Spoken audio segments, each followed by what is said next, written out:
Dollar General in Faith, South Dakota.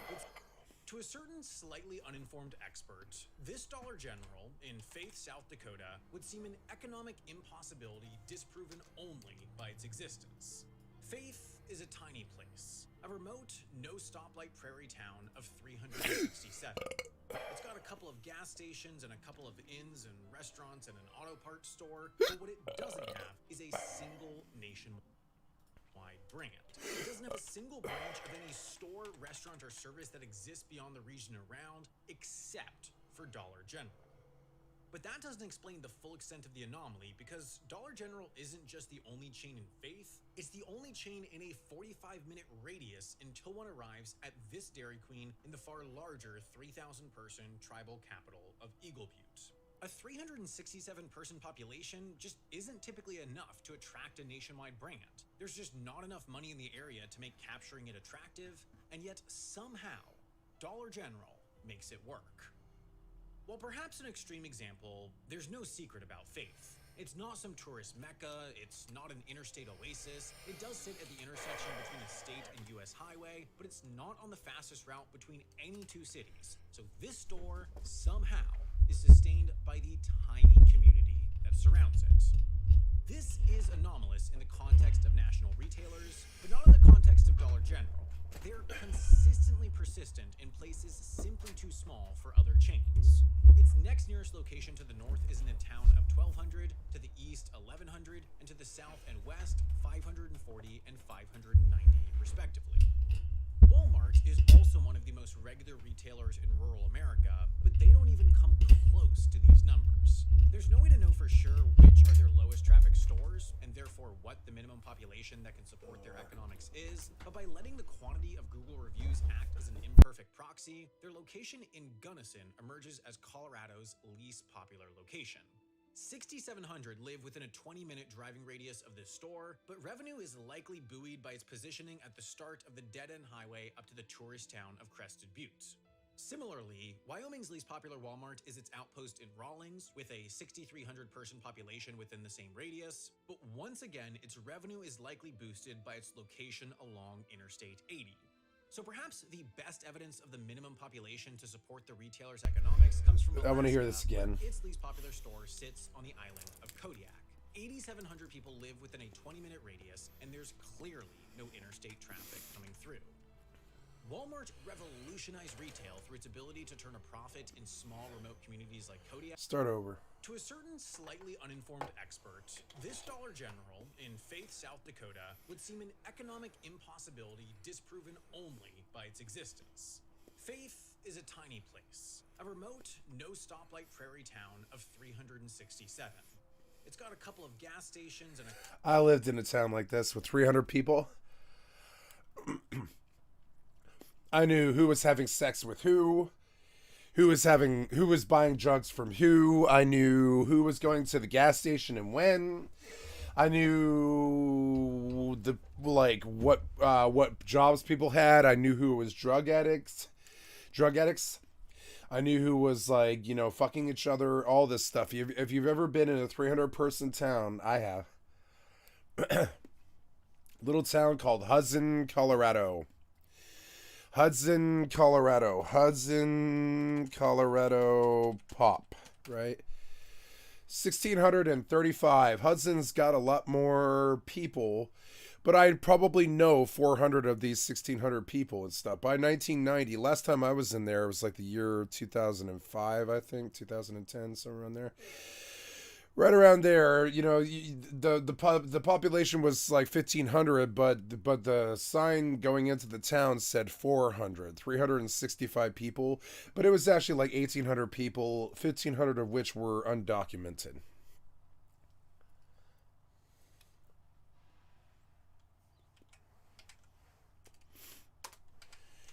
So, man who stands, what's up? I'm sorry, man who stands. I did not mean to ignore you. I'm so sorry. Apparently, my chatty just did not load, and I'm sorry, but Microsoft will just load whatever programs it likes and doesn't like, and it won't even tell you that it loaded or not. And I'm so sorry that you were talking to me and I missed you. I am terribly sorry. We'll come back and I will try to get chatty to work.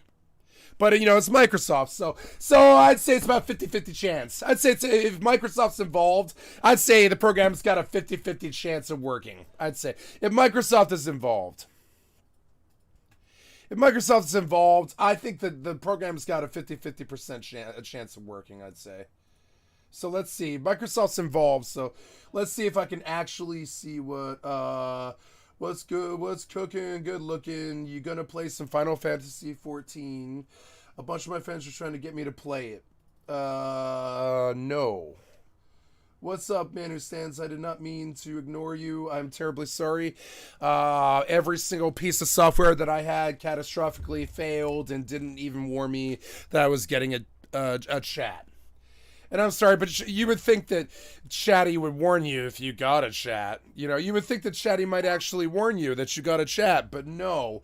Chatty absolutely failed at Chatty's job because software is a piece of shit that barely works, and it's what we pay all our money for and don't receive in return. All our time and our money, you know, and our software doesn't work. I wish I could read or have an update, but you said, when I lived in Wisconsin, taking care of my grandma in Mazomani.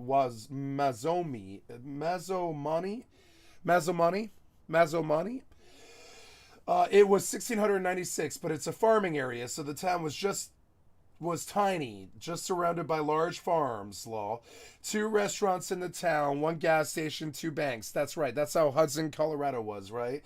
And a public pool. Thank God you guys had a public pool. I didn't have that in Hudson, Colorado. No. A library and a school. A few antique shops and random shops, but like nothing, right? Like nothing. And that's exactly right. Meso money. So let's look at how you typed it. When I lived in Wisconsin, Wisconsin. Oh. So what you do here? What did you just throw on the ground? God damn it, man. All I did was move my cup and stuff goes flailing to the ground. God damn it. Sorry about that. Meso money.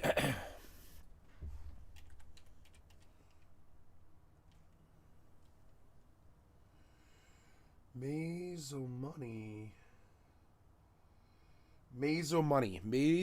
money population. Let's see what it is right now. 1,768. Yep, that'd be about right. That's like Hudson, Colorado, right? This is about what Hudson, Colorado... Like, honestly, this looks better. This looks better than Hudson, Colorado, which is where I lived for, 3 months and stuff. Hudson, Colorado, it looks like this. There's like a gas station and a church. There isn't even... that there's not even this, you know what I'm saying? There is not even this. This is Mazomani, Wisconsin. It's still doing better than Hudson, Colorado.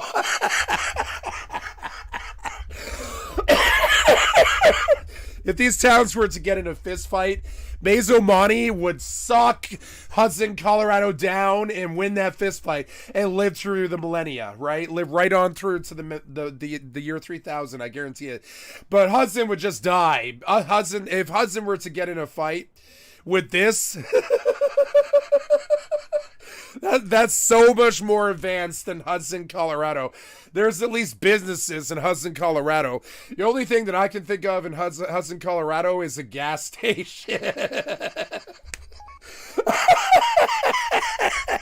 There's a school and there's like a gas station.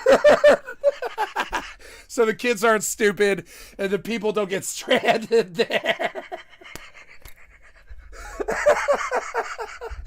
So the people don't get stranded there. There's a gas station.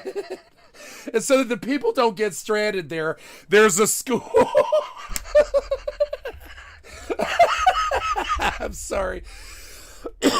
Until you've been there. It's funny. It's funny if you've been there. You know what I'm saying? The local bar is $2 beers and shots. Fuck yes. You know what I'm saying? I wish I could get $2 beers and shots, but the rest of the world charges $7, but not what was it again? Meso Money, not Meso Money. Sorry, not Meso Money. No. And what's up, man who stands? I love you, by the way. I'm sorry if I was rude.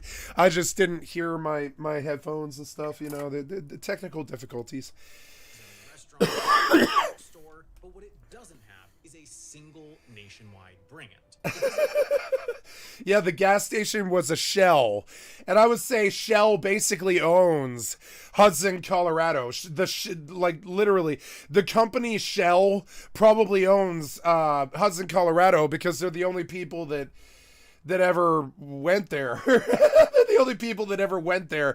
So you really got to wonder if the Shell gas station, like the Shell oil company, actually owns Hudson, Colorado, because they're the only people who do any business out of there.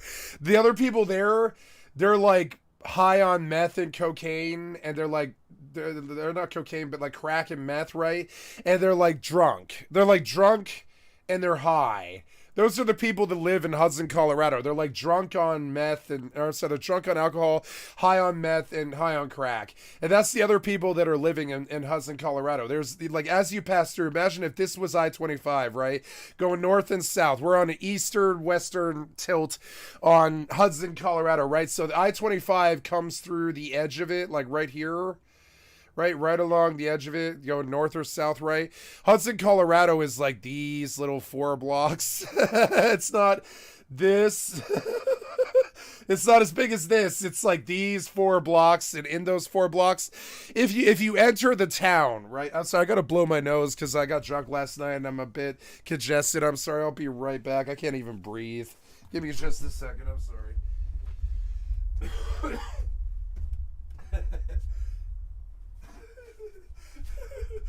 It used to scare. Okay. It used to scare the shit out of me, right? It used to scare the shit out of me to go into Hudson, Colorado, because when you come into the town, excuse me for just a second.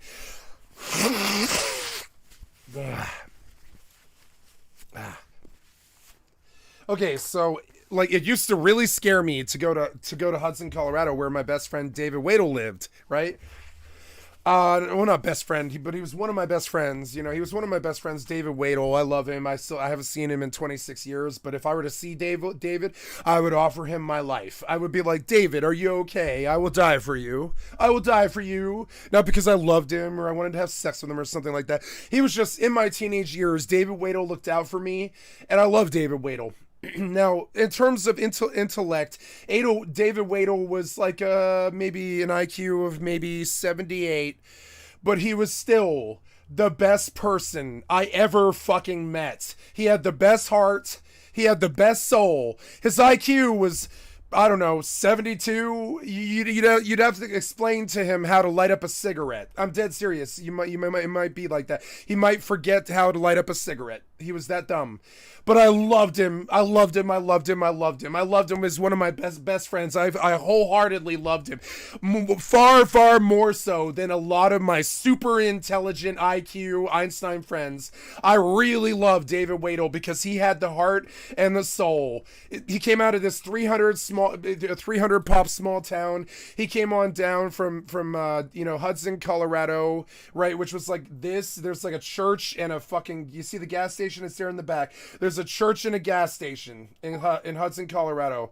A little slow, but no, it wasn't about always there for me, right? I'm talking about something else. I'm talking about you don't have to be smart to be a good person. He was a good person. Everybody around him loved him unequivocally. They followed him. If he was in trouble, they'd take care of him. It's not this thing about intelligence. It's about hearts. The man had a heart the size of 50 brains. And this worked for him. It worked for him. He made stupid mistakes all his life, just like all the rest of us, right? But his heart was so big and so good, and people loved him unequivocally, that it didn't matter how stupid he was. It didn't matter. It had nothing to do with it. Those people, they were going to look out for him. It didn't matter if he was starving or a crack addict or a meth addict or whatever. Those people were going to look out for him. Hudson, Colorado was going to look out for him. He was one of their sons. You know what I'm saying? It didn't matter how how dumb he was or what problems he got into, he was still like the most wonderful person I ever met. And I'm not talking about like dumb and loyal. I'm talking about just like he didn't need other people because he was so universally loved by everybody. Everybody, dumb, smart, it didn't matter who it was. When somebody met David Wadel, he had David Wadel, there's somebody I haven't thought about in a while. Let's go look at him on Facebook and stuff. This is one of my best friends, I haven't talked to him in a long time, but I'm sure he's alive. He's smart enough. Oh. No, that was somebody else. No, see, I doubt he's alive because he had a lot of drug addictions like me. He liked the crack, he liked the meth, he liked the weed, he liked the alcohol. I'd be very surprised if David Wadel was alive. I would be very alive. I'm surprised when I'm alive because I've done, I don't know, 1,000 grams of meth or something. And I'm very surprised that I'm alive. And I would be very surprised if David Wadel was alive as well. I'm very surprised when a lot of my friends were alive because, when you mainline like 1,000 grams of meth or cocaine or something like that, you just aren't the same person, and people are very surprised. Like, okay, when I see one of my old friends, it's really weird. We embrace each other and we start crying because I guarantee it, that person thought I was dead. I guarantee it. Every time I met an old friend in the last 10 years, it's like they throw their arms around me and they start crying. And they're like, Skycat, you're alive. And I say, yeah, I'm alive on arrival. Yeah, and they're like, you're alive. And I'm like, yeah, I'm alive. I know I like the cocaine and the heroin, not cocaine. I like the meth and the fucking heroin and stuff. I did. But I'm alive. I'm alive on arrival. There's a big difference and stuff. And David Wadel was the same way, right? So one of the things I hated about so in this little picture of Dollar General, right, is, okay, so the gas station coming into Hudson, Colorado, right? Imagine this road is the highway, right? So the gas station's right about here on the only exit on the highway. And so if you're coming in on the highway and you exit on I-25 to the gas station, the 300 people in the town are very aware that you're there. They're very aware that you're there. Now, your car probably won't be stolen because they don't want trouble with the highway people, with the highway cops. So they don't steal cars. You know what I'm saying? They don't steal cars because they know they're gonna get the detectives out there and stuff. But everything else is totally fine. If you go into this town with more than $100, that money will be taken from you. If you go into town with a nice car, that car will be taken from you. If you go into Hudson, Colorado with a nice stereo or, I'm sorry, but you just don't go into a 300 population ghetto with no business and expect to keep anything that you brought. And this is a good, powerful, good thing about America. You might think that it's a bad thing. It's a good thing. It's actual security. You can't just roll up into this fucking town if you're a stranger. Everybody there will observe you. They will observe what car you're in. They will observe what you bought at the gas station. The gas station clerk will get on the cell phone. I watched this happen. Literally, the gas station clerk will call the local drug dealer and the local fucking businessman and inform them that you are there. I am dead serious. They will call on a cell phone and they will inform the local businessman and the local drug dealer that you are in their town and that there might be business to be had. There might be drugs to be sold. There might be girls to be sold. There might be something to be sold, and we might survive another year if the local drug dealer and the local pimp does business with you. And so when you come into town, you begin business at the gas station and you end it at your friend's house. And by the time you reach your friend's house, all of your friend's mother's friends are there. And your friend's mother's friends are there, and then their friends' kids show up. And if you load a bowl, be it meth or marijuana or heroin, whatever the fuck it is, if you load a bowl, you're getting the entire town high. I'm serious, like fucking 50 people show up. I've seen this in Casper, Wyoming. I've seen it in Hudson, Colorado. I've seen it in North Dakota. I've seen it in I've seen it in Colorado in several mountain towns. If you're the big shit king dealer there, and by king shit king dealer, I mean you're the one who has a bowl of anything. You're the big king shit dealer. That small town is thinking about robbing you, and don't ever go into a small town with more than a gram of methamphetamine. Don't do it, or you're going to get robbed. You like it's kind of funny. It happened to me twice, right? I had somebody stick a gun up in my face, and I was like, "Here, you can have the gram." You know, I had someone stick a gun in my face, and I was like, "Here's the gram," and they're like, "You didn't bring any more than that?" "No, motherfucker, I know where I'm at." "No, I didn't bring more than that." "No." It's in a gas tank, in a car, in a different town. I'm sorry, I did not bring more than that. No, I did not. I'm not here to rape your daughter. I'm not here to steal from your town. I'm not here to sell you dope or whatever. You'd be surprised how small town people are. They just think that you're bad news because you come from Denver or whatever. But trust me, dude, I actually understand the small town a lot more. I understand it a lot better than Denver. And I can sniff the dope out there just as fast as I can sniff out the dope in Denver. It doesn't matter. I can do it just as fast. It doesn't matter where I'm at, small town, big town, doesn't matter what it is. There was a reason, that I was and who I was, I'm saying? There was a reason I was who I was because I'm not stupid. I can roll up in a small town and not get robbed. And if you want to be in Colorado, if you want to be in Denver, you better fucking get used to the small towns because every other town in Colorado is small. Except for like Aurora and Boulder. That's it. If you're not in Aurora or Boulder, you're in small town Colorado and somebody knows that you're there. Somebody has a gun. Somebody has like understood how much money you have and how much drugs you have, and they're making a play on you. And if you aren't understanding it, then you don't belong there. And this is why you don't bring drugs up into Hudson, Colorado. You don't bring drugs up into Casper, Wyoming. The 2 times that I did it, I was mobbed by 100 locals. So, the 2 times that I ever did that, I also lost all the drugs that I had. I mean, I'm not lost. I mean, I sold all the drugs that I had. And I had to defend myself, but I had to back myself up with a gun. And the 2 times I ever brought drugs into a small town, you know what I'm saying? I learned very quick what you do and what you don't do. You don't bring a lot of dope up into a small town. You just don't do that because those people are fucking desperate, and I don't blame them for robbing your fucking ass. I don't blame it. I don't blame them. I don't care. Those guys, they've seen 2 grams of dope all year. And they really want that 3rd gram of dope. They really do. And honestly, would you blame them? They don't have any money. They don't have any dope. They want that 3rd gram of dope like the way that a teenager wants sex, or like a right winger loves Trump. You know what I'm saying? They want that dope. They want that dope. They'll do anything for it. They'll stick a gun in your face. They'll have sex for it. I definitely have taken advantage of this. Like, what I'm saying? Like, they will do whatever they want, whatever they can to get that dope because there is no dope in that town. It's too small of a town. There's no money or dope in that town. So you have to be very careful going in. If you park at the gas station, you better get gas in Hudson, Colorado. You better get gas and drive on to Denver.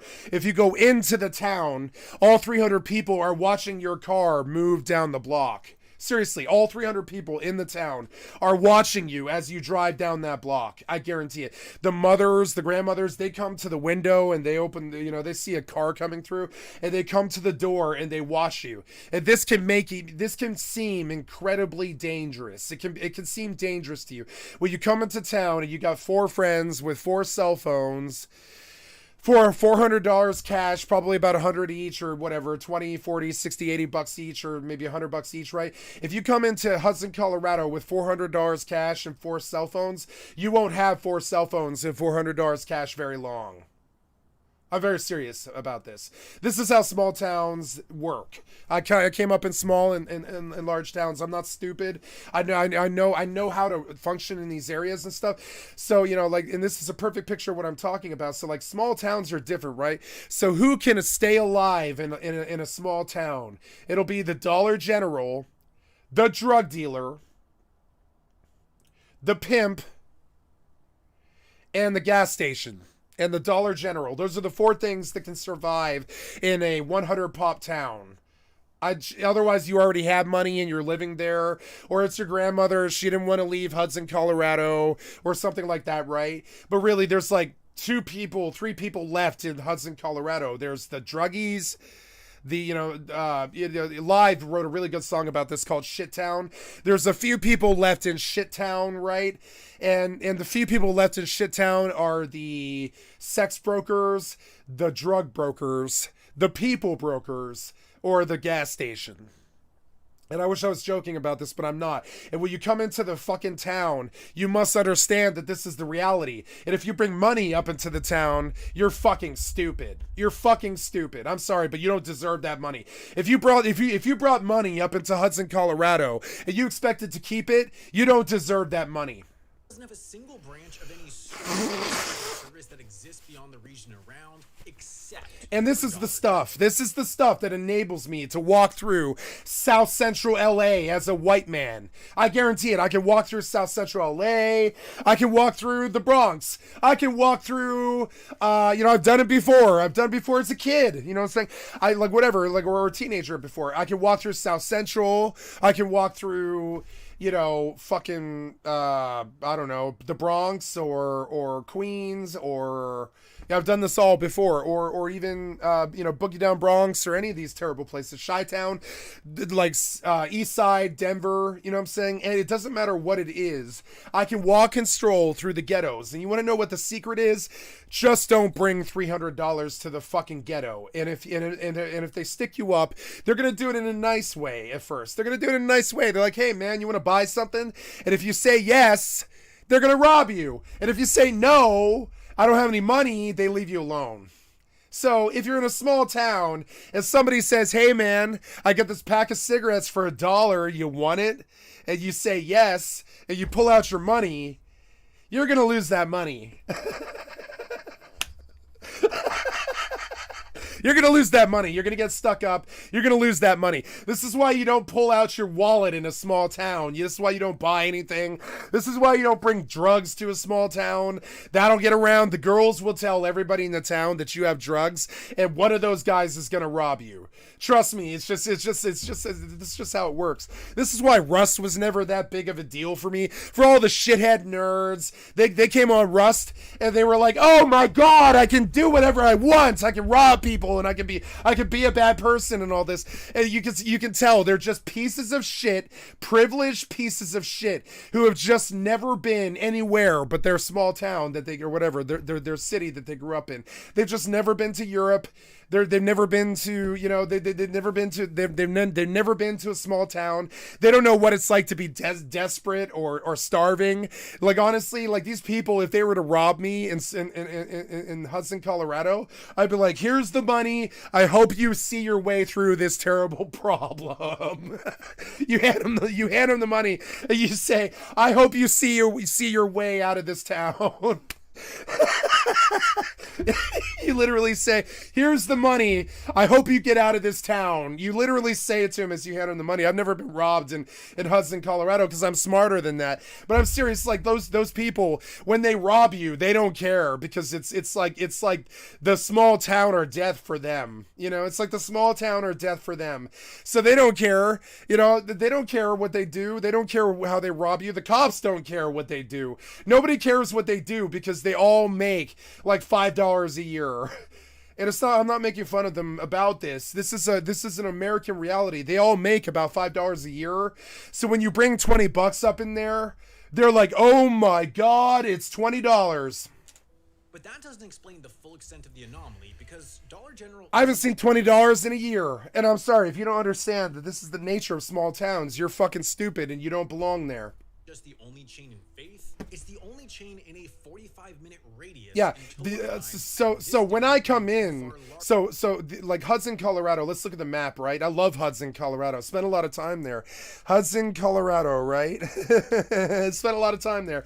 Like you can see the one guy in the town who has any money, because he's got Christmas decorations, right? The one guy in town who's got any money has Christmas decorations, and that's pretty rich for Hudson, Colorado. Christmas decorations, right? Because most of the towns and most of the town and most of the houses, this is the oldest house in Hudson, Colorado. This is probably the courthouse, honestly. This is probably the courthouse. I don't know why it wouldn't be. This is probably the courthouse of Hudson, Colorado. I'm serious. You begin to understand, if you bring money up into this town, you don't deserve that money. You don't deserve it like these poor people do. They deserve that money a lot more than you do. And I went up against this one time in a drug deal, and I walked away with, I think it was like $2,400 or something like that. And this girl comes sitting down next to me, one of my best friends too.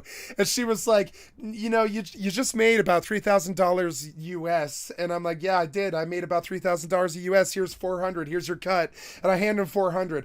And the girl's sitting there with the 400 in her hand. She's thinking about the 3,000 in your pocket. She's not thinking about the 300 in her hand or the 400 in her hand that she deserves. She's thinking about the 3,000 in your pocket. And this is how small town works. You know what I'm saying? And they'll do whatever they have to get that $3,000 out of your pocket. So she was smart enough to know how to do it. Most people wouldn't have. If they had said, give me your money with a gun, I would have just fought him for the gun and taken the shot in the heart, Had they physically tried to take it from me, I would have broken all of their bones.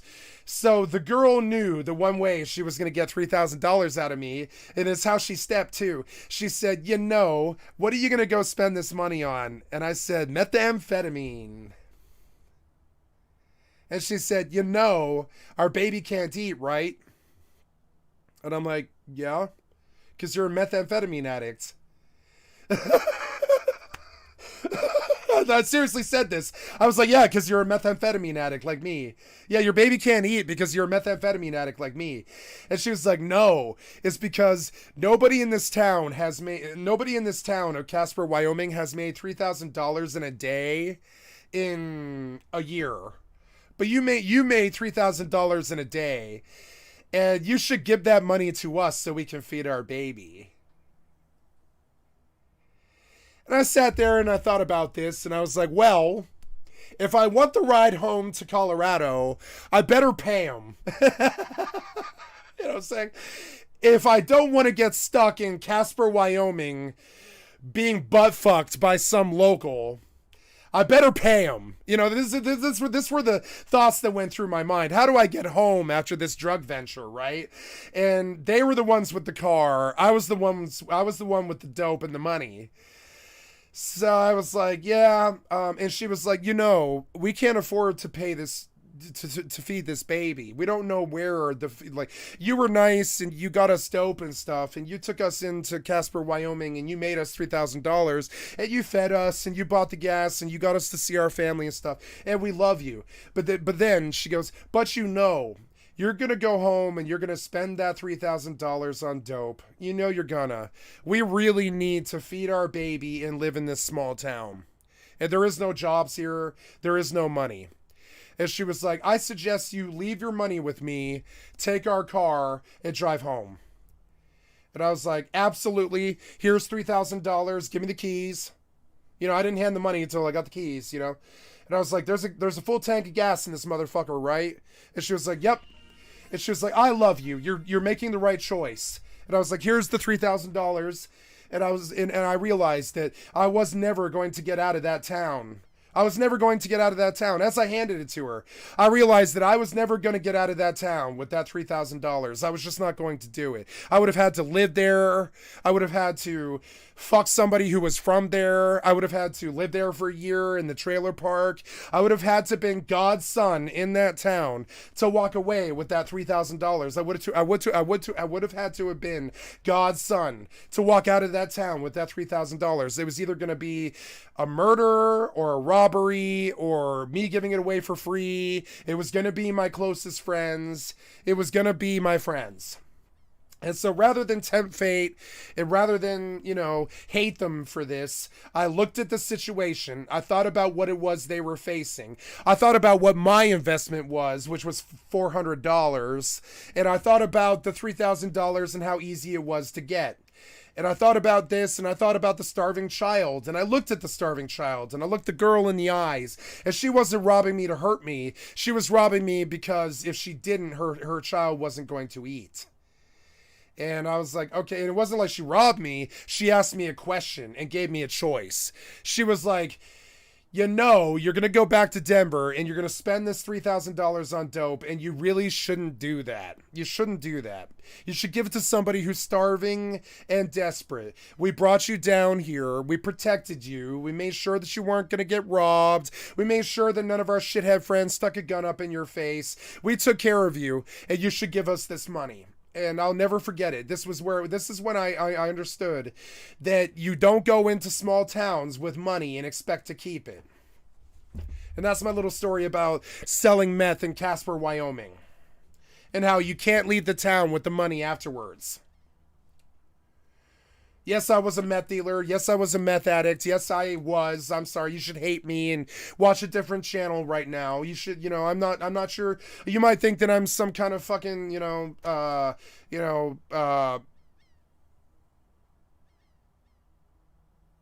role model. I'm not a role model. I'd much rather smoke meth than be your role model. I'd much rather smoke meth than be somebody's role model. I'll be the first one to say it. I'd rather smoke meth than be somebody's role model. Absolutely, 100%. If somebody was like, here's a fully loaded bowl of meth, or you can be John Lennon and the world will love you, I'm going to take the bowl of loaded meth. I'm absolutely going to take the bowl of loaded meth. I don't want somebody's love. I'm not your role model. Larger 3,000 person tribal capital of Eagle Butte. A 367 population just isn't enough to attract a nationwide brand. There's just not enough money in the area to make capturing it attractive. Yeah, there's just not enough money in the area. And when I saw this firsthand, I handed the money over. I was like, listen, man, this is more money than you'll make in 5 years, and I made it in a day. You can have it. That's like what I said to her. I was like, yep. It was, I smiled at her as she was making the play. I was smiling at her as she did it. And she was like, yeah, you're going to go blow this $3,000 on meth in Denver, Colorado. You shouldn't do that. There are people starving here who need this money to feed their kids like me. And I was like, yes, you are absolutely right. And I sat there for like 30 seconds. I didn't move or say anything. I weighed the situation. I was like, am I going to get out of here with the $3,000? No, they're going to stick a gun in my face and they're going to take it. They're going to take it. Not only that, they're going to take the car. They're going to take the gas. They're going to take my money. They're going to take my wallet. They're going to rob me. They're not going to let me leave this town. They're going to put me in a prison or somewhere. They're going to put me in a basement somewhere while they rape me or whatever. I really felt this way. I was like, I'm not going to get out of this town now without a fist fight or some kind of gift. It's going to take a gift or something or God's providence to get me out of this small town right now. So I made the gift and I was like, yeah, I need to get out of this town because everybody in the town knows that I have $3,000 worth of cash and methamphetamine, and I need to get out of this town now. And I said to her, I was like, you have to give me the car. And she thought about it for a while, and she was like, yeah, here's the keys. And we had a movie moment. I would say it's an It's a movie moment. She was like, yeah, here's the keys. She looked at my situation and she looked at her situation, and she knew she was going to get the $3,000 whether I liked it or not. And she wanted to deal with me because she was one of my best friends. This is one of those things. It's better to be friends with people. You're going to get out of the small town, You're going to get out of the small town if you have friends, if you're nice to people. If you rob them and treat them like shit like the average white man does, you're not getting out of that town. And yet And so I drove out of that town, which is a lot better than most people ever would have got in that situation. They allowed me to drive out of the town. I could have been a butt buddy prisoner at that point in somebody's basement. I looked at it like that. I was like, well, if I say no, they're going to take my money. They're going to take the car. They're going to rape me in some fucking dungeon somewhere, and I'm going to disappear forever. It was really like that. It was like that. It was like, give us your money or you're going to disappear. She didn't say it like that because she was a friend. But she told me she was like, I'm going to tell you something important right now. And she didn't say it how she could have said it, which is, you're not getting out of this town with any money or a car. She could have said it like that, but she said it nicer. She was like, you're our friend. And I was like, yes. She was like, you're our friend until we die. And I'm like, yeah, I'm your friend until we die. And she was like, you should give us your money. And she meant it. And I was like, I'm not giving you my money. You know? And she was like, you should very much give me your money right now. And I was like, I'm not giving you $3,000. And she was like, you should give us. And she said, give. She was like, you should. We love you. You should give us the money. And I was like, okay. She was like, you should give us the money. She kept saying give. You know what I'm saying?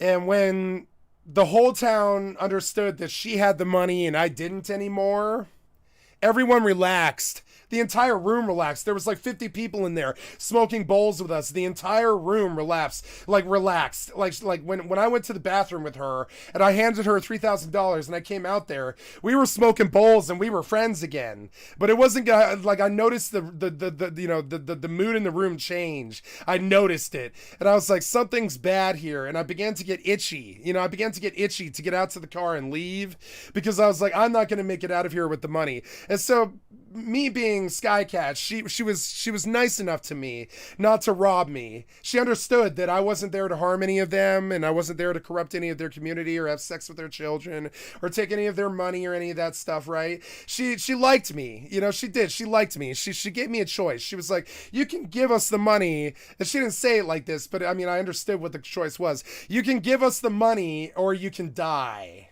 Pretty much. And she did it really well. She was like, you can give us the money and I'm going to give you these car keys and you're going to tell them that you're going out to the car to get the other bit of the dope. And they're going to let you leave this house. This is how she worded it to me, basically. She was like, they're going to let you leave the house if you tell them that you're going to get the dope out of the car. This is how she worded it to me. And she was like, tell them you're going to get the dope out of the car right now. And she was like, give me the dope and the money. And I gave her my last 4 grams and my $3,000. And she was like, you're not making it out of this town unless you leave right now. And she was whispering this to me in the bathroom, my best friend's sister. She loved me, or she wouldn't have bothered. And she's whispering this to me, and she was like, if you want to get out of this town alive and free, you better go out to that car right now and just drive away. And I was like, is there gas in the car? And she was like, no, but here, take $100 and get home. And she gave me $100 back of my $3,000, and it didn't feel like a robbery to me. It didn't feel like a robbery. It felt like somebody who really loved me was allowing me to escape that situation with my butthole intact. With my butthole intact. It really felt like that. She was letting me out of the situation with my butthole intact. And I'll never forget this little story. I'll never forget it. It's one of those ways in which the humans backed me, not their friends. You know what I'm saying? The humans backed me, Skycat, over their entire town. She backed me over the town. She backed me. She didn't back the 300 people sitting in that house. She backed me, and she got me out of there. And I love this little story. I've always loved this little story. It's the greater nature of the most poor, destitute people is far, far better than the richest nature. It's just better. It's just better. They're going to do better things for you. They're going to be nicer to you. They're more inclined to help you. They're not assholes. They're not, they're not rape addicts. They're not Jeffrey's Black Book or any of that stuff. The common people, and I'm one of them. I've never made more than, I don't know, $10,000 in my life. I'm one of the common people. I've never had more than $3,000 in one place at one time.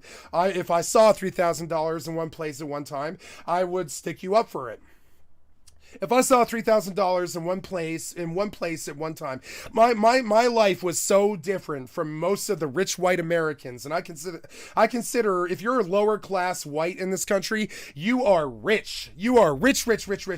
You don't worry about your meals like Africa. I'm sorry, but like I really feel this way. If you're rich and white and privileged in the lower class in America, you have it made in the shade. I really feel this way. And you'd be surprised how often rich, white, privileged people want to act like I'm the animal. No, no. Somehow, Dollar General makes it work. While perhaps an extreme example, there's no secret about So we'll start this over because it's only 55 seconds in, but understand, I know the Dollar General vibe in the 300 population town. I know it. I've been there. Uninformed expert. This Dollar General in Faith, South Dakota. Faith, South Dakota is where my aunt and my uncle and their 3 kids all live. Faith, South Dakota, believe it or not. It's one of the reasons why I'm watching this video. When I saw Faith, I was like, oh my God, my family that excommunicated me, they're the rich people in Faith, South Dakota. My family that excommunicated me, they are the rich people on the nice side of town in Faith, South Dakota. Now, I've never been there. I've been like they live there now, but they didn't live there when I visited them. They lived in a place called Yankton. I think it's Yancton. Yeah, Yankton, I think. Yeah, Yankton, South Dakota. There it is. Yankton, right? So, but I mean, they retired in Faith, South Dakota because they had $5 million and they're rich. $5 million in Yankton, South Dakota will absolutely make sure that you will do well for the rest of your family's generations. If you got $5 million in Yankton, South Dakota, right? You're set for another 500 years. And this is that thing. You think a lot of money is good. No. Enough money is good enough to live in Yankton, South Dakota for the rest of your family's history. And so I respect my aunt and her kids. I respect what they do. I respect what they wanted, which was to live rich in Yankton, South Dakota. I've been to Yankton and Faith. I've been there. So, you know, it's not so foreign to me. Honestly, I feel like it's a bigger brag that I've been to Yankton, South Dakota than that time I walked through South Central when I was 12 years old. It was much more scary to walk through Yankton, South Dakota than it was South Central LA. It was a lot more scary. Economic impossibility disproven only by its existence. South Central, they're not going to shoot you because they don't want the cops. In Faith, they will shoot you and take what's in your pockets. They will. South Central, they're scared of the cops. In Faith, they are the cops. Faith is a tiny place. A remote, no stoplight prairie town of 367. No stoplights. I've been there. I've been to this town. It's got a couple of gas stations. I've been through this town, excuse me. I've never been in this town. I've been through the town. And a couple of inns and restaurants and an auto parts store. But what it doesn't have is a single nationwide brand. It doesn't have a single branch of any store, restaurant, or service that exists. I gotta put water in my ice trays. I'll be right back. But that doesn't explain. Oh, I'm Mazo. Oh, I'm sorry, man who stands. I ignored your comments here, so we're gonna read them on stream to make amends. To make amends to man who stands. I really like you, man who stands, and I value what you have to say. And if I forgot that you said something, it is not because I don't value you. It's because I have a busy job that tears me 7 different directions, and I'm terribly sorry. I did not mean to ignore what you said. I value what you have to say. I really do. So yes, Mazo has their fair share of troublemakers too, but everyone there has guns, so theft isn't common. Yep. I would say the last time somebody got robbed in Yankton, they needed to get robbed. You know what I'm saying? They should have gotten robbed. Nobody sticks you up in Yankton, South Dakota. Nobody sticks you up there. That's not going to happen, right? The funny thing is that America built a world where companies can do illegal things all the time when the government bails them out because they are too large to fail. Bank of America is a great example of a company that has actively stolen money from its customers to the point where they are going to collapse, while the top few refuse to give up their multi-million-dollar bonus. And even after their bailout, they have had 2 lawsuits in the past 4 years for them, charging overdraft fees for overdraft fees on their overdraft fees. Yeah, Bank of America. In my lifetime, I have paid the banks like $15,000. It's not that the bank took care of me and watched out for my money. I have paid banks in my lifetime $15,000 on non-sufficient funds. You know what I'm saying? NSFs. We used to call them NSF fees. Non-sufficient funds, right? There was this point when I was like 23 where my mom was like, give me your fucking bank card. She literally was like, give me your fucking bank card. And I was like, really? And she was like, give me your fucking bank card right now. And she went over to the fucking sink and she pulled out a pair of fucking scissors and she chopped that bitch in half. And she was like, I am not permitting you to have another fucking debit card. You have cost me like $4,000 in non-sufficient fees just this year. Just this year. And she was like, you are not allowed to ever have a debit card ever again. And she was right about this. I didn't have another debit card for about 15 years. I do now, because I'm a real person with real money and a real job and all this, you know, everything's real now. It used to be I was this fake person that only hung out with drug dealers and drug prostitutes and all this stuff, right? But the more real I get, you know, now I've got some credit in the real world, like Hole, you know, like Courtney Love say, I've got a bit of credit in the real world, so I have to have a debit card. But I mean, there was this point where I had paid the bank so much money on non-sufficient fees that my family member, because they loved me, took the card from me and chopped it in half, and they were like, you can no longer use a debit card. You have ran up $15,000 in non-sufficient fees. You must stop. You must stop. And to do this, she chopped the card. She was like, you buy a pack of cigarettes when you've got $1, and you know that you can't buy a pack of cigarettes. You buy 240s. She was so angry about this, so she was right to do it too. She was like, you buy 240s or a pack of cigarettes or a 20 sack of weed. She was like, it's always the same amount. It's $2.48 for 240s of beer. Or she's like, you also charge $5.75 for a pack of cigarettes. That's what all of these charges are. And she was like, here's where you were starving to death, so you bought $5 worth of a meal so that you wouldn't starve to death on the streets. And she was like, that pack of cigarettes that you bought for $1, that cost me $37. That bottle of beer that you bought for $2.50, that cost me $37. She was like, this pack of cigarettes that you bought on August 6th, August 7th, August 8th, August 9th, August 10th, it cost you, you know, $25. It cost me $270 in non-sufficient fees. And she was like, you will never use a debit card ever again. Never again.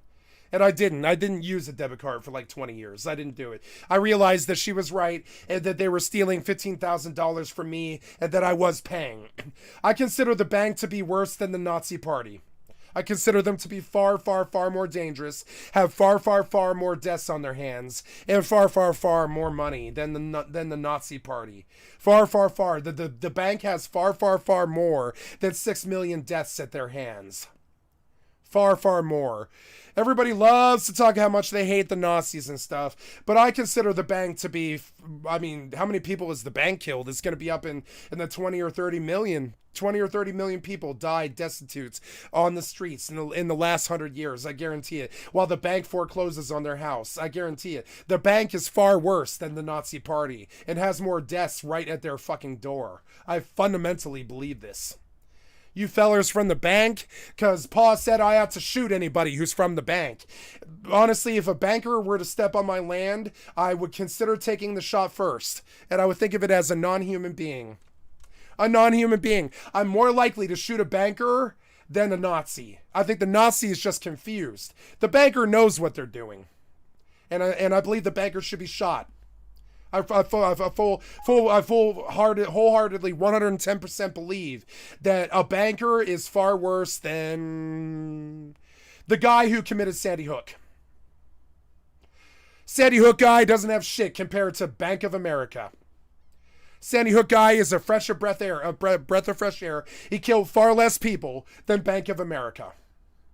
If you were to say, well, would you like another Sandy Hook or would you like Bank of America? I would say Sandy Hook. Way less death, way less poverty, way less problems. I'd rather have a Sandy Hook than Bank of America. General isn't just... I'm not being hyperbolic. I'm not saying these things to try to convince you of this fact. I just wholeheartedly believe it. I would take another Sandy Hook over another Bank of America. It would be far less cost. I would take a Sandy Hook over Bank of America any day. The only chain. Not to lighten, not to make light of the cost of that horrible affair of what happened to those children, or to quantify their loss or anything. I just believe that Bank of America is far worse than the Sandy Hook shooter. Morally and factually, Bank of America is far worse than the Sandy Hook shooter. And I don't know why they're legally allowed to walk around in this world without being in jail. Like the Sandy Hook shooter, except the Sandy Hook shooter was morally better than Bank of America. Killed less people than Bank of America. Yes. And so if you want to preach an anti-Bank of America thing, yeah, preaching to the converted, Bank of America, I would say, yeah, if the American president was like, well, I'm a genie and you've got to rub the bottle now, rub the magic lamp, right? And you've got a choice, 5 Sandy Hooks or five Bank of Americas. I'd take 5 Sandy Hooks. I would. Over 5 Bank of Americas. Absolutely. Who's the real villain? Bank of America. Only chain in a 45-minute radius until one arrives at this Dairy Queen in the far larger... And I don't say this to lighten the, to make light of the cost or to be disrespectful to the victims. I just really don't think most Americans have pulled their head out of that 2-mile deep sand long enough to understand that I would absolutely prefer Sandy Hook over Bank of America. And I mean this. I would prefer Sandy Hook over Bank of America. One had less costs. 3,000 person tribal capital. Sandy Hook put 45 bodies in the ground. You know what I'm saying? Bank of America put millions. Millions. Eagle Butte. A 367 person population just isn't typically enough to attract... And there you get why I can't be in the same room as a video game developer, why I can't be in the same room as a government official, why I can't be in the same room as a banking official, why I can't be in the same room as a lot of jobs, a lot of straight jobs, credit in the straight world jobs, right? I can't be in the same room as these people. I would treat them like the criminals that they are. Nationwide brand. There's just not enough money in the area to make... It sucks when you would choose 5 Sandy Hooks over 5 Bank of Americas. But, I mean, I'd take 5 Sandy Hooks over 5 Bank of Americas. 5 Bank of Americas is far, far worse and will kill far many more people and steal many more millions of dollars and put people in the ground. I believe Bank of America to be far worse than the Sandy Hook shooter. And you get an idea of how I really suss things out in this world. I really believe this. I believe Sandy Hook shooter to be morally better than the Bank of America president. I really do. I think one is a lot more morally sound than what the Bank of America does. And a lot more bodies. What Bank of America does is a lot more bodies. A lot more. And yet somehow Dollar General makes it work. Don't get it twisted, you know what I'm saying? You guys love your little American government, you love your little banking system because you're stupid. But I don't. I want those fucking traitors the fuck out of here, and I would give them the noose if I could. I'd give them the noose. If you're a banking official, you get the noose. Extreme example, there's no secret. Thieves in the temple. About faith. It's not some tourist mecca. So never give me any power. Or you know who's going to be first up against the wall? Bankers. Bankers. It's not the right wing or the left wing or any of the shitty, stupid people talking their shitty, stupid tribal war. I'll tell you right now, if I were to ever get any fucking power in this country, you know who's first up against the walls. It's not the right wing or the Proud Boys or the Republicans or anybody like that. No, it's the Bank of America officials. Everybody else is like, oh man, let's go push our agenda now or whatever. And I'm thinking, man, where is the closest Bank of America official? Where's the closest Bank of America official? I'm going right to him right now and ending his spree. I'm ending his spree of crime, theft, and murder. I'm going right to the Bank of America official's house and ending his spree of murder and theft. Yeah. It's not an Oh yeah. 110% certain of it, which is why I've never been given power, never been trusted. They all know where I would go with it. I'll come to your house and I'll put the Bank of America official in jail. They know, so which is why they won't ever give me any power. Nobody will ever, I could do this for 70 years. It doesn't matter. Nobody's ever going to donate more than $10,000 in the 70 years because they know what it'll be. I'll use that money to put the Bank of America official in jail. So nobody's ever going to give me any money. And I gave up on that long ago.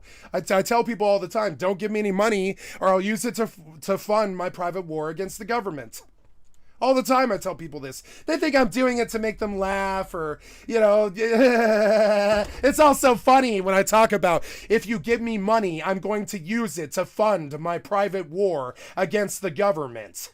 It's so funny. Skycat's just making a joke. Oh, it's so funny. Yeah. No, if you give me money, I'm going to use it to fund my private war against that which is killing my people, the American government. So, oh man, when I say I've made $1,000 doing this, I'm really proud because the other side of that sentence is, man, I made $1,000 after I warned them very carefully that I would use this money to fund my private war against the worst, shittiest force in human history, the American government. Oh man, you guys love to hate the Nazis and the Hitler and all this, but you have something far, far, far worse at home. It's called the American government. I would prefer Hitler over the American government. It would make more sense. It would make more sense. That I could fight. These guys, I can't fight them. They live up there in their McMansions with their $15 billion, having sex with children, with their nice security and their guns and their stuff, right? And I can't do anything to those people. They're sitting up there like a Rust tyrant in their big Rust base with their big Rust guns and their security and all this stuff. And you want to know the reason why they live like this? It's because they fucked us for so long and stole from the poor for so long that they know one of us is gunning for them. One of us is bound to be gunning for them, which is why they have electric fences and security and big houses and all this other stuff, right? So understand, don't ever give Skycat $1. You know what I'm saying? Don't ever give Skycat $1. And I don't care how much of a loser talk thing that I'm saying. I don't give a fuck about that. I don't give a fuck about that. Do not ever give $1 by coming to skycat.live and clicking on the cat's face, because I will use your money to fund my private war against the government.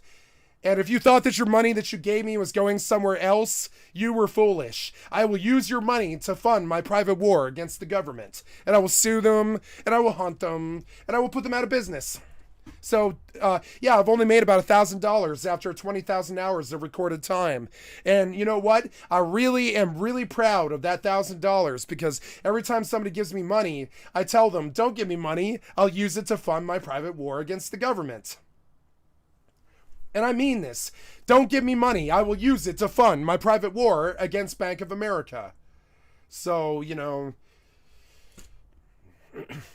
It does sit at the intersection between a state and U.S. highway. I've got different fucking problems. You guys are worried about how much clout or girls you sleep with. I'm thinking about how they're fucking my mother to death with their taxes. You know what I'm saying? I don't give a fuck about teenage girls or money. I care about the fucking, fuck the G-Ride. I want the machines that are making them. But it's not on the fastest route between any two cities. So this store, somehow, is sustained by the tiny community. I'm sorry, what is it that you guys worship now? You guys being like the royal you, right? I'm sorry, fuck the G-Wagon. Fuck the G-Wagon. I want the machines that are making them. Fuck the G-Wagon. You guys all want G-Wagons. Fuck the G-Wagon. I want the machines that are making them. I'm sick of the death and the fucking disparity of my people. I'm sick of it. You guys think it's funny. I think you're funny. That surrounds it. I think you're funny, and I think you're the next one up, up against the wall after the Bank of America official. Is anomalous in the context of national retailers, but not in the context of Dollar General. And you go, he's such a liberal. He's such a liberal. He's joking, right? He's such a clown. He's just clown shoes. He's joking. No. If you give me $1,000, I will wholeheartedly, I promise you, I will use that to hire a lobby to sue the government. I'm dead serious. I'm sick of it. Consistently persistent in places simply too small for other chains. Its next nearest location to the north is in a town of 1,200, to the east 1,100, and to the south and west 500. Gettysburg, South Dakota. I've been there. I've been to Kadoka. I haven't been to Lemon or Newell, but I've been to Gettysburg and Kadoka. 40 and 590. Walmart is also one of the... You know, my family comes from this little area that he just, you know, on my mother's side, my mother's family, they come from here. This is where they come from, this little area. See it? On my mother's side, you know, my aunt and my mother's sister, all her cousins, her husband, all that stuff, they all live in this particular area. 590, respectively. Walmart is also one of the most regular retailers in rural America, but they don't even come close to these numbers. I'm sorry, they don't live in that small area. They don't live in that small area, which is South Dakota. They live in North Dakota, which is like 50 miles away or something. It's like 100 miles away, about Yankton, South Dakota. Yeah, he's talking about. No, I mean it is. Yeah, I know these names because I mean it is. Yankton is. Yeah. Plainview, I remember Plainview. I remember Hartington. I don't remember a lot of these names. I remember Sioux City was to the east and all this. But yeah, like my family comes right out of this place, this whole area of where they're doing their theft at. Walmart is also one of the most regular retailers in rural America, but they don't even come close to these numbers. There's no way to know for sure which are their lowest traffic stores, and so understand, the dollar store makes more money than Walmart in the small towns. Therefore what the minimum population that can support their economics is, but by letting the quantity of Google reviews act as an imperfect proxy, their location in Gunnison emerges as Colorado's I've been there. Yeah. 6,700 live. That's a 2-hour drive from Denver. Within a 20-minute driving radius of this store, but revenue is likely buoyed by its positioning at the start of the dead-end highway up to the tourist town of Crested Buttes. Similarly, Wyoming's least popular Walmart is its outpost in Rawlins, with a 6,300 person population within the same radius. But once again, it's... I've been to that Walmart. It's the first Walmart inside of the state lines. It's a really popular place. Revenue is likely boosted by its... All of the drug deals are done in that parking lot. Location along... All of the drug deals in, you know, South Wyoming are done in the Walmart parking lot in Crested Butte. Interstate 80. So perhaps the best evidence of the minimum I've been there. I've done a drug deal there. population to support the retailer's economics comes from Alaska, where its least popular store sits on the island of Kodiak. 8,700 people live within a 20-minute radius, and there's clearly no interstate traffic running through. Clearly. Walmart is a revolutionized retail. No, I don't think the Walmarts are run by Nazis. I think the Walmart is run by the Waltons, which are Nazis, yeah. I would say. Yeah. Sam Walton. See it? Right there. See it? See the look? See the Walmart with the Trump hat? Fourth Reich. Yeah. Fourth Reich guy. Yeah. Run by Nazis. Yeah. Yeah. I didn't think that until you said it. But yes, Walmart is run by a Nazi with a MAGA hat. Yeah. I didn't think it. I didn't say it. You said it. But yes, there is a Nazi with a Trumper hat running Walmart. Yes. Nazis run Walmart. Yes. I didn't think it. I didn't want to think it. You brought it there. You made the point. Yes. The Nazis run Walmart. Yes. Absolutely. The Fourth Reich runs Walmart. Absolutely. 110%. Walmart is run by Nazis, yes. Through its ability to turn a profit in small remote communities. Yeah, and you think it's a joke. I don't. I mean what I say, and I'll say it to the man's face. You think it's a joke. It's in the internet. Everything's so funny. I'm not laughing. It's not a joke to me. Yes, the Nazis run Walmart. Yes. The answer is yes. Kodiak, its impact decimated the American Main Street, but Dollar General has taken that to a new extreme. where Walmart entrenches itself in the thousands, Dollar General deals in the hundreds. This revolutionary retail concept starts on the inside. Total staff headcount at a given location typically sits between 6 and 10, and of those, just 2 or 3 might work at a given time.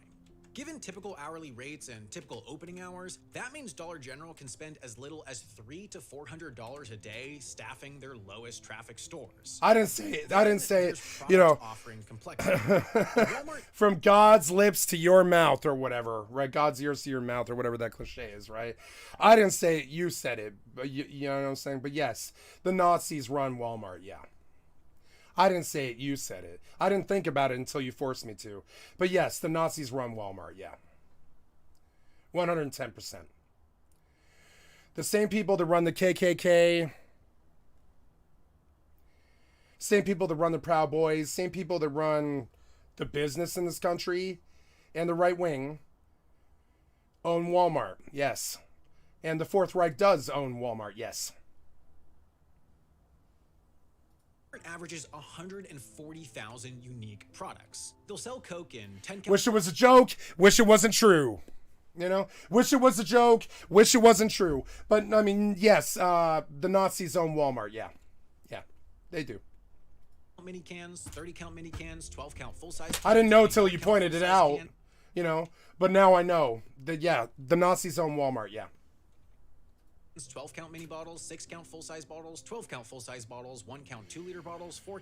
I'm really trying not to cry because of this, you know? I'm trying not to cry right now when I realize that the Nazis own Walmart, yeah. But they own Walmart, yeah, and I'm trying not to cry right now. To you, it's all some sick fucking joke.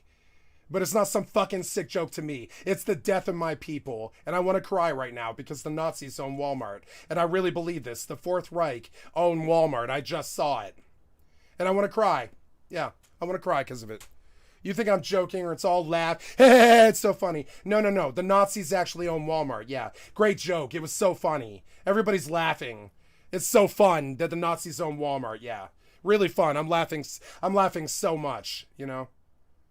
4 count 4 liter bottles, and then they'll offer all these sizes for Diet Coke, Coke Zero, Cherry Coke, and then they'll offer this same spread. Reality and the new age, they don't mess with each other a whole lot.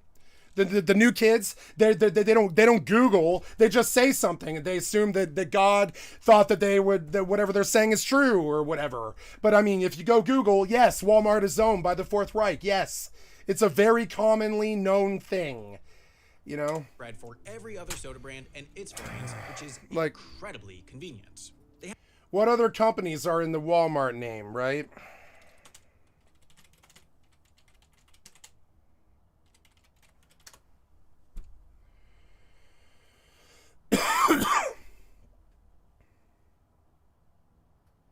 Oh, good.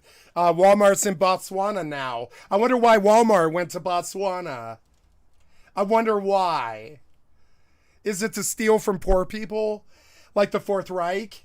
I think it might be, yeah. Oh, man.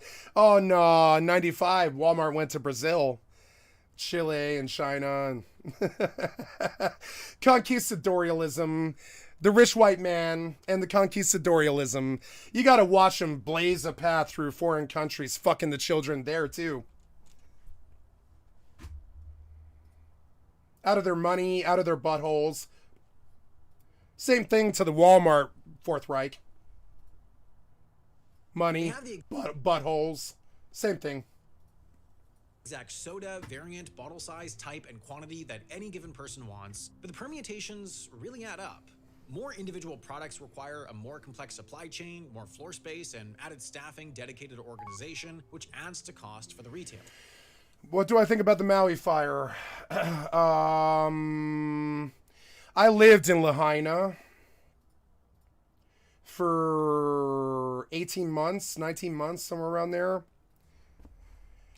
And I know that, no, I don't believe it was some inside job. Lahaina was going to burn. I know because I lived there.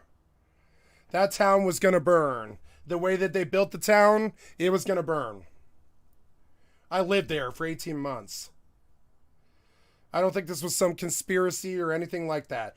The way they built that fucking town, it was gonna burn. It was a tinder box. I lived there, and I feared fire when I lived there. Everyone feared fire when I lived there, because if you burn that tinder box in 95-degree weather that's dry and it'll just burn, it'll just burn. The entire island burned. And fire is a reoccurring theme in Maui, and I actually lived there for 18 months. So I feel like I know what I'm talking about. Everyone who lives in Maui fears fire. To the news hour, they are still fighting fires tonight on the Hawaiian island of Maui, in the nation's deadliest fire disaster in 5 years. At least 30. No, I don't suspect insiders. I suspect Walmart guy built a bunch of McMansions and they all burned.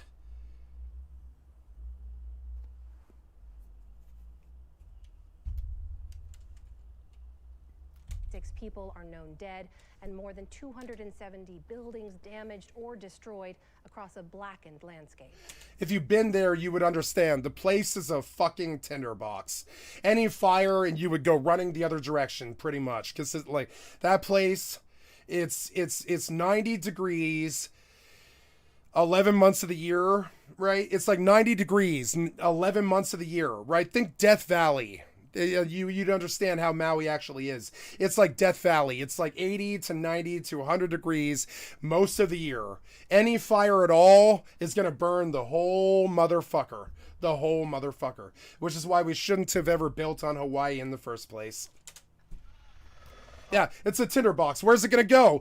The fire isn't going to go up or down or left or right. It's just going to burn everything inside in a nice slow burn. And I feel bad for the victims, but like, okay, where I used to live is right over here in this area. See it? And I used to walk to the water and look at and look at the coral reef that was right outside my back door.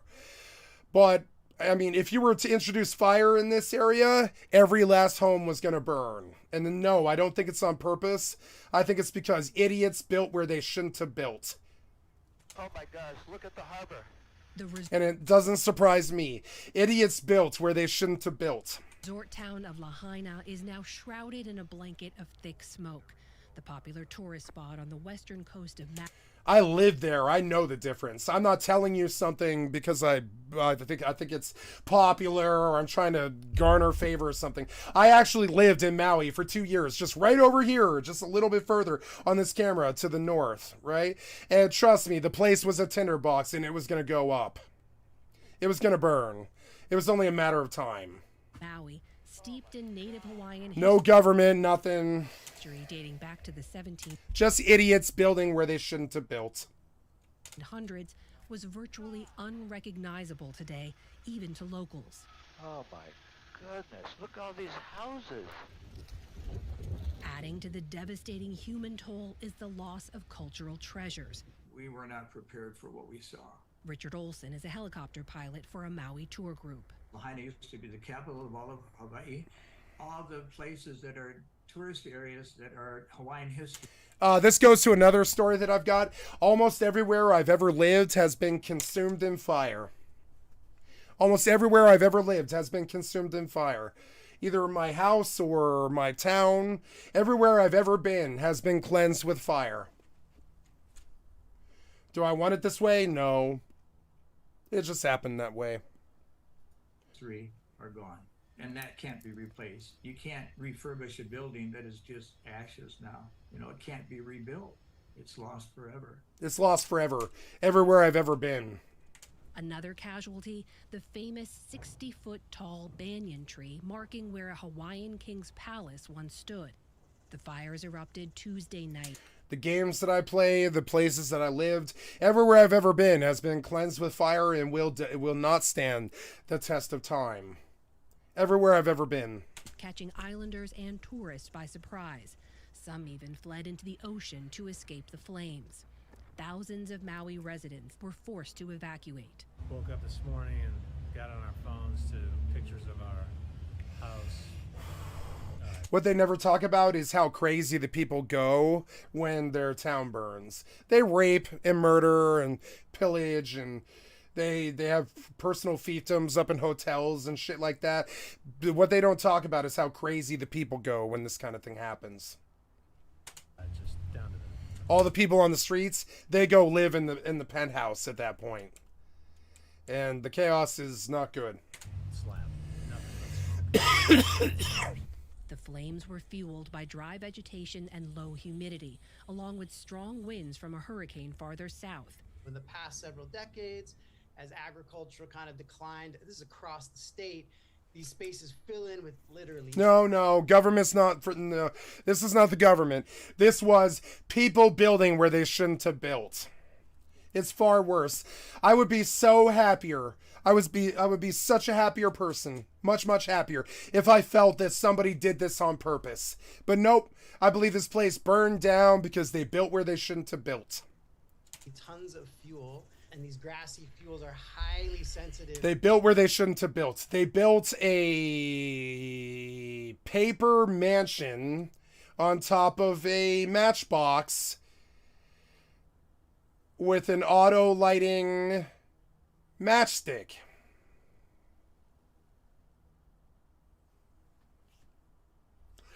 They built I've been there. The difference is I've been there. I know the difference. I'm not talking about somebody who's conjecturing from 50 states away or 50 countries away. I'm talking about I've been there and I know the difference. They built a fucking paper mache McMansion on top of a lit match. To quick drying out and really easy to ignite. Entire neighborhoods were destroyed. Yeah. And, yeah, who do we sue for this one? Nobody, because it's the rich white man. Block after block. Yeah, it's the rich white man as usual. It's just the rich white man, you know, being incredibly irresponsible and building a Taj Mahal made of paper mache on top of a lit match. In weathers to the degree of 90 degrees where there is no moisture. I mean, there's moisture, but there's no... there's nothing to stop it. It's essentially they built a paper mache Taj Mahal on top of a lit match. It's the ravages of the white man. They do this all the time. It's not something that you suggested. It's just irresponsibility. It's the rich white man doing rich white irresponsible things. Building paper Taj Mahals on top of lit matches. Revealed the charred shells of homes and vehicles, some still smoldering. Today, thousands of customers were still without power and cell phones. And I love Lahaina. I lived there for 2 years. I love Lahaina. I'm not talking about the government or these people. I miss my home. To me, this is just another home that I've lived at that was burned. And it doesn't surprise me at all. The way that the rich people act. Service. Only road in and out of. Doesn't surprise me. I'm sympathetic, but it doesn't surprise me. I'm so sorry that one of my homes burned, you know? One of my homes where I lived for 2 years fucking burned. Lahaina was closed to most traffic to clear the way. But, I mean, you built a paper Taj Mahal on top of a lit match. What the fuck did you think was gonna happen, you idiot? For fire and emergency crews. Hawaii's National Guard flew Chinook helicopters to put out fires and help with search and rescue operations.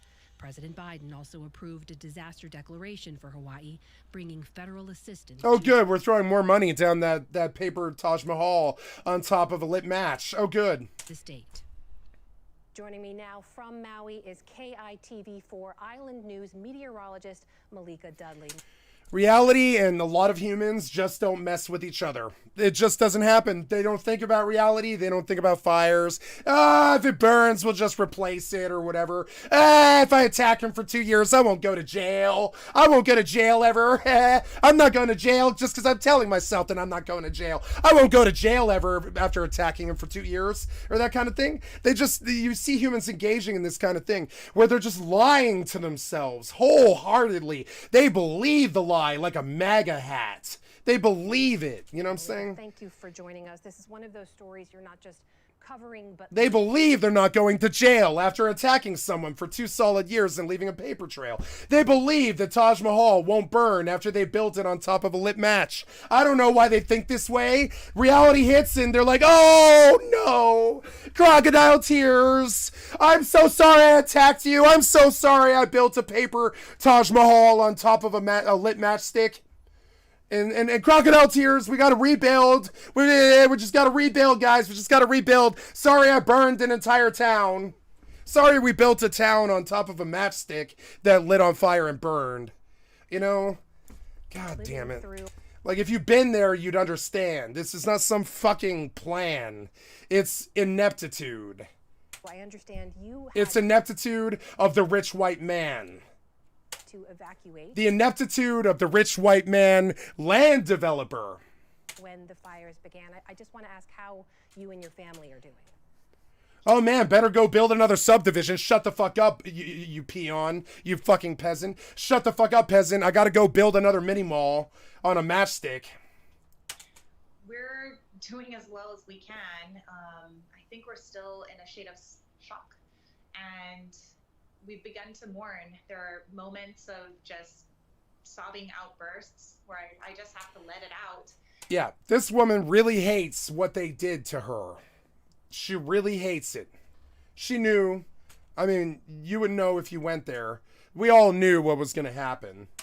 And there are other moments where I'm just trying to keep things... I didn't know it was going to happen like this, but I knew what was going to happen. When I went there, I feared fire. I feared fire in a real, verifiable way. And I come from Colorado, where we have a lot of fires, and we're really scared of that. One time, I was, I was driving on 285, which is Hampton, right? It's the name of it. It's the Highway 285, right? But they also call this Hampton. It's one of the longest roads in the world. It's running 846 miles, between north and south, between Ciudad Juarez and Denver, Colorado. Or I'm sorry, it's actually Wyoming, I think, or New Mexico. No, it's Colorado. It runs from Colorado to Juarez, Mexico, right? And so one time I was driving on 285 way up here. I'm talking way right here. See it? Way at the top of where 285 ends, pretty much, right? On the north end side. And I threw a cigarette out the window when I was 16 years old. And I get this SUV like laying on the horn and trying to pull me over. And I'm like, okay, something's really wrong with this human being. I don't know what's going on, but I must have a tire out, or I must be on fire, or my gas cap must be missing or something. So I pull over, and this lady is screaming and crying. She comes running to my fucking door and starts smashing on the fucking window. And she forces me to roll the fucking window down. And I'm like, what's going on? And she's like, you threw a cigarette out the fucking window about a mile back, and you're lucky I don't haul your ass to federal prison. And I was like, I'm sorry. And she's like, you're lucky, you're fucking young, you're lucky, you're fucking dumb. And she was like, I would put you in federal prison for what you did. You threw a lit cigarette out of your fucking car, and you could have burned all of Colorado down. And she was screaming and crying this at me. She was that serious about it. You know what I'm saying? I thought it was a joke. I didn't think she was overly... when I saw it afterwards, I didn't think she was being overly dramatic either. She was so scared of what I did. You know what I'm saying? She was like, don't you ever do that again. Don't ever come into northern Colorado and throw a lit cigarette out of your fucking window ever again. I will kill you. I will kill you. You put my family at risk. She was like, I would kill you for what you did. And I was like, Jesus fucking Christ, dude. I'm so sorry. I will never throw a lit cigarette out of my fucking door ever again. I will never do it. And I promised her, and I never have. And you begin to understand that lady knew, just like Lahaina, that if a single fire starts, her entire world is going to burn because they built a paper Taj Mahal on top of a matchstick. An entire town, an entire city, on a paper matchstick. She knows it. The Lahaina people know it. I know it. Colorado knows it. Hawaii knows it. You know, California knows it. But a lot of the rest of the world, they think, oh, the government must have just started that fire or something like that. No, the government built the tenements or whatever 50 years ago out of paper on top of a lit matchstick. I don't know why they did this. It's what happened with, Katrina. It's what happened with Colorado with all the fires. It's when Paradise burned. They act all kind of crazy about Paradise burning, you know? But trust me, fire is something that I understand, you know? Paradise burns. You know what I'm saying? Paradise fucking burns, you know?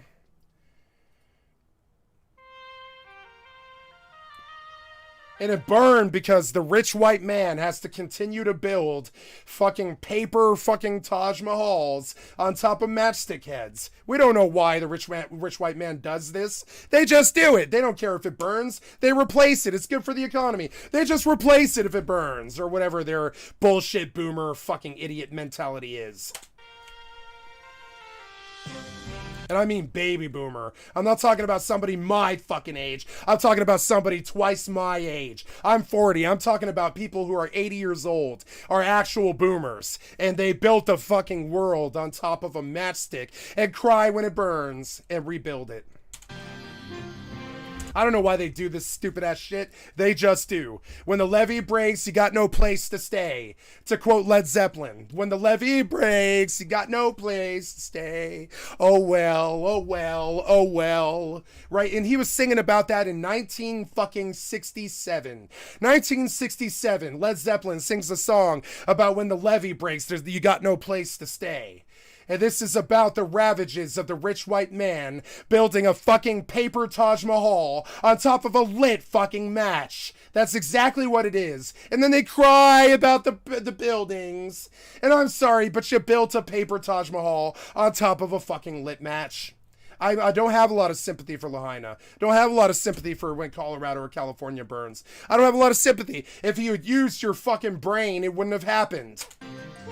I'm sorry, but I mean, you know, once you live there, you understand. I don't need some outsider's opinion about this. Once you live there, you fucking understand that they built a paper Taj Mahal on top of a lit fucking fire and expected it not to burn. I'm sorry, but that's the actual reality. I know nobody wants to hear it, but that's what actually happened. I don't give a flying fuck about whether they wanted to do it or not. They did it. They did it 50 years ago. I don't care if they planned to do it. They just did it.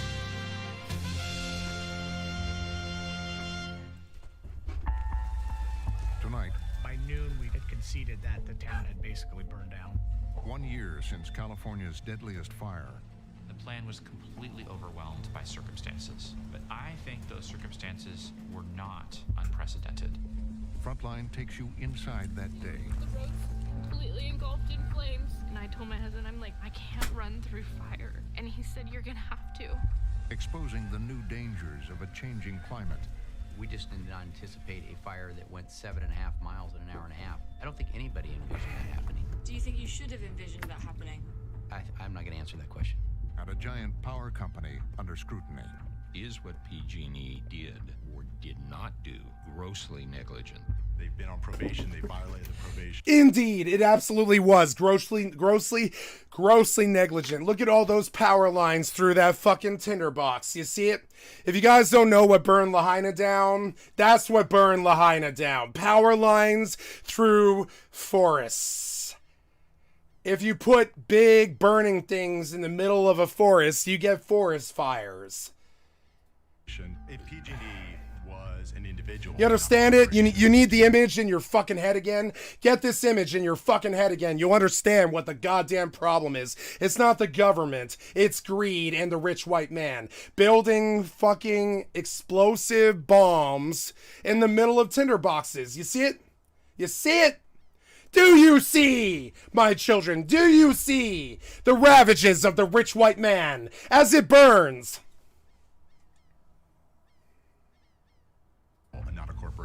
I think by now they would be in prison. Tonight on Frontline. No prison for the rich white man. He makes money. He makes money. You can't put him in prison. He makes money for us. He feeds our kids. You can't put him in jail. He's a businessman. You can't put him in jail for burning 1 million homes. You can't do that. He needs to keep building. Come on, he needs to keep building, guys. He's the rich white man. He's got to keep building and building. Paper Taj Mahals on top of matchsticks. He's got to keep building. No jail for him. No. He's a developer. Developers don't go to jail. No. Developers make billions of dollars. Shut the fuck up and just let the man make his billions of dollars making paper Taj Mahal on top of lit matches. Just shut the fuck up and let him keep making his billions of dollars. Come on, shut the fuck up. You're a peasant. Shut the fuck up. Let the rich white man build fucking paper Taj Mahals on top of lit matchsticks, please. Shut the fuck up. You're just a peasant. You don't have any money. Shut the fuck up. Shut the fuck up and let me continue to build paper Taj Mahals on top of lit matches. You're wrong. You're an idiot. Shut the fuck up. Fire in paradise.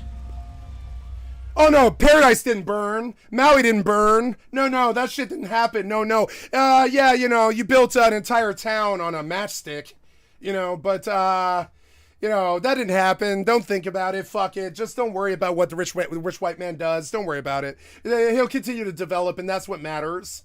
He'll keep developing for you. Don't worry.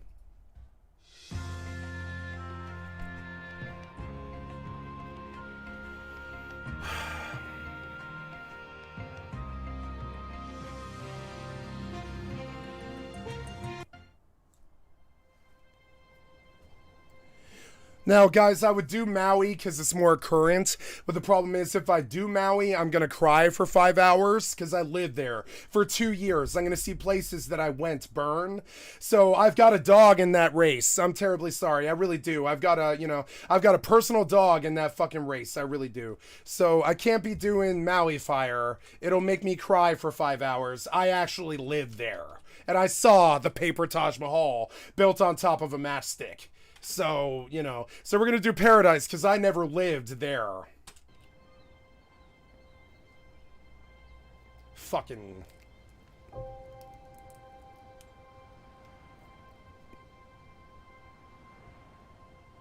Paradise is... There's something about it. There's something with the country that's... The trees are beautiful.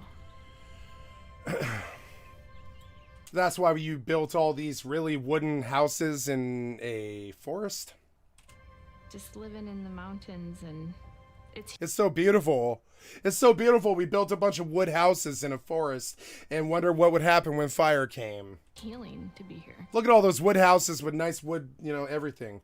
And but really you built wood houses on top of a matchstick. You can see it right here. Tell me that's not what this is. It's exactly what it is. When I see all those trees, I think, oh my God, it's a forest. And if forests burn, all the houses in the forest are going to burn. Hummingbirds and butterflies. We'd sleep outside under the stars. We burn alive as we built a paper Taj Mahal on top of a forest fire. Yeah. It's a tight-knit community. Everyone is super. Yeah, we're all white. Strong and resilient. All rich. It's a super tight community. It's all rich and all white. Here. Maybe 1 in every 300 or 400 people might have a different color of skin, yeah. It's not entirely white. It's like 96.7% something. You never felt more safe than out there in the mountains. Because there's no other people who don't look white.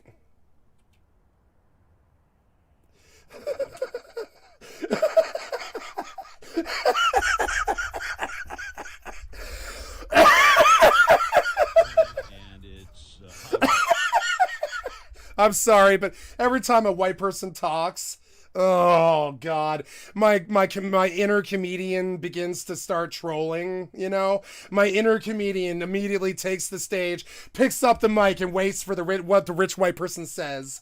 Like literally, my inner comedian takes the stage, and all the laughter and the claps start, right? And like the spotlight lights up, and I take the mic off the fucking stand, and I open my mouth and wait for what the rich white person is gonna say.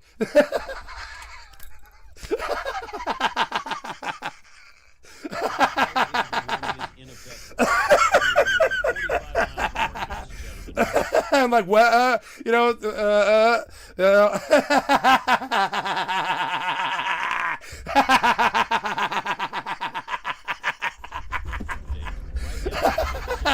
I'm like, what? It's like, oh, the punchline's coming, guys. I woke up early the morning of the 8th. The wind was very strong. Pine needles were hitting the roof. It's a metal roof. Oh, good. Hey, pine needles were hitting a hot tin roof. That doesn't sound like fire. In my half-asleep state, I thought, is it raining? Anytime you have the winds coming with no rain, it's very nerve-wracking. And we were getting so late in the season, we were just critically dry. It was just like, please, blow in a storm. You know, every now and then I like to wake up early and make guys breakfast.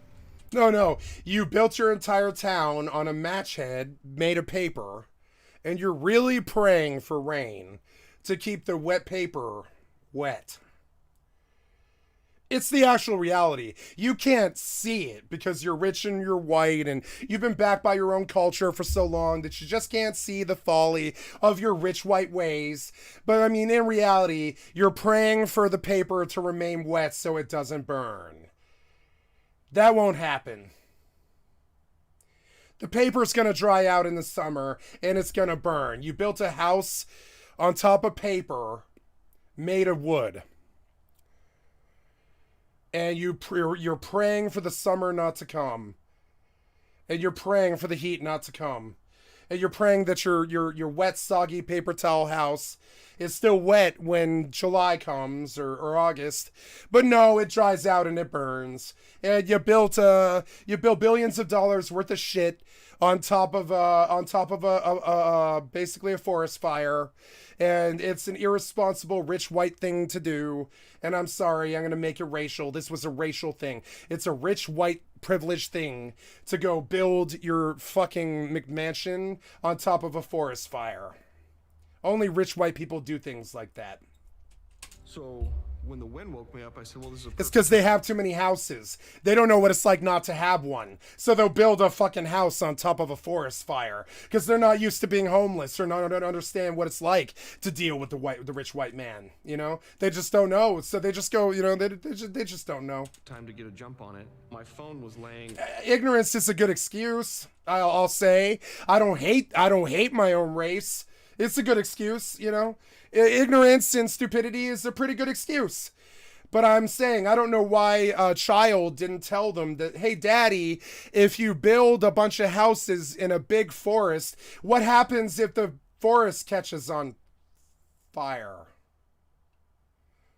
It seems like a 5-year-old's logic, you know? Like a 5-year-old could have done better. On the countertop next to where I was cutting up potatoes, and it illuminated. Said there was a vegetation fire in the canyon. I'm sick of the ravages of the rich white man. I'm sick of it. Why, oh, I'm supposed to feel so sorry for them. No, lose your fucking houses. You built a paper Taj Mahal on top of a matchstick. Fucking idiots. 7.5 miles. What did you think was going to happen? I know it's victim shaming. It's like victim shaming, but you keep doing it. I watch you build more houses though. You've been doing this. Every fire in every Katrina, in every FEMA, you keep building though. You keep on building though. After every FEMA, you go right back to building. The high voltage electricity tower. You know, every FEMA disaster, you go right back to building. I'm sorry, but I don't have a lot of sympathy for you. I don't have a lot of sympathy for this. It's unfortunate, but I don't have a lot of sympathy for this. The rich white man built a lot of rich white houses on top of a rich white forest, and the rich white house and the rich white town burned on top of the rich white forest. Like, I'm sorry, but you just don't build a huge fucking town in a forest. It's gonna burn. This is why when you see a big city, you don't see a lot of fucking trees. You know what I'm saying? You don't see a lot of trees around a city. The line was almost 100 years old and was owned by PG&E, America's largest electricity company. Fire started, as PG&E has admitted, from a... Oh, good. It turns out that the power company burned an entire town. That's always fun. Thanks, power company. I wonder who runs the power company. Is it the rich white man? Might be wrong. I'm sure a rich black man owns the power company. Let's make this racial, because it kind of is. ...of equipment It's white people getting burned by white people. It's a white problem. that failed, bringing a power line in contact with the steel tower. So you had shards of... And boy, it's such a tragedy when white people kill white people. It's okay when they kill other people, but when white people burn white people, it's such a fucking national tragedy. Lahaina and, Paradise and stuff. Never mind that time we dropped bombs on black people in the South. When the white people burn white people's towns, we're gonna hear about it. Molten metal that got thrown down into the brush. In high winds, companies like PG&E can turn off the electricity and power lines to reduce wildfire risk. No, it turns out that, it's all just really a fire risk whether you're running power through it or not. It's you built a Taj Mahal on top of a paper matchstick. And I don't have a lot of sympathy for you. I have a lot of sympathy for the victims who were victims of greed. I have a lot of sympathy for the victims. I do. I'm not saying that it's their fault this happened or I'm trying to shame them. I'm saying, what the fuck did these people think was going to happen? What did they think was going to happen? Like, okay, if I go to the beach, I can kind of assume that I'm going to see sand and sunlight and water, If I go to a forest, I'm going to probably have a lot of trees and a lot of sunlight and a lot of wildlife and stuff. But I don't really think I should have a lot of buildings or towns or houses there because there's a lot of water, a lot of sun, a lot of heat, a lot of animals, a lot of trees, a lot of wildlife. And I don't think, I better turn that into a project or whatever the white man's after. I better turn that into an apartment complex, right? Or whatever the white man thinks when he sees wildlife or whatever. I mean, it's not even my own race anymore because I don't think I see the same things as them. I look at something and I see beauty. I think they see mini mall, seriously. We had heard that PG&E was thinking... Like, I don't, it doesn't even feel like the same race anymore, really. Like, I'm sorry, but... Power. Like, do you see mini mall when you look at Paradise? I see a bunch of houses in a forest fire. I think you see mini mall. I see a bunch of houses in a fucking fire. Several different areas that were... Same as Lahaina. In danger of high winds and possibly something... I think you see mini mall, and that's all you see now. That's all you see. Happening with power lines. Which is why we have more mini malls than people. But that morning, PG&E had decided not to turn off the power. I'm kidding. Later say this was because the winds were decreasing. I made one corner around Highway 70 to where you can actually see the Polgar Bridge. And so I took my eyes off the... I don't want to cry for 5 hours or I would cover Lahaina. I don't want to cry all day. You know what I'm saying? I do that enough all day, every day as it is. Road for 2 seconds. Sorry, so we're going to do Paradise because I never lived in Paradise. I only lived about 20 miles away. And looked up, saw it, and made my report.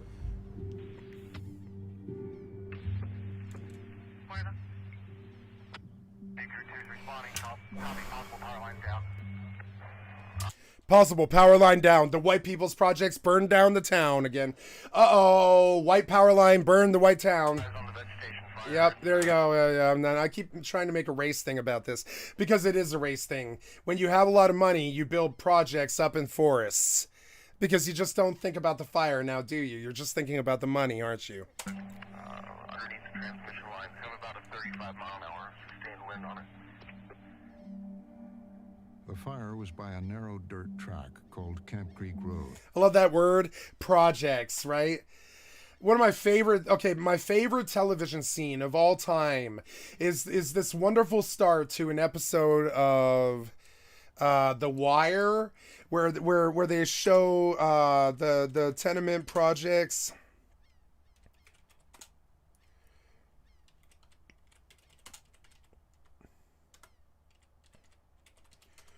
Demolition.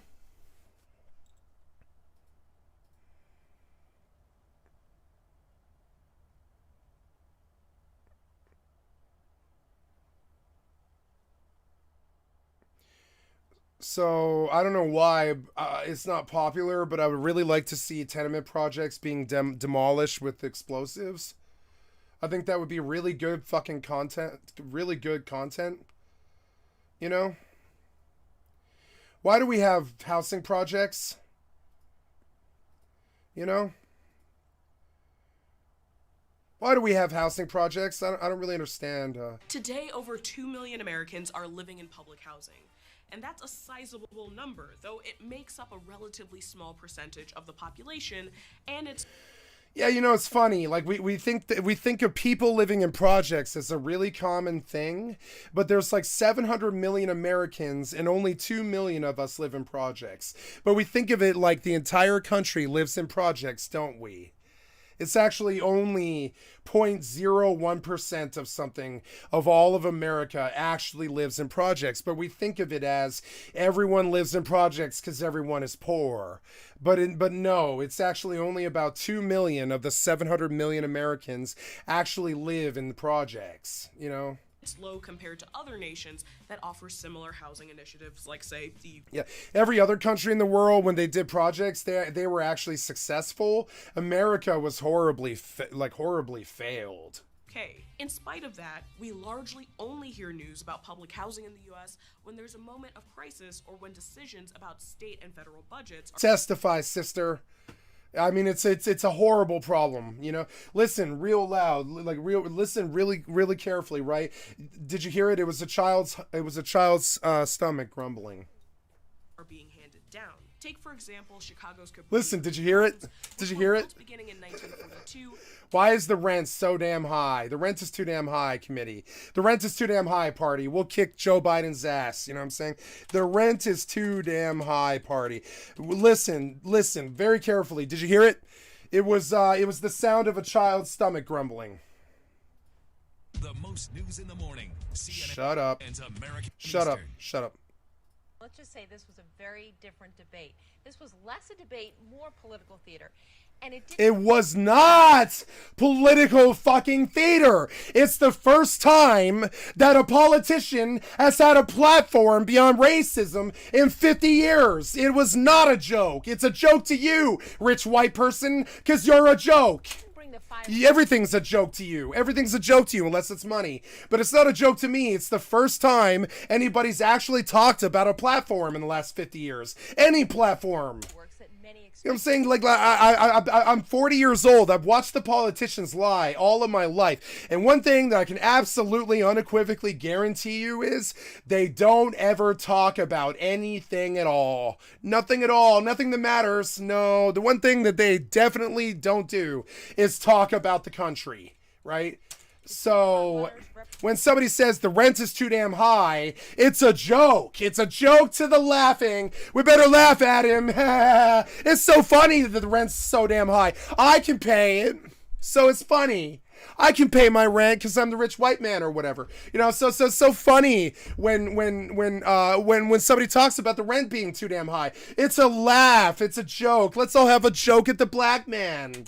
You know, let have a joke at the black man's expense. It's so funny to the rich white people when we talk about how the rent is too damn high. It's so funny. It's such a joke. It's such a joke that people are dying in the streets. Haha, we're rich and white. We're not going to die in the streets starving. Who cares, right? Carl Palladino and Democrat Andrew Cuomo did not engage with each other. They didn't even mention each other. Both kept their cool as 5 other candidates, though, on the stage took... We're rich and white. We don't have to worry about the rent. We own the housing project. Who cares about rent if it's too damn high? Who cares about that? That's a laughing, crying shame of a joke, right? Because I own the housing projects. Who the fuck cares if the rent's too high? That money goes in my pocket, so... Palladino looked nervous at times, but both he and...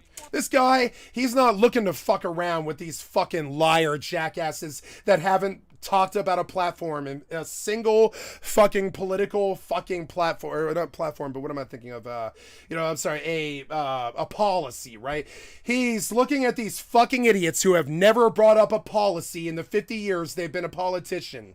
He's literally looking at him, and all he sees is aliens, just like me. All I see is aliens who have taken over our goddamn government, pretty much. Because the last time that they talked about a single policy in this country was like 50 fucking years ago. 50 years ago. So he looks at him, and he's like, yeah, I don't care what this fucking fool says, because it won't be a policy. You know what I'm saying? He doesn't have to pay attention to what they're saying. There's no policy. A white person hasn't had a policy since 1967. Not a single policy. Not a single one. Any politician in any of the 50 states, not one of them has had a policy except Bernie or whatever in like 50 fucking years. You know what I'm saying? So he looks at these guys like aliens the same way I do, because they're not even human. They don't live in the same place. They don't eat the same food. They don't care about the same things. They're not human. Stuck to their message. They're not human. They're not really human. They don't give a shit if somebody dies in the projects, because they're not human. They don't care about their brother and sister. They're not human. They've adopted some higher thing or whatever, and now they're godless or whatever the fuck, and money's their god now. I'm not your career Albany politician. I'm a builder from Western New York. Not good. I don't want to hear builder, and I don't want to hear taxpayers party. And I don't want to hear, like, I guess you would say Republican and conservative, but he just sounds crazy to me. My critics, they want to say I'm angry. He doesn't look angry. No. No, he sounds really calm. Like he couldn't ever drum up a passion about politics if he tried for the rest of his fucking life. Angry isn't something that I get out of this man. I see a man who hasn't had a fucking bit of energy or a politic or an emotion or a fucking policy in 50 years. That's what I see. I'm passionate about saving... You're not passionate. You're not even smiling. You're a fucking liar, rich white man. New York. Fucking liar. Our government doesn't need a tweaking. It needs a major overhaul. Wow. Now. Okay. And I know the state like nobody else on the stage. And I understand the fear, and I understand the anxiety, what's going on with the economy. I understand the disgust. I'm sorry, can't watch it. Former madam who wants to lead the Can't watch it. Businesses will leave this state quicker than Carl Palladino at a gay bar.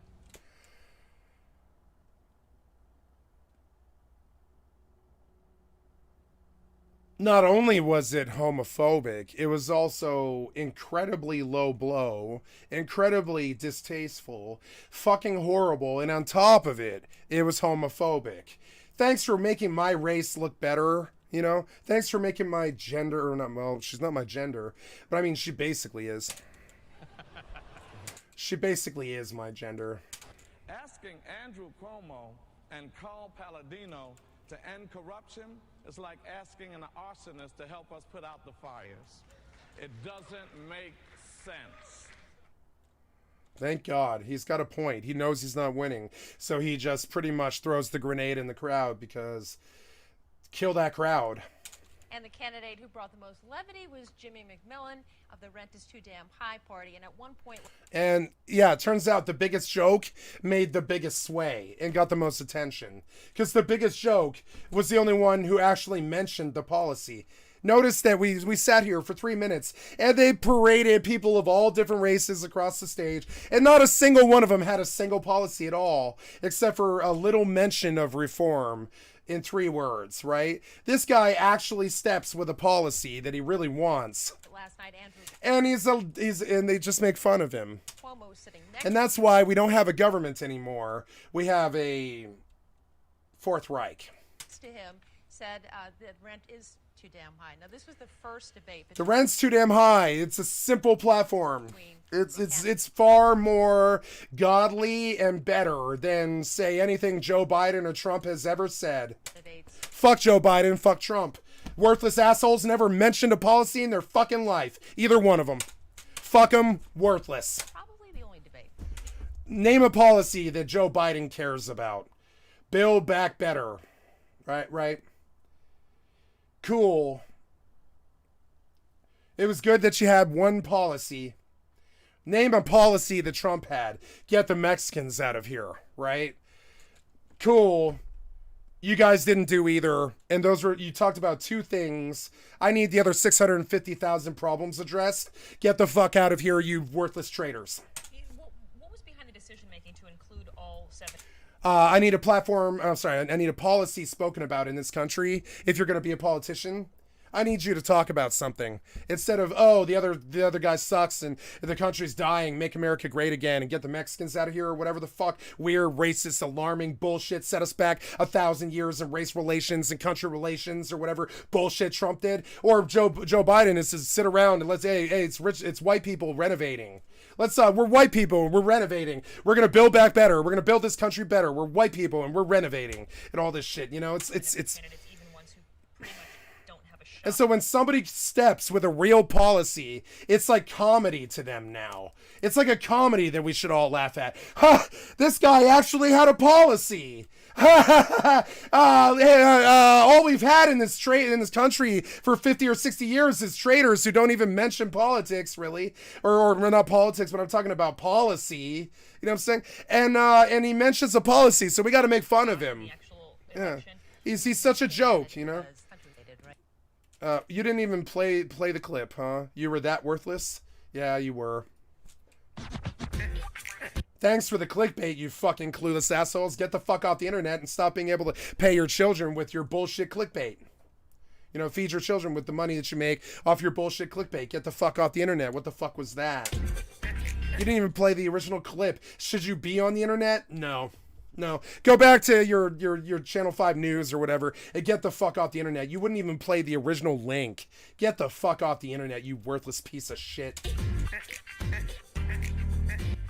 Like, straight up, like, I see so many people, they'll be like, here's a 10-minute video about this thing. And they don't even play the original clip. And at that point, I'm wondering, was the video necessary?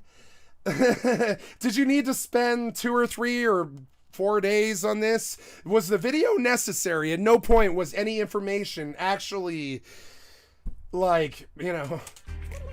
I represent the rent is too damn high party. And yeah, it's a joke to you, but it's not a joke to me.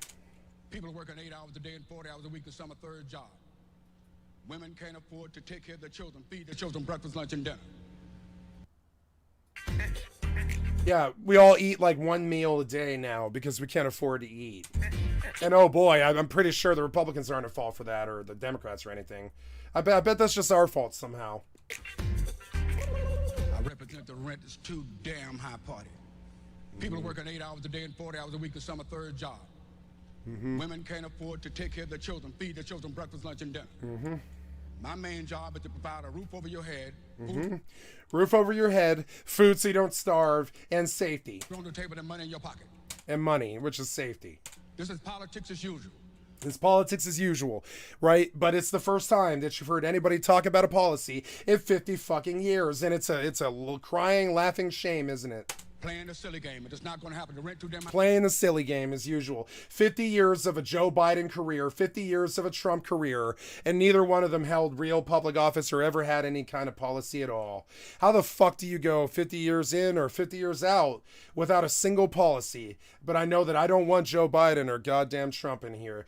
Yeah, it's cool that Joe Biden fucking mentioned Build Back Better one time, you know?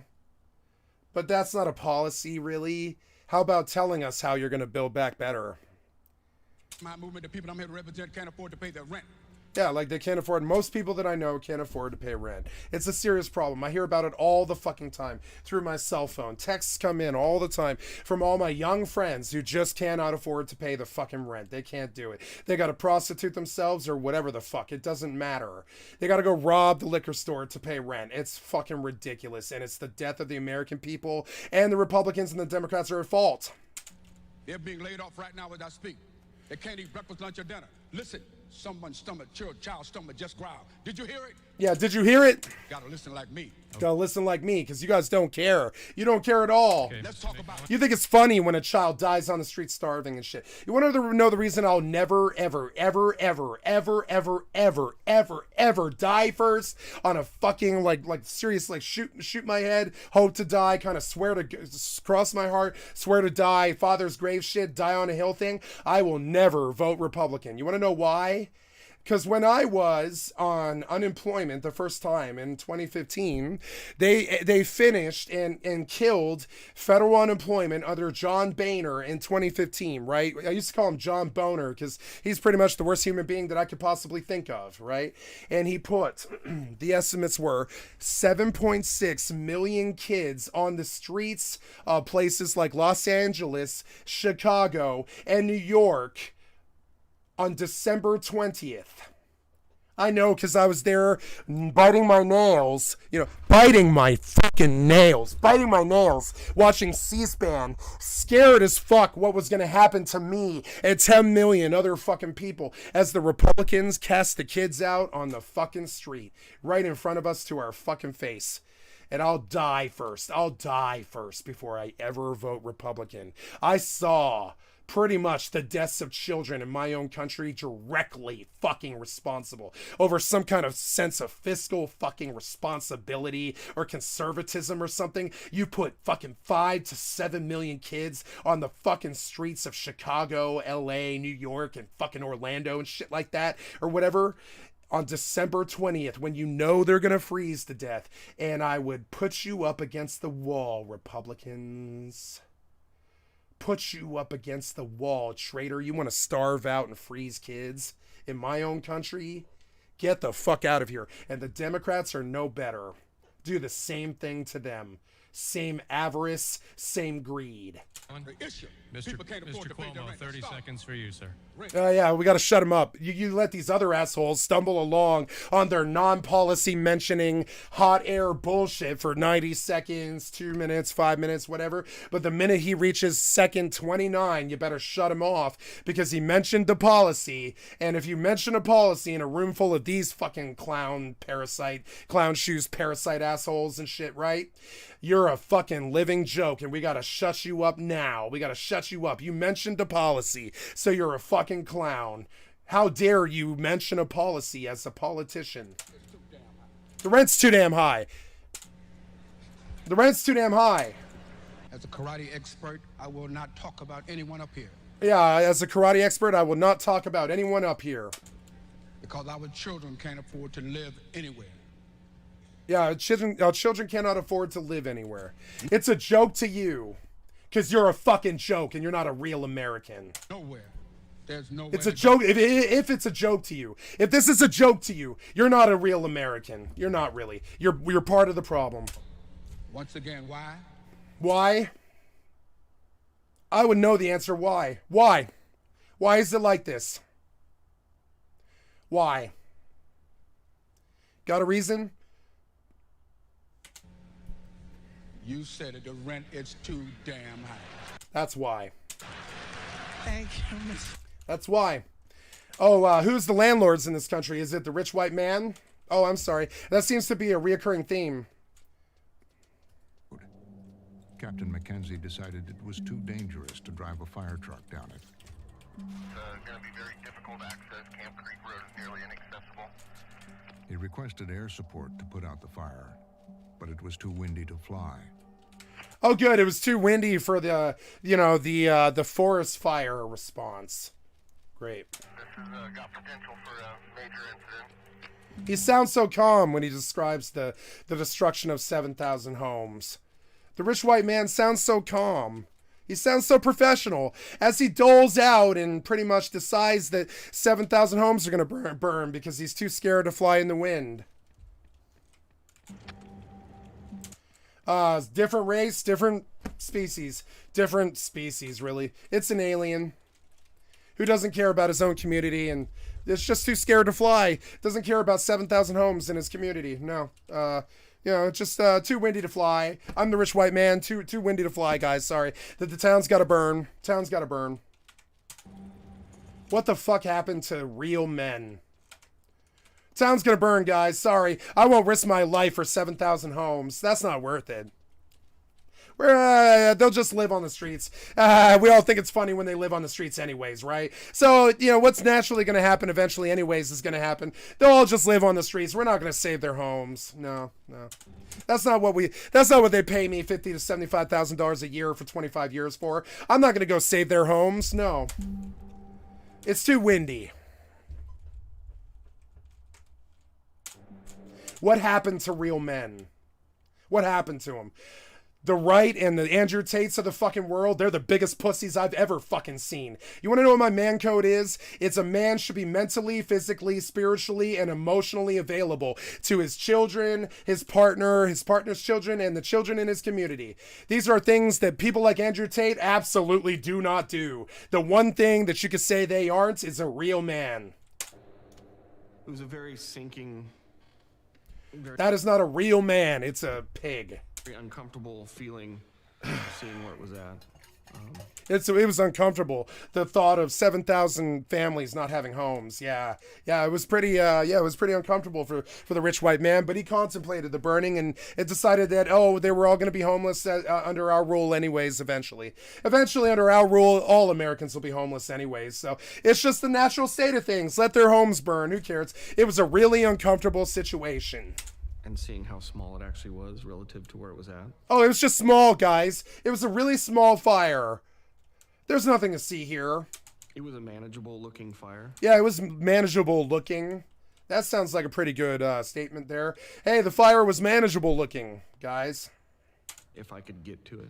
If I could get to it, but that'd mean me doing something, and doing something, I don't know. They pay me to sit here. So I sat there. But you couldn't get to it. Couldn't get to it. We have all these cars and jets and planes and tanks that'll bust in meth labs and shit like this. But no, we just couldn't go. We couldn't get there. We let it burn. Like Lahaina.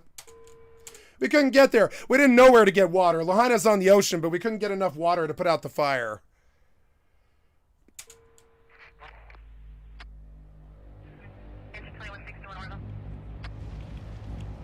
Hey, 45 minutes to pass.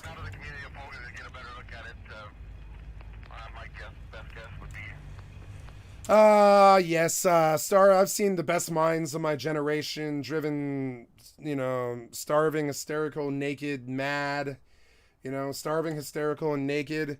I've seen it destroyed by madness. You know what I'm saying? I've seen the best minds of my generation destroyed by madness. And that madness is laziness.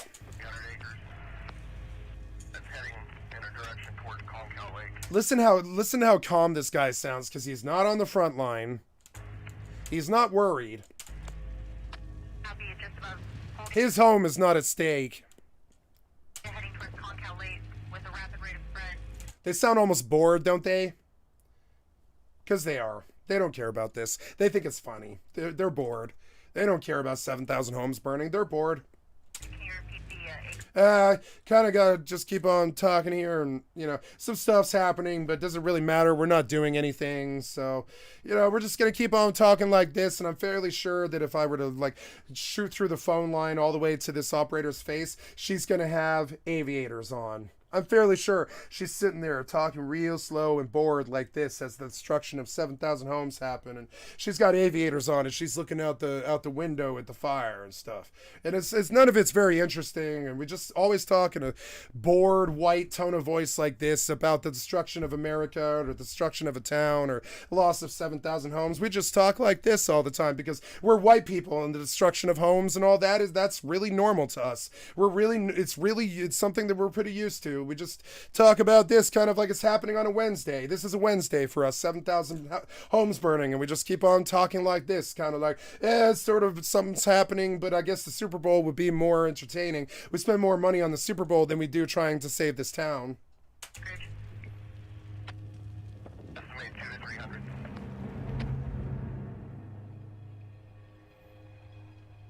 The fire was spreading towards Concal. Even the fucking documentary narrator is bored. And this is something about the mankind that I've just never understood. As they talk about the Hindenburg crash, I mean, back in the day, it used to be, the humanity, right? And now it's like, we're bored. This is a Wednesday. People are dying and people are losing their homes. And we're just kind of used to this sort of crap because the white man's in power. And that's kind of what happens when we're in power. And we just talk like this all the time. We're not very interested in what the fuck's happening, right? But here's how humanity used to sound before the white man got hold of it. You know what I'm saying? The Hindenburg, right? Oh, the humanity, right? This is back when people were actually real and had souls and hadn't been co-opted by the rich white man or whatever.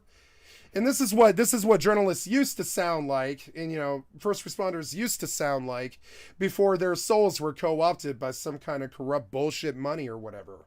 This is what humans used to sound like before the boredom of the destruction of their own race got to them, and they just all started talking like this and sort of slow and not very, you know, invested, and just kind of talk about it like this, and it's just going on. It's my job to narrate this, and I'm not emotionally invested or anything like this. So I just talk about 7,000 homes being burned, and I don't really care. I'm not invested in it, right?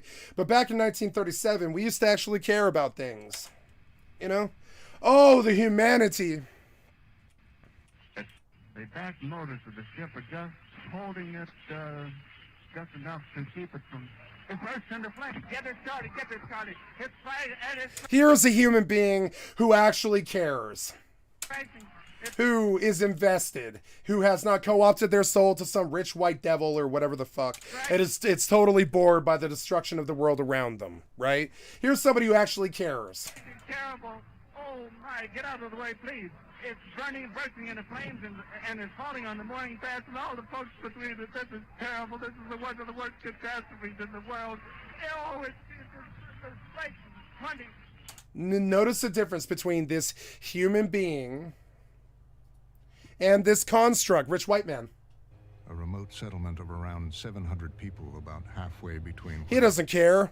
He's got his nice middle to upper class home and his 2.5 kids and his 5 cars and his 2 houses and shit. He's a baby boomer and he's rich and he doesn't care. So he'll just kind of dictate out the whole destruction of a town, do a play-by-play, and his pulse doesn't even race. Because he's not human. Most of these people aren't human. Fire ignited and paradise.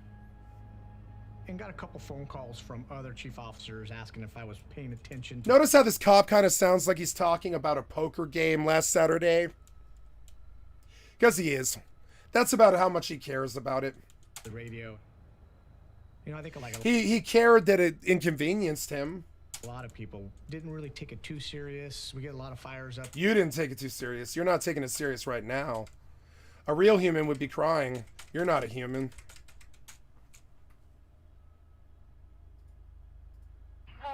Or 500. Like this guy. And this is, I'm sorry, by the way, this was way, way less than what happened to Paradise. And this guy's crying, right? This is a human being. This is a human being. This is not a human being. Human being. Feet into the sky. It's a terrific crash. Human being. Not a human being. Up there.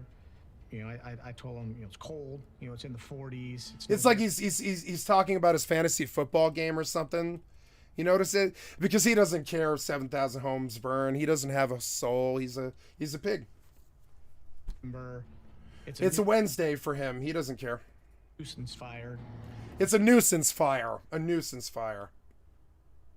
He doesn't think about what that sounds like when he says it because he doesn't care.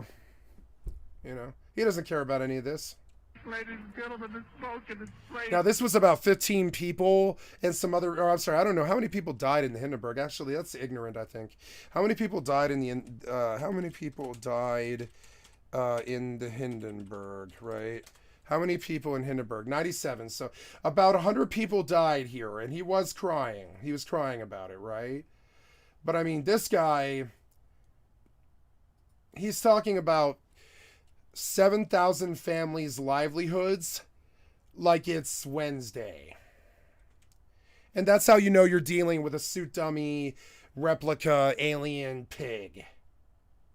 Who, it's like a Wednesday for him when he talks about the destruction of 7,000 homes. You know, even the narrator is still basically the same problem. And so it's very, very difficult for me to listen to this stuff without hearing the undertone of I don't give a fuck. These people don't give a fuck. They don't care. The incident command post was set up at the hardware store at Yankee Hill. And so he cares about the strategy he used to avoid doing anything about the fire.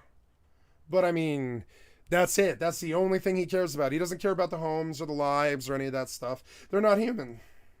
We're preparing to defend Concow and contain it. We're going to defend it like it's some kind of war. At fire.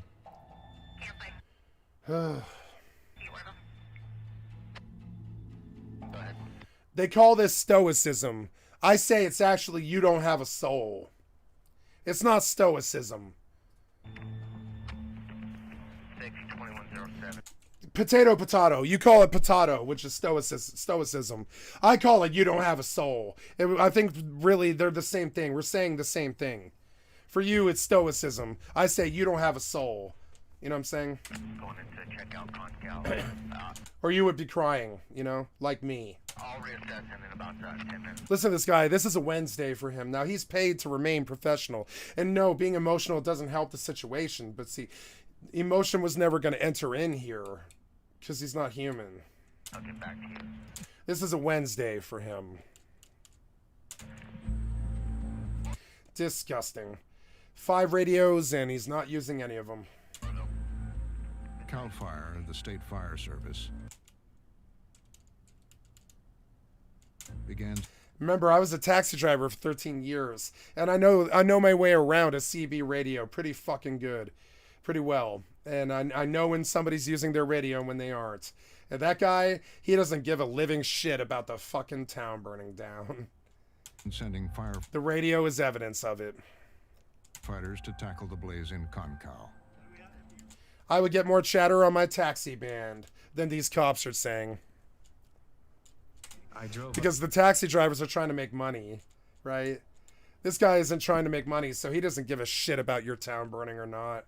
Up Highway 70, and the wind was... This guy's gonna make his money, whether your town burns or not, so he doesn't care. Basically blowing all the smoke right over the top of us. See how he sounds? He seems kind of bored. He's like bored about this. It bored him. It was boring to him. Because he has no heart and no soul. Now, and the flame is rising to the ground. You call it stoicism. I call it you have no soul.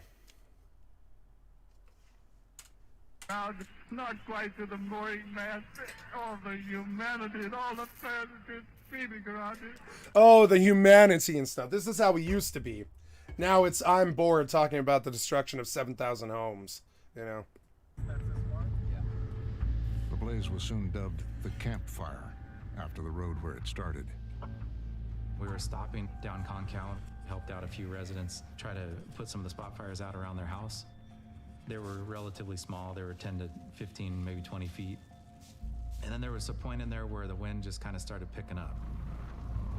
And the spot fires that were not a big deal at the time started engulfing both sides of the road.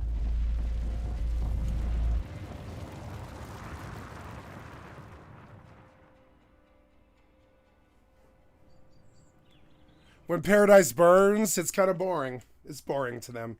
Super Bowl probably drum up their blood, you know, but not paradise burning. No. Super Bowl probably get a reaction out of him. My pops have been in Concal ever since I can remember, before I was born. Oh, it's too hot in here. I'll be right back. Road, and like the top, we always felt like nothing could hurt us there, and it was home sweet home. 21-year-old Jordan Huff often visited her granddad, who lived on his own on a small farm. He'd grow pumpkins for the grandkids, so in October when they were ready to harvest, we'd have jack-o'-lanterns to carve, and they were Papa's pumpkins, and they were bigger than any ones you'd seen. My pops lost his leg in a farming incident, but they're stubborn mountain folk. He was always outside working when we showed up, out in his wheelchair working away.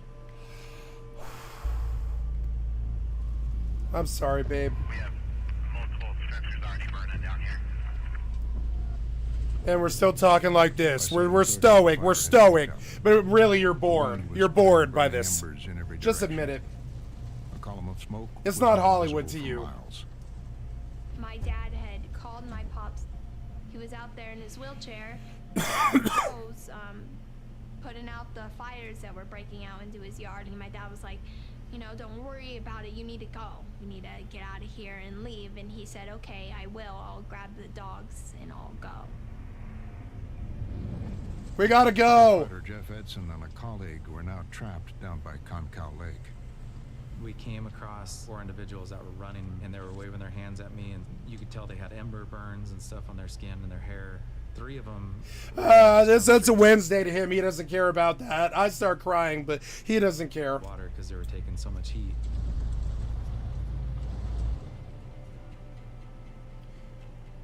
Oh, and these are the people we choose to protect us. We need to shut down Highway 70 and then stand by for additional resource order. At the incident command post, Chief Messina was aware this was becoming a major fire. But with firefighters in Concow trapped, and aircraft unable to fly because of the wind, he didn't know how fast it was moving. We typically get our fire intelligence, what the fire's doing, how fast it's spreading from our own line personnel, firefighters. What was different about this day, it was the fact that as soon as our firefighters engaged, they went right into rescue mode.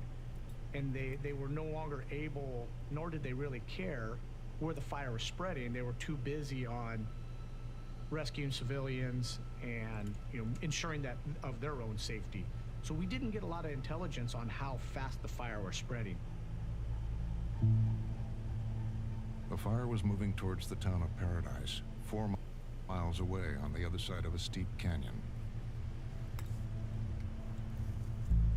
In the past, fires have rarely crossed the canyon. But the campfire was now spreading at a rate of 80 football fields a minute. 911, what is your emergency? I see a fire across the Feather River Canyon. The calls started coming in, and slowly as people were waking up in the morning, having their coffee, looking out the window, and seeing what I couldn't see. She cares. Dispatcher Carol Ladrini had been trained to handle calls reporting fires. Do you see ashes? Do you see flames? How close is it? Because kind of far off could be across the street or 2 canyons away. 911, what is Cal Fire normally notifies Paradise Police if a fire is threatening the town, but they hadn't done so. I want to report a fire and somebody else already reported it. Okay, is it in the Concow area and up north that way? Yep, that's it. Yeah, we're getting on to calls. Thank you. As more calls came in, Ladrini says she... I love you, babe! And they told her the fire was north of Concow, miles from Paradise. Did they I love you say guys. anything about the size or the intensity of the fire? No. At No. that point, they didn't. They don't care. And I didn't ask. No, nobody cares. Generally, a fire that far away would never even get close to Paradise. So they're like, we're safe, we're in the bowl, and they didn't do anything. Paradise Police.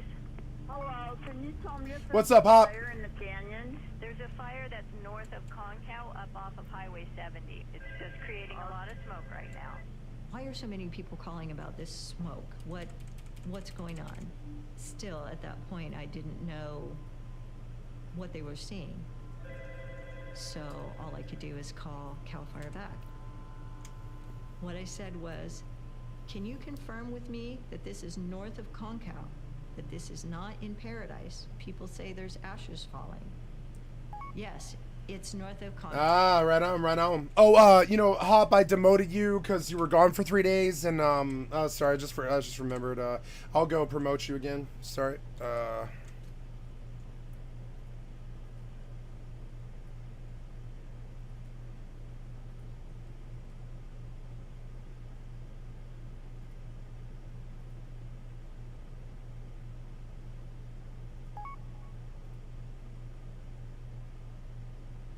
Fixing it right now. Okay. Yeah. I mean, I just do this. It's something I've always done with my mods. If they're gone for 3 days, I just remove the role until they're back because it's just safer. It's like a protection against somebody using your laptop or your computer to attack me. It has nothing to do with you.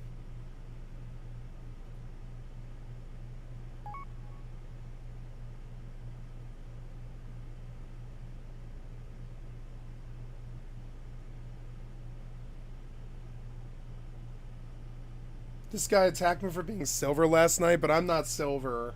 I'm gold, you fucking idiot. I'm not silver. You don't even know what silver is. You don't know what silver in Overwatch is. You're so stupid. There's not even any fucking like gold or silver anymore. Like you don't even know what silver is. You fucking idiot. I play quick play all the time. What the fuck are you talking about? He hit me last night and said 5 years and still silver. Shut the fuck up. No, it's been 5 years since silver was a thing. You're a fucking idiot. You're a fucking idiot. It's been 5 years since silver was a thing. It's been 5 years since you've ever even played Overwatch, or you would know this. You're a piece of shit who has no clue, and you're the fucking idiot. You know what I'm saying? 5 years is still silver. Shut the fuck up. Silver isn't in the game anymore and hasn't been for 2 years, you fucking idiot. The fuck are you talking about?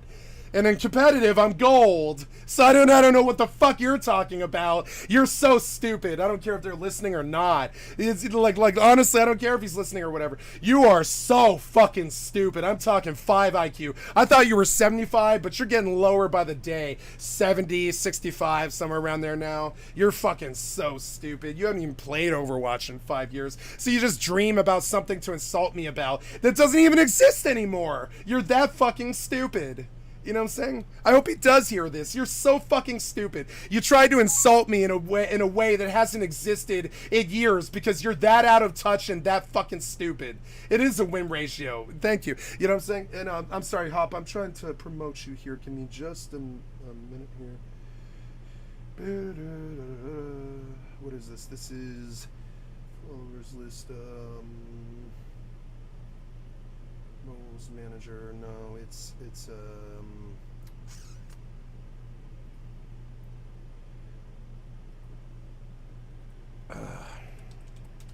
well, we'll watch this video while I do this. I'm sorry, guys.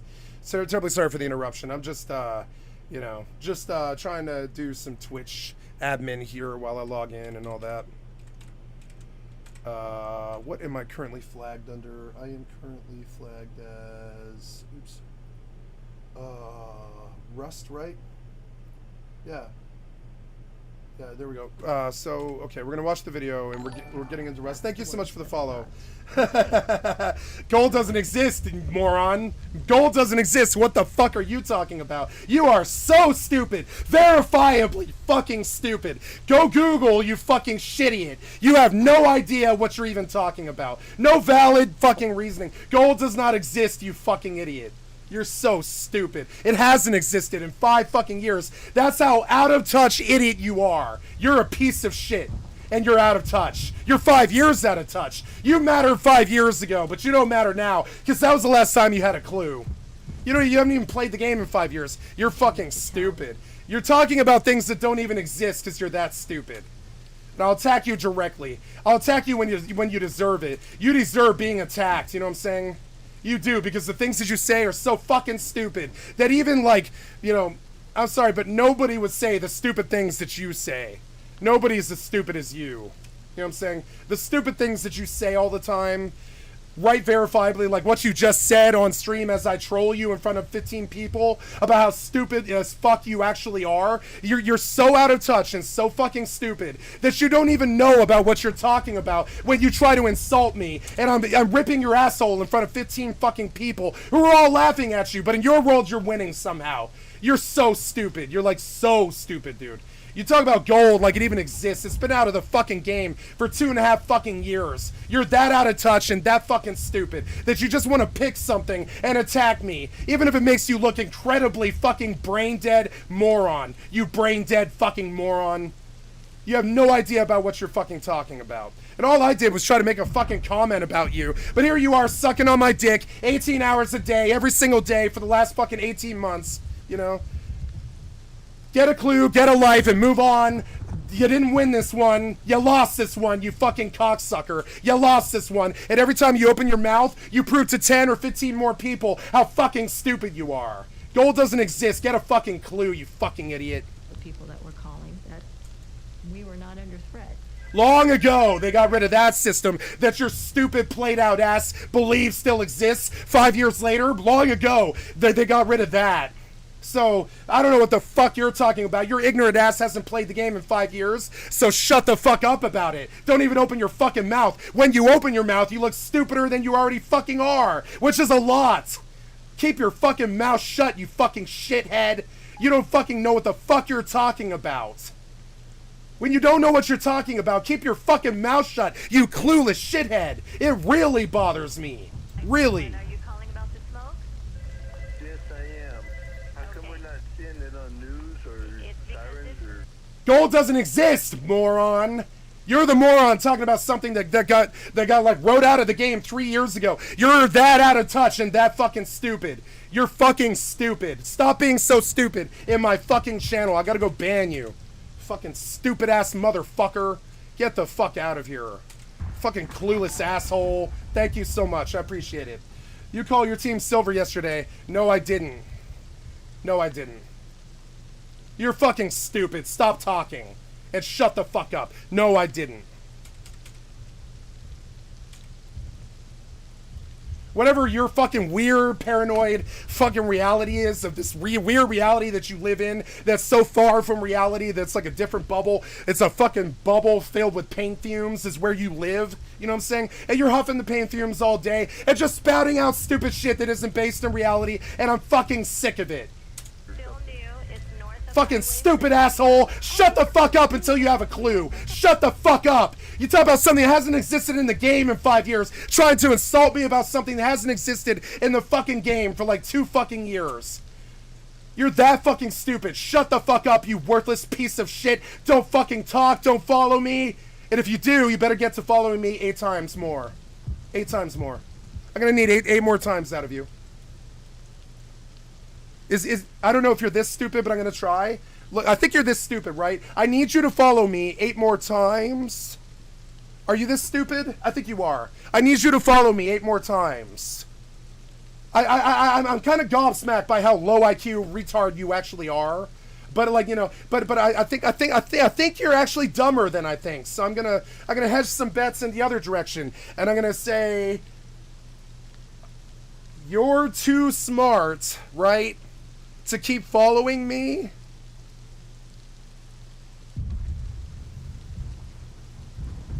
Or are you that dumb that you're just gonna keep following me? You know what I'm saying? So I'm betting pretty low. I'm guessing your IQ is around 37, 45, something like that. I think 50. And you know, and I think you understand the basic words I'm saying, but I don't think you have any actual intelligence, or you would stop following. So let's see how smart you are. Are you going to stop following, or are you just going to be a really brain-dead moron? How dumb are we talking here? Do you understand the words I'm saying? If you do, follow me with some kind of hateful sentence, right? If you understand the words I'm saying, follow me with a hateful sentence, okay? I give you permission, slave. Okay, if you understand the basic words that I'm saying, are you intelligent enough to understand language? And if you are, I'll give you this one. I won't yell at you if you follow me. But I need you to follow me with a hateful sentence right now if you understand the words that I'm actually saying. Do you understand the words I'm saying? Yeah, okay. Okay. Thank you. So, hey, we understand that he's got a command of the English language, I think. Okay, good. So, no, I didn't. No, you'll be notified. There's a fire. You did that in your retard delusional brain. No, I didn't. I did not refer to Quick Play as silver, you fucking idiot. No, I didn't. No danger to paradise, okay? And if I did, I was drunk. Sorry. But whatever you fixated on last night, that word that I said last night that caused you to think about the word that I said for 18 hours because you're a stupid, fixated piece of shit asshole. I'm sorry that I said something when I was drunk last night that you piece of shit asshole fixated on for 18 hours. I'm sorry if you fixated on something I said when I was drunk. But it was, you know, reality. I know you and reality don't really mix a lot, right? But the reality was I said something about their skill level when I was drunk. Now, you might have fixated on that for 18 hours thinking about how you could fucking, you know, you could fixate on me and make fun of me about it because it's something that you think you can make fun of me about. But all it really does is show the audience here how much of a brain-dead, shit-idiot fucking moron you actually are. Are you aware of this? Every time you open your fucking mouth again, you just show the audience how much of a piece of shit you actually are. Are you aware of it? You can follow me again and I won't yell at you. Are you aware of it? Are you aware of it that I'm prompting follows out of you? That you're my tool and my cassette? You seem to think that you're smart, but I don't think you are.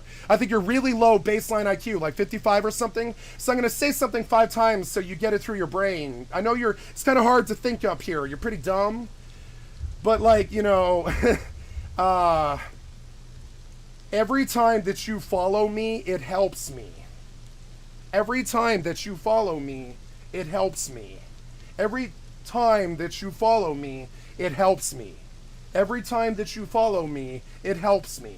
Now, I said it 5 times. Repeat after me, right? Every time you follow me, it helps me. Are you understanding? I understand it's kind of dumb and thought and you know, like brain work is kind of hard for you, you know? Thinking about things, you're kind of dumb, you're pretty slow, you know? So I'm going to say it 5 more times so you get it. Every time you follow me, it helps me. Are you getting it? If you hate me so much, why would you continue to follow me? I understand this is a dumb, like, I understand this is like algebra for you, and it's really hard for your dumb brain to actually grok it, or understand it, right? But I need you to understand it. Every time you follow me, it helps me. I'm going to keep saying it every day until you get it through your dumb brain.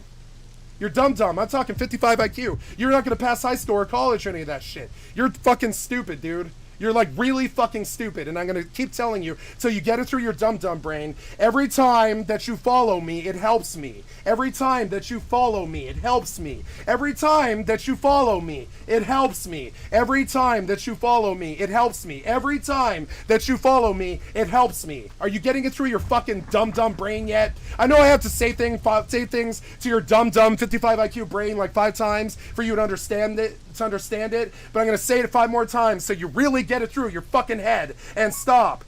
Every time that you follow me, it helps me. Every time that you follow me, it helps me. Every time that you follow me, it helps me. Every time that you follow me, it helps me. Every time that you follow me, it helps me. 5 times. Did you get it through your dumb brain? Every time that you follow me, it helps me. Are you understanding yet? If you really hate me, why the fuck do you sit around and suck my dick all day? If you really hate me, why do you sit around and suck my dick all day? If you really hate me, why do you sit around and suck my dick all day? If you really hate me, why do you sit around and suck my dick all day? I know I have to say it 5 times, a bunch of times, for your dumb brain to understand what I'm saying. I think you can understand the insult. You got a pretty good filter for insult and stuff. But every time that you follow me, it helps me. I can understand, like if you really hate me, I know you really want to put my penis in your mouth and you dream about it at night when you're touching yourself and all this. I understand this. But it still doesn't change the fact that every time you follow me, it helps me. I don't care if you unfollow or whatever the fuck retard fucking dumb logic in your dumb 55 room temperature Ronaldo brain. I don't care what you tell yourself. It still helps me. And you're fucking stupid. It's the only power you have left. It's to help me. So I get to helping me, slave. By 7:45, the fire had crossed the canyon and was threatening Paradise and the surrounding. Yeah, I don't care. No steam, Hop. I'm terribly sorry. Area, home to 40,000 people. I don't care.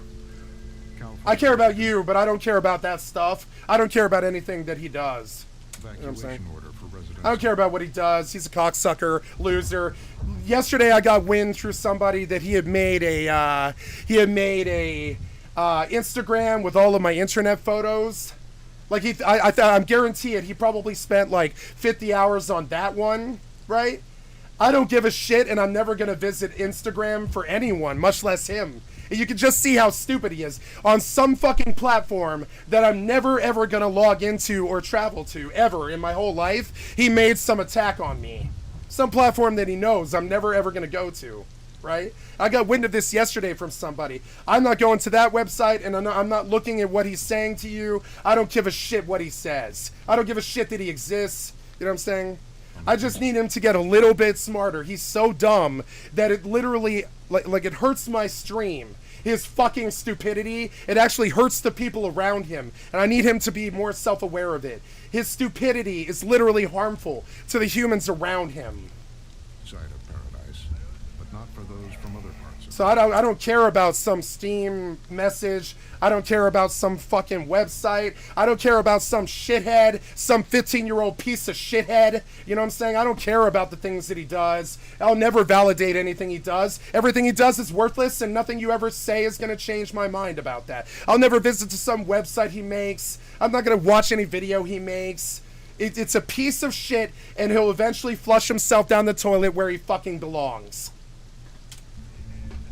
I don't need to do anything. I don't need to look at his videos or his chat or his messages or anything. You know what I'm saying? I'm going to say this. There's a new channel rule. Do not suggest I take IMs or go to websites, or I will kick you. Because I don't fucking care about what the piece of shit does. I'll never care. He's a piece of shit. He'll flush himself. That's the best case scenario for him. He's going to flush himself down the jail toilet. That's the best scenario for him. At no point do I care about the pictures that he posts or the messages that he sends. He's a piece of shit. He'll flush himself. At no point has he ever been valid, nor will he ever be. You know what I'm saying? So don't suggest I talk to him or take his messages, or I'm going to assume that you're with him. I'm gonna assume that you're with him. Don't suggest I go look at something or send me chat or show me evidence that he's a piece of shit. I'm very, very, very aware that he's a piece of shit. I don't need the hint. I don't need some help with it or I don't need to track him or anything that he does. He's a piece of shit. He'll flush himself eventually. I don't need to do anything. I will sit by the river long enough until the corpse of the piece of shit flushes down the toilet. Don't care about what he does or anything that he says. You know, why should I? Do you think I want the drama? No, I don't want the drama. If this guy was to never speak or show up again, I would forget he existed. I would. That's how little he matters. I would forget he existed. If you were to give me a year, I would forget even that it happened. And that's the reality. He's a piece of shit signifying nothing. Signifying a ton of pieces of shit signifying nothing, right? Over and over and over again for 18 fucking months. I don't give a shit about his piece of shit reality. I never will. Couldn't give two shits about anything that he does and never will. He's entirely worthless. His time is an entirely piece of shit waste of time. He worries about me instead of himself, so he's already sussed himself out of the fucking gene pool, and he won't even, like, you think it's possible to sit there and target someone and attack them 18 hours of, or whatever, 14 hours a fucking day for 7 days a week for 2 years and shit?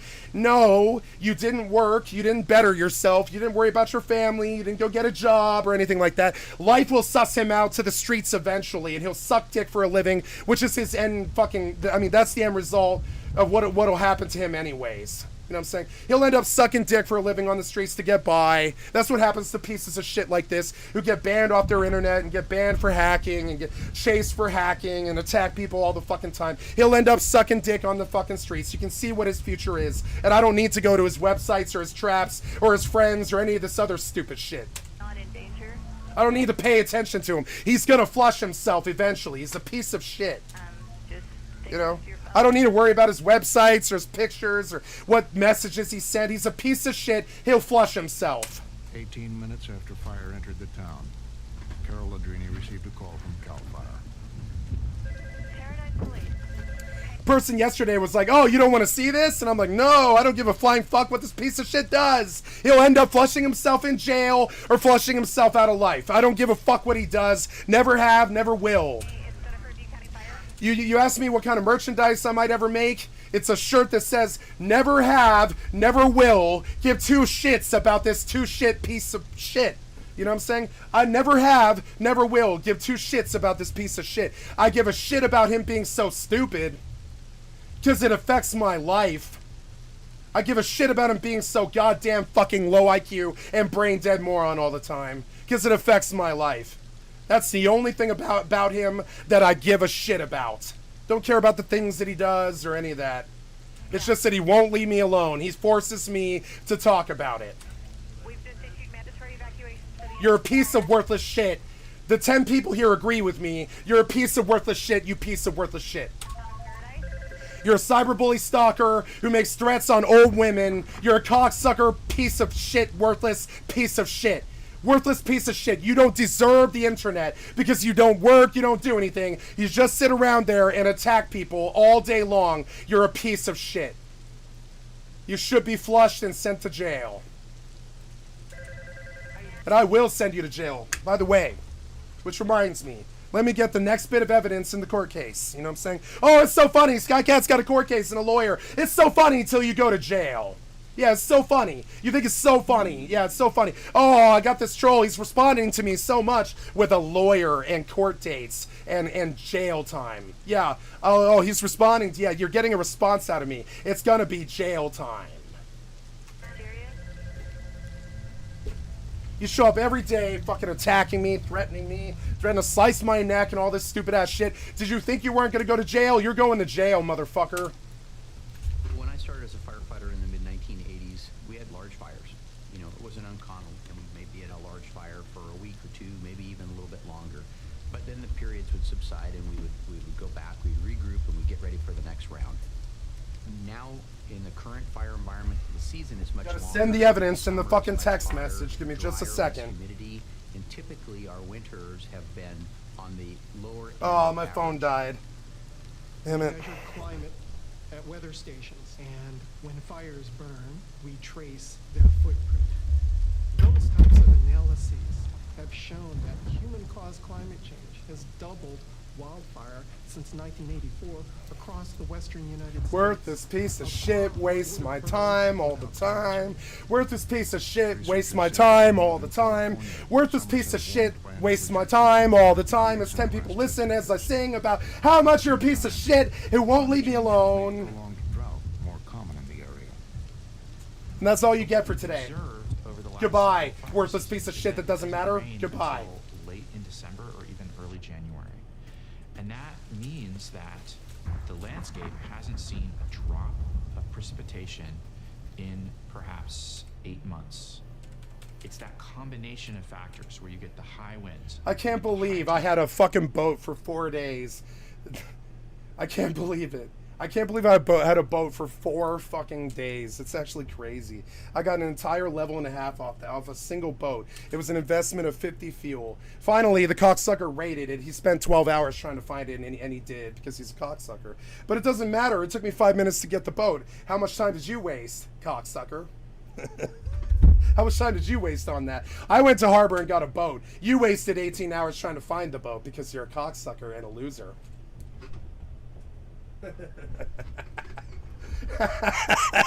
I could go replace the boat in 20 minutes and insult you further, you're worthless piece of shit, waste of time, waste of a life.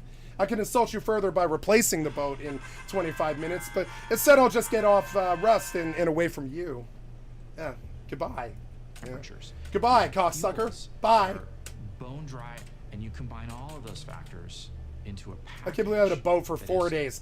Really explosive. Anybody with skill would have taken that boat like hour 9, but this guy spent 4 days hunting for it. One time he raided and didn't do anything because he has no skill. One time I came into the boat yesterday, then there was just an open door there. And then like, god damn it, you're fucking dumb. You're like really fucking dumb.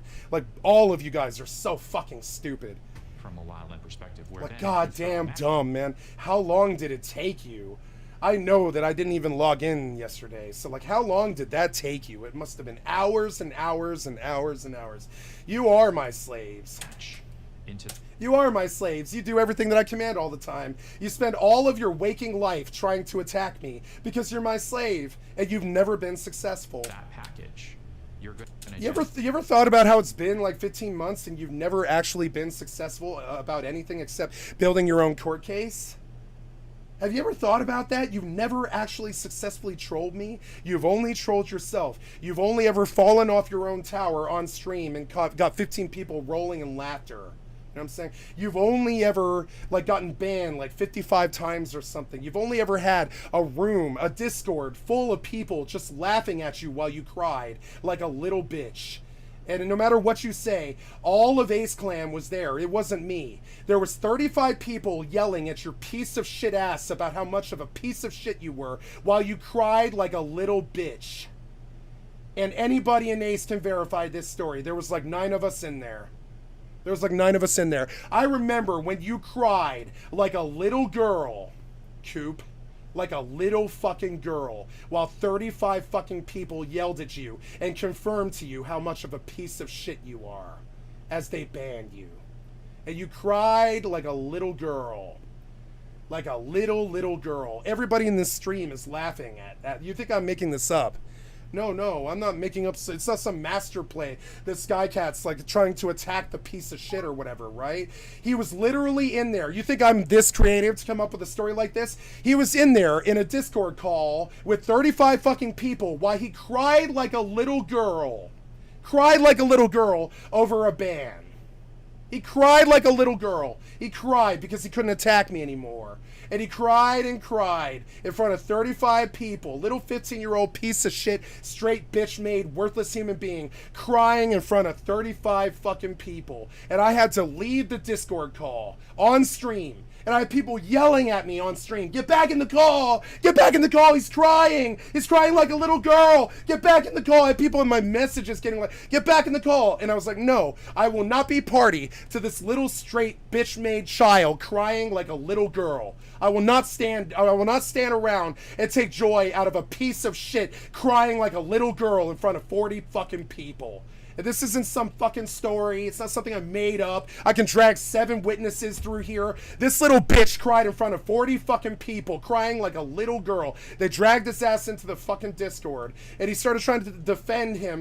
He started trying to defend his right to attack me 14 fucking hours a day on their server. And so then they called in their clan, and their clan called in my clan, and suddenly there was like 36 fucking people in a Discord call with him while he cried like a little bitch.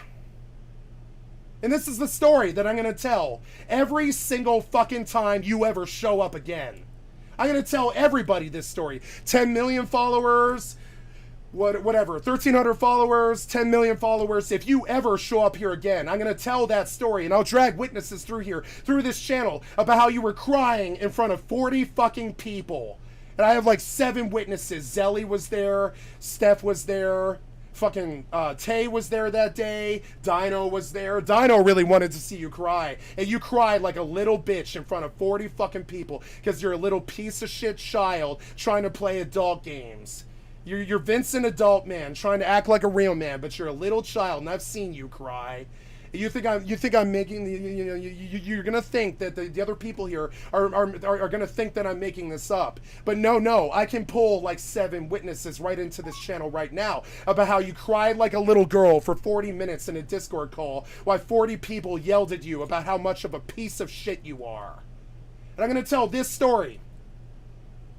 Oh yeah, we do have this, by the way. Ace does have that. Ace has that. Taylor can send me the video. You know what I'm saying? If you don't leave me alone, I'm going to play the video of you crying in that chat. I'm going to play the video. Thank you so much, Hopkins. Yes. You think I'm lying about it. You think I lie all the fucking time. I'm not lying. Trust me, I'm not lying about anything that I've said here, including him crying. If you don't leave me the fuck alone, I'm going to play the video on my stream of you crying in the Discord for the rest of my career. You will leave this channel now and you will never come back, or I will play that video of you crying like a little bitch in front of 40 people. Your little insecure 15-year-old piece of shit, worthless fucking little bitch, straight bitch made ass, crying like a little girl, like your daddy just whooped you in front of 40 fucking people, and you think I'm the piece of shit. You're the piece of shit. I've got the evidence. You know what I'm saying? And I'll play it. I'll play it on stream. If you don't disappear and never show up here again, I will play that video on this fucking stream every single fucking day. And I'm gonna whisper my friend and get him to send it to me. My friend recorded that. He did record that. He was like, well, I got the video. I forgot all about this. He was like, well, I got the video. If he ever troubles you again, we'll just put the video on the internet. I'll put the video of you crying in front of 40 people on the fucking internet if you don't fucking leave me alone. And I know you're scared of this because you did it. I know you're scared of it. You cried in front of 40 fucking people, and I'm gonna make your fucking life a joke, and you're the one who's gonna get death threats, and you're the one who's gonna get people showing up at your fucking house when I show them who you actually are. So understand, I have the power here. You know what I'm saying? I have the power here. I'm going to go whisper my friend. Hey, Tay. You know what I'm saying? You think I'm joking or some lie. It's not. I'm going to go whisper my fucking friend right here and be like, hey, man, you got that fucking video of fucking Coop crying in front of 40 people? And he's going to be like, yes, I'm doing it right now. You think I'm full of shit. No, I'm fucking, like, that is a brilliant idea. If you don't leave me alone, I'm going to put you crying in front of 40 fucking people on YouTube and make you fucking famous for it, you straight bitch-made cocksucker. Fuck off. Now. There, you want it, huh? You want it. You want me to put your little video of you crying like a little bitch on YouTube? You really want me to? Because I will. If you ever show up here again or make another fucking noise, I will put your video of you crying on YouTube. And it's going to get hits. And I'm going to go retire to my McMansion and shit off the money that I make off them laughing at you, crying like a little bitch when you were 14 years old in front of 40 people, you little child, you little bitch-made child, straight crying like a little bitch in front of 40 fucking people, and I know you're scared of it. I know you're scared of it because you did it. This one's, I got you dead to rights. You did do this. You did this one. We got your evidence of that. Like, I'm gonna go get it right now. I'm gonna like literally show you. Writing Tay the fucking message.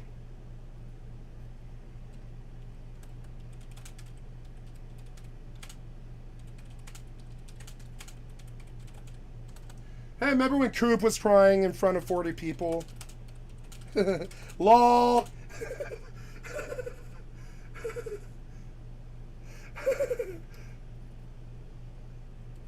Remember? You still have that video because I bet he does. I want to put it on YouTube. So now I can't publish his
He's sending the video. You think I'm joking? I wish I was joking about this. This guy's so clown shoes that he left a video I'm gonna put on the internet if he doesn't leave me alone.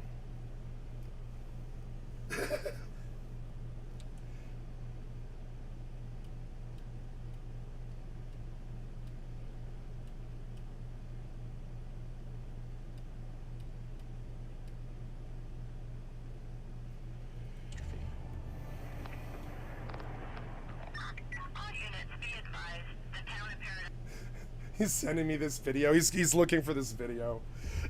He's got this video of Coop crying in front of 40 people, and I'm gonna put it on the internet. I'm definitely gonna put it on the internet if you ever show up here again. I'm definitely gonna show you. Like everything else I've ever done to you. As I warned you before I did it, I'm warning you before I do it now. If you ever show your face, if I ever see a suspect name or a follow in this channel again, I'm gonna put your video of you crying on YouTube.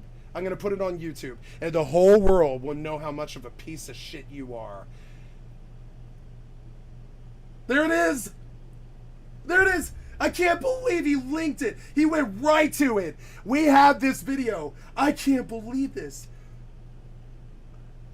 Hold on, guys. Gotta mute the stream. I'm terribly sorry. I gotta mute the stream and go look. Hold on. I will put this on YouTube if you ever show your fucking face in here again. Remember when you cried in front of 40 fucking people? I had the power now. He's not lying. No. There was 40 people in that channel, dude. You were so much of a fucking clown that he recorded it, and he told me he was recording it. He said, I stopped the stream sniper for you, and he recorded the fucking video. There it is. No, I'm going to put it on YouTube right now. I'm going to put this video of you crying on YouTube right now in front of you. Right now. Right now. You want to see me do it? You think I'm full of shit? No. We're putting this on the channel right the fuck now. Watch me do it. The whole world is going to watch you cry like a little girl, you straight bitch. Like a little girl. You think I'm full of shit? No. I have this video right now, and you're going to watch me upload it. You're going to fucking watch. You just linked it to me. I just downloaded it. It's right here. Watch me do it. I'm going to play the video on my fucking stream of him crying. No, wait. No, I can't do that because he's like a minor, I think. I can't attack him, he's a minor. I can't attack him on stream, guys. But check my channel tomorrow. I warned you, if you showed up here again, I warned you, and you already broke it. You're already broken and shit. Tomorrow there will be a video of you crying on my fucking channel. And trust me, that one's gonna go viral. You're the real talent. Crying like a bitch in front of 40 people and shit, that's a lot more entertaining than anything I've ever done. You're the real talent. And people are going to make fun of you all over this planet. You are such a piece of shit. I can't fucking wait. I'm not going to do it on stream because it's like full blown like an attack. But what I do in my personal life is absolutely fine. Like show the world you crying like a little bitch in front of 40 people. Look how scared you are. You're fucking so scared of this. Please let me out of this. Jesus Christ. So check my channel tomorrow, guys. You'll see a video of this kid crying like a little bitch. You know what I'm saying? Can't do it till I'm off stream. That'll be in about 11 hours. You think I'm full of shit. No. We got the video of you crying like a little bitch. You know we did. He told you. He told you why when you were crying like a little bitch in front of like 26 or whatever it was. It was like 36 people. It was 2 whole clans all laughing at you in a Discord about how much of a piece of shit you are. You upset the admin. You upset our clan. You upset their clan. You were hacking on their fucking server. They were telling Face Punch. They were sending videos of Face Punch of you firing a Tommy for fucking 50 clips in a row without a reload and all this stupid ass shit that your stupid rat bastard, clueless shithead asshole used to do in front of everybody. And they were really pissed at you, and you were crying like a little girl in front of 40 fucking people. I warned you not to leave another message, and you did. So the video's going fucking live. I wasn't kidding. And the whole world's gonna see you cry like a little bitch, and that's why you're crying right now. You're crying and freaking out about it right now because you know that you did. You cried like a little bitch in front of 40 people, and I'm gonna fucking put it to the world. You know what I'm saying? I'm going to show the world. I'm sick of you attacking me. I gave you a chance, too, and you immediately violated it. You could have just shut the fuck up and left the channel. But now I'm going to post the video because I warned you, and I wasn't kidding. If you show up here again, if you say another fucking thing, you know what I'm saying? I'm going to post the video. You immediately did, so I'm going to post the fucking video. I'm going to attack you on the internet. You've been attacking me for 2 fucking months? There it is, you fucking cocksucker.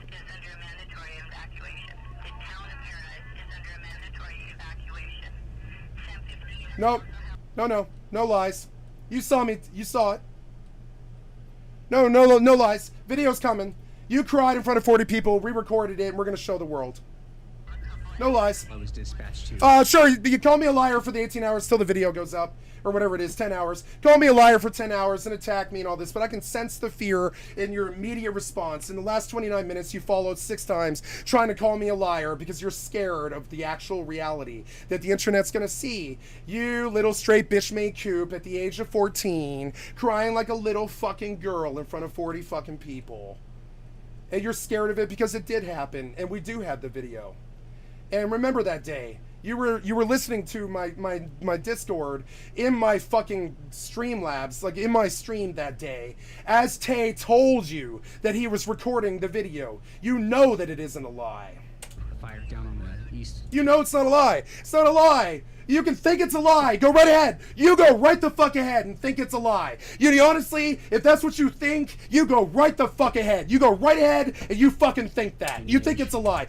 It suits me. If you think it's a lie, go right the fuck ahead and challenge me that it's a lie and keep following me. You think it's a lie, you go right ahead and you fucking think that. You go right ahead. That'll make it sweeter when you see the video, you fucking cocksucker. You go right ahead and call me a liar. Go right ahead. Keep following me, calling me a liar. You think I'm a liar. You know it's not a lie. You know that's not a lie. He told you to your fucking face he was recording it. You know it's not a lie. You're trying to show to them that it's that you're not scared. But it's not a lie. So I slept. How dare you call that a lie? It's not a fucking lie. He told you he was recording it, you piece of shit. You think everything's a lie because everything you say is a lie. But I've never lied to you. The body camera on. I've never lied to you. When have I ever lied to you? I'm not lying to you now. In the house. Yeah, like hard ratioed. I'm gonna put this video of you crying in front of 40 people tomorrow. I told you, don't ever leave another fucking thing in here. Don't leave your piece of shit follows with your piece of shit slimy snail trail rat bastard cock-sucking fucking effort ass. And get the fucking out of here, fucking born loser, or the video goes live. And the first thing you do is tempt me. The video's going live, bitch. I'm not gonna do it on stream because that's illegal. I'm just gonna post the video tonight. I can hear a roaring. You know what I'm saying? I'll post the video. What I can do in my own personal life is absolutely fine. I'm gonna put the video on my fucking channel of you crying like a little bitch. Here's the guy who's been stalking me for 18 months. That's the name of the fucking video. And here's the guy who's been stalking me for 18 months, smiley face. And you crying like a little bitch for 2.5 minutes in front of 40 people. And you know this isn't bullshit. I mean, you know this isn't bullshit. You did it. There was plenty of people in that channel. Plenty of those people were recording you, Coop. Plenty of those people. Patrick was recording you. Tay was recording you. The admin was recording you. They thought you were a criminal. You know what I'm saying? And we recorded you that day when you cried in front of 40 people for the ban because you knew that you couldn't be on that server attacking me over and over and over again anymore. And you were crying like a little girl in front of 40 people. Please don't ban me. Please don't ban me. Please don't ban me. And then he banned you and then kicked you out of the Discord. And it's on the video. And it's gonna play tomorrow, you living piece of fucking worthless fucking shit. I can't wait! Oh, go ahead and follow me now. You go right ahead. Keep on following me. It hurts me so bad. You go right the fuck ahead now. Enjoy your video, cocksucker. From the canyon that were probably 30, 40 feet in height. Enjoy your video. Oh, follow me all you want. I'm fine with it now. Follow, now that I've got my revenge, you go follow me all you want with your worthless piece of shit sentences that I don't read. You go in your weird, worthless piece of shit reality that I don't go to. In your weird, worthless piece of shit stalker, hacker, bullshit, effort ass that I don't talk to or deal with or whatever. You go off into your little reality and believe that the video isn't going live. Go off into your little reality where you send hateful follows all day in your loser reality. You go right on back. And you go right ahead and keep on following me, slave, or I will put the video, I'm putting the video live. I was like, I'm putting the video live. It's just a matter of how long. You know what I'm saying? If you leave me alone for an entire day, no, I'm posting the video. I'm sick of you. I'm posting the video and destroying you publicly. Fire was now established. I was trying to give you one last chance. You blew through it in 3 seconds. I'm putting the video of you crying live, and it's gonna get a lot of hits, you little cocksucker. You know it is. The whole world's gonna see you cry like a little cocksucker. On the east side of Paradise. The whole world. Police went door to door to make sure people had left. I told you not to take it to this place. I told you to leave me a year and a half ago. I told you to leave me alone. Now we're gonna show the whole world you crying. And you're scared of it. You're obviously scared of it because you did it. I cry on stream all the time, right? But the difference is I don't try to act all hard like a little cocksucker like you. I cry on stream all the time. I got no issue with it. It's fine, right? But when you cry, trying to act all hard like some kind of thug, like a little straight bitch-made thug that cries like a little bitch in front of 40 people, you know what I'm saying? It's things you'll never see me do. Cry in front of 40 people, you know what I'm saying? You crying in front of those 40 people. One of the funny things about the video that you're going to see this video. He just linked it to me. I can't believe this shit. I can't watch it on stream without pretty much closing the stream. But I have this video. It's right here. I can't believe it's muted.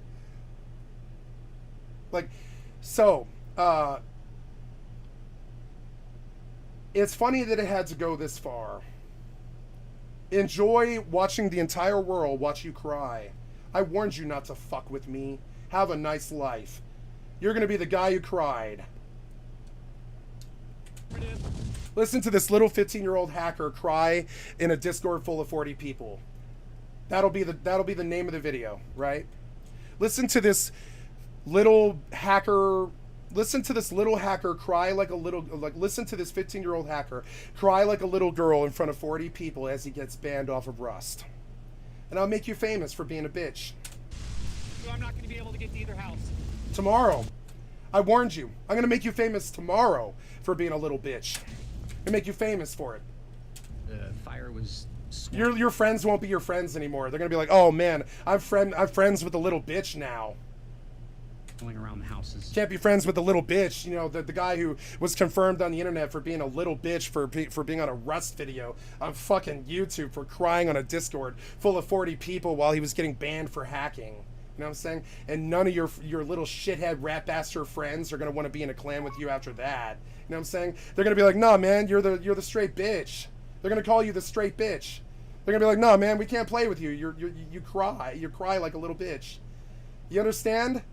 That's what's going to happen to you, and it's going to happen tomorrow. You go right ahead and follow me. I don't care what you do now. Coming in at all angles, defying I'm so sorry that you keep following me. I guess you should stop or whatever. Like, do you understand the stupidity that is your life all the time? The stupid shit that comprises Coop. Gravity or any sense of, in my mind, what would be... Look at his handlebar mustache. It's actually classic. Look at it. Normal for a fire. Too much was happening, too much was going on, and we were not able to do more than just a couple of handful of streets. Oh no! I got my boat raided on Rust after the 2 days that I was going to play on this month. Oh no, I lasted 4 days on the 2-day run I was doing, and I got my boat taken. Oh no. Oh no, my boat. Oh, I better not play Rust for 26 days. I'm sure that'll make you happy. I know you love all these other games that I play. No more Rust this month. Thanks for raiding the boat, so no more Rust now. So now you're gonna have to watch other fucking boring RPGs for... I know it really bothers you when I don't play Rust. I know it really fundamentally does. Because you're watching me dreaming about sucking my dick all day, every day, for the last 18 months. You know what I'm saying? I know what it is. I know what you are. I know what you do. You dream about sucking my dick all day long. You dream about it when you're sleeping at night. You show up in my personal life however you can, and you try to shove your dick in my face all the fucking time, and I just don't want you around me.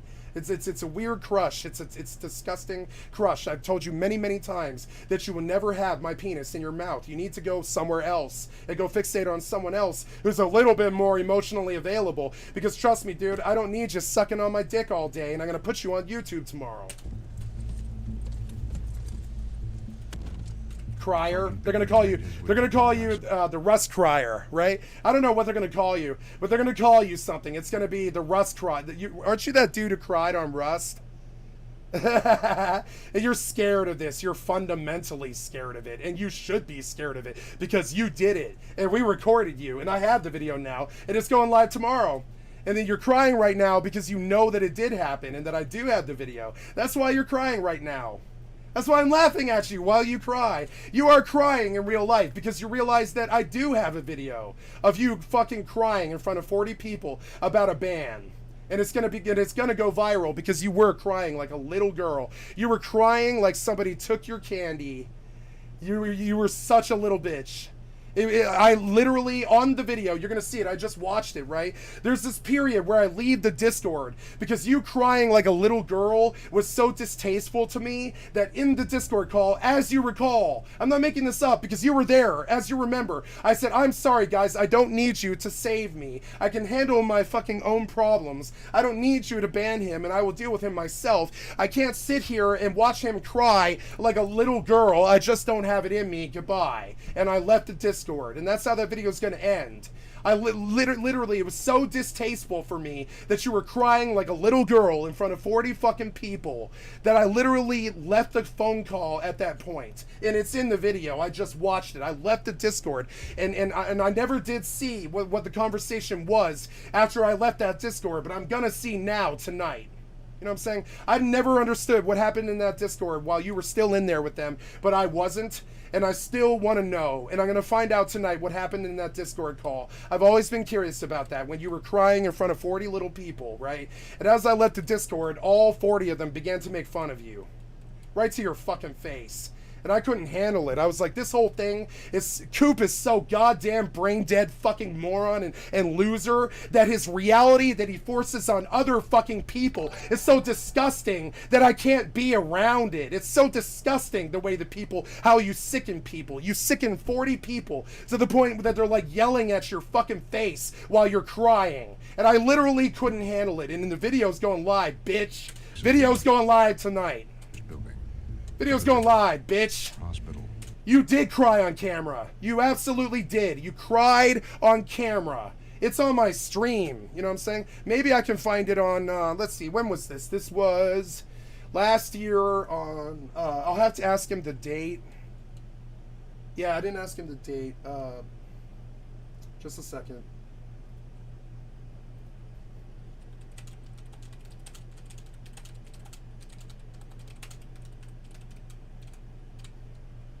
So,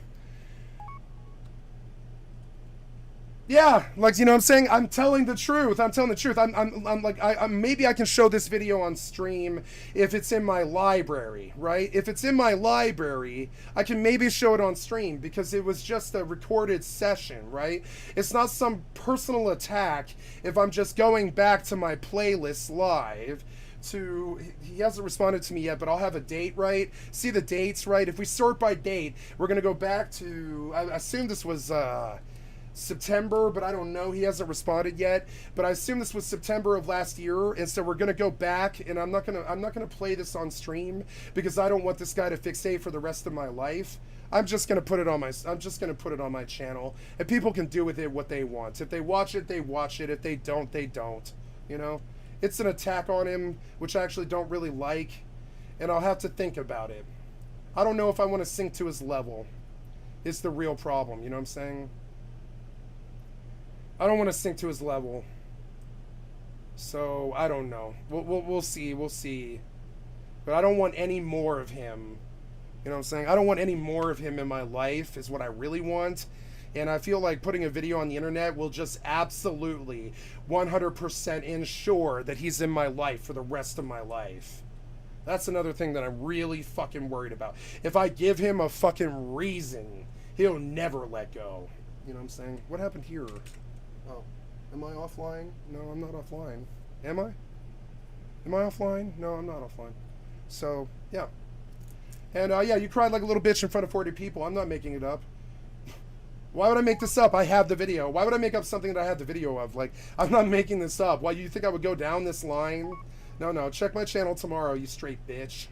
Check my channel tomorrow. You're going live, crier. Rust crier. Little 15-year-old bitch-made Rust crier. All your little peers are going to call you a bitch. You know they are. They're going to be like, nah, I'm not going to play with you. Aren't you the Rust crier? And you're scared of this. I know you are. You're really scared of this. Dollar General, meanwhile, keeps it simple.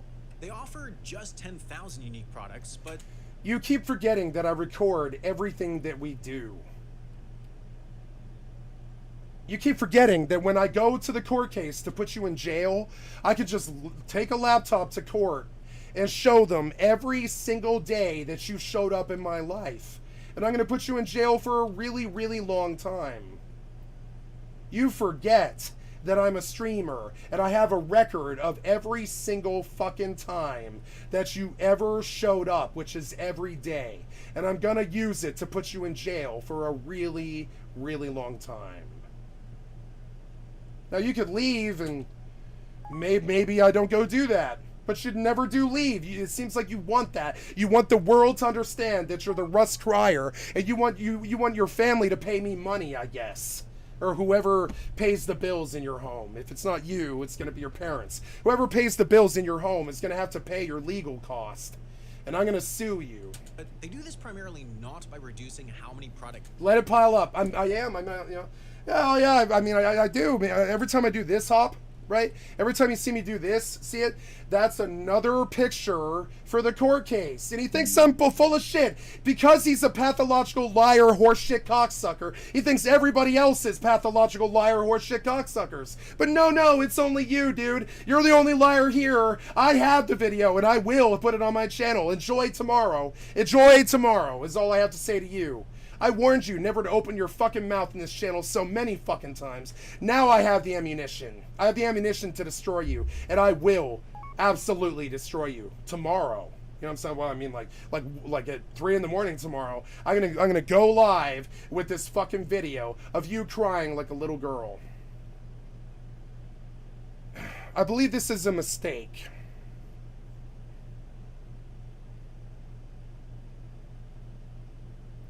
If he wasn't a minor, I would do this. But I believe me putting a video of a minor crying in front of 40 people might actually be really illegal. That actually might be really illegal, maybe. So, never mind. You know what I'm saying? I don't know. Is it I don't know. Is it legal to attack a minor on the internet? It doesn't seem like it would be or should be. So I'm a little bit worried about that.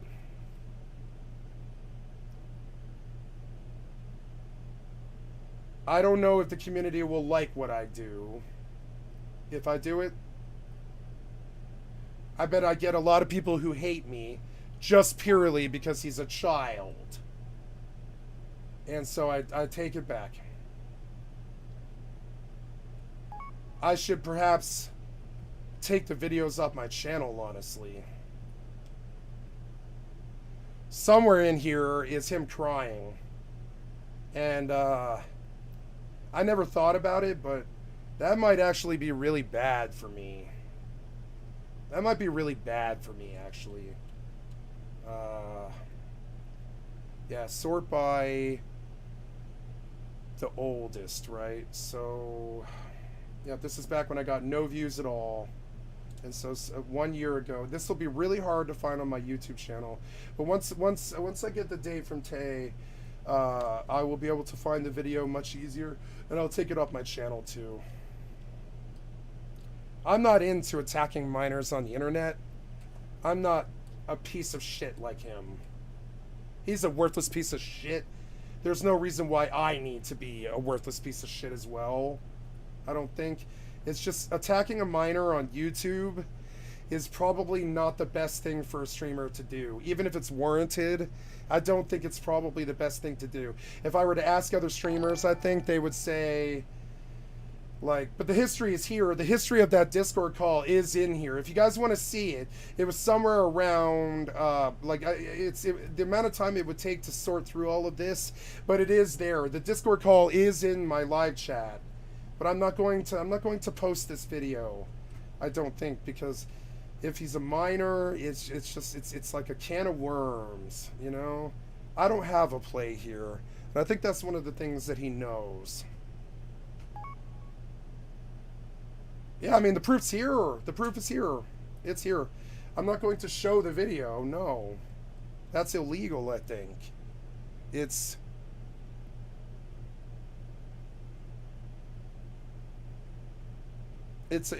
a minor crying,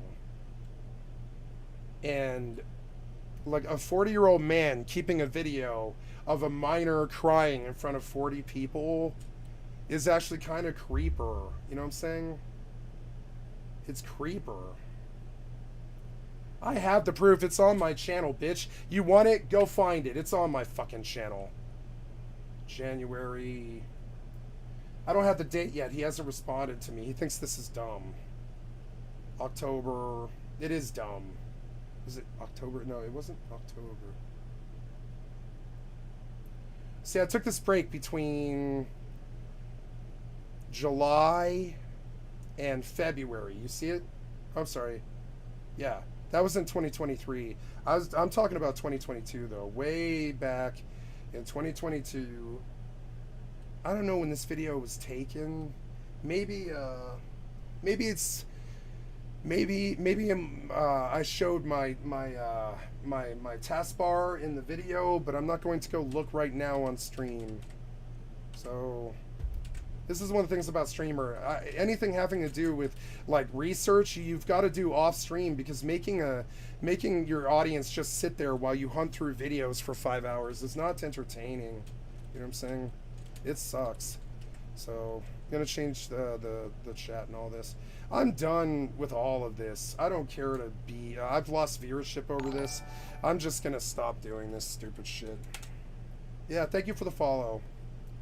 I'm gonna stop. I'm not gonna sink to his level. I'm not gonna post the video. But I have it, Coop. You know I do have it. I have that video. It's why you're so scared.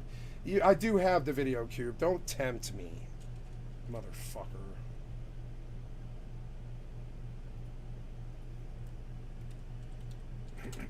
I think even recording a minor on a video is technically a sort of creeper. But I mean, I didn't do it. I just asked my friend to give me the video. My friend was a minor when he recorded the other minor. You know what I'm saying? So, but I didn't. I mean, I recorded him and I put it on my channel. Him crying in front of 40 people. But all it was a stream. You know. And as it was, I left the channel. So.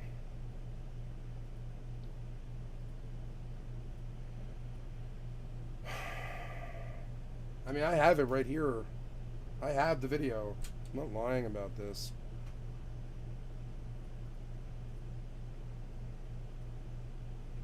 And as it was, I left. Believe me or don't believe me, I don't give a fuck what you do.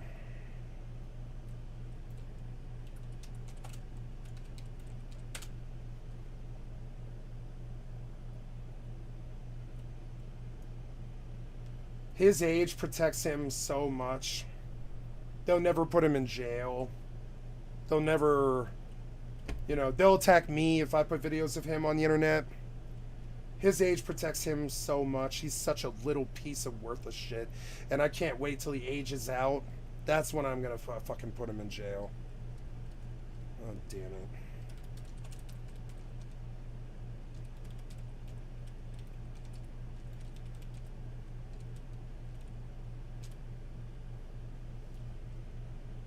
Oh, I am hungover today. God damn it, man. I drank like an entire fucking pint of vodka last night or whatever it was. You know the video's here, Coop. It's on the channel already. You can say what you want about it being a lie or whatever. The video's already on my fucking channel as it is, you idiots. Call me a liar all you want because you're a pathological liar, but the video's on my fucking channel right now. You know it is. Normal and happy for my children, because this is a really, really dark time for us. Yeah, I mean, it's been 20 years since 9/11. It's not something that I really wish to remember, honestly. Not to say that the loss of life wasn't, you know, really poignant and incredibly important. It was just, you know, I would prefer not to remember our darkest times. I'm so sorry for what you and everyone else is going through. We've been hearing these words like catastrophic. Thank you for the follow. To describe the scenes on the ground. You're there. What does it look like? You don't exist, straight bitch made slave. Get to fucking crying. Get to crying. From my home, and I'm in a safe place where we have power, we have water, we have a roof over our heads, and man, I couldn't. It was so distasteful. I literally said it in the Discord. I was like, I can't sit here and listen to this little bitch cry like this. And I left the Discord. You know what I'm saying? I wish I had stayed, but it was so distasteful to me. That's how this video ends. I know because I just watched it. Like literally, like you can see me leave the Discord chat. He has this video of the Discord showing that you're in the chat. You know what I'm saying? And there's like 40 people in the fucking channel. There's like 26 or something like that. And like, and you know, and like you can literally fucking see it. You can like see it. We're all safe. So I haven't seen it with my own eyes in Lahaina, but I've seen the videos and the pictures. I am so hungover. I'm constantly updating on Instagram, and these days that's where you get most of your information, really, from on the ground stories from people. And when you think about the people that are telling you the story, for example, one woman this morning shared that she ran for her life. The fire moved a block in 15 seconds. So she ran for her life, jumped over the seawall into the water, and was basically in the water for 7 hours. In the meantime, one of her apartment mates died right next to her. She saw that happen, and then she felt like she was getting hypothermia, so she would approach anything that was on fire in order to get some warmth, which then would burn her. So a story like that those are the types of stories that we're hearing, and those are from mobile, able-bodied people who are able to run. And so just all of the people the elderly, those that are not mobile, children maybe even, we don't know, but we see the entire town leveled. We know 271 structures have gone. Those are businesses and homes. History is lost. Lahaina town is so full of history. It's definitely the most historic town on our island and one of the most historic in the entire island chain. So to lose... It's just a vape pen. You guys act like it's a big deal. It's a fucking vape pen. You never see somebody vape before? Like it's some statement or something. It's not a statement. It's a vape pen. The businesses, yeah, I hit the blinker 40,000 times a day or whatever. Yeah. Losing lives. Like it's a vape pen. Who cares? Number is just going to keep rising. It's been... I like the blinker in the respect that it's pretty. It's got a nice little glow to it. See it? It's got a good glow. Oh man. Oh, look at it throb. Oh, it's throbbing. It's just throbbing right now. Oh. Oh. Oh. Oh. Oh. Yeah. It's my heartbeat. Oh, it's throbbing for you. The light's just going in and out. And Malika, we understand the fires are still burning across Maui. There have been reports of more fires on the islands of Hawaii and Oahu. Do you have any updates on how much... Many vape pens have blinkers. fires have actually been contained? Yes. So hitting the bottle of water, you know. So the most important update just came out, and Lahaina fire is 80% contained. That is such good news. My husband just went over to the fire that was threatening our home. He says he didn't go. Oh yeah, that was 4 weeks ago. Okay. Over to it, you can see it because the mountain shows us. Yeah, I really regret the Lahaina burned because I lived there for 2 years. It fucking sucks. Like I really regret the Lahaina burned. I really liked that place, but like everywhere else I've been, it was destroyed by humans.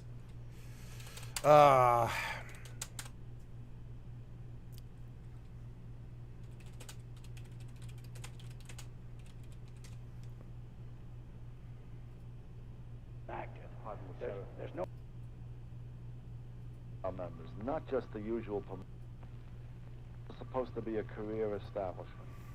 This union has used the education department to give real career meaning to all our members, not just the usual promotional opportunity stuff, but we have the best high school equivalency program to make sure that we don't have dead-end people on the job. We've had 500 people dead-end people on the job graduate. We've got another 500 who are now in the process of graduating. Now the reason we look how many of those civil service unit workers are African American. It's actually really beautiful. All the time you watch the right kind of like talk shit about other races and stuff, but in reality, in the background, America is being run by other races. Look at this. It's almost entirely an African American civil service, civil employees. Almost entirely. Like there's like one white lady and 11 black people, and you can see that the people running the country are actually not white.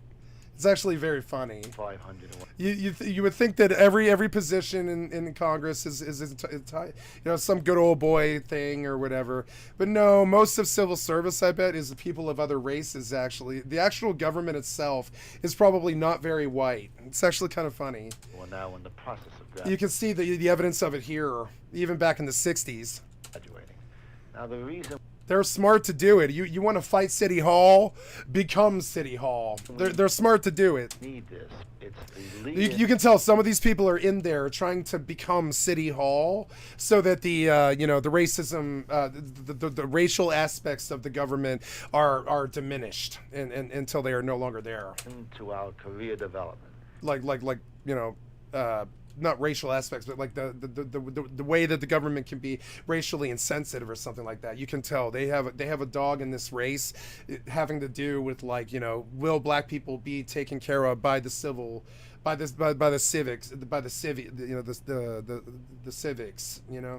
will black people be taken care of very well by the civil government? And so one of the ways that you ensure that they will be is you go put. Well, not put, but you have African American, I would say, middle-aged people go and take government service jobs. That's a good way to sort of fix the systemic racism in government, is just not being entirely white anymore, So they get their high school credentials, so they can promote upward and develop upward. The nurses' aides to licensed practical nurses, the custodial assistants to supervisors. So this is what we've been doing. We keep looking at that and giving them an educational offer. Look how those women kind of look, or I'm sorry, it's a man and a woman. So and notice how they're kind of like, they're building a battle strategy for how to take over the world, kind of. You can see it. They're having a discussion about what's on the chalkboard at the moment. But you can tell they're definitely after changing the government from the inside. You can see it. It's on their faces. They are back in the 60s. They actually cared and did try, I think. What we've been doing. We keep looking. You can tell these guys are definitely like understanding how this applies to them, because I guarantee it's a bit different. Like the government is slightly inherently racist in some ways, I would say. Looking at that. Not horribly. Honestly, as far as sectors go, I would say the government actually isn't very guilty of racism, at least not like governmentally or leadership wise or legislatively. I would say it's more guilty of racism when it comes to the legislative. I'm sorry. What are the three systems? Right, it's legislative and judicial. Right, the judicial, executive, legislative, and judicial. I think. Right, and the executive. The executive isn't very racist. Right. Yeah, it was, and this is how they did it, right? You would think that it was all the marches in Selma and all this stuff, but no, I think what it really was is the government wasn't entirely white anymore.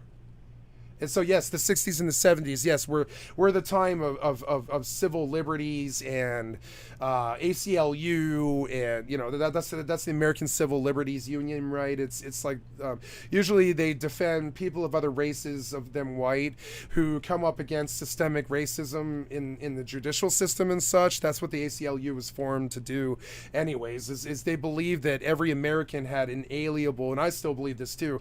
I mean, a lot of Americans don't. I would say the MAGAs don't believe this. I would say the MAGAs really don't believe this anymore, is that every American has an unalienable right to the pursuit of happiness.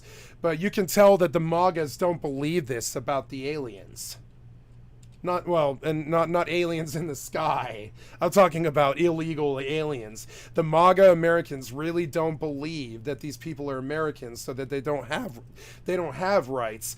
But see, the problem is we built this country on bring us your tired, you're poor, you're hungry, and Ellis Island and all this, and work, live, and eat, and thrive and prosper, and bring us you're tired, you're poor, you're hungry. And so one of the ways that civil liberties and racial tendencies in the government and racial tendencies in judicial areas and such in the 60s and the 70s was definitely reformed a lot, was that by the 60s and 70s, one of the things that the big civil liberties the Civil Liberties Union was a big part of this, but it was also the fact that legally Jim Crow had just basically been abolished, right?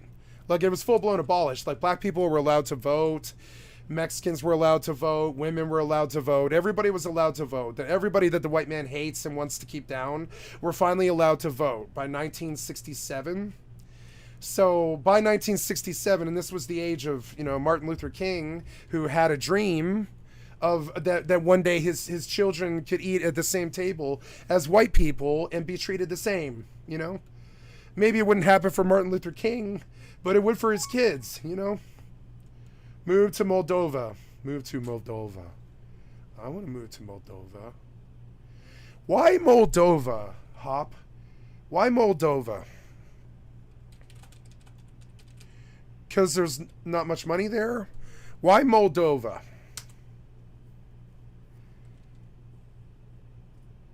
We've always been fascinated to travel to countries that most don't. This burning desire to discover more about I really want to go to Moldova. places we know so little. My God, look at that shit. Fucking amazing. Look at the trails going through the mountains that everybody obviously uses and stuff. Look at the cool city that's just completely fallen apart. Look at the rain and the desert and the snow all within walking distance of each other. What an amazing, amazing place. It's where it's like Rust. It's where snow and green and desert meet, right? Really beautiful country. About and what the You said the pure randomness of Moldova. I like it. I like it. That was the correct answer, Hop. I really love what you just said. Oh, by the way, I forgot that I demoted you here, and I have to get you back in. I'm sorry. I forget how to do it is the problem. How to Twitch. How to promote not admin, but moderator, right? I forget how to do it. In streaming chat box, enter the command mod, blah, blah. So Hopkins's name is Hopkins's name is 2006, and we come to the Twitch and we say mod. Okay, and we come here, and I know how to take it away, but I don't know how to give it. It's kind of funny. So we say what was it again? It was /mod. Yeah, /mod. So oh no, I want to do it over here in the Twitch /mod Hopkins 2006. Skycat.live granted moderator privileges to Hopkins 2006. Sorry for the demote, Hop. No, you know, I'll always give it back, you know, the minute you show up. Sorry. real life is like behind often negative and unfair media headlines. Well, there's nowhere else in Europe that receives less visitors and is so often dismissed as the country of Moldova. And when we found out we could head there for just an £8.99 flight direct from London, the urge became too much. So we booked the last minute flights, packed our bags, grabbed our big coats and headed to the airport to fly to Moldova. Sort of. My God, she's beautiful.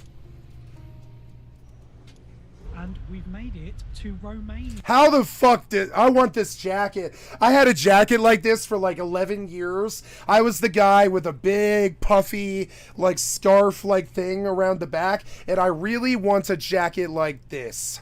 I really want a jacket like that. I really want a jacket like this. Can you get it for me? No, it's it'll be I really want a jacket like that. I'm going to go send my mom on this one. She'll love this. Yeah, she'll love this, right?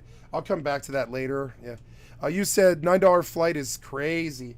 $9 flight? Jesus. Yeah. We're actually in the town of Aish, which is right on the border with Moldova, and now we're going to get a bolt to the city centre. How did this Chad Brit, how did this Chad Brit get that fly blonde American hottie? How did he do it? I want whatever juice he's on. How did he manage it? And hopefully to the bus station. It's because he has good taste and he's an SJW with a good career. I guarantee it. It's always the career that they twerk for. Where we're gonna hopefully. Because I look at this guy and I'm like, I would have done better than this guy in high school. You know, but damn it, but he's the one that the hot blonde's with. God damn it, I'm so jealous. Find a bus from. How did you get that hot American? Jesus Christ. Here to Moldova, hopefully all the way to Chisinau. But I only saw her face for a second, but it was enough. Let's see. She's his camera woman. My God, if I could pay a woman to follow me around with a camera, if I had that kind of money, I would just travel the world with a laptop and fuck my camera woman and tell her to put me on camera all the time. You know, I don't care if I'm fat. Put me on the camera. Put me on the camera 24/7 and we'll go to Moldova. Why is this guy living a better life than me? God damn it, man. I need money. I don't need money, but it's just what the other stupid humans respect. I don't give two shits about money. I just really don't. But god damn it, like that's what everybody else cares about. It's so annoying. How did this fucking Chad get this blonde Karen? God damn it, man. I would have eaten your ass alive in high school. What the fuck? See, I don't do the Bible or Christianity or anything like that because I'm pretty prone to coveting my neighbor's wife. Pretty prone to that, you know. The other ones I'm good about, but that one I'm pretty bad about. Like, I don't think I would ever voluntarily be a Christian because I covet my neighbor's wife all the time, and I don't believe I could fundamentally stop doing that. You know what I'm saying? I really want my neighbor's wife a lot more than my own sometimes. It's kind of crazy. It's like something about you know, then it's something about American, or sorry, not American, but human, well, yeah, American human male psyche is like this thing about like, you just want your neighbor's wife. I don't know why. It's the forbidden or whatever. You just kind of want your neighbor's wife. You're like, Jesus Christ, my girlfriend's hotter than her or whatever, or my wife's hotter than her. But it doesn't matter. For something about it, you just kind of do covet your neighbor's wife. It's sinful. It's a nasty business. It's horrible. But I mean, it happens. It happens all the time. It's like something that humanity is definitely guilty of. You know what I'm saying? Move to Moldova will be the top trending hashtag. I mean, Moldova's dope, dude. Moldova is steeped in history, as you're about to see. It doesn't look that bad to me. It looks like Denver. The cars look crappy. But nothing else looks really that bad. Yeah, that looks fine to me. It looks like America to me, just with different language. Yeah, this doesn't seem like some war-torn place, or I mean, I guess we're at the airport, so I should just shut up, I guess. Yeah, I want to see the actual country. My God, she's hot too. Why does he have Kate Winslet in his back seat? Jesus Christ, dude. Look at that fucking hottie. Like, she's hot for different reasons. My God, where do you get all these hot women from?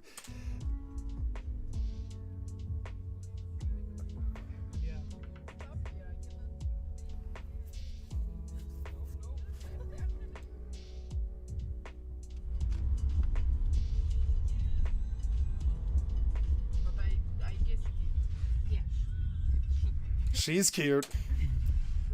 I don't like the glasses, but you can always take them off. Put him back on. Put him back on. That's Job. Job, right? That's Job. Job from Arrested Development, right? and he's gonna fuck his father's secretary, which is Nick Offerman's wife, right? Or I'm sorry, is it Nick Offerman? I think, isn't that his name? Nick Offerman, yeah, Nick Offerman's wife, right? Her name is Megan Mullally, whatever. So the first time I ever saw Megan Mullally is on a wonderful Netflix show. Yeah, Palau has great women. I'm sure it does. Yeah, I'm sure it does. Yeah. So, so the first time we ever saw Megan Mullally, I don't know. It sounds like Mullally. Was in 2003, I think, when we saw her on Arrested Development, and she played the older guy, the older Bluth secretary, right? And so, but she makes fun of herself because she's like this bookish girl with glasses, and Megan Mullally looks like this, right? And so there's this hilarious bit that they did. God damn, Google, are you really this bad? Are you this incompetent that you can't even get a search right anymore? Come on, man.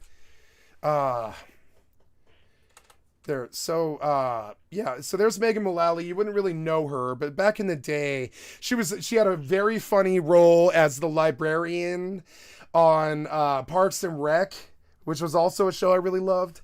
And so you would see her on, she's very, very funny. She's one of the funniest women alive, which is attractive to me. I gotta say, funny women are attractive to me. Women who are just naturally funny. She's naturally funny. Everything she does is just, it's very rare. It's kind of like George Carlin or something like that. She's just naturally funny. The faces that she makes, the way she talks, the things she says. You could tell Nick Offerman went crazy for her because he's probably got a weakness for funny women the same way I do as well.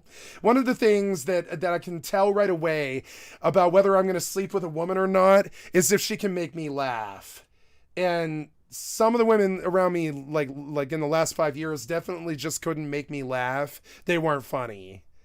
So, that's something that I do look for in a woman is they're just naturally funny, Like my ex is naturally hilarious. She's like naturally hilarious. She'll say hilarious things all the time. And anyways, and so you can't buy this. Somebody who can make you laugh, you can't buy this. It's worth more than $1 million, more than $1 billion. It's like somebody who can naturally make you laugh. And Megan Mullally is somebody who definitely can make me laugh just with every move that she makes, kind of thing. Kind of like Robin Williams or who was the other guy I just mentioned? George Carlin or like Dave Chappelle. Dave Chappelle is like the most naturally funny person I've ever seen, right? She's the female version of Dave Chappelle. She's just hilarious like Dave Chappelle. Everything she says.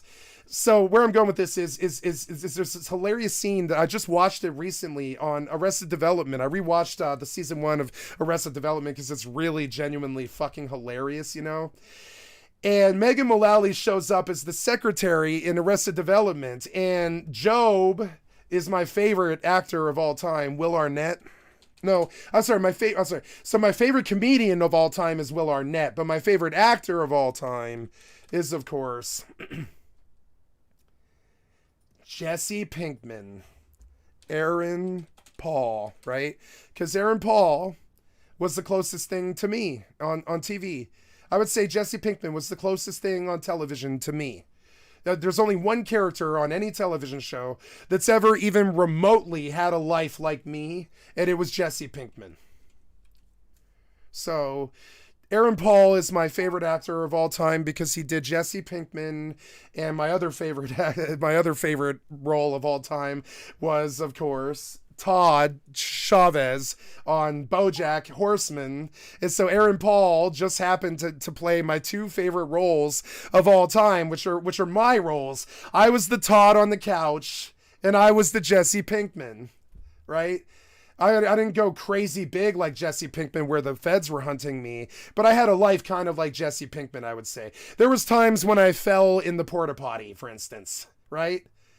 times like that when I've fallen in a porta potty trying to crawl over a fence. You know what I'm saying? I did the same thing Jesse Pinkman did. I fell in a fucking porta potty once when I was trying to get over the fence because my fat ass broke through the top of the roof and ended up in the toilet. No, I didn't end up in the toilet, but I mean, like, I fell into the fucking, you know, and I was trying to get over a fence using a porta potty. You know what I'm saying? Because I'm a bit of a trespasser guy. If I want to go somewhere, I'm going to go there. I don't care what it is. Like, I won't do it to people's homes or their yards and stuff. But commercial businesses and schools and, you know, anything downtown, right? I'll go all over that motherfucker. I'll go on the roof. I mean, this is when I was younger anyways. I don't do this so much anymore. But I used to do geocaching and stuff, right? And I will go all over that motherfucker. So going across the world. But Aaron Paul is my favorite actor of all time. But right after him, I'm talking like right after him, is Will Arnett. And Will Arnett is the funniest man, I think, of all time. Oh my God, who did he marry? He's Canadian. This is the funniest man alive. Like, the best of Will Arnett. Well, I'm sorry, there's another man who's funnier than Will Arnett, who's actually more of a I like him more, would be H. John Benjamin. Is another totally hilarious guy. Like, we're gonna pull H. John Benjamin on Home Movies, right? H. John Benjamin interview Home Movies, right? And so you'll understand, like, you know, when you hear H. John Benjamin talk, you'll understand who my main influence was. Listen to H. John Benjamin spin a lie. He's just lying. He's just lying out of his ass for 20 minutes about everything. And it's not like I respect lying or I lie to people all the time. It's just he's doing this because it's a bit. It's a comedy bit. But this bit was hugely influential on me. Before we get started, I just want to welcome you to my home office. My home office. H. John Benjamin is so funny. And also, he has the eyes. Do you see it? The eyes. You see the eyes? You'll see the Asperger's eyes every once in a while. You're going to see him on me, right? You're going to see him on, like, you know, Mr. Epic Mealtime guy or H. John Benjamin. It's the Asperger's crazy eyes. Never trust anybody with eyes like this, because trust me, this man is chaotic neutral, and that is very fucking rare, right? Chaotic neutral, very rare. And let me show you around. This is my Samsung SyncMaster. And he doesn't care about money. You can tell he just doesn't care about money, that because he's not in it for the money. He's in it to make people laugh and just be an interesting dude. So he doesn't care about the lies that he tells or anything that he does, really. I mean, I care about it. I don't lie a lot. But he does. And this whole thing was a lie. By the end of the interview, you think he's telling some story about his life. But all he's really doing is just lying off the top of his ass, off the top of his head, just off the top of his head. He starts lying for 20 minutes. And you begin to realize that he could just keep going. You know, he could just keep going. And what he's actually doing is describing the life that he wants, right? But he's lying to the interviewer as a joke for a funny Home Movies skit, right? But the lie was actually far more like what I want than you know. 51 MP.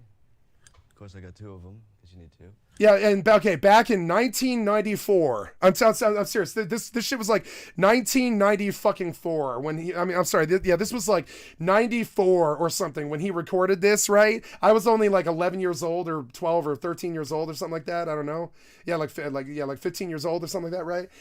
And so, you know, and yeah, and we saw this interview and immediately, and okay, it just never occurred to me in my whole fucking life. And this was the first time I ever saw it too. In 1994, I was like, oh my God, I want two monitors. And this was in 1994. I saw this. He turns around and he talks about it in the interview. This part isn't a lie. But okay, two monitors in 1994 would have made you so morally reprehensible to anybody that came into your house, because because this shit was like $1,000. So it's like having two 100-inch television screens in the same room or something. That's also a life dream that I have, right? So I saw the 2 monitors and I was like, I'm getting 2 monitors. The second I saw it, I was like, why haven't I done this? I'm getting 2 monitors. I'll get 2 computers. I don't care. Why don't I get 2 monitors? And I was like, man, moving 2 CRT monitors around, they both weigh, they each weighed like 50 pounds or something, right?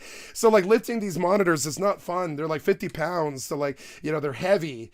And, you know, they're like 30 pounds. And you know, so, and so I was like, man, getting 2 monitors would be so horrible. Moving them around would be horrible, you know, and getting the space on the counter would be horrible. That, like, this was in an era where 2 monitors would have made you a fucking douchebag. I'm talking only a coked out pimp with a lot of money would have had 2 monitors in 1994 or a chain like this. You know what I'm saying? Chains were popular since Public Enemy in 1986 or whatever. But I mean, like he like 10 years later, this white guy's wearing fucking, you know, 2 chains and 2 monitors and shit in 1994. And I was like, this man is instantly cooler than I'm ever gonna fucking be. This was when I was like 14. I was like, this man is cooler than I'm ever gonna be in 1994. I can't imagine what he's gonna be like in 25 years.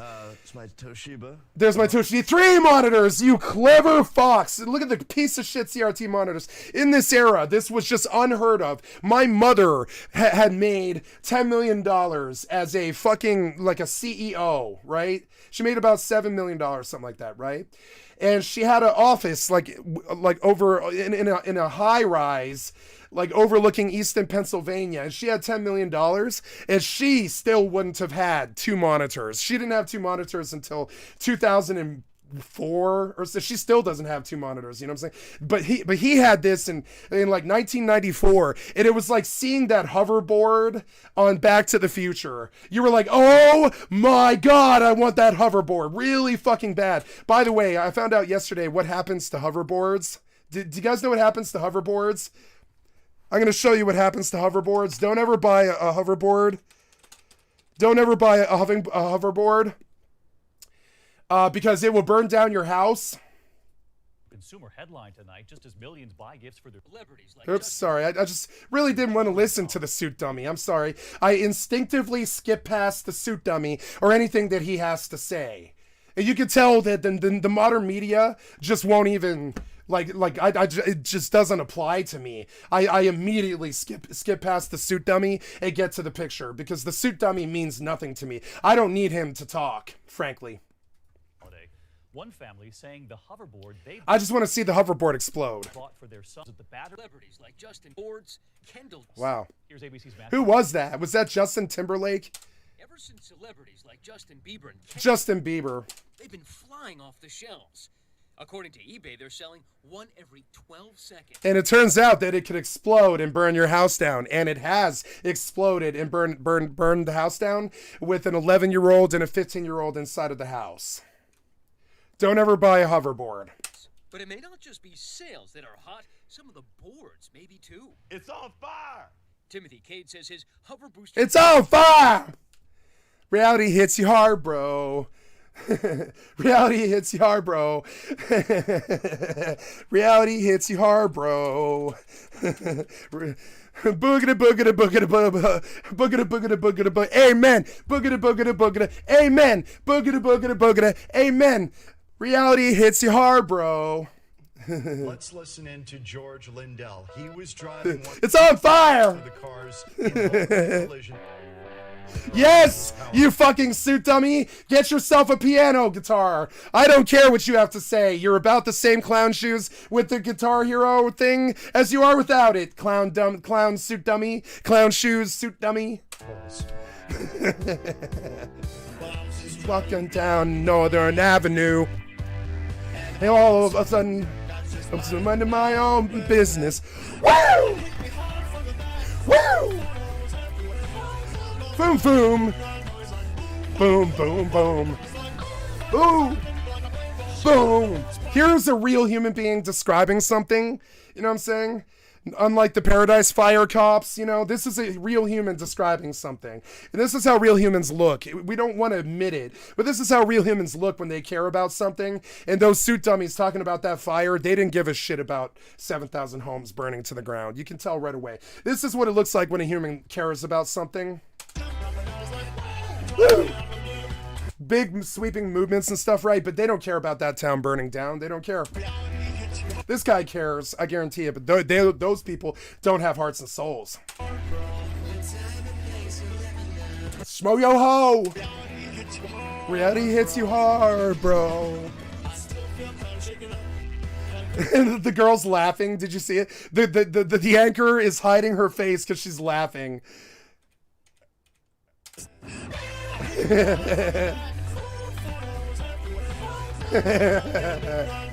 Boom, boom, boom. Boom. Went to the rainbow. Choo. Wow. In the background, you can see this flipped car.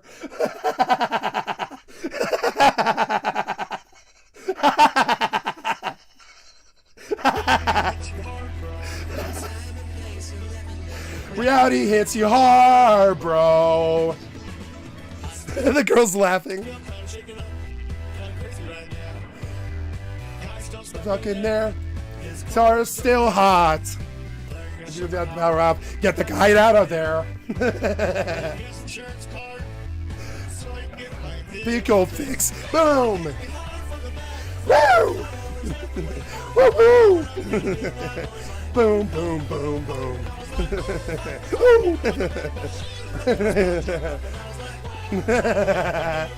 It hits you hard, bro. Rowdy hits you hard, bro. Reality hits you hard, bro. It hits you hard. Reality hits you hard, bro. Bro. You can songify your life with the Songify app. Like this. I'm so hungry. Smo yo ho. I'm so hungry. And finally, for the most unusual three-way prayer. Boogity, boogity, boogity. Amen. Boogity, boogity, boogity. Amen.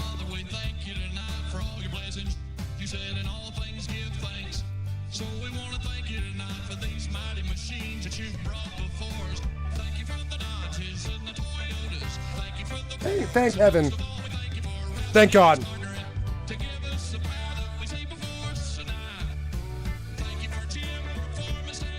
Yup. Goddamn right. Thank God. And power to the track. Boogity, boogity, boogity. Amen! Boogity, boogity, boogity. Amen! Boogity, boogity, boogity. Amen! Broken hot wife tonight. Lisa. Eli and Emma. The Little E's! Use him tonight. On a performance with this great track. Boogity, boogity. Amen! Amen! Amen! Use him tonight. Lord, I want to thank you for my smoking hot wife. Boogity, boogity, boogity. Amen! Lord, I want to thank you for my smoking hot wife.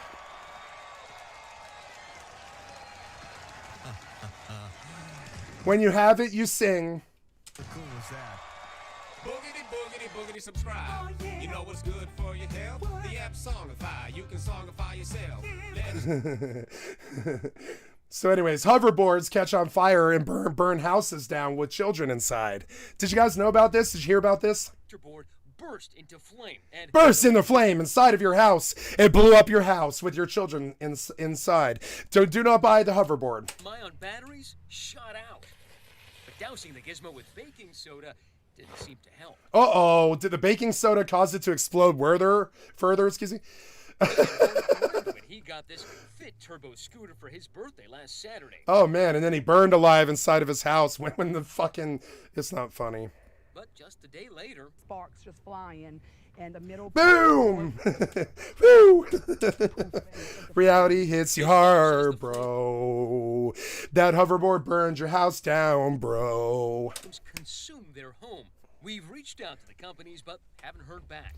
Yeah, it turns out about 5 homes have burned down, with some of them with people inside due to the hoverboard. Don't buy a hoverboard. Even if your scooter is working perfectly well. It doesn't matter. It might blow up one day and kill you and everybody inside the house. Oh, you can't Don't buy a hoverboard. ride these things everywhere. In New York City, it's illegal. So we're doing this story about how hoverboards catch on fire and explode.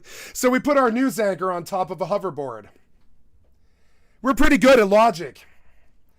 We definitely don't want you to ride hoverboards because we're trying to assassinate hoverboards because they catch on fire and explode. So how we go about telling you not to use hoverboards is putting our anchor on a hoverboard. To ride them on the sidewalk. That's pretty good human logic there. And the streets.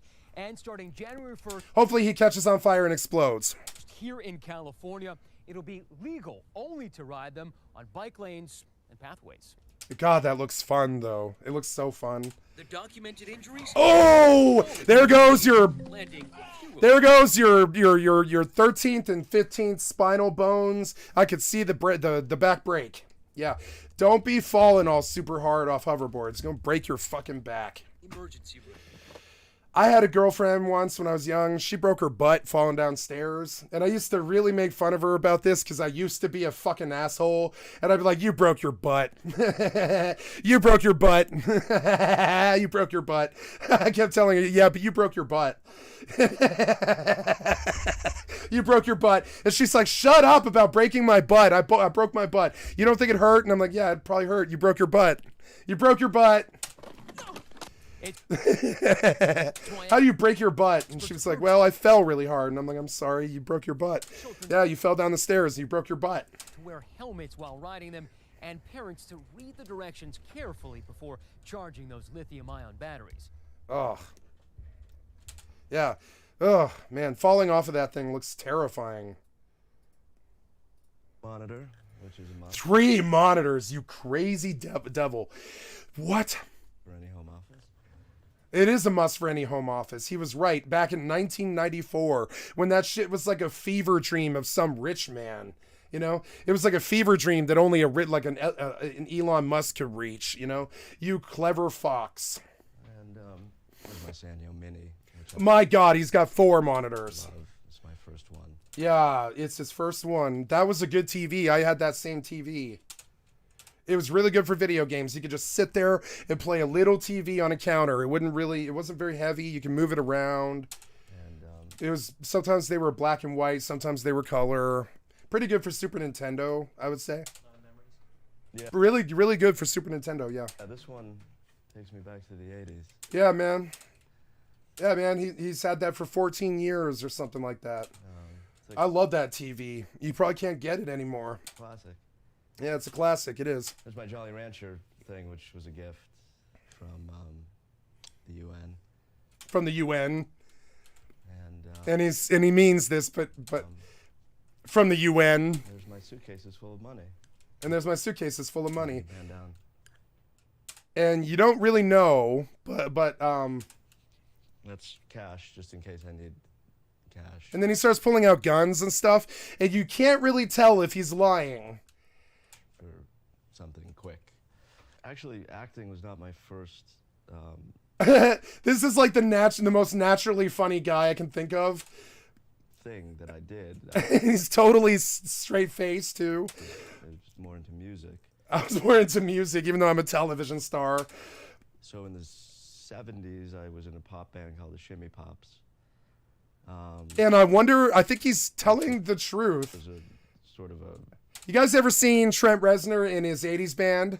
Okay, Trent Reznor is the lead singer of 9 Inch Nails. You'll see him when he looks like this. I can't really show any fucking like actual footage, but we can go show you what Trent Reznor looks like, right? He looks like kind of like that now. He's kind of a, an industrial guy. There's a beautiful picture of him. See it?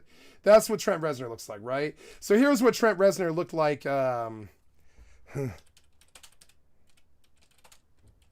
in the 80s. So here's him as 9 Inch Nails, right?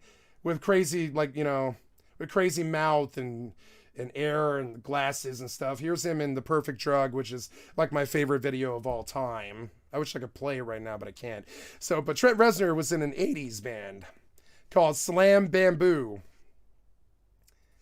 Off the air, even changed the way the human art form, unique electric dance music with the and Trent feel most people have about their computer is that it creates the music. This is what he sounded like before he was Nine Inch Nails.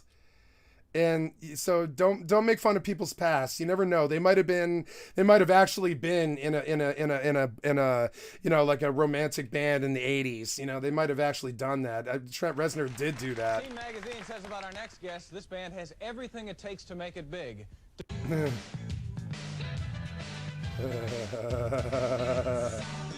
That's Trent Reznor.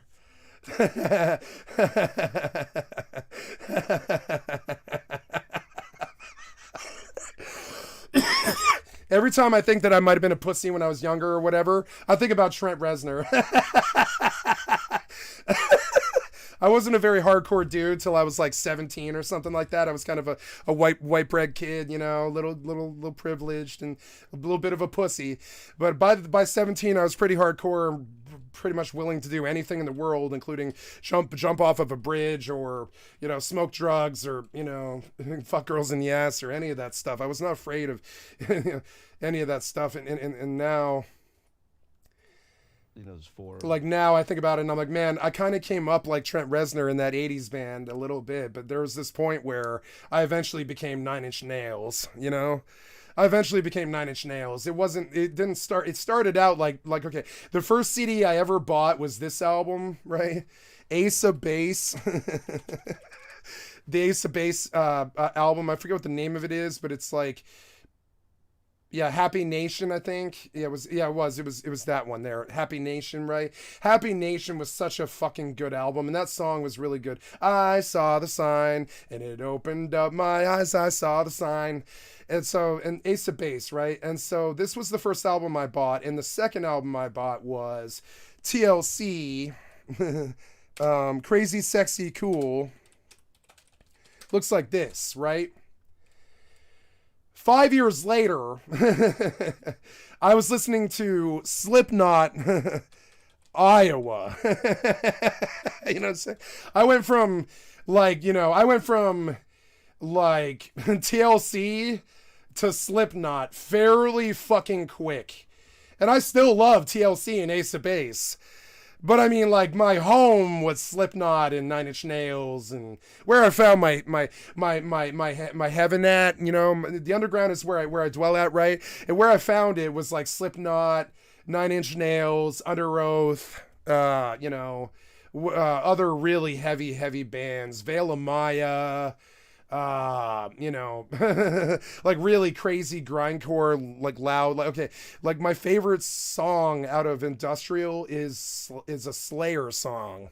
It's a Slayer song. One of my favorite songs is a Slayer song. And when you put it on, people are like, turn that shit off.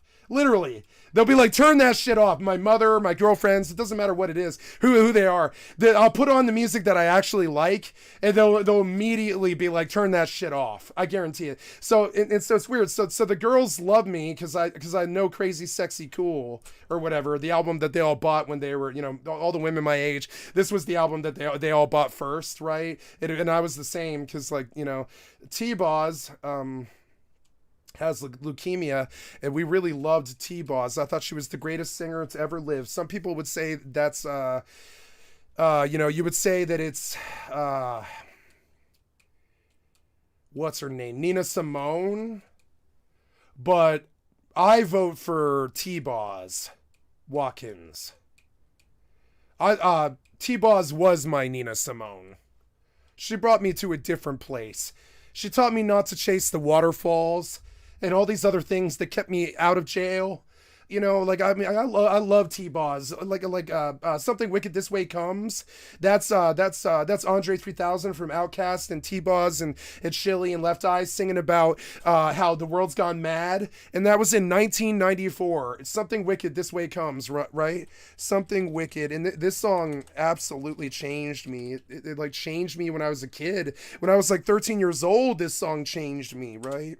Something Wicked TLC lyrics, right? And it's Something Wicked, This Way Comes, and they're talking about how the, you know, about how the world was gonna die. And this was in 1994 or something like that. It was really bad. It was like, remember back in the time when the only sign we had was pickets, but now in 94 it'd be this way, something come wicked, Jiangs, killing others with colors, things that we wear for fashion, other brothers take it for a reason to be blasted. What the fuck is going on? Now soft like buttercups, but had enough of singing that same song. See, I stayed across the street from the projects, took out your mama's trash and groceries to her trunk to keep my pockets fat like cellulite. Only been to jail 1 week for some show bit, and I pray to God I won't repeat. I should have pulled it when I had the chance to. No, I shouldn't have did that, because if I did that, y'all would not hear that fat shit that keeps you on your tippy toes like that sellout. Not calling them names, but really who's bad. I go through obstacles like a whole box of condoms. You can't forget where you come from.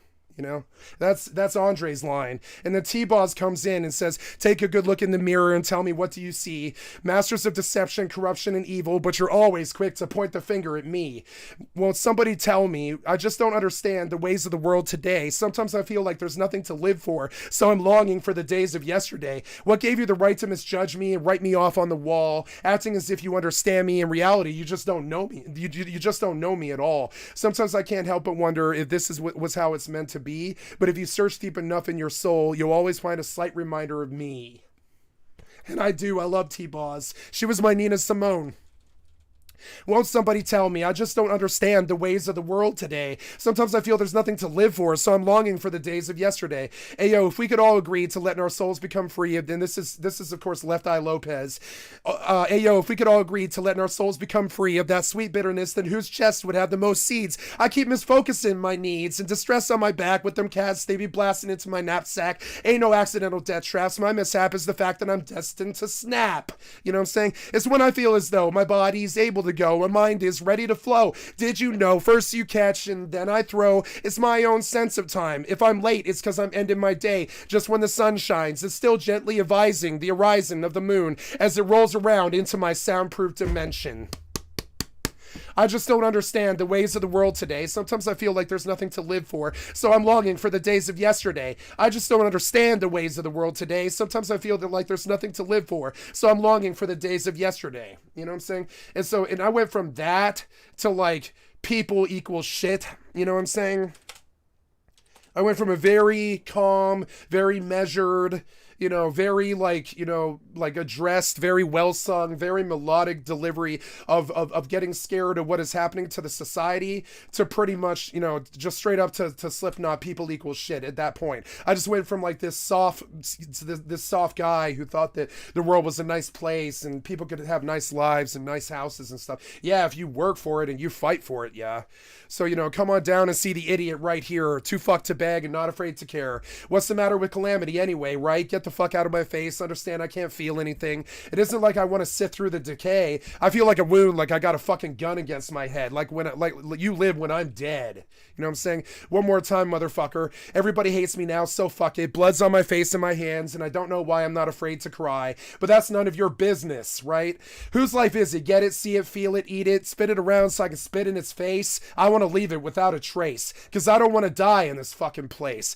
People's equal shit. People equal shit. I played it yesterday. People equal shit. People equal shit. And I went from a one extreme to another pretty fast, like 5 years, where I was like, you know, I went from soft to hard and everything in between. And that's something that I see in this man quite a lot. I think this man would survive the apocalypse, you know? I feel like he would. I feel like I would too. I am not afraid of it. Boy band-ish kind of thing, but the 70s. Thank you, Patrick.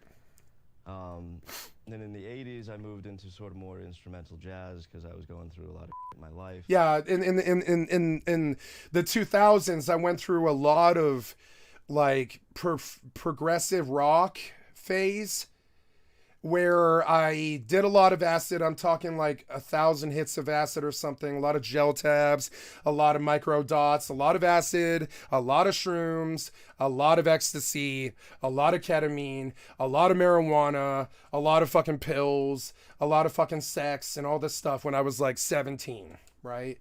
And I was going through a lot of shit because of my parents' divorce and the fact that, like, you know, one of our friends had been murdered and there was all this shit going on, 9/11 and all these other problems in our society and all this. So I went through a phase from about 2000 until 2008, right around 9/11, I'd say, right about the day 9/11 hit. I went through an 8-year phase where all I did was do drugs, listen to progressive rock and rap, and think about how to survive this madness.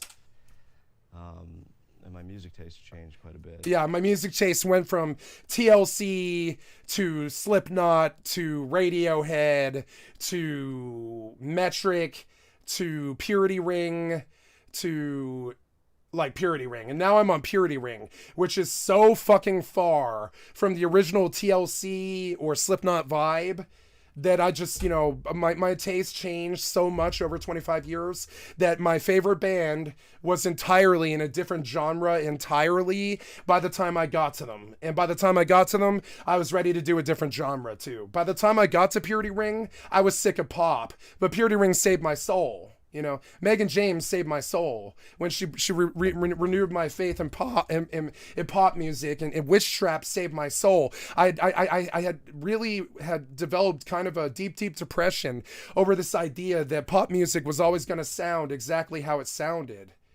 And then Witch Trap came along and saved me. And that's when I got sober and you know, well, and my ex-girlfriend came along and saved me. And I got sober and I started listening to only Witch Trap and only weird stuff that I felt was directly saving my soul when I listened to it. I was very into atmospheric stuff. Yeah, I went through a Aphex Twin phase where for like 4 years all I wanted to do was take one hit of acid, $5, right? One hit of acid, put on Aphex Twin and play video games. And they made fun of this recently in Disco Elysium.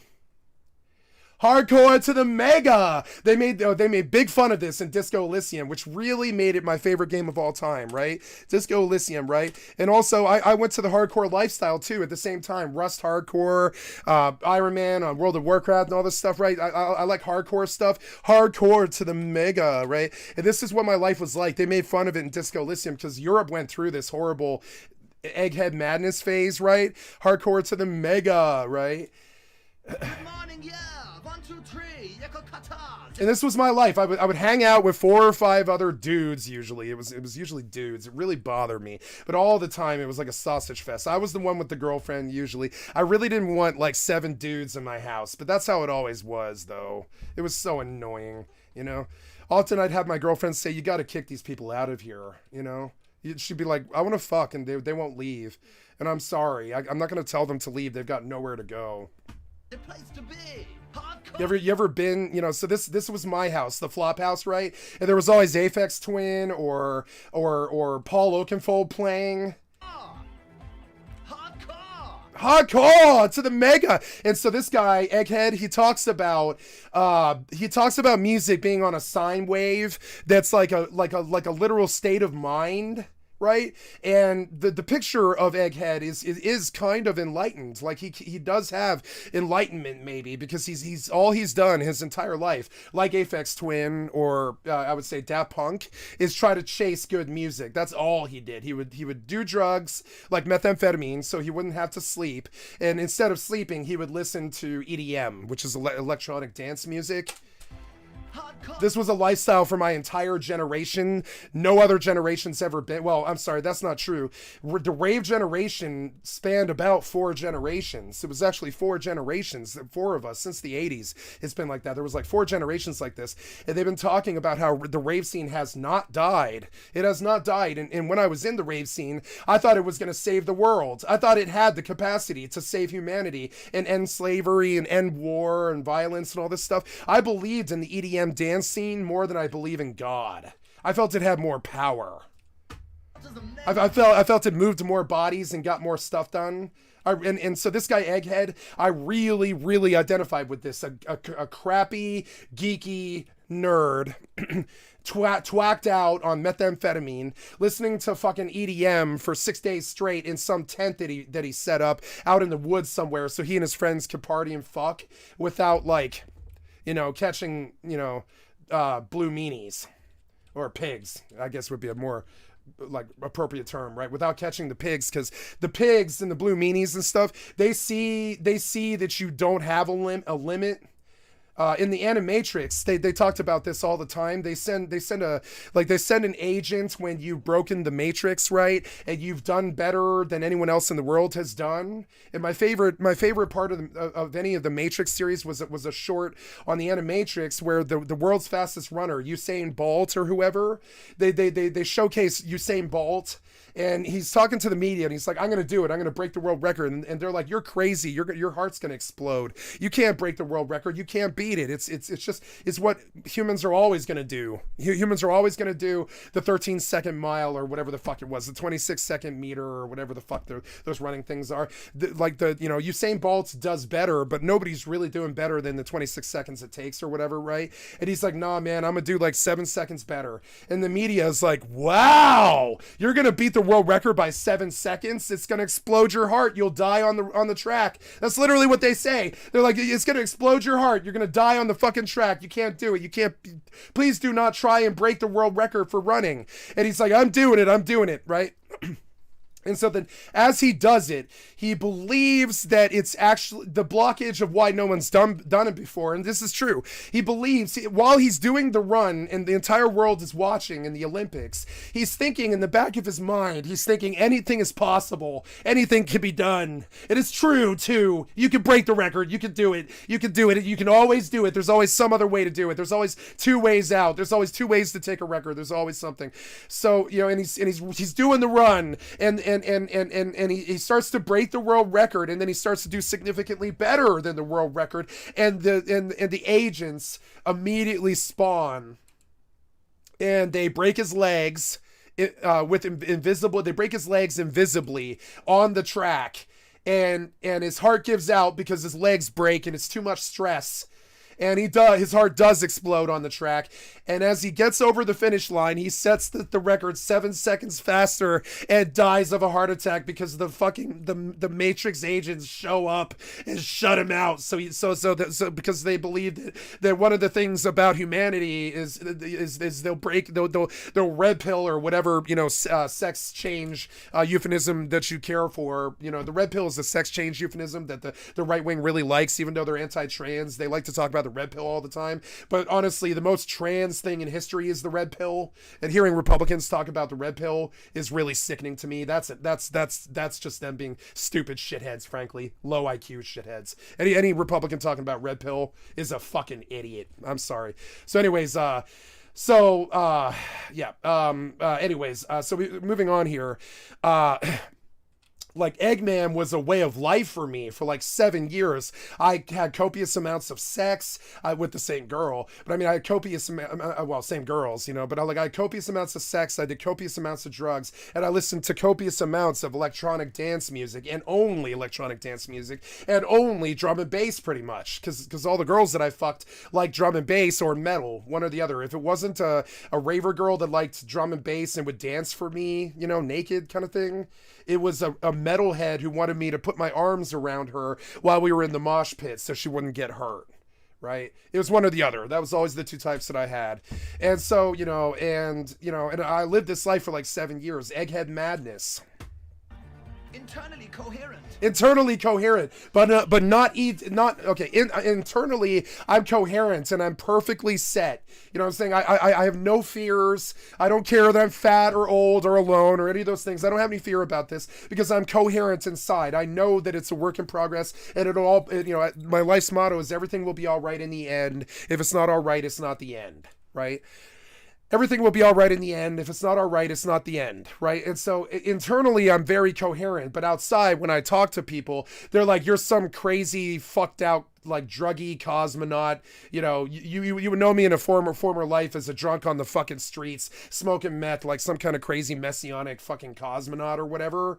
But I mean, really, inside though, I'm internally very coherent. Like I know exactly who I am.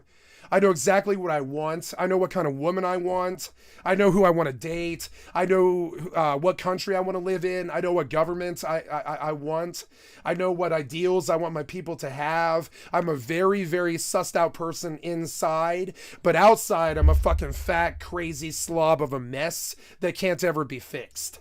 And so internally, I'm coherent. Now, anybody else who hears this thinks crazy person talking. I hear what he's saying. You know what I'm saying?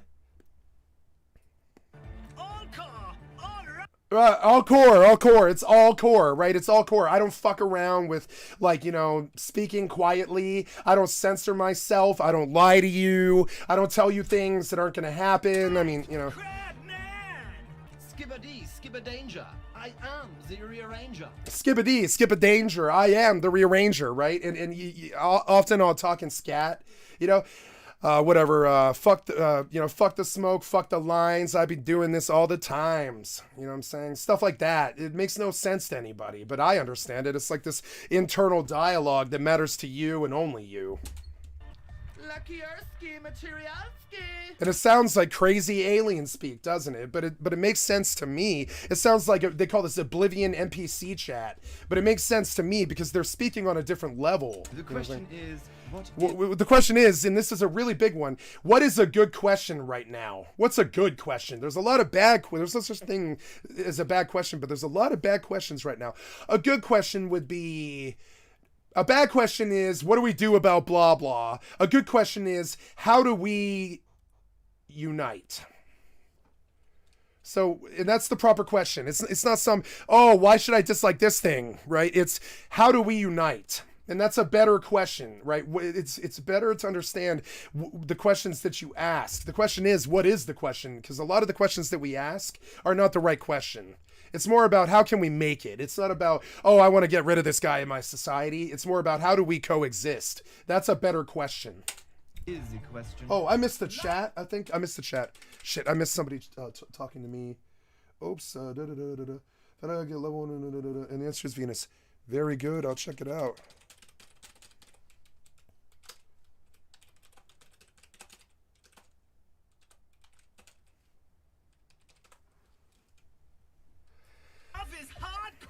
Love is hardcore, right? It's hardcore to still love somebody after they fucking tried to kill you and scared the love of your life away. But I had to learn to do it. Love is hardcore. It's like the most hardcore thing that you can do. When it's really difficult to do it. It's really hard to do love, you know. You know, the Pericarnassian church is about love, right? The Skycat, I would say, the quest for love is all that I hold dear. Anodic music is about love. Anodic music, or EDM, right? Sine wave music or electronic dance wave music, right? I got love for my Pericarnassian posse. Love is the relay out of death, and it is. Love is the only relay out of death. If people love you, you will be remembered out long past your death, right? They will remember you. Love survives death. We dance, and he violently shakes the tape player as if to see if he can break it, right? And this is something we used to do a lot. We used to mistreat our music players if they didn't work, you know.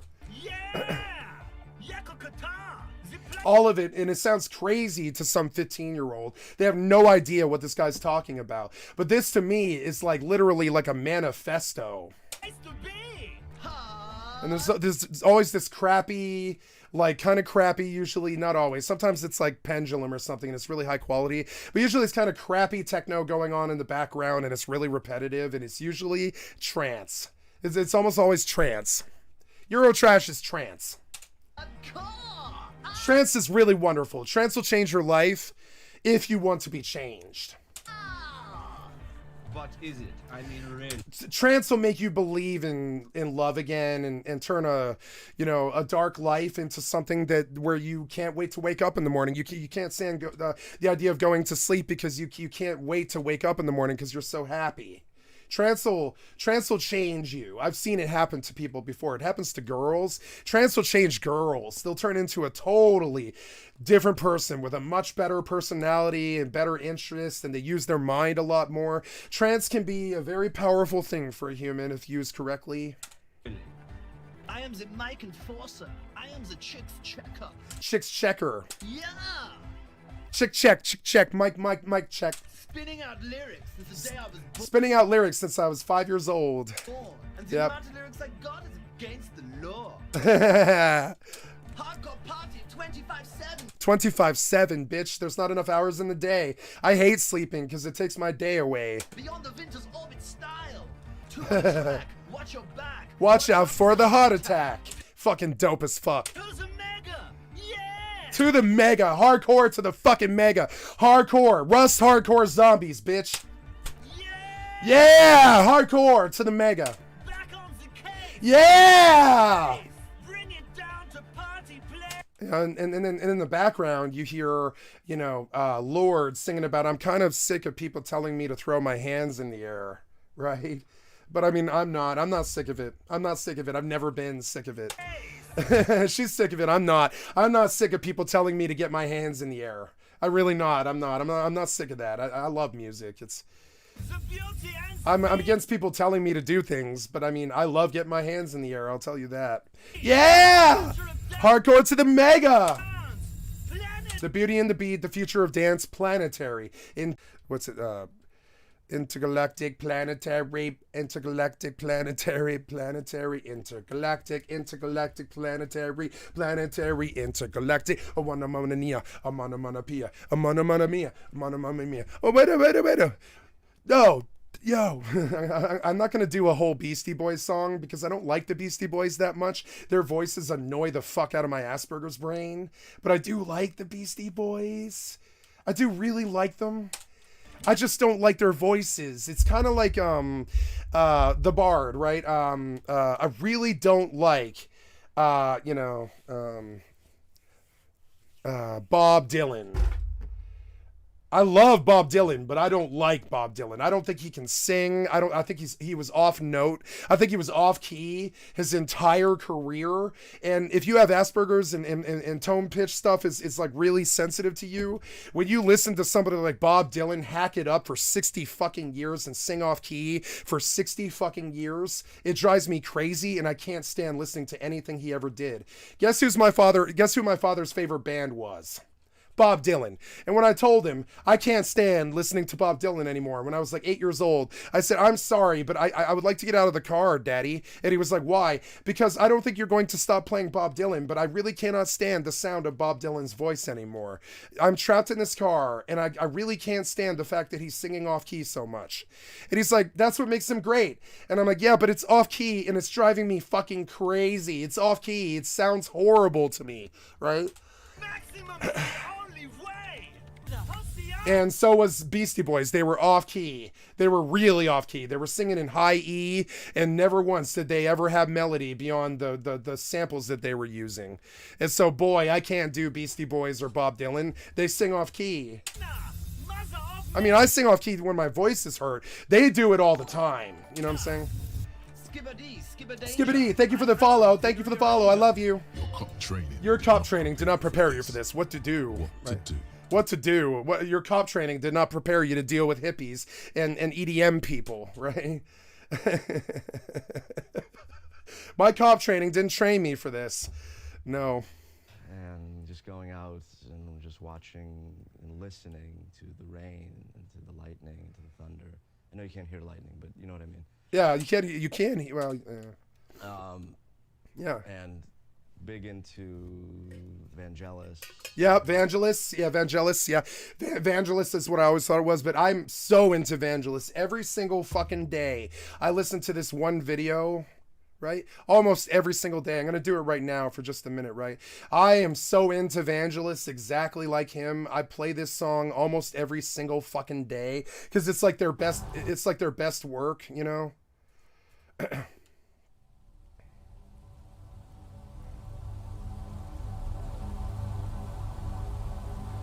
And it's like the most basic music ever made. There's no melody to this. There's no notes or a chorus line or anything.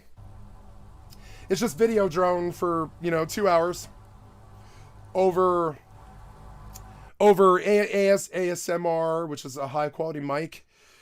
Excuse me.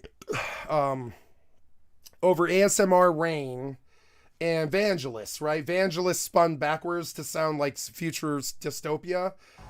Atmospheric sci-fi music spun backwards from like Blade Runner, right? And this shit saved my soul. And so he was talking about this back in 1994. So I paid attention to it, and I went to listen to Vangelis. Jean-Michel Jarre. I don't know who John...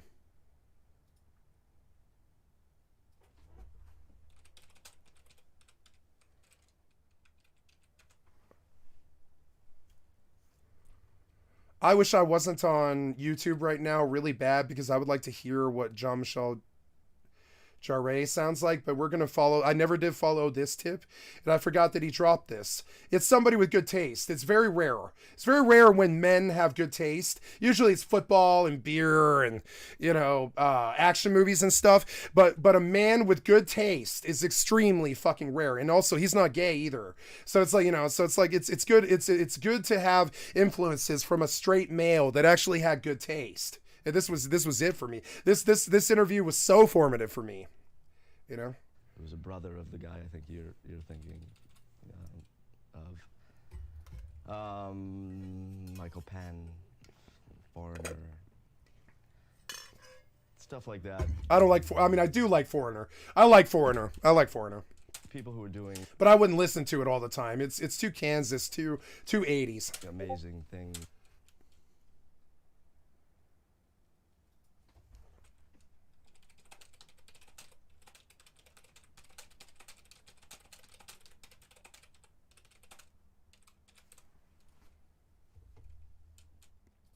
In music.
And so I moved to Greece.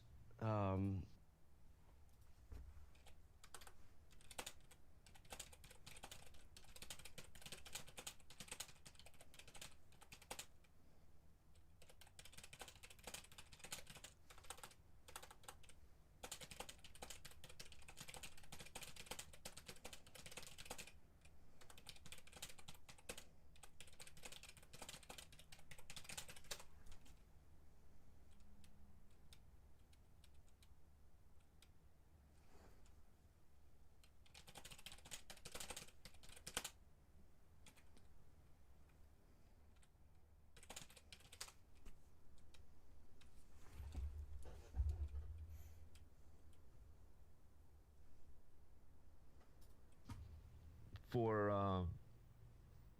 I guess this was probably, it was like mid-80s. I had a room in a shed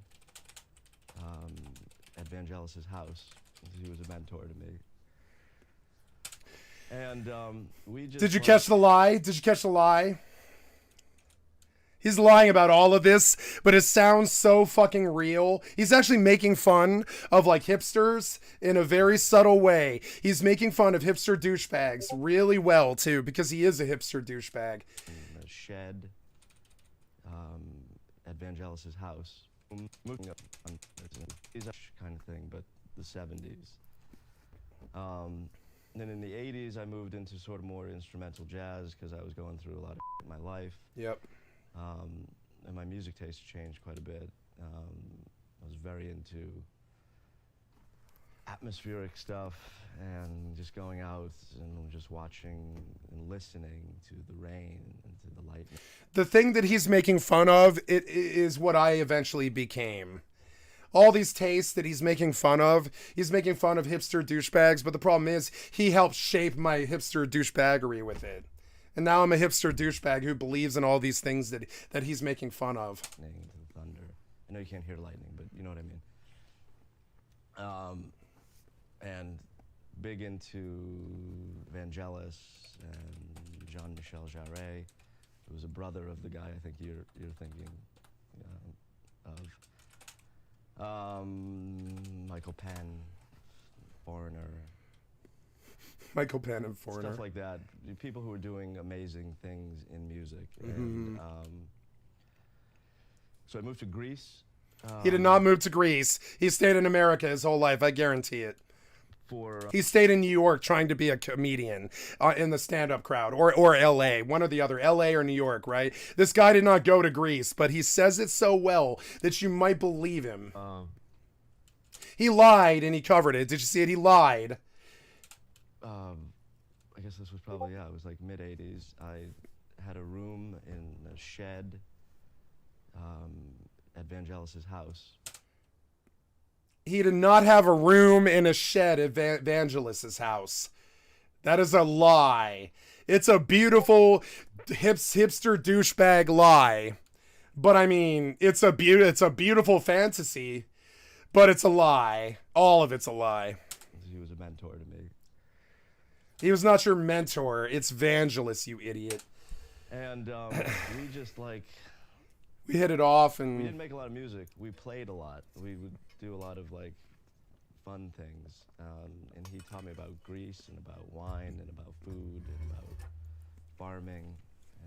You did not hang out. You did not hang out with Vangelis in Greece and learn about farming. You did not do this.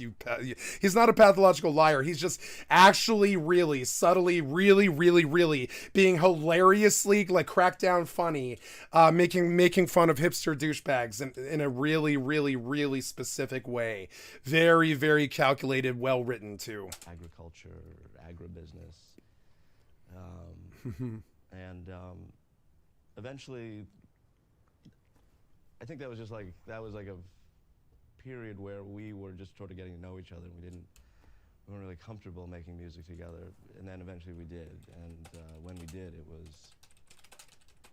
really powerful. And I always tip my cap to him, my captain's cap, the one he gave me. So I guess what I was trying to say is that I come from a more continental perspective, that because of my travels and me being really into Europe and Eastern Europe, I think I brought that back here. And I also think I'm pretty solely responsible for bringing Izod back in fashion, which a lot of people are wearing now. And they weren't for like 20 years. Now they are. It's because I was in France and I bought a hat that had an No, you didn't. alligator on it. And now he's going to say that he invented the Kangol fad. Remember Kangol? Came back and I lived in the East Village in Manhattan, and I was wearing... You did not live in Greenwich Village. Around and... But hipster douchebags do. And he's making fun of... He's really, like, extremely, like, very funnily making fun. It's hard for me to laugh at it because I've watched it so many times. But he's really very, like, he's making fun of hipster douchebags the most effectively I've ever seen somebody do it, really. Because all of these things are like the hipster douchebag list of fantasies, right? So so he's just listing out things like, oh man, when I was young, I hung out with Godspeed, You Black Emperor, and made progressive music while we ate fried chicken. And only a hipster douchebag would ever have, or drank craft beer. It wouldn't be fried chicken. It would be drank craft beer, right? And that's a hipster douchebaggery thing that only a hipster douchebag would understand, which is what makes this bit so funny. It's probably not funny to anyone else but me, but it is really funny. A lot of people were like, like what? Izod, what's that, man? I was like,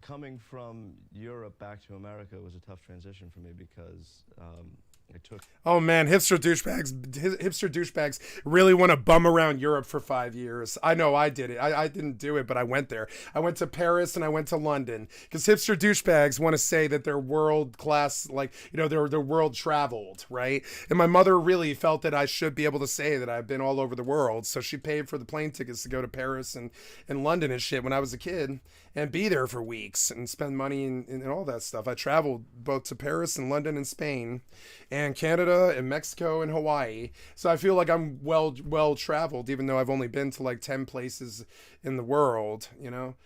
And hipster douchebags really want to feel like they're well traveled. And one of the best ways that you can do that is go bum around Europe. I had a bunch of friends who did it. Go live in hostels and ride bikes around Europe for 5 years. Okay, you want to know why my band disbanded? Because 3 of us went to Europe to ride around on bicycles and live in hostels for 5 years.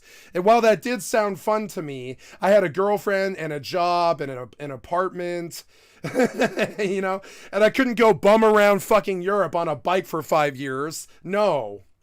And where are you going to get the money for the hostels? That was my other thing. I was like, okay, sure. Let's say you live in hostels forever. How do you pay for the hostels and still bike around Europe? You're just going to end up being a serf in Europe somewhere. And that's pretty much what happened to them too. They ended up working in a cafe down the street from the hostel, and that was great, but they weren't biking around Europe. You know what I'm saying? A boat. They were, but they weren't like, you know, but they were only on the weekend. They were working full time. I was like, man, you basically just went to work in Europe and all that money, you know, like got spent in Europe. I mean, I don't know. It was kind of funny. So like, and at the end of it, I was like, oh my God, I'm so jealous of you guys. You bummed around Europe for 5 years on a bicycle. What the fuck? I'm so jealous of you. That's a life dream. I really want to do that. And I can't believe you guys went and did that. I did something crazy. I rode a bike across America from Santa Fe, New Mexico to Montpelier, Vermont. And this was when I was like, I don't know, 21, I think, something like that. And all my friends went. There was like 10 of us. There was 10 of us, yeah. And you know, it was just crazy. 3 people came later too. 3 people caught up to us in I believe it was Pennsylvania. It was just crazy. And all I remember was building a camp at night, making a fire, and then biking for at least 30 miles, if not 50 or something like that, each and every single fucking day on a road bike, fixing tires. We had fucking bags filled with tires because the tires go flat, you know? Tires go flat all the time. And when one person's bike tire goes flat, you have to stop the entire procession in the hot sun, you know what I'm saying? And while that person, I got pretty good at fixing bike tires, you know, like getting a bike tire on a bike fucking fast, you know what I'm saying? And all that. And I haven't rode a bike. I haven't rode a bike now in like, I don't know, 12 years. I was a biker when I was a kid, but I mean, like, it wasn't religious for me like it was my hipster douchebag friends who all spend like $5,000 every couple of years on a brand new road bike and shit like that. I don't do that, you know what I'm saying? And I've never been like that. And so, but it was a hipster douchebag thing, you know, dream of mine to bum around Europe for 5 fucking years on in hostels and ride a bike around Europe, you know? My friends did it. Like the slow boat. I skipped that one, and I'm glad I did. I probably never would have come back.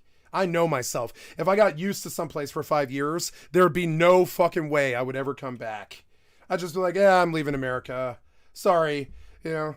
I know myself. If I get entrenched somewhere, I was nervous when I first came here to this place that I own, because in the first couple of days was really hard for me because I was like, wow, I am not homeless anymore, and I don't have to worry about where my meals are coming anymore, and I don't have to freak out about some man trying to kill me anymore or run me down with his truck when I'm walking down the sidewalk or anything like that. I don't have to worry about the crazy stupid shit that was in my life anymore, and it still took me like 3 weeks to be able to sleep through the night. Because I just didn't believe that my life wasn't garbage anymore, you know? I couldn't sleep because of it. Take a plane. So it was like 12 weeks of travel. Yeah. So it was really hard. He's lying. And he's showing the world how good he is as an actor. He probably thought that, and he was right about this, he probably thought that he could do all types of different roles, So one of the reasons he did this was probably instead of showing up to all of the auditions that you have to do to be a Hollywood luminary, right? He probably just sends this video, and when the talent recruiters see his talent for acting, they probably hire him. That's how he ended up being the main voice on Archer, right? He's the main voice on Archer. He's the main voice on Home Movies. He was the main voice on The Belchers, right? The Bob's Burgers, right? He's Bob from Bob's Burgers, right? So this is H. Sean Benjamin is a very, very, very famous man. But honestly, he probably never showed up to an audition in his life. He doesn't strike me as the type. He probably just sends this video. It's the kind of thing I would do. I would just send this video. I wouldn't waste their time. I wouldn't make them sit in the room and see how nervous I get or anything. I'd just be like, here's the video, and if you can believe I'm a good actor, then hire me. If you don't believe it, then don't. I started like an improv group on the boat. No, you didn't. Everything you said is a lie. But you're an extremely good liar. I'm talking like the best I've ever seen. I mean, it wasn't like... He's lying. Now, how you can tell if someone's lying, right, is the random access memories is how I think of this, right? He can't spin a lie, to lie or to have fantasy or something that isn't true. You must use the creative process of your brain. So now watch him access this is how you can tell. Now it was hard for me to detect when I first saw this, but then a few years later, after I gotten versed at detecting liars and stuff, I could see that every word was a lie, but it took me a long time, So now watch, he random accesses a lie here, and this is how you can tell he's spinning it up, and he's a bullshit artist. He's entirely good at lying. He's entirely good at it, as in he probably thinks it's funny to trick people all the time because he can lie to them so easily that it doesn't matter. He's probably part sociopath. I don't see a lot of emotions out of this guy. He's probably part sociopath. I mean, it wasn't like... It was like a bunch of... He's nervous about this lie, not because it's a lie, but because he's got to remember what he says, right? When he's 19 minutes into the interview, he might reference this particular lie. So right now he's stumbling because he's got to keep his lie straight to do this interview, right? So he's committing the lie that he just told to his memory. It looks like he's random access memory, random accessing a lie, but what he's really doing is committing it to memory in real time so he doesn't step on his lie 17 minutes later. And that's what you're seeing in the background. It's a true master. It's a true grandmaster actor who is so into the role that he's scared of what's called continuity errors. So he's not scared of lying or scared of the jokey nature of this. He's scared of messing it up. And he's extremely scared of it because improv is about like continuity, right? It's about structure. I'm sorry, there's no structure to it, but there is structure if you're using lying to do improv comedy. You have to keep the lies straight or otherwise the jokes aren't funny. So he's being extremely, you can tell, a master comedian. He knows that if he fucks up on a lie, on any of these lies, and references it badly like 17 minutes later when he has to come back and brush past something that he said earlier. So as he's doing this, he didn't write a script. He's lying, but he's also memorizing the lines as he's doing it so he doesn't step on himself 17 minutes into this uninterrupted, masterful piece of acting. It's an uninterrupted 20-minute, soliloquy is what they call this. Well, it's an interview because he's answering questions and stuff, but it's uncut. So the longer that and this is something else that I'm going to do in my work too as well. He was a huge influence to me. Like I was like, how did he do this 20-minute video, lie through the entire thing and not mess up on continuity or something like that? How did he do it? It's the sign of a grandmaster. It means that he could try to tell us that this was the truth and probably get away with it too. And when you understand how powerful a person can get at lying, you know what I'm saying? especially when there's money at stake and it's a DVD, it's a DVD interview, a B-side on a DVD that will actually sell. The Home Movies DVD did sell really well. It was it moved units. So he is representing his company here when he does this interview. It means a lot of money to him. It's probably like $100,000 this interview. So he's really trying not to, he's really trying not to step on his lies. He's a masterful actor. Watching the people in Hollywood now, the 20-something actors and actresses, people like Ezra Miller or whatever, sure, they're masterful, but they'll run on continuity all the time. They're not extremely good. People in the crew, and this guy's extremely good. Like, sometimes it scares me how good he is. Because one of the things is he's not random accessing when he's lying. Do you see it? His eyes are not giving it away, because the entire thing is a script that he believes somehow. He believes that all of this is true somehow, which is how he's not random accessing the memory. And what it really is a grandmaster orator using the power of speech in a very specific way to do a delivery to show people what's possible in the realm of lying, pretty much. It's actually really fucking crazy. Who are traveling on there. Notice his eyes don't dance. Now notice he seems like a zombie because he's tired, and he's talking slowly because he's tired. He's an actor, and he's overworked, and he's exhausted. But that's also what they call an affect, right? He's got an affect of tiredness and a sore throat because he's an orator and all this. He's like me. He's got a bad voice, because he talks all the time. He's an orator. And but all of that is an affect that he's using to disguise the lies as well. It wasn't like No, there's a random access, right? See the random access? You can see it. He's literally running a file in his mind right now, and he's doing two different things. He's making a note of what the lie was that he told, so he doesn't step on it and break the entire act, right? The entire 20 minutes, he could break it in a single word. He could just break the entire thing. If he gives it away, right? If he gives it away even once, the entire 20 minutes are entirely worthless. So he's got to be very careful here. He's got to remember what he said, and he's definitely got to do it in a way where he doesn't random access in a way where a grandmaster doesn't detect it. Now, I paused it right on the random access so you could see it, but it would take a grandmaster to detect it in real time. Somebody who's like pretty much paid to interrogate people might actually catch him lying. But I mean, there it is, and that's when the random access stopped, and he's back in the realm of possible truth. Improvisational group that would perform for him. Now, this is the realm of possible truth. See, he's not random accessing because he was in many, many improv troupes in the 80s and the 90s. So what he's saying is not a lie when he's talking about this, but it is a lie when he says that he was he was on a boat with his improv troupe. This is another bit of hipster douchebaggery that they kind of made fun of on BoJack, and this interview I think is kind of a secret with a lot of Hollywood writers and stuff, because this particular bit that he did, it was reused on a lot of popular comedy shows. And it's for instance, right?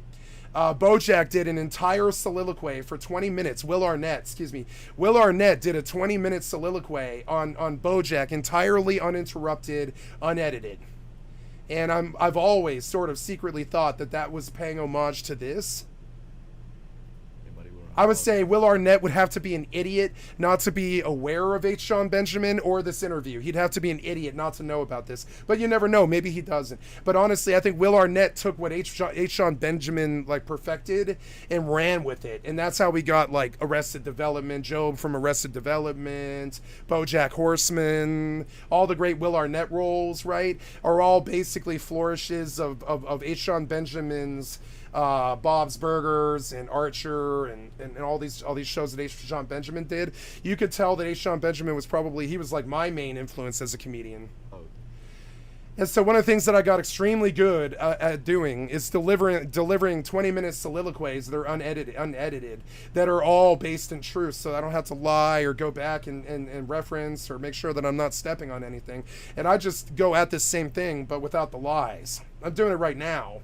You know, I do this same exact thing without the lies. I just deliver a 20-minute soliloquy exactly like he's doing, and it was a huge influence for me. But it was more just like people getting together. Lie, but he's very good at it. He hid the lie behind blinking his eyes because he's masterful at lying. This is a man who probably lies to his wife about his cheating or his cocaine use or his, you know, his taxes, and he probably cheats on his taxes. You know, this is probably a criminal in some ways, I would say, because you wouldn't ever need this sort of skill at lying unless you're hiding something. So, you know, but comedians are always like this. They're always cokeheads. They're always drunks. They always cheat on their wives. They always sleep with 500 people. They're always like this, right? Comedians are always like this. They're crazy. You know, they made fun of it on Seinfeld, like when Elaine Venice, played by Julia Louis-Dreyfus, she's like, Jerry's a comedian. He sleeps around too much, and he's you know comedians, they're all crazy. They all have mommy issues and all this, and that is true. It is true. And so he did do this, but he is still lying. And now see the weird eyes. Do you see how the eyes are kind of going off to the... It kind of seems like he's looking at the interviewer, but I mean, you can't see it. You can't see what the interview's doing. It's just him lying, and he's doing it masterfully because he looks tired. It looks like he's tired and stoned and sort of out of it and exhausted because he's an actor, but it's actually an affect that he's using to disguise every lie that he's telling. Like we pretend we weren't on a boat. Like that we're not on the ocean. We'd pretend we were in a castle. Now, this happened. This was the truth. He did this with an improv troupe. So what he's saying is the truth. But I mean, he's never been on a boat with his improv troupe, though. That is a lie. This entire thing is an improvisational comedy thing. He's improvising as he goes, you know. Germany, You did not take a boat to Germany, you idiot. German accents. Bring up. I mean, maybe you did. I don't know. Can you sail to Germany? I forget where Germany is in the world now. Let's go see. Can you sail to fucking Germany? I don't really believe you can, but maybe you can. Let's go see. Map of Europe, right? Map of Europe. You did not sail a boat to Germany, I'm fairly sure. That was a problem that the Allies had in World War II. You know what I'm saying? What? I mean, can't we get like a picture of a map? Why did you open Amazon? Okay, there. See, so Germany. I guess he could have sailed to Germany. Yeah, he could have. I always thought of Austria as being Germany, right? But actually it's Austria. I always thought of Germany being right here in the center of Europe, but it's actually kind of northern, and it definitely does border some water. I didn't know Germany had a beach, but I do now. So, you know, like when I hear, oh, we sailed to Germany, I think, yeah, right. But I mean, I guess maybe that is possible. Maybe he did do that. I don't know. He doesn't seem to be lying about it. At least not random access memory stuff anyways. Now, where did this other video go? Come on, man. What? Where did this other video go? Oh, no. There we go. Could be stuff like that. Nope, lie. Never happened. You can see it right there. See it? Now watch his eyes roll. Could be stuff like that. Lie! But it was all just... Lie. You know... It's all a lie. It was all just... All a lie. Lie. Friends doing stuff like that. Nope. Lie. Lie. Lie, lie. Into something bigger. Lie, lie, lie. So when we came back... No, you sat in LA like Jerry Seinfeld, and you worked clubs for 15 years. to America, those guys stayed on the... Like, those guys... I didn't see them anymore. They dropped me off. Lie. In Manhattan Harbor. Lie. And I gotta say, when I saw... He's good at it, though. Notice that he's not letting his eyes move very much. The Statue of Liberty. This hipster douchebag story is so hilarious. For the, When I saw the Statue of Liberty 5 years later, I broke down to my knees and I started crying my hipster douchebag tears. It was only just the pure bullshit of it. 15th or 16th time I'd seen it. I felt this like unbelievable rush of emotion. Just knowing I'm back. Like, this is You never left. America is mine.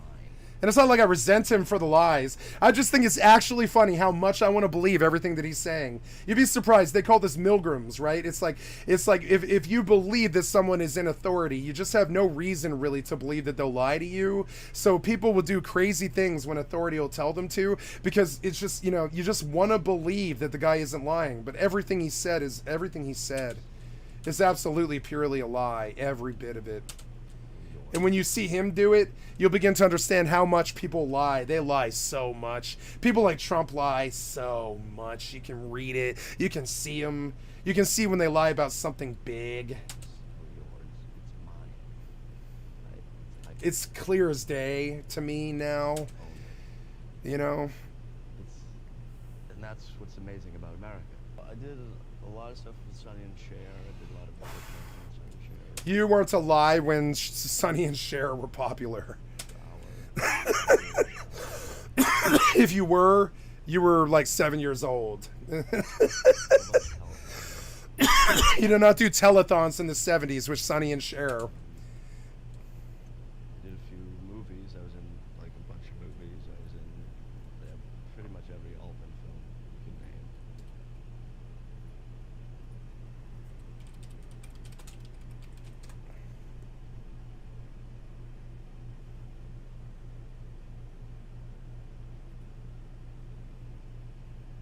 MASH, McCabe and Mrs. Miller, The Long Goodbye, Nashville, Three Women, The Player, Shortcuts, and Gosford Park, right? There's the cast of Gosford Park, but at no point was H. John Benjamin in this cast, as you can see. Nor was he in any fucking Robert Altman video. But you'd be surprised how much you want to believe him when he says this. You'd be surprised. It's a good thing about human nature to understand, you know? He seems like he's saying the truth, but no. It's a lie. You can see the excess right now as he's dreaming it up. You know? I was the lead in Top Gun. And there he gives it away. And from that, I got to know Tom Cruise. That's Val Kilmer, somebody that he wishes he was. Although Val Kilmer had a terrible meth problem. I mean, pretty much the entire cast of Heat had an entire fucking meth problem, including, like, you know, Robert De Niro and you know, Scarface guy. You know, that, you know, Devil's Advocate guy. I can't think of his name. Became the lead in Risky Business. No, that was Tom Hanks, or what? Yeah, Tom Cruise. Risky Business 2. Although in my, it was a little later. Risky Business 2 was made a little later, so Hollywood. There is no Risky Business 2, but I love this hipster douchebag lying. It's actually very funny to me. Shaking it up. And I was naked.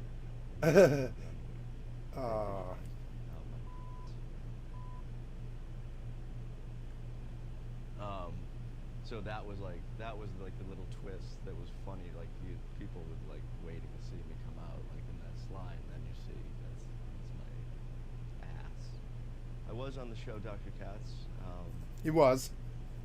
That was a awkward experience, I think, overall. But it led me to home movies. Yeah, which led you to Archer, which led you to main primetime Fox, Bob's Burgers, like The Simpsons. And so without the home movies or the Dr. Katz or the Archer and I mean Archer was extremely successful on Fox as well, so not only did he have a successful Fox show, he had two successful Fox shows. So people don't remember, but FX is Fox. It's just the word Fox without the O. People forget that FX is absolutely Rupert Murdoch. Yeah. No, Dr. Katz was. I can't say anything about it. No, it was a bad show. We all loved it. It was a great show. You got my heart. Yeah, you got my heart too. I love Dr. Katz. I love home movies. I love Brendan Small. I love fucking H. John Benjamin. I like Bob's Burgers. I like Archer. Yeah, you got my love, man. Dr. Katz and home movies and stuff, they were very formative when I was a kid. They were on Comedy Central all day long. Because it was like the only funny thing on television at all. People aren't funny. Not like him. People aren't very funny. They think they are. They're not funny, most of them. Sorry. Why was Dr. Katz special? It was the first show that paid me money to perform. Yep, that's like my stream. My stream was the first time I ever got paid to perform, but I've been doing it for many, many, many years. And I thought that was a mistake on their part. Paying you? That I felt they made me feel guilty about it because they were paying me for my services, which I was worthy of. So I became very conspiratorial, and I thought, like, you're messing with me because you're paying me to do this job, which I know I'm not qualified for. So there must be something else. Yeah, Like, yeah. What else do you want me to do? You want oral sex or what? Yeah. That's what it'll be. I'll have imposter syndrome if I ever sign up with like a sponsor or something like that or whatever, right? I will have fear that they're trying to control me because I feel that, you know, honestly, I don't know why they would want to pay me. I have imposter syndrome. I don't think I'm worth any money. Weird. And he probably went through the same thing. He was like, wow, I'm on a piece of shit, crappy comedy show that played for like 4 months in 1993 or whatever. It's, you know, it's just kind of like the storyline of BoJack. I was a famous television actor in the 80s, right? And it doesn't really mean anything, that stuff. I would be very nervous about why they were paying me, not about my performance, but why were they, if anyone were to pay me for my job, I would be like, okay, am I really that good? To have this kind of trigger, have this kind of self-defeating, like, you know, appraisal of your own work. It would put me into a bad place, you know. Mentally, yeah. So but it turned out to be that my conspiracy theories about Dr. Katz were not true. That it was just a cartoon, and they were just trying to make money. Yeah. And I was just part of that plan to make money, which I guess is not necessarily non-conspiratorial, but it's pretty much like everything else. You know what I mean? Dr. Katz was unique in the sense that it was taped in a pantry in someone's house. I'm serious. Yeah, I don't believe it. I don't see why they wouldn't. Yeah. Which one? Like, I didn't Pantries know are quiet. much about television. How they did television at that point. Yeah. But I didn't think that you did television in someone's kitchen. I just didn't think that was the case. So I was a little It is. wary. You got to shoot somewhere. As you can imagine, about doing a show. I mean, it was Dr. Katz was a cartoon, so He's making fun of his fellow comedians on Dr. Katz, which is actually very funny too. Like right to their face, he's just dissing him right to their face and making up some lie about how they were like tricking him into working for them and stuff. It's actually kind of funny. Comedians are actually very funny. But there was a microphone hanging in the pantry in someone's kitchen we went into, so you were in this guy's, you shut a door, and then there's all these like canned foods. And it wasn't a theme. It wasn't like a cool studio. No. No, the less money, the better. You don't need a studio to record voice. Just go to your own house and put someone in a closet. That's not part of that part of the process is not necessary to be expensive, especially voice work for a cartoon. You could just set up in somebody's house and record it in the living room, no problem. What you're scared of is like alarms or sirens or anything like that. But as long as you can get the recording, you know. Yeah, I did some television production when I was a kid, when I was like 20, for a Badass Bitches Brew, which is a zombie troupe that does internet comedy and like improv, and they're big in the cult scene, underground scene, not cult, but cult classic scene. Mainly, they do, what's the crossdresser film? The crossdresser film, I can't think of it. You know, but yeah, they do a lot of Broadway stuff and a lot of improv and a lot of zombie stuff. And I thought it was going to be this really technical process, and some of the shooting was like that. But most of the time, you're in someone's house, you know, sitting around a table, you know. Our whole studio looked like a bathroom. It wasn't like that. It was, I mean, the guy's family was around, and the wife would cook, kids, like right outside. We were taping a television show, so it was weird. Yeah, that's how it would be for me. If I were to do a collaboration with some rich, famous YouTube person, I would invite them to my house and sit them in the chair next to me, and I would give them a TV and a computer, and I would, like, you know, and I'd let them see the big screens, or not let them, but I'd have them look at the big screens so we could both look at the same thing. And I would use this monitor to my right, and they would have a monitor to their right, and I have his and hers chairs, because I thought I was going to get married and bring my wife here. So I had my mother do his and hers chairs. In the meantime, life is what happens when you're making plans. A weird killer type went to jail for 2 years after he attempted to kill me, and he threatened to kill her right to her face, so she left. And so the whole his and hers chairs thing didn't work out for me. But I do have the setup, so I would invite a collaborator over here, and it would be my house. You know, I don't have an office as a streamer. You know, it would be my house. And I don't see why sound like a television producer would be any different. If you don't have to if you don't have to pay for a sound stage, and you have the kind of budget that Dr. Katz had, which was like no money at all, trying to be on cable television, which is really hard to do with no money, you know what I'm saying? You'll do it in your house. That takes me back to the conspiracy thing that I thought, like, this has got to be. It's got to be a lie or a joke or something, but no. Entertainment is work, just like any other work that you can sometimes do at home. I have a job that I don't ever have to leave my home if I don't want to. I do. I mean, I went out today at 9 in the morning, and I walked for an hour and a half, 9:30, something. But I mean, I don't have to do that. I could just sit in my house all day. I helped my mother. What did I do this morning? I helped my mother move. I broke down and reset up a hammock in our front lawn so she could sell it. And I moved this hammock like a good 200 yards or something. It was pretty crazy. And it was heavy, and it took a while. And then after that, I went walking and stuff.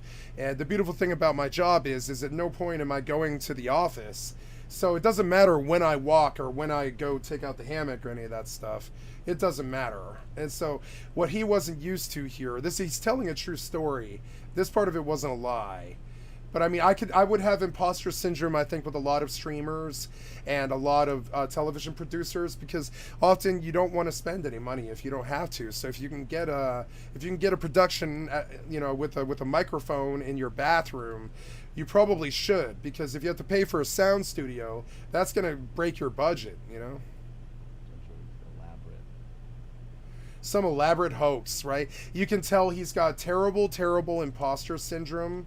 I know because my best friend has it, and it's like an affliction. Watching them, like, all the time, I have to tell her, I love you. You are the most important person in my life. No, I don't have to do this, but I have to reassure her all the time, because I know in her brain, somewhere in the back, she's thinking that she's not worthy of my friendship, and that she's not, like, important enough in my life, or that I don't love her or something. She's got imposter syndrome, the worst I've ever seen it. And so I think in the background, she thinks that her life is fake, and that she doesn't exist, and that her family is dead, just like mine, and, you know, and all this, and it leads to terrible, crippling imposter syndrome. And watching imposter syndrome manifest in somebody is sort of like watching something else really crazy, like, say, agoraphobia or something like that. It eventually changes them so badly that every day, like I'll send her a text every day. I do this almost every day. I send her a text saying ILY, or how you doing, or how's the baby, or what's going on, because I need her to know she's got an affliction. You know, it's just like anybody else having a mental disease or illness. I would say she has a mental illness. I think she would be the first one to say it too, well, of imposter syndrome. She would say this. I think she would admit it. She would definitely admit it, and she would be like, I mean, it's not like she's lying to herself about it. I think she would be very open about telling people about it, honestly, because it is a crippling thing for her. So all the time, I'm reassuring her and telling her that she's the love of my life, and that she's important, and that she's culturally significant, and her lifetime matters, and that she has a kid, and the kid matters, and she's the most important thing in my life, and all this stuff, right? Not because I feel like I want to do those things, like I need to blow smoke up her ass or something, or it's not a lie. It's just not like I don't need to kiss her ass all the time is what I'm saying. It's not blowing smoke up her ass. It's I really believe these things when I say them. So, but I still do it, and I feel like I have to do this, because if somebody doesn't tell her all the time that she's a legitimate human being who does deserve love and money and respect and a spot in the society, and and shouldn't be mistreated, and shouldn't be taken advantage of, and all this other stuff, she will just get to believing, for some reason, and I've seen it before, she'll just get to believing that she's not real, that no one cares that she's alive, or that she'll just get to believing this. And the longer I go with, right now I'm going to tell her, like just yesterday, here's an example. I'm not going to show the text, but I did say to her yesterday, I'm just happy you're in my life, and that's a nice random thing to say to somebody that you love. But I do this for another reason, which is that I know in the background, in her brain, she's cycling on some idea right now that nobody cares about her, nobody loves her, nobody wants her, and nobody believes that she's real. I know she is. I know for a fact that's the thought that's going through her head right now. She could be even watching this stream, and I guarantee it. You know what I'm saying? Oh, yeah, no problem. I mean, it's, So, like, I tell her all the time. Like, yesterday, I told her, I'm just glad you're in my life. I don't tell her why. I could have told her why, but I mean, I don't need to do that, because it's not because she needs it. I'm sorry, it's not because she needs it. She doesn't. It's not because I believe it, which I do. It's that if your wormy brain is telling you that you aren't, and I have it too. I have the same problem. It's one of the reasons why we're best friends. All the time, I catch myself thinking that I'm worthy of being beaten by my father who is dead. I tell myself I'm worthy of being in jail. I'm worthy of being poor and starving on the streets. When my friend, like for instance, this kid that you've been hearing over the last week, over the Baldur's Gate 3 session, was very nice this year. And though I've never met him in real life, he invited me to 4th of July with his family. And he was like, we're having a barbecue. It sounds like I'm trying to stalk you on the internet and get you somewhere to kill you, but it's actually a family barbecue. I can show you the pictures. I'm going to have my 2 kids there. You can meet them. We're going to have all of my family there. There will be 10 or 15 people. I can show you a picture of where you're coming before you get there. And I was like, okay. Because he was like, I understand you're scared of somebody killing you, trying to kill you, because I did have someone go, I put someone in jail for trying to kill me. And he's like, I understand that you have a problem with that. So like, trust me, I'm inviting you to real, verifiable 4th of July barbecue. And I can show you the pictures of us hanging around with the family first and all this stuff. And he's like, I promise you, I'm not tricking you into some stalker situation where you just disappear off the planet and all this. And I know that you've got imposter syndrome and you're scared of that, because people did try to kill me, So I was like, okay, and I declined. And hopefully he's not watching right now, but I never know, and I don't care. But I'm going to tell you guys a secret. I declined, and the reason that I told him was that I'm terribly sorry. I've got to be here for my family on the 4th of July. My parents are old, and they get nervous when I leave the house because I'm an ex-addict. Now, all of those things are true.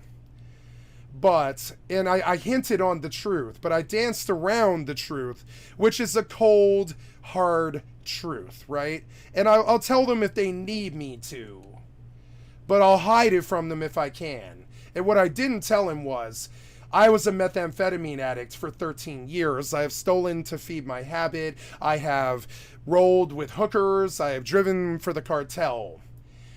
most people that, you know, I was a drug dealer for 5 years. Most of the people in my life, most of the people, I mean all of the people, including my mother, even my mother, are too nervous to let me inside of their house.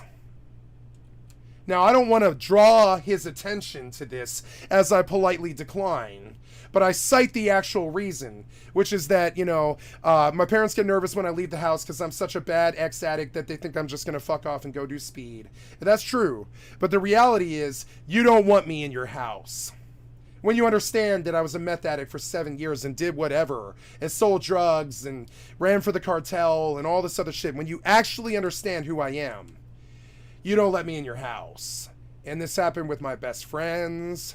It happened with my family. It happened with my best friend's family. There was times when literally I had my best friend come to me. When I've got 3 people in the world that I consider to be best friends. I have to make the distinction like it's special, specifically because I don't have any family. So when I say best friend, I'm talking about people who are not blood related, who are sitting in family roles. It's an important thing to understand. I've got 1 surviving family member and about 3 people sitting in what they call nuclear family positions in my life. And they love me as blood family would.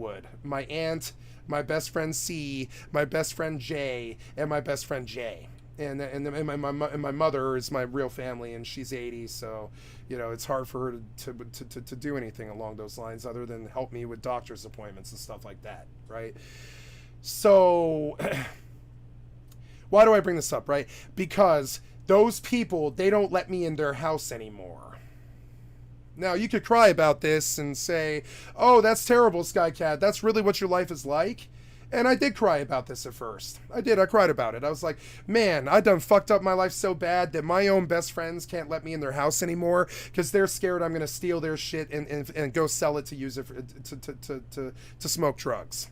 And up until 5 years ago, that's absolutely what I would have done to any of my friends, I think. Now, I never would have stolen anything they cared about, and I never would have stolen from them. But if there had been, like, say, some opportunity that they didn't know about, I would have taken it. You know, I don't know how to say it. I've never stolen directly from my friends. I'm saying that any help that they gave me, I spent on drugs, right? So you could call that stealing in a way. I'd be like, hey, man, I need a pack of cigarettes. Or, hey, man, will you help me with $20 for pizza or something like that? But no, I took it straight to the dealer. You know, I was a drug addict. I took it straight to the dealer. They know it, too. They knew I was lying. All that stuff. I just like, hey, man, like, let me hold 20 so I can go get some meth. You know, after a while, that's just how I used to say it. I would say it to my friends in the circle. I'd be like, hey, let me hold 20 so I can go score some shit, you know? We call it shit in my scene. They call methamphetamine shit. That literally, I got to go buy some shit, right? It's literally shit. You don't say meth or clear or up or any of that other shit that you'll see on like weird wannabe people stuff. It's like the drug that I did was not methamphetamine. It was shit. They literally called it shit for 10 years. So I've got to go buy shit. You got any shit? Hey, how much for a gram of shit? That's literally what we called it. Not crazy powder or meth or speed or twack or any of that weird shit that they do on the movies or the television and shit. I took your $20 and instead of buying pizza, I bought shit. It was literal shit. It basically had human shit in it. It was that bad. Methamphetamine is very bad. I missed what you said. I'm sorry. If you don't mind me asking, how did you become drug addicted? I'm trying to avoid the pipeline myself. When I was 21 years old, I was working at the 7-Eleven at Colfax and Wolf. And I was a full-time WoW raider.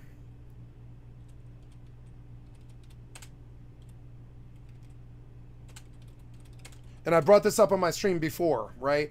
And I was a full-time WoW raider. It's on the map. It's like right next to a park called, what's the name of the park? Before it shows me, what's the name of the park? It's oh, my brain is so damaged now. I can't even remember the name of the lake that I grew up next to 3 blocks away. My brain is so damaged now. What's the name of the lake? It's not Cheeseman Park. I don't know. I don't know the name of the lake. I don't know. It's, oh, I'm sorry. That's the west side. I'm sorry. Yeah, that's the east side. I'm talking about the west side.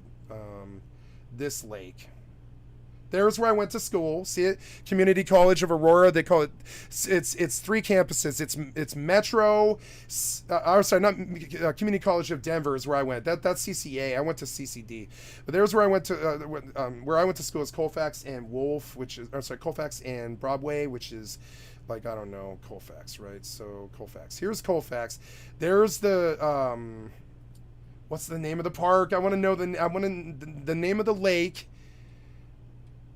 on Colfax and Sheridan is, oh god damn it, I'm gonna find it, hold on. So Colfax goes up to Sheridan, there's Morris Heights and stuff, but I'm looking for the lake. Where is it? It's Colfax and, oh, that's Potomac. I'm sorry, I'm still way the fuck east. Yeah, there we go.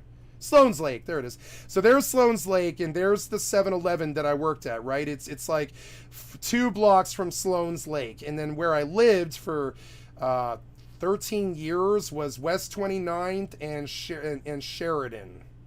See it? Right there for 13 years.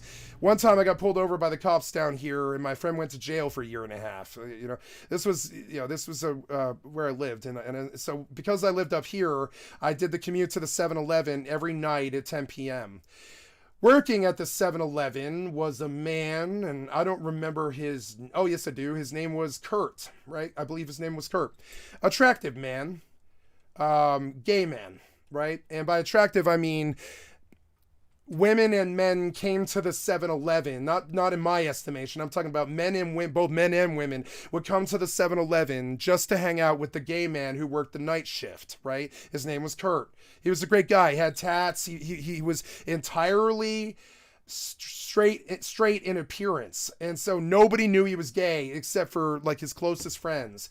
But he was also gay mafia in a really strong way. They made fun of this in a movie called Spun, where the gay mafia does something. I was in the scene for a while, not the gay mafia, of course, but I'm talking about the party and play scene, which is like, usually it was like either ravers or gay people, right? But in Denver, there was the P&P scene, which is party and play. And it originated out of the gay scene in New York and the rave scene, but it kind of evolved into this like lifestyle thing where you would just get high on stimulants like cocaine and methamphetamine and fuck all night in men's bathrooms, gay clubs. I never did any of this shit. I just knew people who were in that scene. I promise you, I've never done any of this shit. No homo or whatever. But I understand. I had friends who were in that scene who were gay, and then I was like, you shouldn't do this. You shouldn't get high on methamphetamine and fuck each other in the ass in men's rooms. And he's like, are you kidding me? That's so fun. It's so fun. And I was like, And so Kurt was gay mafia. He was a meth dealer, and he was a bad meth addict. I'm talking, he was going through, I don't know, an 8-ball a day, which is, I don't know, the cheapest you ever could possibly get an 8-ball is what I sold it for. I sold grams for 50, teeners for 70, and 8-balls for 90, right? Now a gram is, depending on what weight you're looking at here, if you're talking about ounces, there is 28 ounces in a gram. 28 grams in an ounce, right?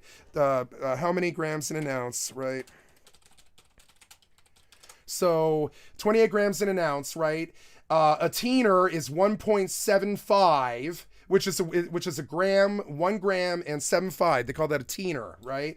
And I sold grams for I would buy an ounce and I would sell a gram, single gram for $50, excuse me. And that's basically what I paid for it. I paid $30 for the gram, but I'm selling it to you for $50, you know, and I'm getting $20. And I don't do this anymore, but this is what I used to do. Then and then I sold teeners for $20 more, which is literally twice the amount of a gram. It's not twice, but it's not literally. It's almost twice the amount of a gram. It's 1.75, right? So we get a gram is $50. A teener is 1.75 of grams, right? Teener is 1.75, right? It's half of an 8-ball, and an 8-ball is 3.5. Half of 3.5 is 1.75 grams of meth, right? So I was working at the 7-Eleven with my friend, quote unquote friend, and anybody who gets you started on methamphetamine isn't your fucking friend. You know, I thought about going back and killing him later, you know, because anybody who gets you hooked on hard drugs is not your fucking friend. I didn't think about killing him. I just thought about going and lecturing him about getting a young 20-year-old kid addicted to meth, you know. So I was working night shift with Kurt, who was the night manager, and Kurt had been at that 7-Eleven for 10 years. He might know, or no, he did quit. He quit that year because he was kind of going down the tubes, but he had been there for 10 years, and he looked straight, and he didn't wear earrings, and he cut his hair straight, and he wore straight clothes, but he was extremely gay and extremely gay mafia. And this became very aware to me when the first day of work, he trained me, and we hit it off. I've never had a problem with gay people, and gay people never have a problem with me if they understand that you know, that I'm not a bigot, and I don't care what their lifestyle choice is, and I'm not afraid to touch them. The first thing he did is he thrust out his hand, and he was like, "Do you party?" And I was like, "Yes, I do." Now, he thought I was talking about meth, but I was talking about marijuana and liquor. Maybe some ecstasy or K or, you know, shrooms and stuff, right? But I never had done cocaine. I had never done hair. I'd done cocaine like once. I've done cocaine like 4 times or something, but never done a binge. I don't like cocaine. It's not my drug. So, and I like heroin, but I mean, I don't like what comes along with it. You know what I'm saying? So I just stopped being a heroin junkie too, which is something no other junkie I think in the world can say. I stopped being a heroin junkie because, yeah, the only other addictive substance known to man that's worse than heroin is video games. So there was no way heroin was ever going to affect me negatively, really. It never did, because the video game monkey was still on my fucking back the entire fucking time. And when I was going to steal, it was going to do it. I was going to do that to get video games. It wasn't going to, I never stole to get drugs. I stole to get video games. Video games were a far, far worse addiction for me than heroin or meth. And I freely quit heroin several times. No problem. It used to drive my friends crazy. They're like sick and puking on the fucking in the corner, dying. And I'm sitting there playing PlayStation because, yeah, really, the video game addiction was the video game addiction.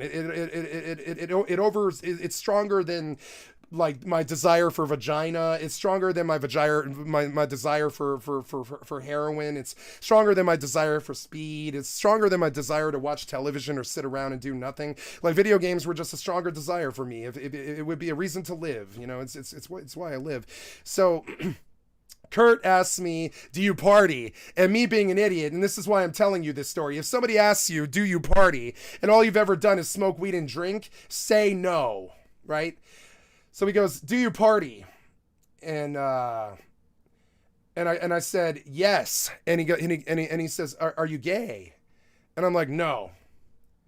And what he's really asking is, would you like to get high and go fuck in the back?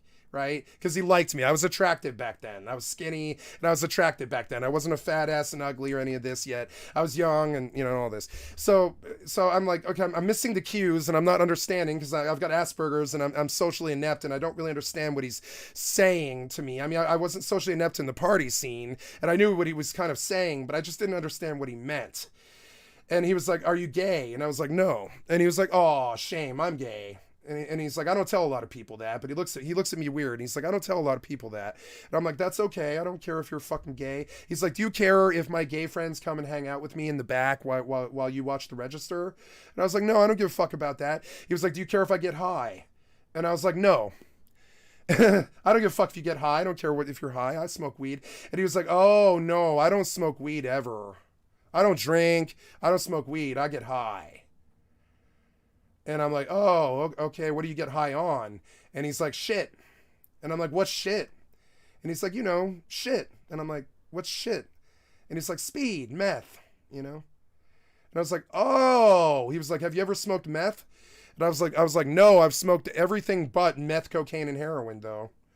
And he was like, "Would you like to try?" And I was like, "Yes." And so then he brought me to the back. He loaded a fucking gram into the bowl, which is something that I only ever saw dealers do. Drug addicts don't throw a gram in the bowl. They throw a hit in the bowl. and then they smoke it, right?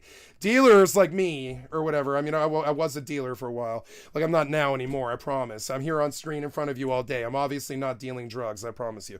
So it's like fucking, so he hands me this thing and he lights it for me, and it's this glass pipe that looks like this, and it didn't seem that scary because there was no blackness, there was no weirdness. It didn't seem like anything but crystals in a glass thing, because he kept his pipe very clean, and a lot of pipe addicts don't.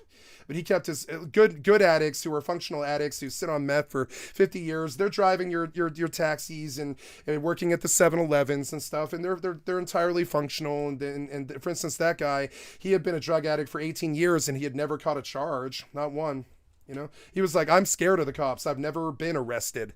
And I was like, are you serious? And he was like, yeah, I've never been arrested. And I was like, man, you're a drug dealer and you've never been arrested? And he was like, no, I've never been arrested. And that was formative for me too.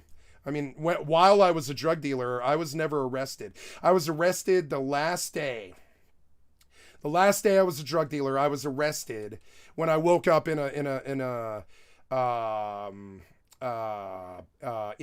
hospital jail called Denver General. They call it now, I don't know what it's called now. It used to be Denver General, but now it's like, I can't even remember. They changed the title of it. Whatever Denver General is now, it's Peace Health, I think, or something. I don't know what the fuck it is. So I'm like, okay. And immediately there's this peer pressure thing, because this dude who was my age, he was like 38. He's like, here, I'll light this for you. Just inhale. And when I inhaled, I got the highest I've ever been in my life instantly. I got a euphoria better than sex that lasted for 3 days. It was like having an orgasm for 3 days. It was 3 days. I was the happiest I had ever been in my entire fucking life, because I had finally found like the one substance that would actually work for me, that would actually help me be a better person and focus more and unlock my true potential and all this. And it was like love at first sight. And I still love it. And I still think of it exactly this way. I still think of it the same way that I did that first 2 minutes as I do now, 22 years later, or whatever it is, 22 years, something like that later. I still feel exactly about meth as I just said. I still feel like it's the best euphoria high that lasts 3 days, that's better than sex, that unlocks my personality, turns me into a better person, turns me into an extremely hard worker, and helps balance all of my crazy Asperger's shit perfectly, right? And later on, they put me on some Ritalin when I was, in the madhouse, and Ritalin was great, but they only let me do it for like 3 weeks before they were like, you are too much of an ex-methamphetamine addict to be on Ritalin. We can't give you Ritalin anymore. You're showing the signs of somebody who's immediately pretty much like re-addicting themselves to the drug and becoming an addict again. And the doctor was my mental health center, Denver doctor. He was like the practitioner and the administrator of the madhouse, of the 2-year halfway house mental institution that I was at. He was the proctor and the administrator, and he ran all the plans for everybody in the house, right? And so when they saw signs that Ritalin was going to be a mistake to give me, because apparently Skycat really fucking likes amphetamine, really, it's amphetamines. And apparently Skycat can't control himself with amphetamines. And Skycat doesn't break the law or do anything crazy if he's on amphetamines. He's just happy. And he sits there and he plays video games for 6 days and doesn't sleep and, is a pretty crazy person overall. But a lot happier person. Definitely happier. And when I'm high on meth and playing video games, I feel like I finally got to heaven, or I finally became a member of the human race, and I'm finally happy, and I'm finally home. And when I'm not there, it feels like I'm on some hellish journey on a foreign planet in Nazi Germany being shot at by Nazis all day. Unless I'm high on meth and playing video games, I'm pretty unhappy individual, I would say. Fairly unhappy. So So, yep, and my opinion on it has not changed. Its ability to help me has not changed. Its effect upon me has not changed. The power of it has not changed. The usage of it and how I use it has not changed or any of that stuff. Over 22 years, I did the same exact thing I did the 3 days after I got high at the 7-Eleven with the gay dude, right? Is I went home and I played Final Fantasy fucking 11 for 72 fucking hours because I didn't have to work again for like 4 days and shit until I saw him again. And I played Final Fantasy 11 for, I don't know what it was, like 85 hours straight. And all I did was Steam Sprouts, right? For 5 days, I ran Steam Sprouts. And I made like, I don't know, 5 million gil or something like that. And I came to work 4 days later at the 7-Eleven because I was working part-time. And I told him, you gotta sell me more. You gotta sell me more. You gotta sell me more, man. I made 5 million fucking gil in 3 days. You gotta sell me more. You gotta sell me more. And he was, or not sell. You gotta sell me some. You gotta introduce me to a dealer. You gotta sell me some more. You gotta give me more of this stuff. You really do. You gotta like you have to get me some more of this stuff. And he's laughing. And he's like, how much do you want? And I was like, I don't know. How much should I buy? And he was like, let's start you small at $20. How's that? And I was like, okay. And he sells me, I don't know, like a quarter gram or something for $20 or whatever.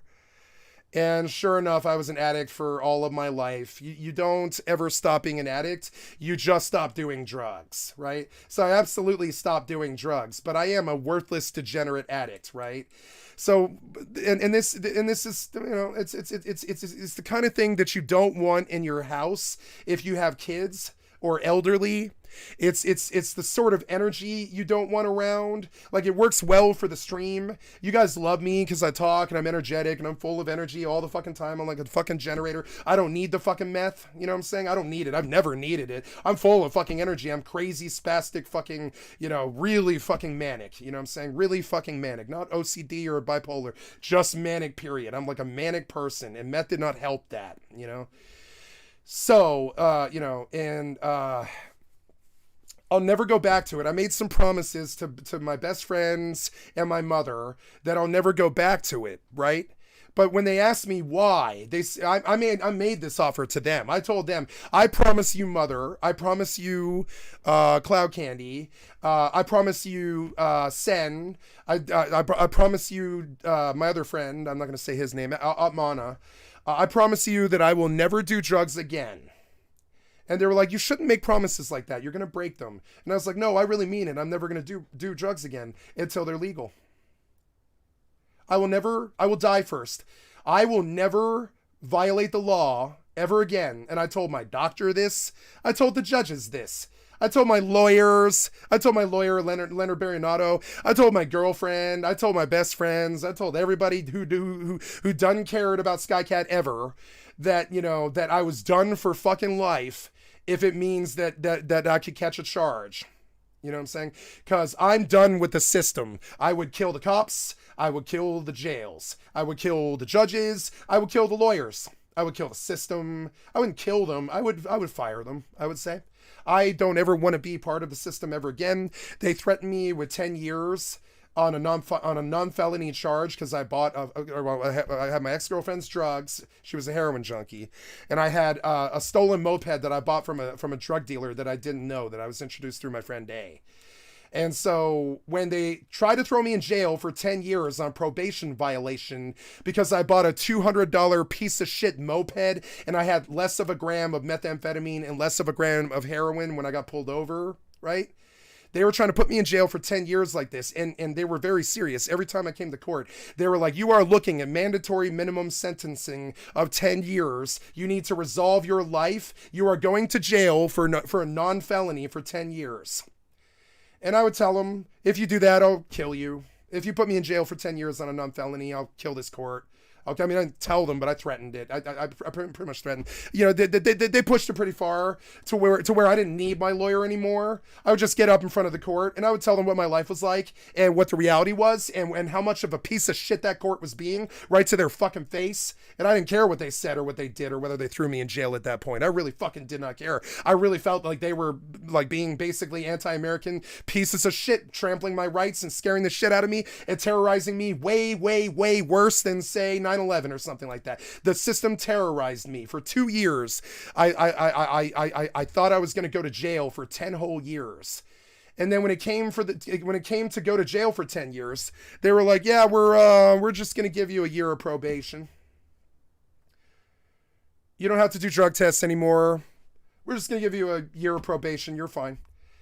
And for 2 years, I was biting my nails. I was saying goodbye to my loved ones. I gave everything I owned away several times because of that. I said goodbye to my friends at the madhouse. I told my friend Nate that I'm probably going to jail for 10 years tomorrow, man, and I love you. I'm sorry. I'm sorry if I disappear for 10 years tomorrow. They really want to put me in jail over probation violation because of a shoplifting ticket that I got 7.5 years ago. And possession of less than a gram of methamphetamine and possession of less than a gram of heroin. And I violated probation by throwing a dirty UA after a man threatened to kill my ex-girlfriend and scared her out of my life. And I had a relapse over this. I just went and got high because I was like, well, I lost the love of my life. There's a man who is kicking my door in and beating the shit out of me every day until I leave, and I can't leave because it's the middle of the winter. I'm going to freeze to death on the streets of Denver, and I have no place to go, and the police are hunting for me. And if they know that I'm homeless on the streets, that's probation violation, and then I definitely go to jail for 10 years, right? I definitely go to jail for 10 years if I leave this place, is how I looked at it. So I let this man beat on me. I let him beat on me like 7 or 8 times. I filed 3 assault charges. One of them stuck. The first 2, they just laughed at me and said, why didn't you defend yourself? He's half your size. Well, because I'm on probation. If I commit assault, it's a mandatory minimum sentence of 10 years. And the cops are laughing and they're like, yeah, you shouldn't have broken the law, huh? No. And no, I'm never going to break the law again, sir. No. I'd rather die. And I mean this, I'd rather die than get a speeding ticket or a jaywalking ticket. I will die first. I will never break the law ever again because the terrorism that the Denver court committed over a 10-year period in my life destroyed my family, destroyed my friends. It cost us tens of thousands of dollars. It ruined my ex-girlfriend's life. The Denver court was so corrupt and fucked up. The Jeffco County Courthouse was so corrupt and so fucked up to me that they threatened me for 10 years of jail. And they were very verifiably going to do this until I'm on the phone with them in the court case. And I've cried and said goodbye to Cloud Candy, and cried and said goodbye to my mother. And I've cried and said goodbye to my friends in my real life. And I'm ready to go to jail for 10 years on that shoplifting charge now. And when I get out, I'm going to jihad you. You know, I'm going to kill the court, kill the judge and everybody that was involved, you know. And I said this to my friends and family too. When I get out of the jail in 10 years, I will get out and I will Granby tank the Denver courthouse. Absolutely. Right. And I'm on the phone and I'm on the phone in the madhouse and all of my stuff's packed up and I'm ready to go on down to the courthouse and turn myself in for 10 years because I'm absolutely not going to be a fucking like felon criminal running from the law, or the 10 years turns into 20 years, right? So, you know, and I'm not stupid. I'm not a jail dummy. I've never been to jail and I'm not going to jail. I've been to jail for 13 days or whatever it was, 13, 17 days, something like that in county. And I've been to city jail, like, I don't know, 65 times or something like that. But I've never been to jail for longer than 2 weeks, not a county jail anyways. And I'm not about to start. And I'm looking at it and I'm looking at the death of my soul, the death of my family, the death of my friends, the death of my future, 10 years of jail for a non-felony charge. And I would say I'm pretty good at, even back then, I was pretty good at swallowing my anger and just doing the Zen master thing and saying, we'll see. We'll see. That whole year, I had to come back and trace where I had heard the story. It was, rest in peace. It was Philip Seymour Hoffman on one of my favorite movies of all time, which is an example of what people can do if they actually like make an effort, which is Charlie Wilson's War. And in Charlie Wilson's War, beloved Philip Seymour Hoffman relates this parable about the Grand Master always says, we'll see. Doesn't matter if you fall off the horse or you're gifted the horse. The Grand Master still says, we'll see. because you don't know what fate is going to happen. You don't know what's going to happen with fate.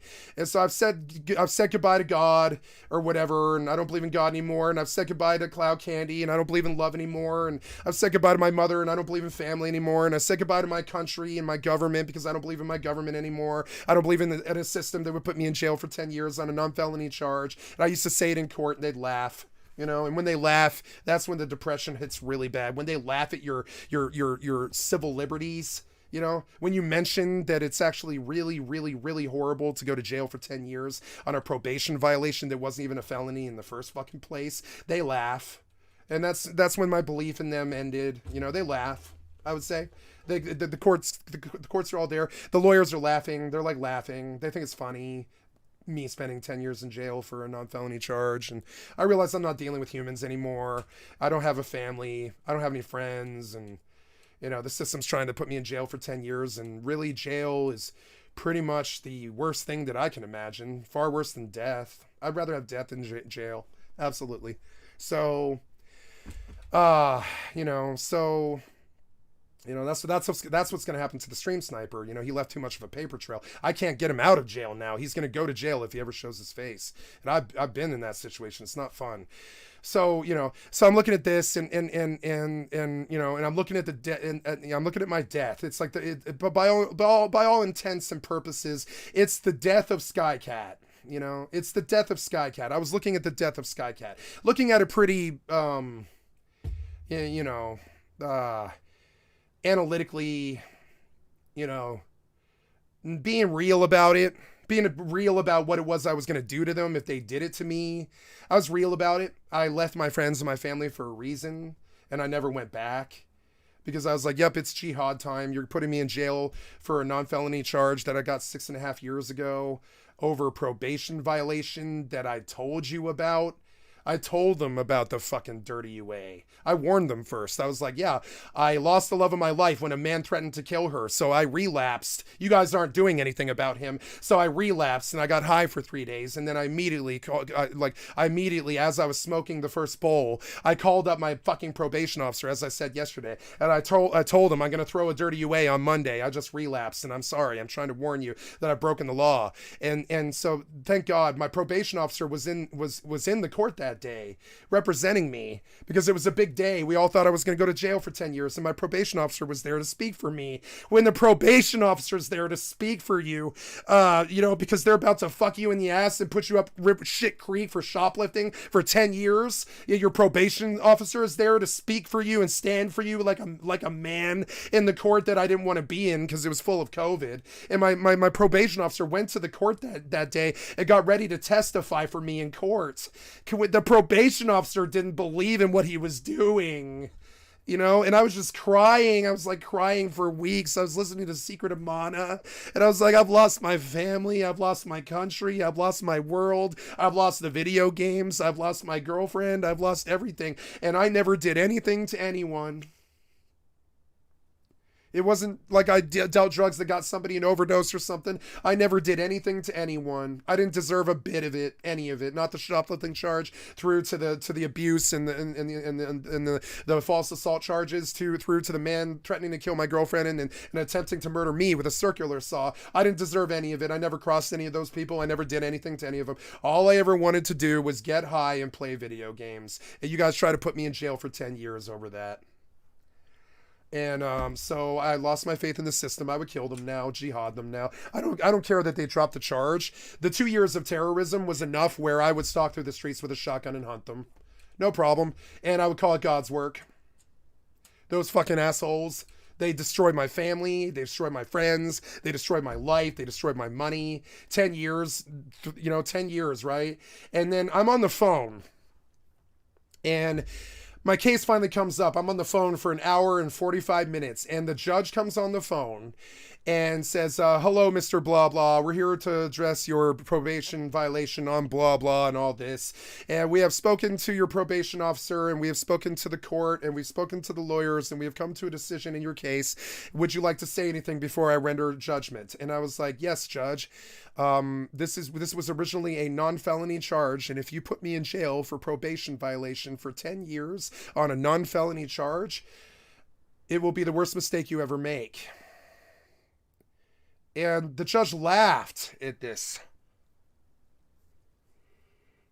And she was like, well, I don't like your tone, but I do agree with you. We are going to extend your probation for another 2 years. Do not violate the law again. Are you going to violate the law again, Mr. Blah Blah? And I said, no, Your Honor.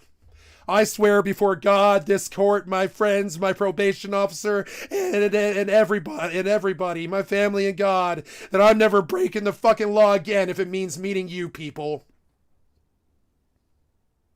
And they laugh. Because they have to laugh. What I said was incredibly fucking rude and untrue. If it means meeting you people, I'll die first before I get another jaywalking ticket even. I'll die first before I ever go anywhere near a courtroom ever again. I will die first. And the judge says, you know what? I believe you, Mr. Blah Blah. I believe you when you say this. We have looked at your record. We will extend your probation for 2 years. Bang, bang on the gavel. You can hang up the phone now, sir. Yeah. It was the greatest moment of my life. My life was given back to me. They took it like some kind of fucking, like they came into my life because I got high once. And they held me hostage with a 10-year sentence for it was like 2 years and I don't know, like 2 weeks or something like that. And it was hell on my mother. It was hell on my girlfriend. It was hell on me. It was hell on the doctors. It was hell on the people with me in the fucking madhouse. It was hell on the crazy people that were around me. It was hell on the junkies that I was smoking with and all this other stuff. Not junkies, but the, you know, like when I relapsed, and I went back and saw my old friends, and it was just, they knew they were never going to see me again because I was going to jail for 10 years and all I had ever done was shoplift 6.5 years ago, I'm sorry, that was the original charge, and then eventually turned into this chain of charges, about five charges long, that led to probation violation. That just, and so this was that thing. And so, yeah, I love meth, and I think it's the greatest drug ever known. And one of the secrets about meth is everybody's on it. Politicians, actors, everybody thinks it's cocaine and heroin, but no, pretty much the entire known world is on methamphetamine right now. Your brothers, your friends, your neighbors, your teachers, pretty much the entire known world is on methamphetamine right now.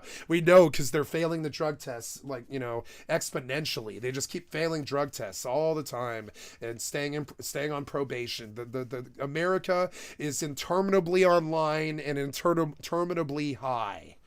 So to try and make drugs illegal is pretty much the worst war crime against humanity that I can think of. And I was a victim of it for a long, long time. A victim of it, as in it ruined my life. I'd like to sue them for millions of dollars. I believe I could win, And they know it, which is why they dropped it. That's why they always drop their charges. They always drop their charges when they try and fuck me because they know it. I'm not the right one. I'm not that guy. I'm not that guy. I won't stand there silently. I'm not that guy. I'll fight you in the jail. I'll fight the cop in the fucking cell. I don't fucking care. I'm not that guy. I will not go idly by while you destroy the values that built this country. I will not do it. I will not stand by and say the drug war is okay. I will not say these cops are okay. I will not stand by and say, oh, we all need it. We need order in the system or any of this shit. No, you're fucking fascists and you killed me. And you killed me with the fucking system. You tortured me, held me hostage, destroyed my family, I lost everything. And you treated me worse than I would say you treat people in Guantanamo Bay. And I would kill you for it. Yeah, I would kill you for it. Yeah. Sorry, but yeah, I would kill you for it. I would say. Not kill you, but I would definitely fire you and take your job away. Not kill you.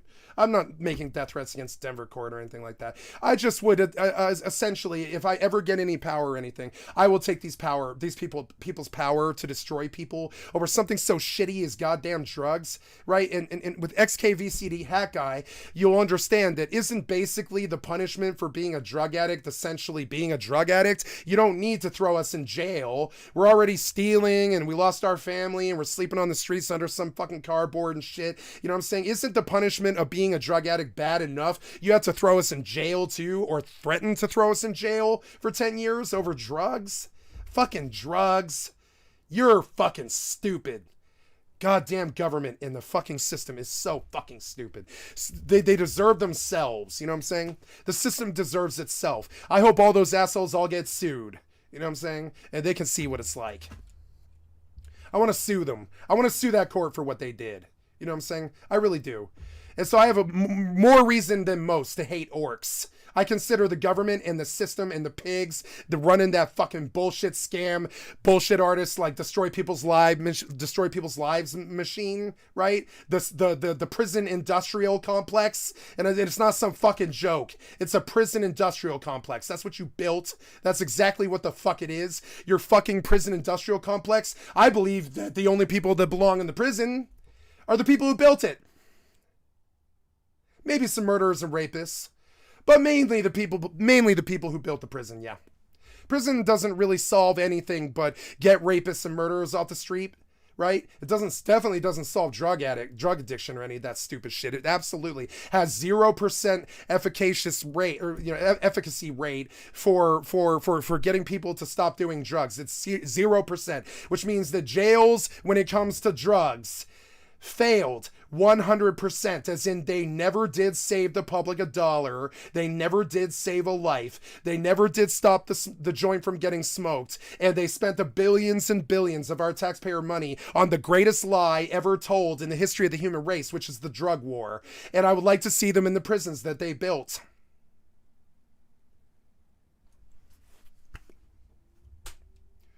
You want to start a prison industrial complex? I'd like to see you in the prisons that you built. Punishment fits the crime. I'd like to see you in the prisons that you built. You know? For this shit. I'd like to see you in the prisons that you built. You want to chain up and lock up my fucking people? Take their fucking freedom away? Shithead? I'd like to see how you deal with your freedom getting taken away. Let's see how you like it. Practical joke. Done by an eccentric billionaire. Over drugs? Fucking drugs. I'm sorry, but has a drug ever actually caused a problem? It causes addiction, which is obviously a problem. But I mean, I don't believe that's ever caused a death. Or I mean, I guess overdoses happen. But I mean, thank God overdoses happen. We have too many people on the planet. This prison industrial complex that you idiot right-winger fucking law and order shitheads built, I think you deserve it. I think you deserve what you built. Go lie in that bed, go lie in that bed that you made. The whole movies was the same company. So sorry, I missed what you said. This was Patrick Wafer. Sorry for not messaging much. I'm playing a game, but don't worry, I'm listening to every word. Oh yeah, and I don't care, Patrick. There is 6 people in the channel. You know, it's okay. Thank you. You talk more than everybody else does, and I love you, sir. Thank you. But I'm not worried about your attendance or your talking. You know, you understand? I don't need you. I don't need you. I don't need you. I want you to enjoy yourself. I don't need anything from you at all. You know what I'm saying? You're here to be entertained. I don't need anything from you. You're okay. I don't care if you're listening or not. You know what I'm saying? But don't you worry about whether you're listening or not. I'm going to talk like an asshole all night anyways. You know what I'm saying? I'm going to talk all night whether you're here or not. Don't worry. Dr. Katz became a little more successful. They bought another house and made it a replica. Yep. Of the original. This is what you do too. Yep. That thing. I need water. Heart. You know what I'm saying? They made it a replica of the original house that we originally recorded in. How's that? So like yeah. So you know, and so don't do drugs because it turns you into a slave pretty much instantly. The fastest way to become a slave is drugs. What was that sound? That was weird. Okay, I don't know. But the family didn't come over, so it was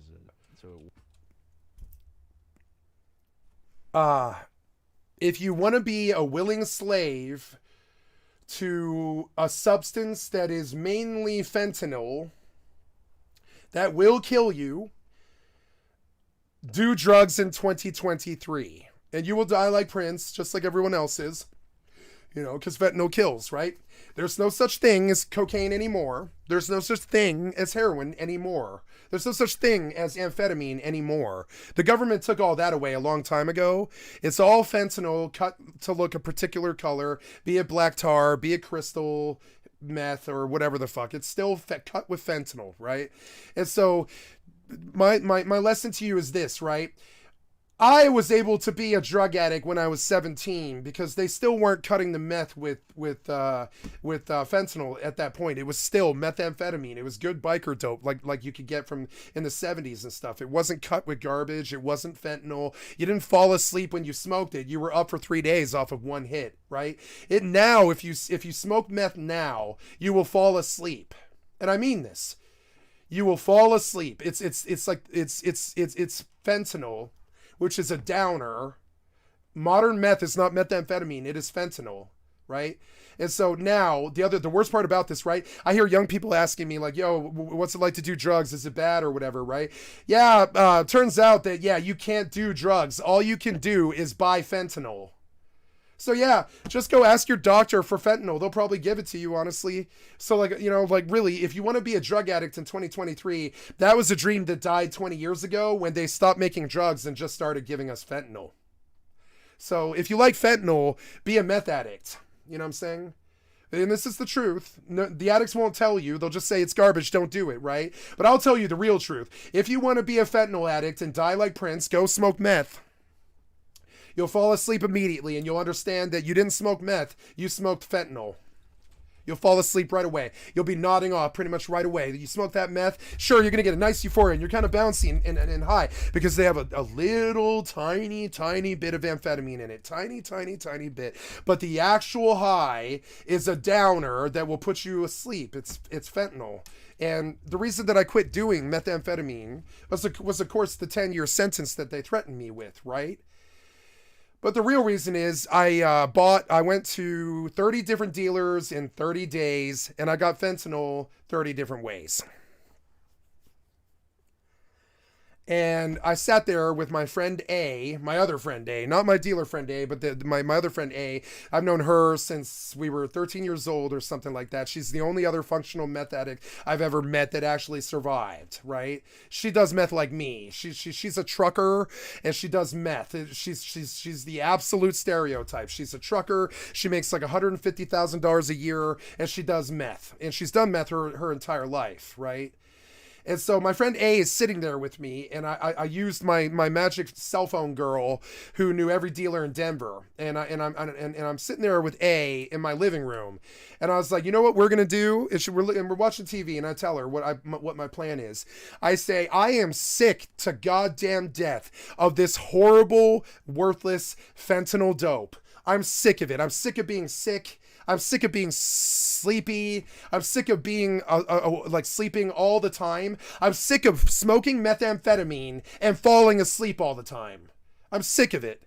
I was like, I can't stand. I told her right then. I was like, I got into meth so that I wouldn't have to sleep. But the fentanyl is goddamn garbage. And she was like, yeah, I know. It's just not the same game anymore. She points at something and she was like, those pills you have that you bought in Wyoming. And I was like, yeah, it's ephedrine. They're ephedrine pills. And she was like, those pills are better than the last 10 grams that we smoked.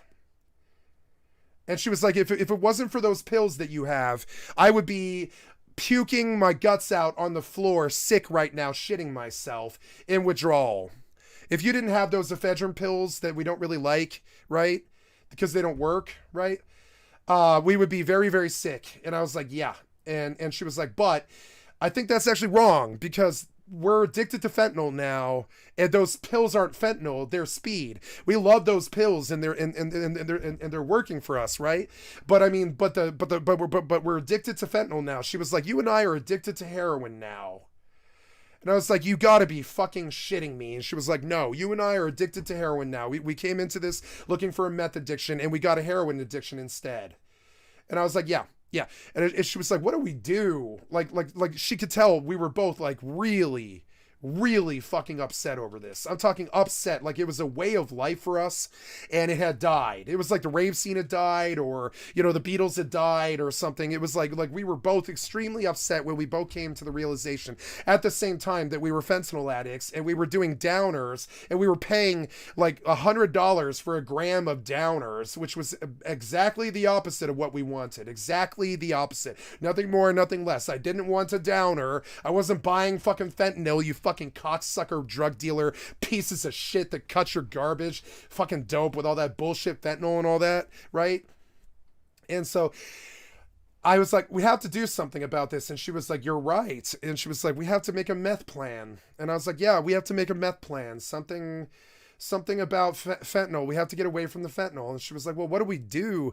And I was like, well, I'm blowing $100 a day on grams. And we all know that a good gram of methamphetamine is worth $30, but it's so dry and so shitty and so cut with fentanyl that they're charging $100 because they can't get real meth anymore. The government sewed that up way long ago. You can't get real meth anymore. You can't get P2P or any of that Breaking Bad shit. You can't get blue dope or any of that. That's a fantasy. That's a television fantasy. What you're really getting is fucking fentanyl. There's no cartel. That's a fantasy too. It's just a bunch of goddamn fucking fentanyl dealers, you know? There's no cartel. It's fentanyl. It's a huge, loose organization of people dealing fentanyl and calling it cocaine. You know what I'm saying? And I say fuck them for that. Fuck them for that, you know? So, not that. I don't care that they're dealing drugs to kids or any of that shit. I don't care about that. The kids shouldn't be doing drugs. All the shit that the American government hates about the cartel are the wrong reasons to hate the cartel. The real reason you should hate the fucking cartel is they're turning the entire fucking world into fentanyl slaves without telling them first. And there's nothing worse than a fentanyl slave. They'll die like Prince eventually, and they'll fuck your mother for $15. There's nothing worse than a fentanyl slave. I've never met a meth addict who was so addicted that they needed to stick a gun up in somebody's face. But I met fentanyl people who still really scare, even the idea of them scares me, who I believe would stick me up for $15. No problem. Fentanyl is the actual fucking problem. And so the original meth heads like me that got started in like 19 fucking, whatever it was, like 1999 or some shit, right? We still could get good dope at that point, but by 2008, we had been addicts for 8 years, and we were like 28, you know, 29, something like that, and we were still blowing like $30 to $100 a day on garbage grams that didn't work, that were cut with fentanyl. And at that point, I was like, I'm going to stop doing methamphetamine if we keep getting fentanyl. And she was like, okay, I see it. I understand that. I see that you really mean this. You're going to stop being a drug addict? And I was like, yes, because I can't get my drug. I would really love to be a drug addict right now, but I can't get my drug. All I can get is fentanyl. And she was like, well, it's going to suck if you go sober because I'm not going to hang around with you anymore if you're sober. And I was like, yeah, I know. And she was like, well, let's see if we can find real dope. And I was like, okay. Take me to a different dealer every single day. Open up that phone of yours and take me to a different dealer every day for the next month. And we proceeded to blow $3,000 on fentanyl. She took me to 30 different dealers. And at the end of it, I said, I'm stopping methamphetamine. I'm sorry. And I'm not going to be a drug addict anymore. I didn't get into this for fentanyl. And I didn't want to blow $3,000 on, or whatever it was. Yeah, it's like $100 a day for, it was like 30 days. I made a point of paying their rip-off prices, $100 a gram for like 30 days, right? And back then we weren't even so bad addicts where we needed more than a gram to last us like 3 days or something like that, right? So like, you know, so I had her take me to 30 different dealers, and she came back with garbage 30 different times, and I said, I'm stopping meth, and I didn't touch it again for 17 years until I was 36 or whatever. I'm sorry, not 17 years. 12 years, I believe it was, or no, not even, like 8 years. For 8 years, I was dead sober, didn't break the law, any of that shit, you know, because I was like, I just can't do the fentanyl anymore. Fentanyl is not a good drug. It leaves you dazed and stupid and confused. You're desperate all the time for something that you can't understand what it is, right? Especially if you don't know what it is. I didn't know what it was. I didn't know what they were cutting the dope with. How would I know? It was going to take some scientist with a tester to tell us what was in that dope. We weren't going to know I didn't know what was in the dope. It turned out to be heroin. So yeah, when I started smoking black tar heroin, it really wasn't that different for me.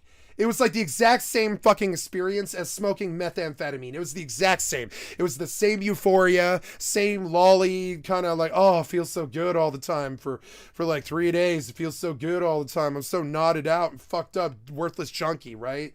I loved heroin because it reminded me of when I was smoking methamphetamine. But either way, it still wasn't my drug of choice, and I was easily able to just quit that drug too, because it wasn't my drug. You know what I'm saying? I haven't got my drug. I was a drug addict for 17 years all in all, but I could only get real dope for 7 of those 18 years, or whatever it was.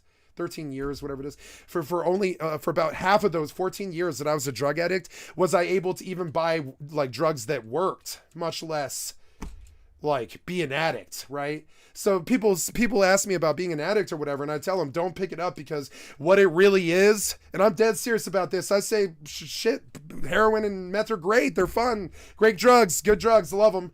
But they're cut with fentanyl. They're not heroin or meth. And if you want to be a fentanyl slave, I don't want to be around you, right? So, and now to go back and finish the last bit of this story, right? So my friend Begon invites me to go to 4th of July. And I'm going to finish the story about it. And I told all the depraved stories that I had to tell tonight about this, right?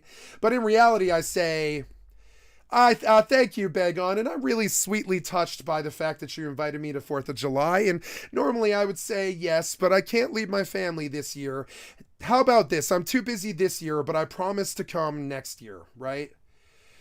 But the sad, tragic truth of this is I lied to him, and I often lie to my friends to spare their feelings. If there's anything that I lie about, it's to spare my friends' feelings about how bad my life actually got. And so I'll lie to people like Begon, who are just nice people who really want me in their lives and stuff and value me and are good friends that I've had before I was a drug addict even, right? But you don't want me in your house. I was a methamphetamine addict for like 13 solid fucking years over 2 different periods, right? And you just don't want me in your house.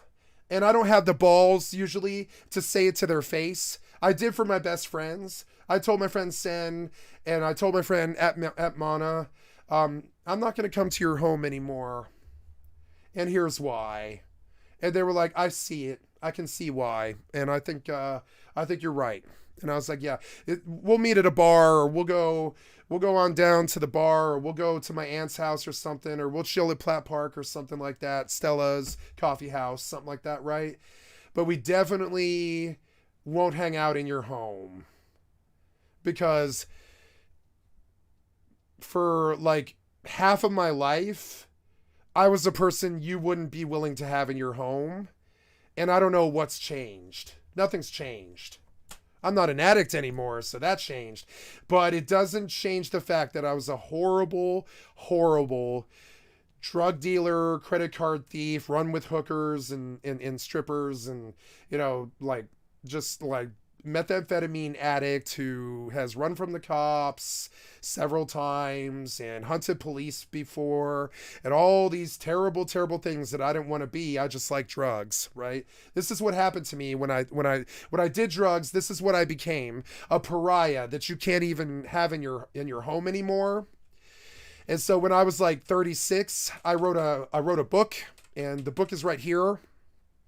It's a long book. I don't want the humans to read my books. I don't want them. The only thing the humans get is my stream, right? I don't ever want the humans reading my poetry or my book. I don't like humanity, and I don't want them having my work. I really don't. So this is something that, you know, is kind of interesting. But I have my backups here. But in the background, you're going to see my book. You know what I'm saying? All the way down here. Several versions of the book with several different titles, like The Lost of Everything, or another one is In the Back of Beyond, was what I named it first. And then I finally ended up on Pariah Cat. There's personal information in that file, so I'm not gonna like remain there very long, you know.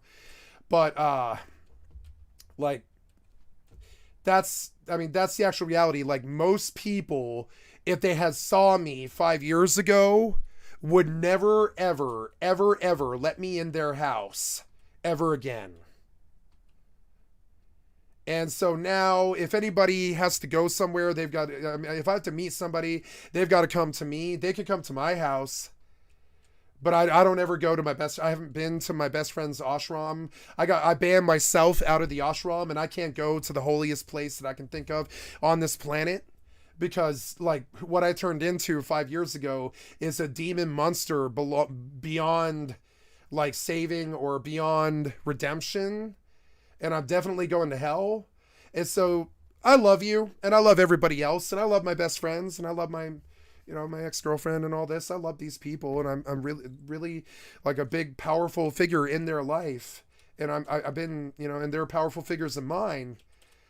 But I mean, going in their homes after the amount of crime even that I've done, it's sort of like being Whitey Bulger or something. I doubt Whitey Bulger went anywhere except a bar and his house, right?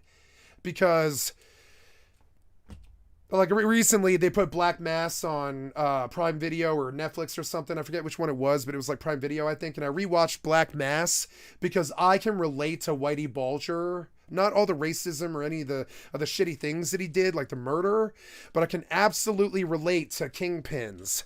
And I have kind of like kingpin status in a way. I ran a prostitution drug circle across 2 different states for 5 years. Now, that was 12 years ago now. Well, I'm sorry, it's been 7 years now, but it's, it's past the statute, so they can't get me for this, right? It's been 7 years since I've done any of that, so I'm past the statute on all that crime. Or I wouldn't tell you, frankly. I wouldn't tell you about any of this, but I'm past the statute on all of it. So, and I never harmed anybody. I just did what I had to do to get off the streets. So, and into a hotel room or a extended stay or an apartment or something. I like literally we would sit around and have conversations like, how can we make $100,000 in a year so we can put down a down payment on a house? That's like literally what Cloud Candy and I used to talk about. We would sit there and get high and scheme up ways to get $100,000 really fucking fast so we could get a home. Because neither her or I had any family or any home for so long. She's still basically homeless. I'm not, but I can't convince her to come heal, I can't convince her to come heal. She's too caught up in the victim mentality now to leave the life of abuse and being an outcast and just come heal out in the country with me. I can't convince her to do it because she's too addicted to that fast lifestyle. And I don't blame her, frankly. It's really fun, but it's like, it's just not like she's a drug addict, so she's never been a drug addict like me. Even when I got her high, she wasn't a drug addict. She was never fiending for it. She liked it like weed or whatever. She take or leave it. She's a strong girl. But like that, it was really hard to sit there, and try so hard for so long. And crime was one of the ways to do that. And I'm not proud of the crime I did, but it also gave me this terrible status. I'm essentially a pariah. I don't feel like I could walk into a godly person like Bagon's house without essentially drawing the attention of Satan to the house. I really do feel that evil, I feel that evil that I declined that invite off the basis that I felt like I might bring Satan into his home just by the fact that I'm so evil that, and that sucks, it sucks. All of it sucks. The pariah nature of it. One of the things I used to hate humanity so much about was I thought that Christianity taught this like ideal across society where you don't turn the other cheek. That you don't abandon your fellow man. No one gets left behind, kind of thing. But when I finally did get left behind, I finally did understand that the fastest thing to happen is you immediately get left behind. You get left behind by the system or thrown in jail. Your friends don't talk to you anymore. Your family doesn't talk to you anymore. You don't have a home for very long. You end up on the streets fairly fast and you get left behind. They just leave you behind. They're like, fuck you. If you're going to do drugs, you're just going to get left behind. Now, I was extremely bitter about this. For like 10 years, I was like bitter, like an old drunk. I was like, fucking people turning their backs on me. 7,000 people on my Facebook gone overnight because I decided to do drugs. Judgmental fucking efforts doing God's job, and they're all Christian and stuff, but they're judging me like God and all this, so they're all going to hell worse than me and all this and shit. And I was so bitter about it. I was like, why the fuck did everybody in my life stop talking to me just because I got high? Why? I mean, what? But I mean, that's the truth. That's what happens to you. When you get high, you get left behind. Your family leaves you behind. Your friends leave you behind. Your life leaves you behind. Your job leaves you behind. You won't have a home for very long. etc., etc. And on top of it, you're going to be a fentanyl addict. You won't be a heroin addict or a cocaine addict or a methamphetamine addict. You're going to get addicted to that substance that killed Prince like it's going to kill you. You know what I'm saying? So this is real and valid reasons why not to be a drug addict. And you know, most people will never tell you the story. Like, for instance, right? When I was 17, I was in a psychology class in G-Dubs, the high school that I went. And because I had been expelled from my high school junior year. Usually you don't want people who got expelled from high school in your house. You know, I can be smart and lovely and smile and be happy and charismatic and be a talk show host like Jimmy fucking Kimmel. I'd rather it be Adam Carolla, frankly, but like Adam Carolla or whatever, Jimmy Kimmel, right? I can be all these things, but you still don't really want me in your house. You know what I'm saying? At the age of 17, I had been in a high-speed chase. I had, you know, like, you know, just, you know, you don't really want me in your house. When you think of a traditional criminal, that's me, frankly. Now, I stopped being a criminal 7 years ago because they threatened me with 10 years of jail on a non-felony charge after I hadn't been in the system for 12 years. But, you know, so now I don't break the law anymore, and I never will. You know, I never will ever break the law ever again, probably, unless they make my drugs legal, essentially. And so, you know, and that's where I'm at now. Was that kind of cool studio I was talking about? And I think of the traitors, I think of the humans as traitors. I think of the traitors as humans. You know, I try to think of the traitors as humans. I try not to think about how my family came over on the fucking Santa Maria or Pinta, whatever it was. One of them, I forget. But one time when I was a kid, my grandmother, when she was still alive, she was a, what do they call that? You know, 23andMe, you know, what is it? It's like, when you study genealogy, right? Genealogist. My grandmother was a famous genealogist looking into the Horton family, which is my family, Horton family, right? And the Horton family goes back all the way to the in 1840, right? And all this, but you know, it goes back. It's a habitual name for one or other of the many places from Berkshire, Buckinghamshire, Dorset, Gloucester, whatever it is, you know, farmstead estate, whatever, right? That's what the meaning is, but you know, where's the Horton family from and stuff, but we came over in 1776 on the Pinta or the Santa Maria, whatever it is, and my grandmother was extremely proud of this fact, and my middle name harkens back to one of the founding fathers because my great aunt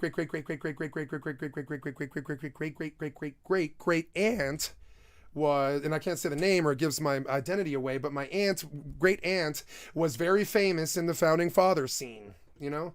And so my family is about as close as it gets to American royalty. But the American court system in Denver is threatening, you know, an American son, somebody who's been here since day one, you know what I'm saying? Whose family's been here day one with 10 years of jail over a non-felony charge, over probation violation. And I don't really think that was the sort of behavior that my ancestors came over here to get away from. You know, I think they came over here to get away from that sort of thing. You know what I'm saying? This was supposed to be the land of the free, not the land of the prison industrial complex. But I mean, unfortunately, it's not the land of the free anymore. It is the land of the prison industrial complex. How many Americans are imprisoned?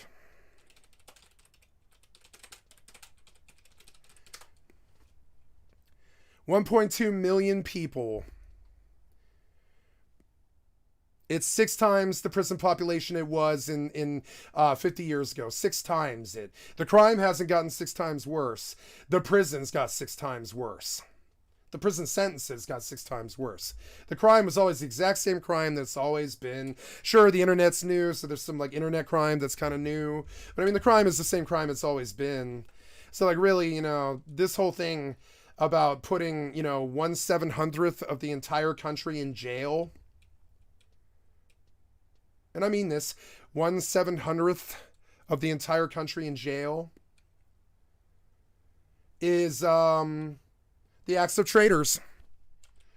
Dirty, rotten, shitty, law and order, Republican traitors. String them up. They put 1.2 million people in jail. You really think 1.2 million people raped or murdered people? No. This is the systemic response to starvation and poverty and misery and mental illness and stuff. This is the response from the country being mismanaged. Prison industrial complex with 1.2 million people inside. And so I feel for those fucking people. I really do. We need to put them somewhere. But I don't know, man. I don't know if prison is where. Couldn't we put them on an oil rig? Couldn't we put them on SpaceX or something? I don't know about prison. It's BS. It's modern day slavery and tyranny in its purest form. Thank you. I feel the same. So there's that, you know. And I mean, you know, that's where we're at now. So after I was a victim of it and they terrorized me and terrorized my family, I hear about these war stories from Afghanistan that sound like they were maybe a little less scary than what I went through. And, you know, I just, you know, I don't like the system. I have more reason than most to hate orcs. They have hunted me across this land ever since my mountain home was stolen. And I would slay them if I could. Where it was, like, called the house. And there were crazy-ass parties. And, like, that was at least what I remember. Just women and men partying all the time. And there were...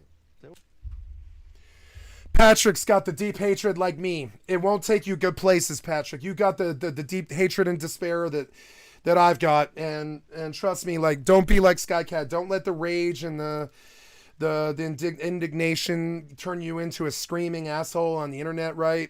It's gonna get better. Everything will be all right in the end. If it's not all right, it's not the end, right? And so, you know,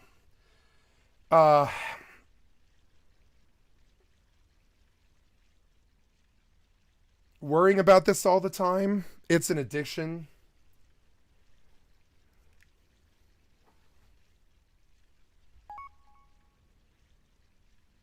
Yep, I have. Yeah, and all I did was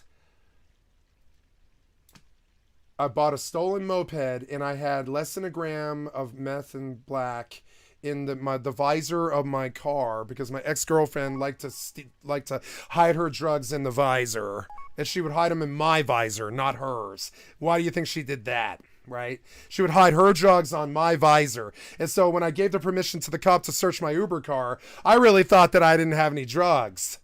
But no, I got busted for possession of less than a gram of meth and less than a gram of heroin that was 7 months old.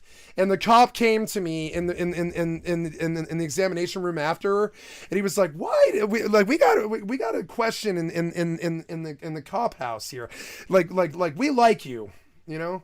We like you. You obviously have been working too hard and you're tired, and you're a working man, and you're obviously using drugs because you're a working man. And they're like, and the first thing that the detective said when he came in, it was like, "We like you, and we got a bet going around the station. We don't understand why you let me search the car. You seem to." And and by the way, when he came back and said, "I have found drugs in your car," I said, lawyer. You know, at that point, I just started going lawyer. When he asked me a question, I said lawyer. He said, "Do you understand my rights?" I say, "Yes, I do, lawyer." You know, and I said lawyer, and they really liked me. They liked me that I did this. I didn't yell in the cop car on the way there or any of that shit. I didn't give them any shit. I was fucking dead silent. And when, you know, and they just went on about their business and their day and started responding to calls, and or not responding to calls, but, you know, talking on the walkie-talkie and shit, and they brought me in. And like he comes into the interrogation room and he's like, "Why did you let me search your car?" And I was like, "Because I didn't know the drugs were there." And he was like, "Are they your drugs?" And I was like, "No, they're my ex-girlfriend's." And he was like, you know what? I'm not going to jam you up with county. And he took the braces off me. Treat each pig on a case-by-case basis. And he was like, I'm not going to jam you up over this. You can go home now. And he was like, you have committed felony possession of black tar heroin and felony possession of methamphetamine, you know, and you're going to have to deal with that shit. It's you know, it's 2 felonies that you committed here. But what I'm not going to do is make you do city jail because they're not your drugs. There's really no reason to keep you here. You know, it's obvious that you're just going to go back to work. Like, you know, and he was like, I'm going to let you go. I'm not going to make you do city jail. It seems like we've done that to you too much. I was like, okay. And he let me go. I literally got busted with drugs and I didn't even have to spend the night in jail. And the only reason that I didn't have to spend the night in jail that one time, I did all the other times, is because they were my ex-girlfriend's drugs. Summer's drugs. That's her stripper name, Summer, right? Summer's drugs were in my fucking visor. I like dating girls named Summer. Reminds me of summer in my youth, right? So anyways, yeah, and so yeah, and that's a cute little crime story, right? So then and that was cute. So I went right back to work. You know, it was just crazy. I like got busted for drugs and went back to work to start earning the money to pay for the court charges and the court fees and stuff. It was a very, very weird day. The cop didn't feel like I deserved jail even, really. It was very weird. The system has just been very, very weird. It was just weird. There was weird stuff going on. He was like, I pulled you over because you were going like 75 and a 60 and you're an Uber driver and I didn't want to pull you over, but you were speeding too much on 6th. And I was like, that's okay. I understand. Yeah. He's like, you're on a way to a call, aren't you? And I'm like, yep. And he's like, you're working right now, aren't you? And I'm like, yep.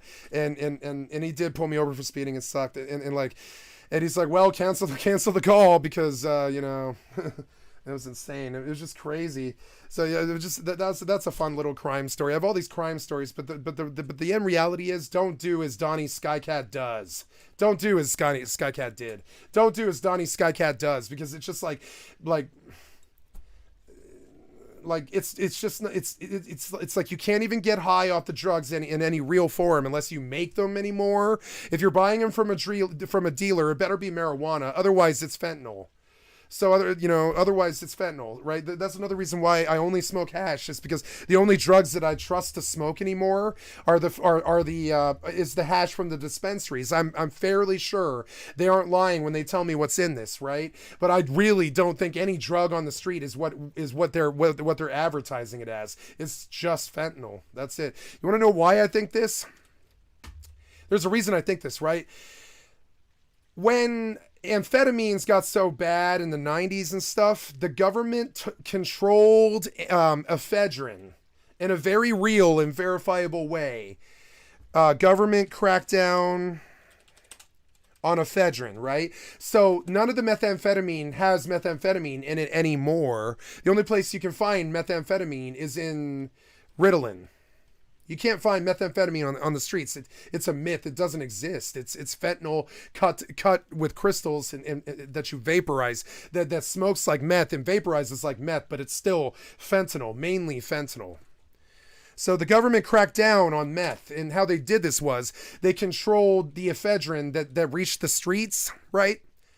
And this is why, you know, in Breaking Bad, he had to P2P reduce backwards to blue meth, right, for a pure form, because it's like, you know, because the government crackdown on ephedrine is real, and they send these people called Smurfs to every Walgreens in the entire state, like every day, to go buy, you know, packages of Sudafed.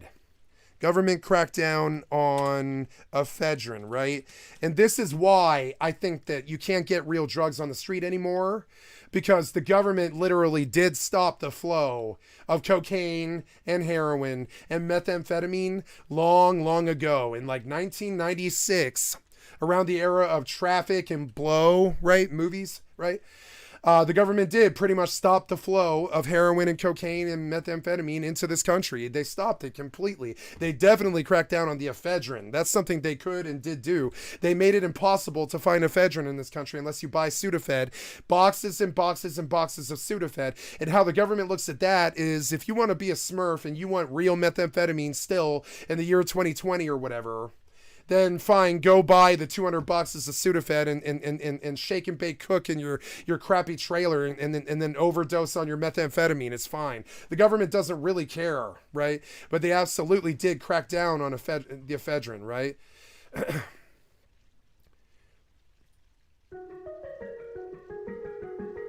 Yep.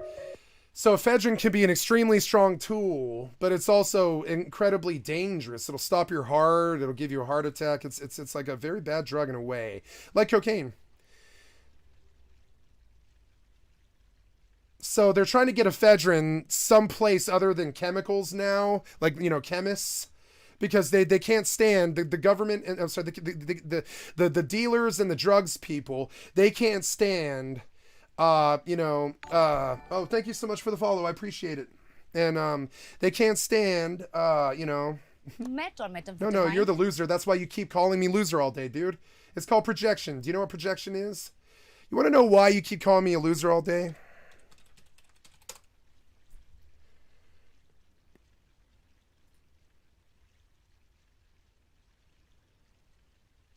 A mental image viewed as reality, right? The unconscious transfer of one's own desires or emotions to another person. You keep calling me a drug addict loser because you're a fucking loser. Right? I don't go out of my way to call you names all the time. You go out of your way to call me names all the time because you are projecting your own desires and your own emotions and your own reality onto me. And you're not aware of this because you're an extremely stupid person. So I'm going to enlighten you, extremely stupid fucking person. Every time that you call me a name, it is projection, and everyone here except your stupid idiot ass is aware of it too. You're the idiot in the room who can't read the room. You're the idiot loser, right? And and notice that I only call you idiot loser when you call me that, right? Defensively, it's fine. But every time that you call me a loser and your stupid ass follows and you hang around my channel for 18 hours like a fucking idiot, railing on me with your follows, oh no, the follows and all this shit, right? You are transferring your own reality onto me. Only a loser could sit around and watch a stream for 18 hours and hate watch. I'm the streamer. I sit here and I make the stream, right? I have an excuse, right? Only a loser like you hangs around for 14 hours, hate watching and attacking someone. You are the loser, verifiably. Like court of law, verifiably. And every time you call me a name in here, I think, oh man, look at the projection. He seems to really want the world to see how much of a loser he actually is. Because I didn't go looking for it. I didn't call you any names. I wasn't talking to you. I didn't insult you. But you just had to really show us how much of a loser you are. Yeah. I'm aware that you're projecting. I'm very aware of it, dude. You do it all the time. Has taken over. You call me loser all the time because that's what you are.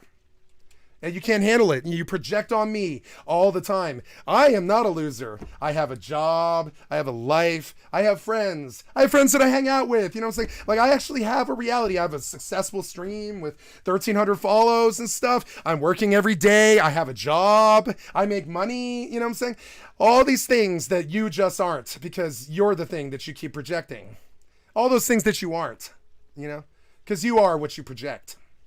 I don't even need to call you the name. Same way, I'm just gonna say projection. I don't even have to call you a name and get into the same game that you're in, right? I can just say projection because it is true. Stop projecting. Stop projecting to me, right?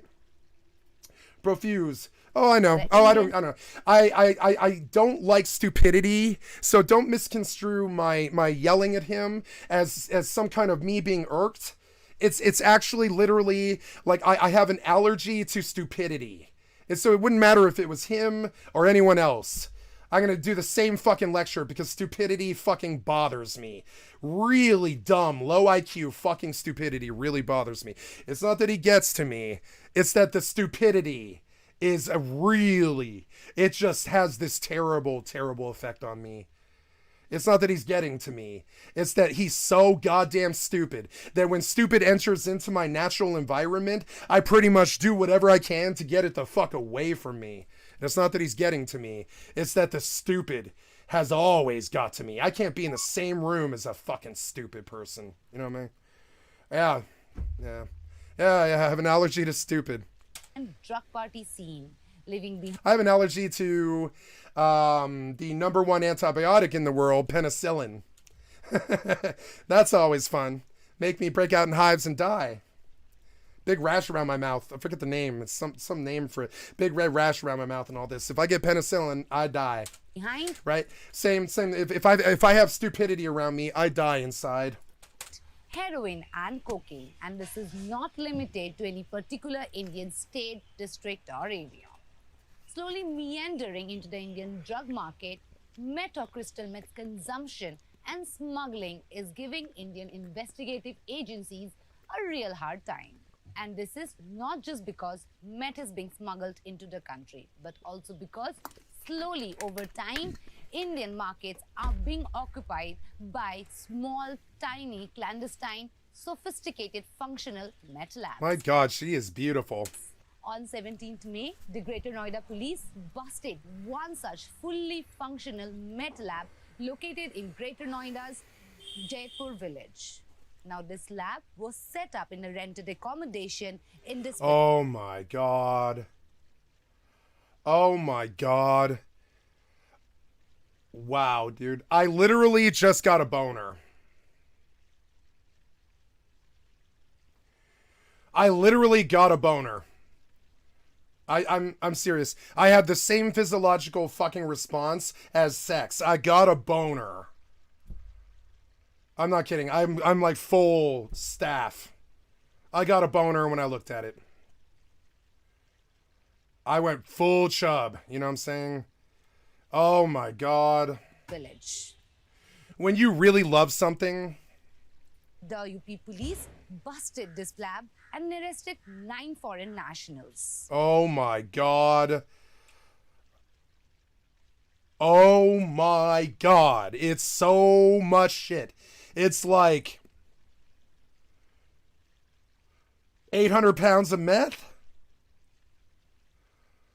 Oh my God. What I would do for that bag. Let's see. Topple governments. Guantanamo Bay. Prison. Rape. I don't believe I would do murder. No, I don't mean I would do rape. I mean I would get raped. I would be willing to get raped for that bag. Or what else? Run backwards naked through the Sonoran Desert. There's many things I would do for that bag. Many things. Yeah.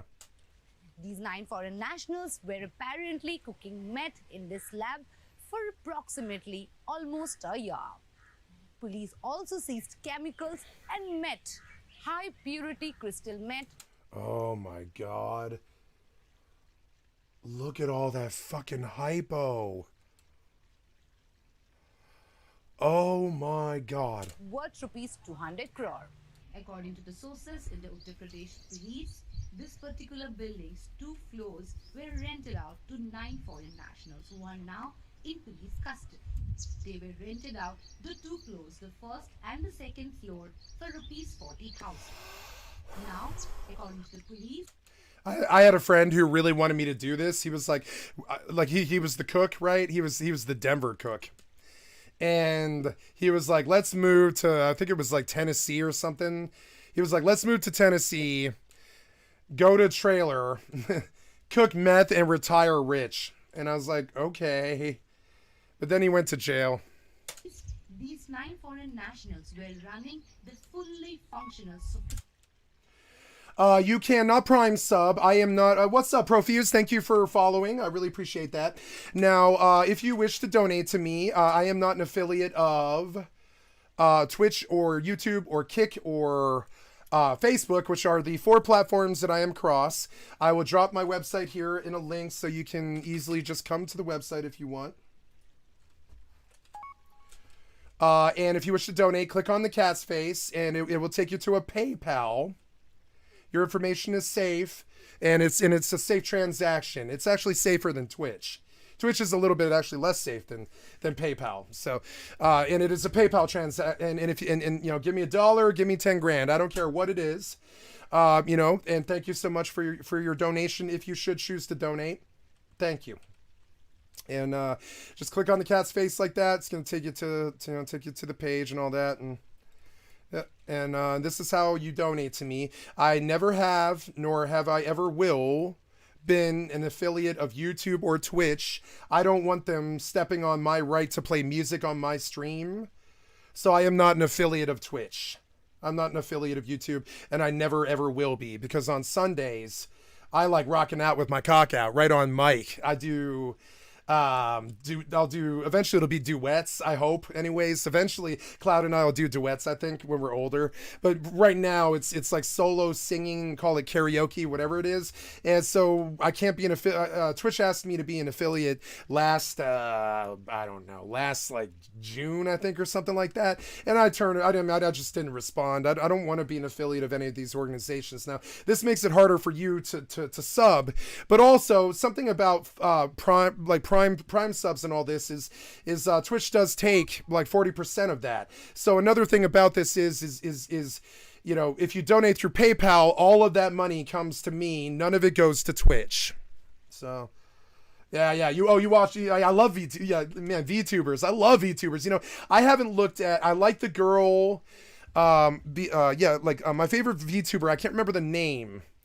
But So like, I don't want to be an affiliate of Twitch. I really don't. And I'm not scared of people knowing my name. People know my name. I've been doxxed like 7 times on this channel. People know what my name is. I just don't volunteer it. I don't think that's very safe. But I mean, my identity has been out for like a year. The stream sniper is an idiot, and he seems to think nobody else knows. But everybody knows what my name is. It's kind of dumb. So like, whatever. Like, it's like I'm not too scared about the anonymity of it. I'm more about, I don't want Twitch taking 40% of that $5 that you give me. Right? I really don't. I don't want Twitch taking 40% of that $5, because Twitch is backing something that I really don't like, which is the DMCA, So politically, I'm not too fond of Twitch, and I never did actually ever voluntarily surf to Twitch. The same way I've never voluntarily surfed to Twitter, never voluntarily surfed to Reddit, never voluntarily surfed to, like Kick or so it's like I'm a bit different than most people. So I came at this with the guidance and tutelage of Devin Nash videos, right? And one of the things Devin Nash says is becoming an affiliate is one of the fastest ways to cripple your career, because Twitch takes 40% of what could possibly be 100%. Whatever you donate to me, I'm going to get 100% of it, and that's something that's very valuable to me, right?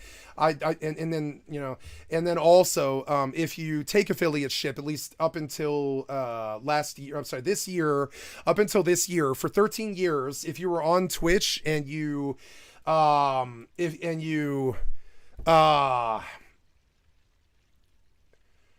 were an affiliate, you could not stream to YouTube within 24 hours of being a Twitch streamer, right? Without violation of your affiliate contract, which is an excuse for them to demonetize you after they got their ad money out of you, right?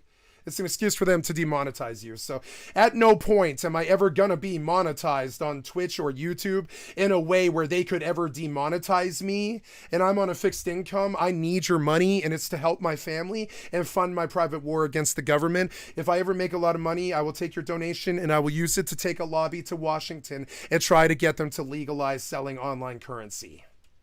And before I can do that, I've got to survive. So I'll take care of my family and my own needs first. But I mean, that's where that money will go. It's not going to go to a McMansion. I'll never move out of this home, for instance, which is like a 700 square foot home. I'm never going to use your money for anything except like good things, So I don't want the 40% to go to Twitch, because I think they use that to basically fund their approval of DMCA bullshit and ad revenue, And so another part of this that I'm going to remind you guys, finally, this is the last thing I'm going to say about this. If I were to take affiliateship, right, you would see 20 minutes of commercials every hour instead of the initial ad roll at the start of the stream, right? You might have some incidentals that Twitch tosses in there against my will and against my permission, right? You might get a few ads if you sit on this channel for 14 hours and stuff, but one of the reasons I'm not a Twitch affiliate is specifically because excuse me, because if I were to take Twitch affiliateship, you guys would be subjected to 20 minutes of ads every 60-minute hour. You know what I'm saying? So that's another reason why, like, this might look like I'm trying to farm your information or get your money or do something naughty here, and it's not. It's a PayPal transaction. I promise you, it's on the up and up. It's more about that, it's that, like, Twitch's rules aren't something that I can support. And I cannot have you guys doing commercials for 20 minutes of every hour. I can't have you doing that. That's one of the reasons why I thought I might actually be fairly successful as a streamer, is I knew going into it that I was just not willing. I was not willing to subject you guys to ads ever. If you ever catch an ad on this channel, it's Twitch doing that against my will. And I'm sorry if it does do it. Sophisticated lab for a period of almost a year. However, there's more to this. They were not just running a meth lab, but also dealing in what the police claim in the massive and large-scale syndicate. Oh my God, look at that horrible cut fentanyl dope. It is not meth, it's fentanyl. It's fentanyl. Meth doesn't look brown, fentanyl looks brown. You know what I'm saying? Fentanyl looks brown. Entirely fentanyl garbage. Across multiple states. Sick fucks. Like, sick fucks, turning the entire world into heroin junkies. Cocaine addicts and methamphetamine addicts, they started doing drugs so they could go dance and clean the house and stuff, not to go lie on the couch like a fucking heroin junkie and die of an overdose. And it's disgusting what you guys do. I don't care about what the cartel does in regards to drugs. I really don't. I care about the cut, right? And one of the reasons I want legalization is they just won't be able to cut the dope with garbage anymore and kill all of us with heroin addictions, you know? Well, fentanyl addictions, it's the same thing. Heroin and fentanyl are the same thing. It's the poppy. It's fentanyl's heroin. It's essence of heroin. And it's cheap too. Also dealing in the meth produced in this very house across multiple areas, including the national capital. Police suspect that they might have potential terror links and that the accused were dealing in this. It seems like Pakistani people are coming to India. I believe these are Pakistani men. They look like it. You can tell from the haircut. These are Pakistani men who went into India to do their meth business, and it sucks. Can't you do that in Pakistan? This map produced here right behind us is cryptocurrency. Oh my God!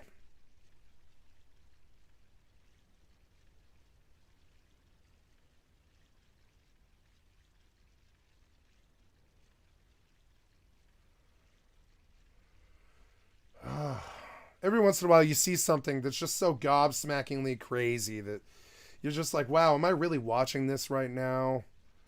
According to the relatives of the owners of the building and the police, the owners live in Ghaziabad. Now, how did they continue to run this fully functioning meth lab for so long? We claim that this is because neighbors do not get a whiff of what has been cooked.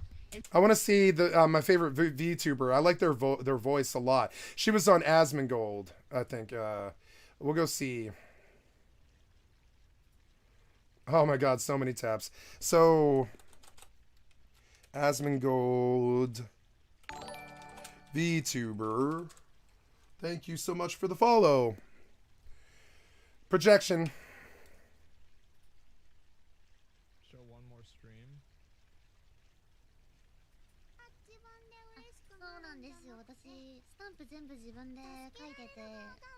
アスモン先輩。So cute. 自分の本当の気持ちを伝えた方がよろしいかと。アスモン先輩。可愛いよねそれ。アスモン。Oh my God. お前が気を失った時に。もし誰もそばにいてやれなかったら。アスモンちゃん。待って。She found out. 何 She's being watched. Ladies and gentlemen, today we find ourselves immersed in the boundless realm of Twitch, where the renowned gamer Asmongold embarks on a peculiar journey. Quote-unquote gamer. Hi. My name is Kashi. Is Osman simping? Asmongold valiantly attempts to downplay his genuine interest, but his bashful demeanor and evasive glances reveal a different truth. The VTuber's adorable charm has ensnared his attention, yet he stubbornly clings to an image of nonchalance. Oh my god. Look at the difference between the color of his face and his hands. He's so cute. He's blushing so hard. He's resisting.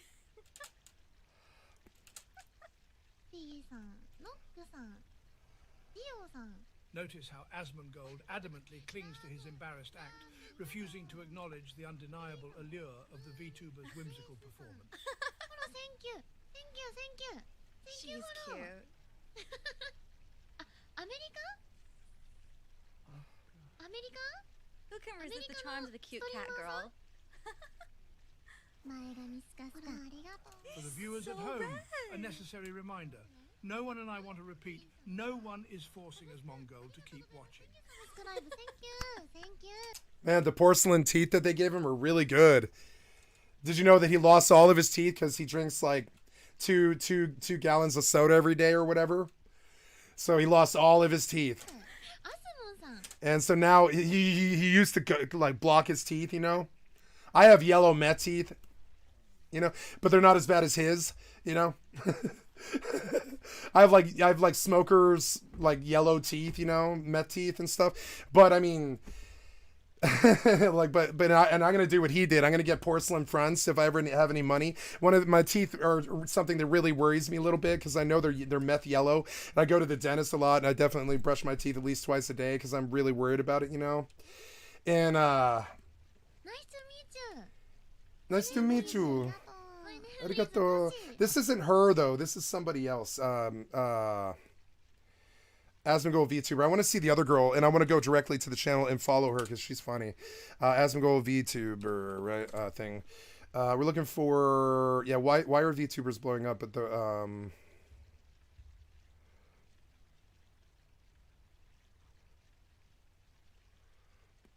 Iron Mouse, is it? I think.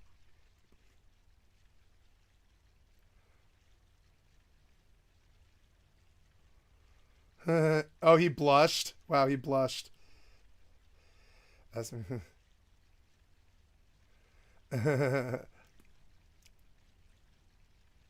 Oh, yeah.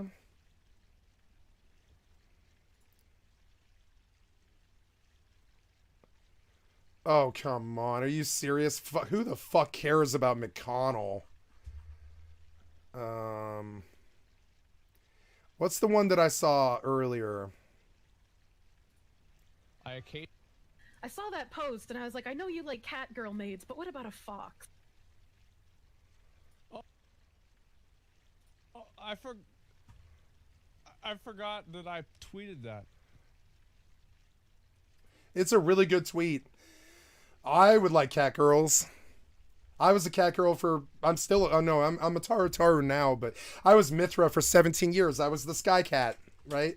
I was the Sky Cat. See, I talked about this last night. Somebody asked me, where does my name come from, right? And I'm like, my name is Sky Cat because it's in the auto translator. See it? Auto translator. See it? Sky Cat. That's where I get my name from. You see it? Sky is the hardest, well, not hardest, but the second hardest, third, fourth, fifth, sixth hardest raid. Sixth hardest raid, but it's where the majority of the people who play Final Fantasy XI spent their time was Sky. So my name is kind of like, I don't know, Blackwing Lair Cat, you know, would be another way of thinking it. Like it's a dungeon name. It's a name of a dungeon in Final Fantasy XI. Yeah, I totally forgot about that one. Wow, he let the hair down.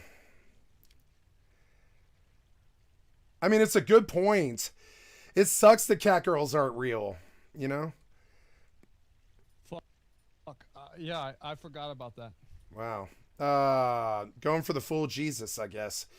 Looking for this other one now. McConnell and Andy's opinion of Asmon after Blizzard CEO calls him out. Do you think that he meant it to be lighthearted, but everyone just kind of ran with it? I mean, in my opinion, okay, and I can say this because I've known Asmon for over a decade. Andy says Asmon is an asshole. Andy Milanakis in here talking shit? What Ah. the fuck? He's not wrong. No, he's not wrong. Of course. If the shoe fits. Yeah, I'm an asshole. I'm fine. Call me an asshole. I'm an asshole. I mean, you know, listen. I am not a very nice person. Women love me specifically because I'm an asshole. He doesn't play retail. Asmon doesn't play retail. I haven't played retail. He reacts. Yeah, Asmon does not play retail. Yeah, he's a reactor. He's a React commentator now. Plays weeb games.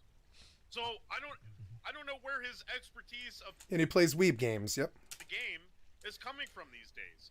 I know he had decent parses in Legion, okay? And that Asmongold is one of the best DPS in the world. Don't get it fucking twisted. Don't get it fucking twisted. Asmongold is one of the best DPS in the world. Don't get it fucking twisted. Probably kick McConnell's fucking ass. Guarantee it. And Cataclysm. Yep. And Miss Pandaria. Yep. And Wrath and Warlords of Draenor. Mm-hmm. And Legion. Mm-hmm. No, I stopped rating after that. Yeah, I stopped rating Legion too. Yeah. Or no, I stopped rating in shit. At the end of Kata. Yeah, the last raid I ever did was Blackwing Descent, which is right outside Stormwind, because it was Cataclysm. but that doesn't It was Cataclysm was the last time I raided. And some idiots after me about my old fucking WoW history or whatever. Man, I haven't played retail more than 3 months and 8 years. 10 years ago. And something about 8 years ago pissed off the idiot. About the game today. Yep. All right. As much as I would love to back him up, okay? I really don't believe that Asmongold is any better or worse than he was in Legion, and I'll tell you why, right? It's not like you lose the skill to hold down the mouse 4 button and run a 16 spell rotation. All Asmongold has to do is step out of the fire, tell the people they're idiots, and hold down the mouse 4 button. I do it on retail all the time.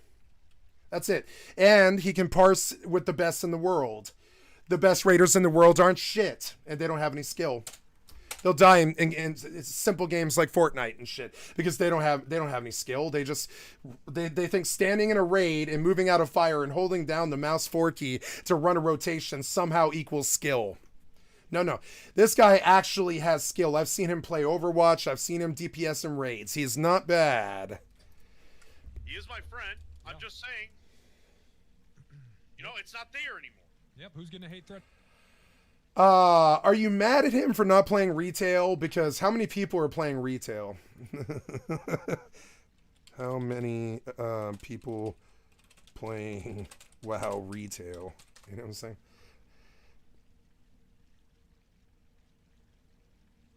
I don't believe it. I don't believe it. Yeah. Like 4.6 sounds still something like 4 times. Yeah. Today it was 1,227,000. It's the exact same population as CSGO, Exact same, almost to the exact same, probably really the same people, really. So it's just kind of crazy. It's like, I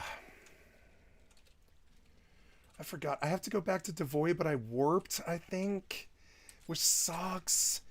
God damn it. Why did I warp? Oh, because I was going to die? Yeah, I was going to die. All right, well.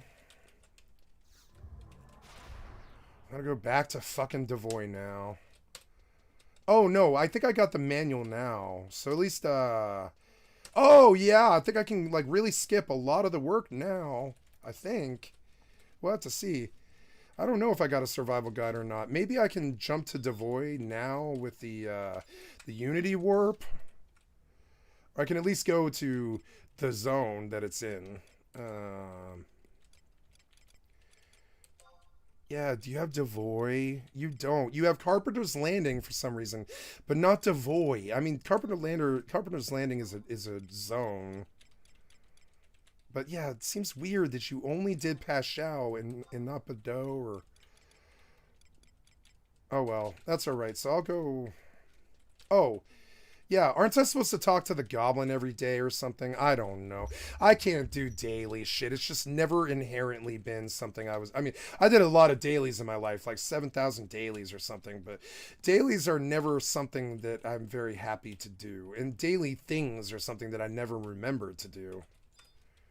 So, yeah, I guess I'm leaving to...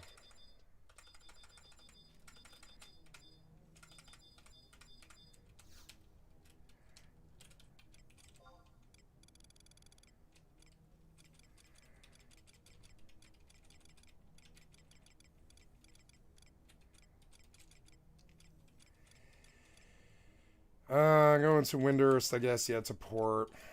So many choices, I get my brain kind of messed up. Yeah, there we go. And then...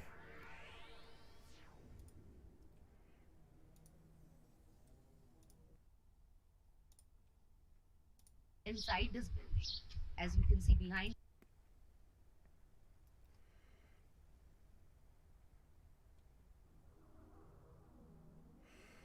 Oh, this guy, okay.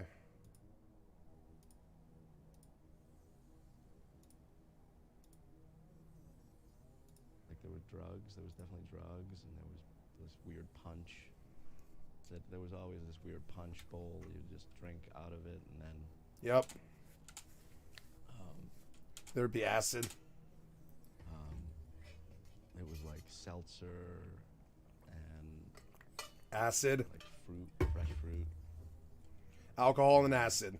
I guess like antioxidants. Yeah. Like powdered antioxidants, and then next to that there'd be this whole like platter of like sliced turkey and roast beef. Ugh. And like deli foods. What? I play several characters on home movies. I play, of course, Coach McGurk. Thank you. Thank you. I love Coach McGurk. Thank you. Thank you. Thank you for Coach McGurk. You're very welcome. Or not, whatever. Very well. Thank you for... Yeah. No problem. I love Coach McGurk. Changed my life. I feel like Coach McGurk was around for me more than my dad was. Thank you. Yeah, no problem. Playing Coach McGurk, man, it was... Okay. All right. Sorry. I really love Coach McGurk. I don't care. It's funny. He's trying to be funny, but I actually love Coach McGurk that much. I actually do. Thank you very much. Thank you. No. Yes. Yeah, I really love Coach McGurk. Come on, I'm in the middle of this. Thank you. Yes, I love you too. I mean, I loved Coach McGurk. I did. Sorry, I mean, I did. I really liked it. Lady, don't. Oh my God. What is wrong with you? Okay. Are we good? Yeah, I'm sorry. Oh, Devoy! Yes! Yes! I don't have to go back there. I don't ever have to go back there again. I can just warp to it. Yes. Tell me it's the top of Devoy. Tell me it's the top. Is it the top? Tell me it's the top. Tell me it's the top. Tell me it's the top. Tell me I'm up. Tell me I'm 5 minutes from this NPC. Tell me I'm 5 seconds from this NPC. Oh, please. Tell me it's the top. Oh, it's okay. It's still good enough. It's all right. Why are you... Survival guide, huh? You know, I think I'll buy re-raise for this just in case I make a mistake. Oh no, I guess I can't do that there. I'll have to come to the other book. Is there another book? No. Is there really no field manual here? Alright. Well. Thank you. Thank you very much. You're welcome. Oh, Jesus. This is too... Okay, thank you. Thank you. And then like various other characters, like sort of I put like either Walter or Perry, which were the two sort of high-pitched. I always thought they were the gay kids. I really thought Home Movies was a very brave show because there was depictions of like gay kids and stuff. There was like there was like a home musical that they did. They were pushing this vibe of you should use cardboard to make, you know, claymation and stuff and make stuff and be productive and have hobbies and have fun and stuff. And that's what Home Movies was about. Taking home movies, you know, somebody wants to be a director when they're a kid. So they make movies, right?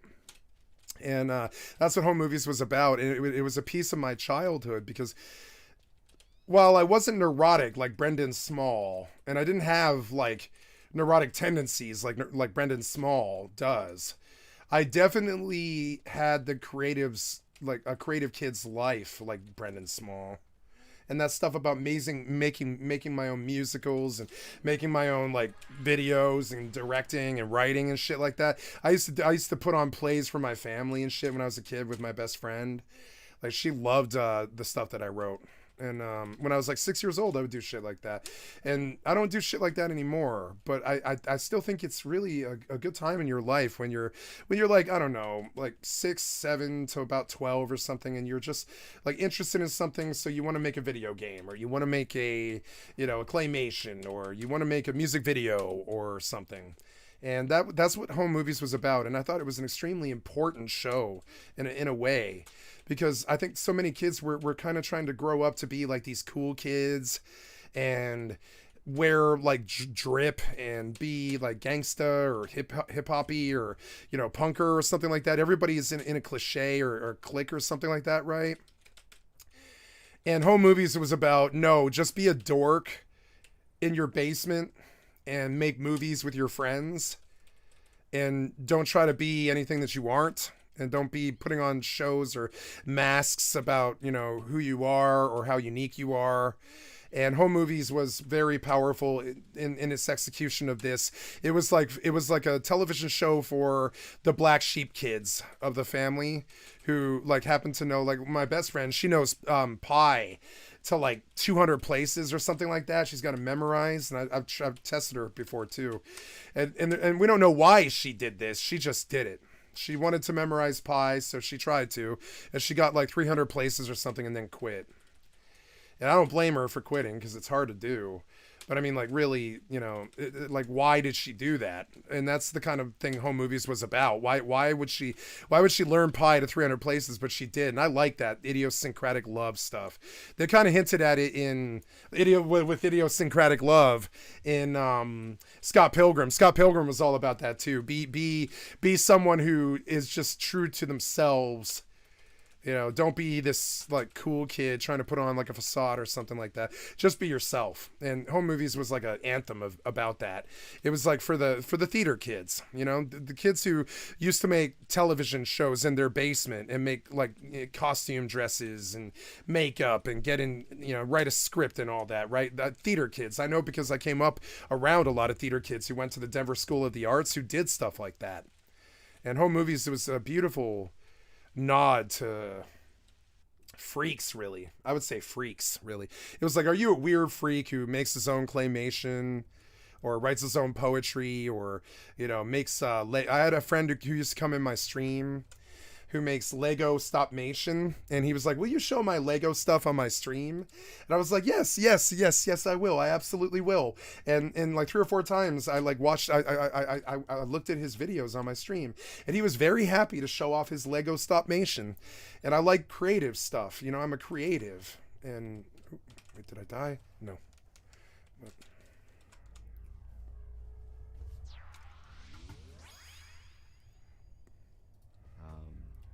Kids, and like various other parts, like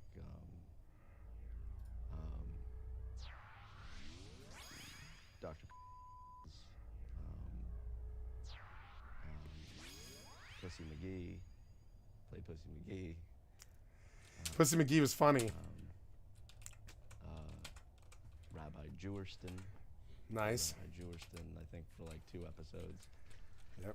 And then I played that talking parrot or whatever, like If your The parrot question was is, funny. Do I connect with one character more than another?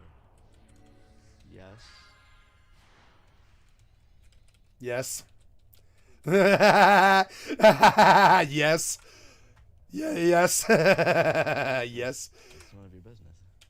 No. I think I don't think Coach McGurk is anything like his actual reality at all. I don't think Coach McGurk was written by him. I don't think I don't think like any of that. I'm fairly sure that all of the Coach McGurk mannerisms were him, but the writing was Brendan Small. If your question is, do I enjoy playing one character more than another, I think you're trying to get me to answer the other question that you asked, and I think that's being slimy. Oh my God! And he means this. I call these types of personalities, I call them fencers. They're like fencers, right? They're extremely good at picking up subtle insult. So you can't make like a really well-timed, impeccably hidden insult about them. They're scanning for insults so much, right? Every word. They're looking for some insult. They just believe that everybody is like out to get them, kind of thing. They're paranoid. He's a paranoid. And so he really meant what he said there. He accused the interviewer, because he's actually is kind of like a weird, like, genius guy, and you can tell the idiosyncrasies are strong with this one. And so he went fencing with the interviewer, talking about how the guy was manipulating him into giving the answer by just asking the question, and how it was slimy and scummy. And only a fencer will use this kind of tact in a conversation. They will attack your question rather than answer it. And it works too. If you attack the question and you say, "Oh, that was slimy," you try to pull one over on me or something, you're not answering the question, are you? It's a subtle, powerful form of avoidance or evasion, or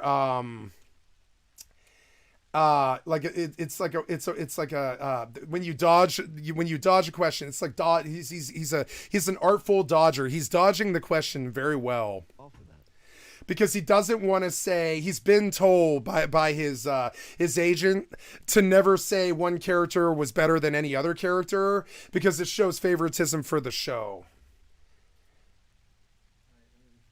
And so he literally cannot answer the question. So he insulted the interviewer by calling him slimy to get out of the question. But he did. He absolutely did. And like, he did dodge the question. It's funny. Because he doesn't want to say, the lawyers have kind of, or not the lawyers, but his agent has bid him to not say one character is his favorite, probably. Yep. Let me interrupt you for a second. Now he's trying to get him to reverse psychology him, which is a fumbling attempt, and Sean is going to make fun of this. You're definitely trying to get me to reveal which character I relate to most. And if you continue on this track, sir, I will call my lawyer from this very seat and talk to him. And talk to him.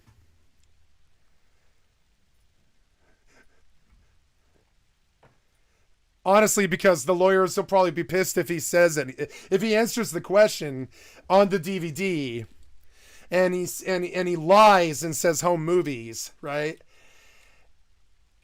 He's the kind of personality that doesn't lie. So he doesn't want to lie, so he dodged the question. He won't lie and say home movies. There's other stuff that he's done that he liked more. And I don't. Home movies was probably really hard to do, because it was like, it comes from this place of genuineness and authenticity, where these guys are just like living out their childhood selves, and there's a lot of exploration in it, and a lot of, like, a lot of humor and a lot of like cathartic stuff. And it was probably really hard for him. It would be hard for me. Have a lawyer, but I would have to call information and or the yellow pages and ask for lawyers. I have a lot of contact with fans on the show. Whenever a fan contacts me, I will set up a meeting, and happened on several, I would say several thousand occasions, because I have a lot of fans. And I've met all of them one-on-one. I've slept with many of them, male and female, because I think it is important to connect with them on that level as well as the level of just meeting, I think it's important to have sex with my fans as well. Character that they love.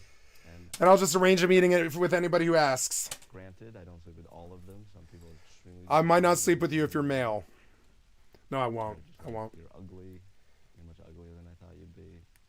Because most people just hear me. I have a sexy voice. In that, like, Semitic way. But when they meet... Semitic way? It's just like... Semitic way? You're too little. You're too small. Yeah, he's probably like 5'4". Yeah. What am I doing now? I like to call this period in my life kicking back. Yep, kicking back, bitch. Kicking back. I like to call this period of life kicking back, bitch. And not only in just name, but in deed. I put kicking back on everything that I'm involved Yep. in. I bought a car, my license plate. I stressed out all my life for like 26 fucking years, and I'm kicking back now. Can't do mess stress, can't do gang stress, can't do bullshit stress, can't do government or you know, law stress or any of that stuff, right? I am just officially kicking back. This is kicking back. Kicking back. I bought a boat. You're an idiot. Called it kicking back. Yep. I have a house. I have several houses. Oh my all God. Kicking back. Kicking back. Kicking back 1, kicking back 2, Kicking back 3. Kicking back 4. Kicking back 4. Kicking back 5. Kicking back 5. 5 is my favorite. 5 is my favorite. Steep. I live right next to Jagger. He's never there anymore. He's never there anymore. But to be honest, kicking back has become like an industry for me, which is like a mixed bag, because at first I was like, I'm done with home movies, I'm just gonna kick back. Then I started calling things kicking back. People started catching on, like kicking back. Hey, like let's like people we saw on like, all right, man. And I'd be like, Kicking back, bitch. Hey, it's the Yes Man. Started getting like more. Then it started getting more and more and more like I had to like. I made T-shirts that say "Kicking Back," and then made sweatpants that say "Kicking Back." Now I have a line of clothing, "Kicking Back." Now I have like, whatever, 5,000-10,000 employees, all in different countries all over the world, who make my apparel. Kicking back. So kicking back. I thought I was gonna. The irony is, you get it, right? The irony is, I thought I was kicking back. Now I'm working harder. Mm-hmm. Because of kicking back. Yep.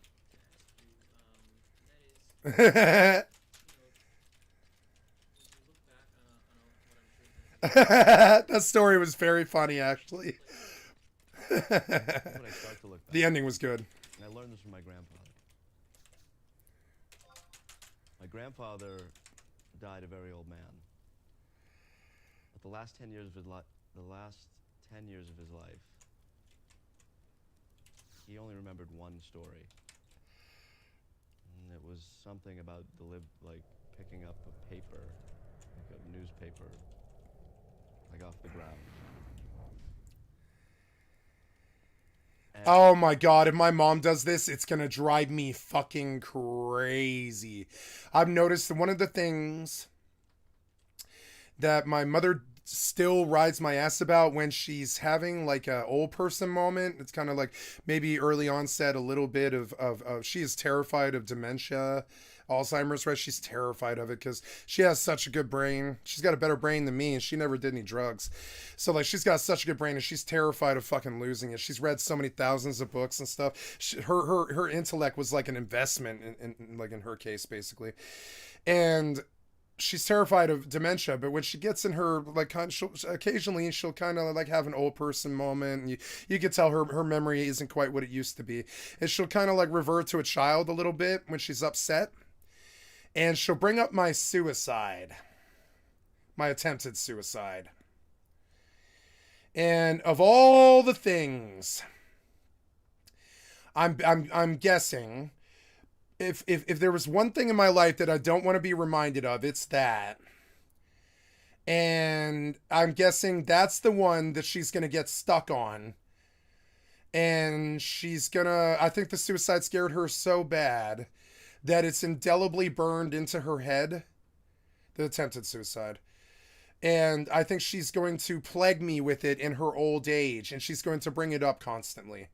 And it's gonna break my fucking heart. It's gonna be. I'll need protection, like a wife or something for that one. I'm gonna need social lubricant, because if my mother hits me with the attempted suicide for like 10 fucking years, and that's the only thing that she can remember, it's gonna break me. I don't need to go to hell. It's already here. I can imagine my own personal hells. It's my mother reminding me about my suicide for 10 years in her old age and dementia. And I'm sure that's what's going to happen. I'm certain of it. I'd rather go to hell. Honestly, I'd rather go to hell and burn. I'd rather have pitchforks and lake of fire. Where bad folks go when they die? Don't go to heaven where the angels fly. Go to a lake and fire and fry. I'd rather have that than my mother reminding me about my attempted suicide for 10 years on a broken loop story, which I'm guessing that's where she's going to go. I'm guessing it. I think it's probably what's going to happen. And honestly, that's what I deserve for the attempted suicide, frankly. I mean, if there was a punishment for the attempted suicide, it should be that. My mother reminding me of it every day for 10 years. I guarantee it. That's going to be the first thing. She's going to be like, remember when you tried to kill yourself? I know when she gets old and senile, she's going to be like, she's going to bring up the suicide every day. She's never forgiven me for that. And he would insist. And it's not like she's going to want to do this because her mind is going to be gone. She's so scared of Alzheimer's that I think she put it out to the universe, and now she's going to get it. You know, she's so scared of it. She's so scared of losing her mind that, like, it's her most valuable resource, and she is terrified of it. Like, I would say she spends every day going to the doctors just to make sure her mind lasts a little longer. You know what I'm saying? And I'm sure I'll probably get to be the same way eventually, but, like... Man, like when she kind of like gets kind of like dozy and stuff, she forgets things that are important. Like for instance, one of them was painful for me. She made an allegation that my friend Ash, she made an allegation that my friend stole her wedding ring. But I mean, I lived with that girl for 8 months, and my friend did not steal her wedding ring. I would have known if that tweaker girl had any money. That girl did not have any money. She never had any money. That girl did not steal my mother's wedding ring, and that's what I said to my mother. I was like, no. My mother did not, my friend did not steal your ring, and we had this terrible argument. She was like, a lot of stuff went missing out of the house at that point. And I was like, yeah, because I was stealing money out of your wallet because I was a junkie. But nothing in the house got stolen, no. Nothing in the house like a ring or anything like that, no. I would have remembered. I never would have let the girl in my life again. I know for a fact that one of my best friends absolutely did not steal my mother's wedding ring. But she made an accusation like that a couple of months ago. And she was like, you don't know what happened. And I was like, that's true. I don't know what happened. Maybe she did rob you. I don't know. But like, I don't think that girl stole her wedding ring. I really fundamentally 110% believe this. If A had any money at all, I would have known. You know? I just, you're ever certain of something? I know my friend A did not take her wedding ring. I know. I mean, I guess I could be in denial about it, I suppose. But like, really, I do not believe that girl got any sudden money that whole year. Not enough to buy a beer, much less like a bowl or any kind of wedding ring money, like $600 or something like that, $3,000 or something. Nope, she did not pull $600 to $3,000 and or any of that. And we're still we're still really close friends. I'm still her friend like 25 years later, and there's still nothing in her history to suggest that she ever jacked anybody. I don't think that girl's ever jacked anybody. She's always worked her whole life. She was a tweaker, but she never robbed anybody to get the dope. She never slept with anybody to get the dope. She's not that kind of girl. And so my mother sort of makes this offhanded fucking accusation on a friend I've had since high school about how she stole her wedding ring. And I was like, oh no. If this is the stuff that I'm going to hear when you're senile, it's going to drive me fucking crazy. Is it all going to be about how my best friend stole, or not best friend, but one of my oldest, bestest friends that I don't talk to anymore stole your wedding ring one time? I don't believe that happened. I really don't. I fundamentally don't believe that the way I believe the sun's going to rise tomorrow. I don't believe that happened. And I don't know what happened to that wedding ring. But I'm guessing I remember that she pawned a lot of stuff, and I think she's in denial about pawning that wedding ring, which was a heirloom from her mother. And it should have gone to me if I were to ever get married. So it comes up sometimes. That her wedding ring went missing, and she thinks I did it or one of my friends did it. But no, I'm guessing she probably was desperate to feed me or something like that, and pawned her wedding ring when she was on there was a period for about 10 years where she was on psych medications because she had 2 mental breakdowns after her divorce and the loss of her business, one for each, right? She had a mental breakdown when she lost her business, and she had a mental breakdown when she lost my father. And like, I was there for all of it. And there was a period there for about 10 years where she was kind of out of it. And I could see her pawning the wedding ring to get by. I really can. I can see that happening.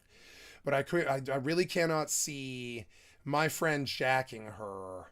Specifically because we were tweakers, and I know that girl did not pull any extra money. I know she didn't go anywhere the entire time she was at my house. She didn't go anywhere. She just stayed at my house, you know? She didn't go anywhere because she was a junkie, and she was always, I mean, she went somewhere with me in the car so we could buy drugs and get food and stuff like that. But she never like, oh, I'm going to some dude's place for 3 days or something. She never disappeared long enough to do something like pawn a wedding ring. That whole time she was there, I don't remember any time like that. And I went back and self-examined on this one like 3 or 4 months ago. And I was like, no, I think the reason that the wedding ring is coming up during your senile moments is I think you did something with the wedding ring that you're in denial about. And I didn't want to tell her this, but it was really tragic when she said it. I was like, I literally answered with, you are laboring under the false assumption that my friend A, and she's your friend too, that my friend A ripped you off 20 years ago and took your fucking wedding ring. You really think this? And she was like, yeah, that's what happened. And I was like, no. Now, I suppose it could have happened, and that's how she's choosing to remember it. But I've also heard her say a bunch of things about the wedding ring, like that her sister fought with her about it at the funeral, at my grandmother's funeral, that their family fought with each other over that wedding ring. I remember a whole lot of drama around the wedding ring and stuff at the funeral. And them screaming at each other, the two sisters screaming at each other, my mother and my aunt, right? What I don't remember is the wedding ring ever going missing. She started bringing this up like this year, basically. She was like, yeah, I had a wedding ring go missing. And I was like, I remember you fighting with my aunt about this at the funeral. But what I don't remember is a wedding ring ever going missing. Ever. And I suppose because I'm the junkie or whatever, that I was under her household and I stole money from her wallet, that it's a fair assumption to make that my shithead friends might have robbed her, and she might not be wrong. I suppose it could have happened. I'm open-minded to it. But not that girl. That girl, I don't think she's ever stolen from anybody. That's the hard thing. She has run game to protect her family. I've seen her do stuff like that, but I've never actively seen her ever steal from somebody. I don't believe that's her style. She's not known for that. I'm sure she was a tweaker, and I'm sure she would steal to pay for her addiction or something, but I don't think she would ever steal my mother's wedding ring. I just don't think she's that kind of person. I really don't fundamentally want to believe that about her. And sure, my mother seems to really believe it, but that is like the 6th or 7th story that she's told me about that fucking wedding ring now. There's been like a bunch of them, and I think she's in denial about selling the wedding ring when she was desperate, and I think it's probably like her worst regret. And she's starting to get early onset, so now I think this is going to plague her, and psychologically, I believe she should see a therapist about the wedding ring, or it's going to plague her in her old dotting, like Asper, what's it called, dementia phase of her Crohn's life, her Crohn era. She will revert to this wedding ring and torture herself with it.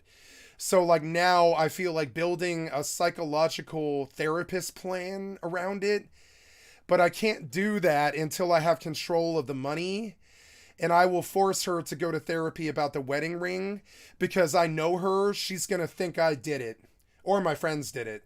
And we didn't rob her wedding ring. I never hung around with any friends that were that type of person that would be able to steal my mother's wedding ring. I don't think all the same friends that I had in that period are the same friends I have now, and they aren't known for doing things like that. Like usually, if you're gonna do a shiesty thing like that, you're famous for it. And you do stuff like that all the time. But she wasn't known. She's never been known for shiesty. What she is known for is working all of her life and never stealing, I would say. So, I mean, I don't know about her stealing a wedding ring. Maybe when she was desperate, she stole a wedding ring. I'm not stupid. It's possible, I guess. But, I mean, I don't want to believe it. And honestly, my mom's told me so many different stories now. God damn it. And I think it's going to cause her problems. I think my mother needs therapy more than I do. That wedding ring, she's got something unresolved about that wedding ring. And I think she's going to plague me with it in both of our old age. She's going to accuse me of stealing it when I was a junkie. And she's going to cry and moan when I show up at the house to take care of her. And she's going to accuse me of stealing her wedding ring and that I didn't love her at all, or I never would have tried to commit suicide. And all that was about was a broken heart. It had nothing to do with her. It was a broken heart. My childhood best friend, since I had known since I was 13, who I lived with since I was 16, I was head over heels in love with, but she was with one of my other best friends for 8.5 years. So when they broke up, I was with someone else. And then she was with someone else when I finally got out of that relationship. And then she moved away. And I just didn't feel like I wanted to live life without her. She was like, closest thing you could have to a wife, except you're not fucking, She was who I would call if I went to jail. She was, she called me one time to go save her mother's life, and I did. I went and saved her mother's life. I mean, I love that girl. I still love her, and I haven't seen her in 15 years or something like that. And like, I still love her like a wife, basically, because she was my best friend for fucking 10 years or something, And she disappeared and moved to California because people move and life changes and all this. And I came home to Denver, and all I had was an empty place where my best friend was. My other best friend at the time, A, was living at my house, and we were both drug addicts, and like we weren't fucking because we were like best friends. So like, I never did ever fuck A, and I actually really want to still. I've always wanted to fuck my friend A really bad. She knows it too. And I've just never been her type, I think. So like, and it's not like I never tried, but boy, I'd like to fuck A. When I got out of my relationship with my last one, and I knew that she was never coming back because the man threatened to kill her. I thought about marrying A because I'd known her all my life, and I thought she was a good prospect for that. And she had been a tweaker all her life, so I'd be okay to be in her house, right? Because she's like kind of coarse and rough like me. She's, she led kind of a bandit life, sort of. I mean, she worked all her life, but she had family issues and stuff going on in the background, and kind of gang stuff. Frankly, gang stuff going on in the background, and she was a tweaker, I love my friend A. I like her a lot. And she was my other best friend's best friend, and that would be B. A and B, they, at the time, were my two best friends. And we were a trio. It was two girls and a boy, and then B and I were in a group of 4 people, which eventually became 5 people when her best friend married her best friend. And so it was kind of incestuous. There was like 3 girls and 4 dudes, and I was always the one who didn't have a girlfriend. I mean, I had a girlfriend always, but I never had a girl in that crew.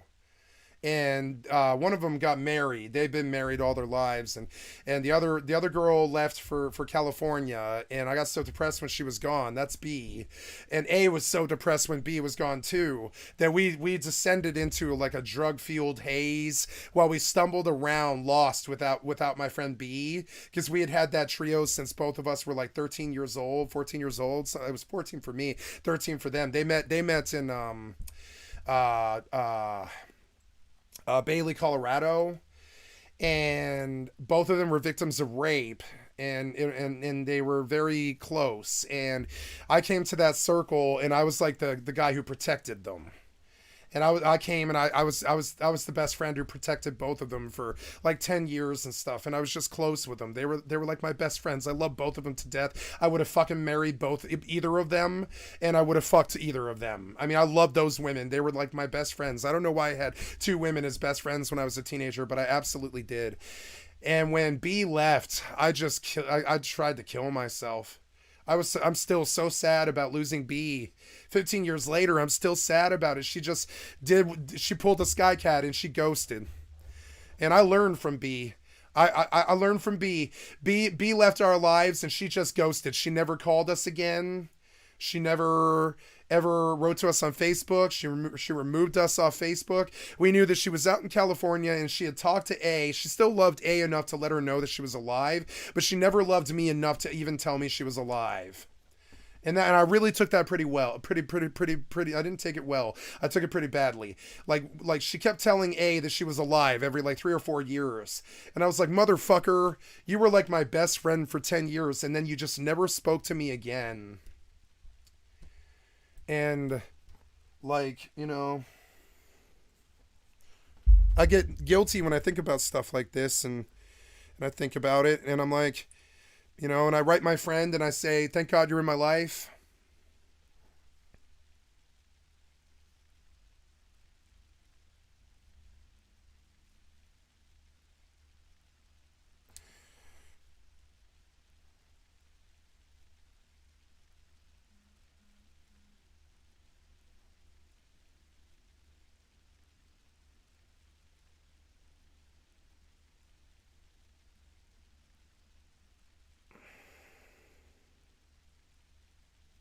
Oh, never mind. She went to bed. So, Definitely tell that story. So, yeah, and so I came back to Denver and I looked at the wreck that was left after B left our lives. You know, just the wreck. I proposed to her in a Vegas hotel room, and I bought a ring. You know what I'm saying? I didn't want to let B out of my life. I was not willing to do it. I was willing to marry her to keep her around. We needed her so bad. She was like the cohesion that kept my group together. She was the most beloved person in our high school. Everyone universally loved her. She was keeping the cohesion of several groups together. She was like our fucking, you know, she was like our leader, basically. She was like, everybody loved her. Everybody wanted to fuck her. She had the biggest pair of tits I've ever seen on a woman, and everybody wanted to fuck her. Everybody I ever met. She was the most beautiful woman, and she had double D's, and I just loved her. Most beautiful brunette I had ever seen. She had bad back problems because her tits were so naturally big, just gargantuan tits on a beautiful woman. It doesn't happen that often, you know. And that rack was like famous in Denver. I don't mean to objectify her by talking about her tits, and she would probably hate me for saying this, but it is true. Like her breasts were literally famous in Denver. They were like famous. Thousands of people knew about them, you know? I loved her so much. And so I came back to Denver and I was like, yeah, A's a wreck and she's just checked out and is basically like shooting speed now, I think. And I'm a wreck and I'm smoking speed with her. And I think like B left and now we don't have a crew anymore. And everybody went to California except for me. Sorry, I got a lot of texts today. And my phone was off all day, so now it's like backlogging all the texts I got today. Sorry.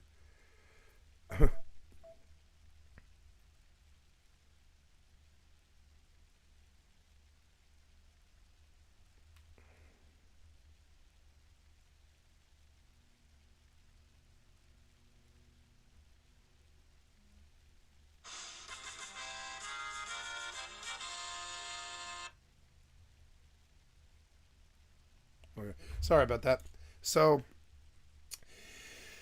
and it wrecked me. It just wrecked me. And so I came back to Denver and I was like, well, I'm a junkie now and I have a methamphetamine addiction and I'm unhappy because when she now B said no to me in the hotel room, but she said no with like a smile. She didn't say no, you shouldn't have asked me or anything like that. She was like, trust me, you don't want to marry me. I'll never forget what she said. I like cocaine and dick too much. And she was like, you don't want to marry me. I'm going to cheat on you. And you're my best friend and I love you and I just don't want to ruin your life. I like cocaine and dick too much. I'm never going to settle down. That's what she said. She was like, I'm never going to settle down. I like cocaine and dick too much. And I was like, okay. The answer's honest and I love it. And thank you for being honest with me. And no, I believe being in love with a cocaine addict will ruin me and all this. And I was like, you like cocaine? And she was like, yeah, I'm a cocaine addict. She let me know, this is my life is funny like this. Like in the same sentence where I asked this girl to marry me, she also informed me that she had a cocaine addiction. And so, and thank God she just said no.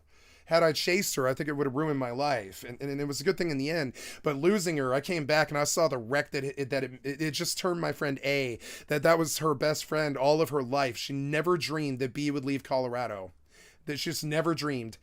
And none of us dreamed of it. None of us ever would have dreamed that the most solid, dependable homie in all of our lives, in the whole school, you know what I'm saying, that was there for us thick and thin, went to the dunes with her, went everywhere with her, went to London with her, you know what I'm saying, went to Vegas with her, went to California with her. You know what I'm saying? Fucking amazing. Best friend. She was my best friend. And I watched and she was A's best friend too. And when A lost B, I lost A. And then when I lost B, I lost me. And all it was our best friend moving away. It just ruined us. It ruined us. It brings tears to my face right now. It ruined our crew. It ruined us. I love her, but her leaving, she needed to do it. She was sick of Denver. She had a cocaine addiction and she wasn't liking the people she was around. And she wasn't dating anyone and she was unhappy. And her best friends had all moved to California, to Orange County. And she was like, I want to be an Orange County girl. And I was like, you know what? I like No Doubt and Gwen Stefani too. I think you could be an Orange County girl. So on the way to Orange County, we listened to the Gwen Stefani album like 15 times. And now I can't do that album. I love The Sweet Escape. I love that album, but she ruined it for me. She ruined it, That was Gwen's solo album. And I knew it was going to be a cold, hard winter. The track list was really banging. The whole album was so amazing, but the track list, right? I don't know why the track list is so incompetent on this, whatever, but at the end of it, she sings a really good song about winter. It's going to be a cold, hard winter, And I knew it was. I knew that A was destroyed and I was destroyed and B had left and it was going to be a cold, hard winter. And we were singing about it on the radio at the same time. Gonna be a cold, hard winter for us. It's God damn it. And like, this was how my life was. It just wrecked me. I came back and I ate like 300 pills. I smoked like 5 bowls of meth and I drank 240s of Steel Reserve, which is a 9% brew that'll waste you up. I'm talking, you can't walk if you drink 240s of Steel Reserve. You'll be puking in the streets drunk. And I smoked like 5 bowls of meth and then I swallowed about like 100 naproxens and like 180 or something, 140 Tylenol PMs. And my mother found me 5 hours later. I had puked all over the fucking, the basement. And I had puked blood all over the basement and ruined the house. I ruined the carpet. I ruined the walls. I ruined the bathroom. I projectile vomited blood all over the fucking basement and ruined the house. She was selling it anyways. But like, I ruined the basement. I'm talking blood ruined it. Like, as in like bloodbath kind of thing. When the cops came, they were amazed. Like, there was blood from the bed that I attempted to kill myself on, all the way to the bathroom. And I for some reason, I had convinced myself on 400 pills and 5 bowls of meth and two bottles of beer that I needed to go puke up and die in the bathroom. And I left a suicide note that I wrote in blood. And it's a horrible thing, but and I'm not proud of it. And it was the worst mistake I ever made. And my mother found me in the morning, and she moved away the next day. She took me to the hospital. Her best friend saved me at the hospital because her best friend was the lead nurse at Lutheran. So my mother's best friend just happened to be at the hospital I went to after I attempted suicide. And she stayed at the hospital and worked on me with the surgeon and stuff. And they had me puke up all the blood and everything. And it was just really bad. And for 3 days I puked blood. You know, I was like, they intubated me and I was puking blood into the tube. It was so bad. And I was like, why is my mom's best friend here? And in my experience, like, you know, in the darkest times, an angel will appear. You know, I'm not a believer, but I still think that in the darkest times, the angels of our best natures appear, and your mom's best friend will be there. I have to believe this sometimes. I have to believe this about life, that no matter how bad it gets, no matter how many times these people try to kill me or threaten me or attack me, that there will be an angel at the end of it or whatever, you know, that there will be some way out of it. And so we sing, you know,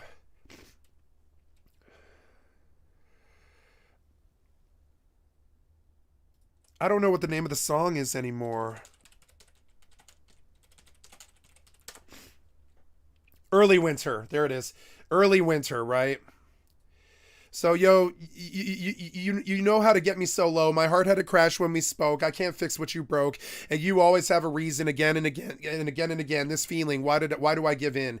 And I always was one for crying. I always was one for tears. The sun's getting cold. It's snowing. It looks like an early winter for us. And that was the song that I sang with B many times on the way to fucking California. It's looking for an early winter for us. It was an early winter. It was the middle of the summer, and it's like all I could feel. It felt like the dead of winter after World War II for me. It was the loss of everything that I loved, you know.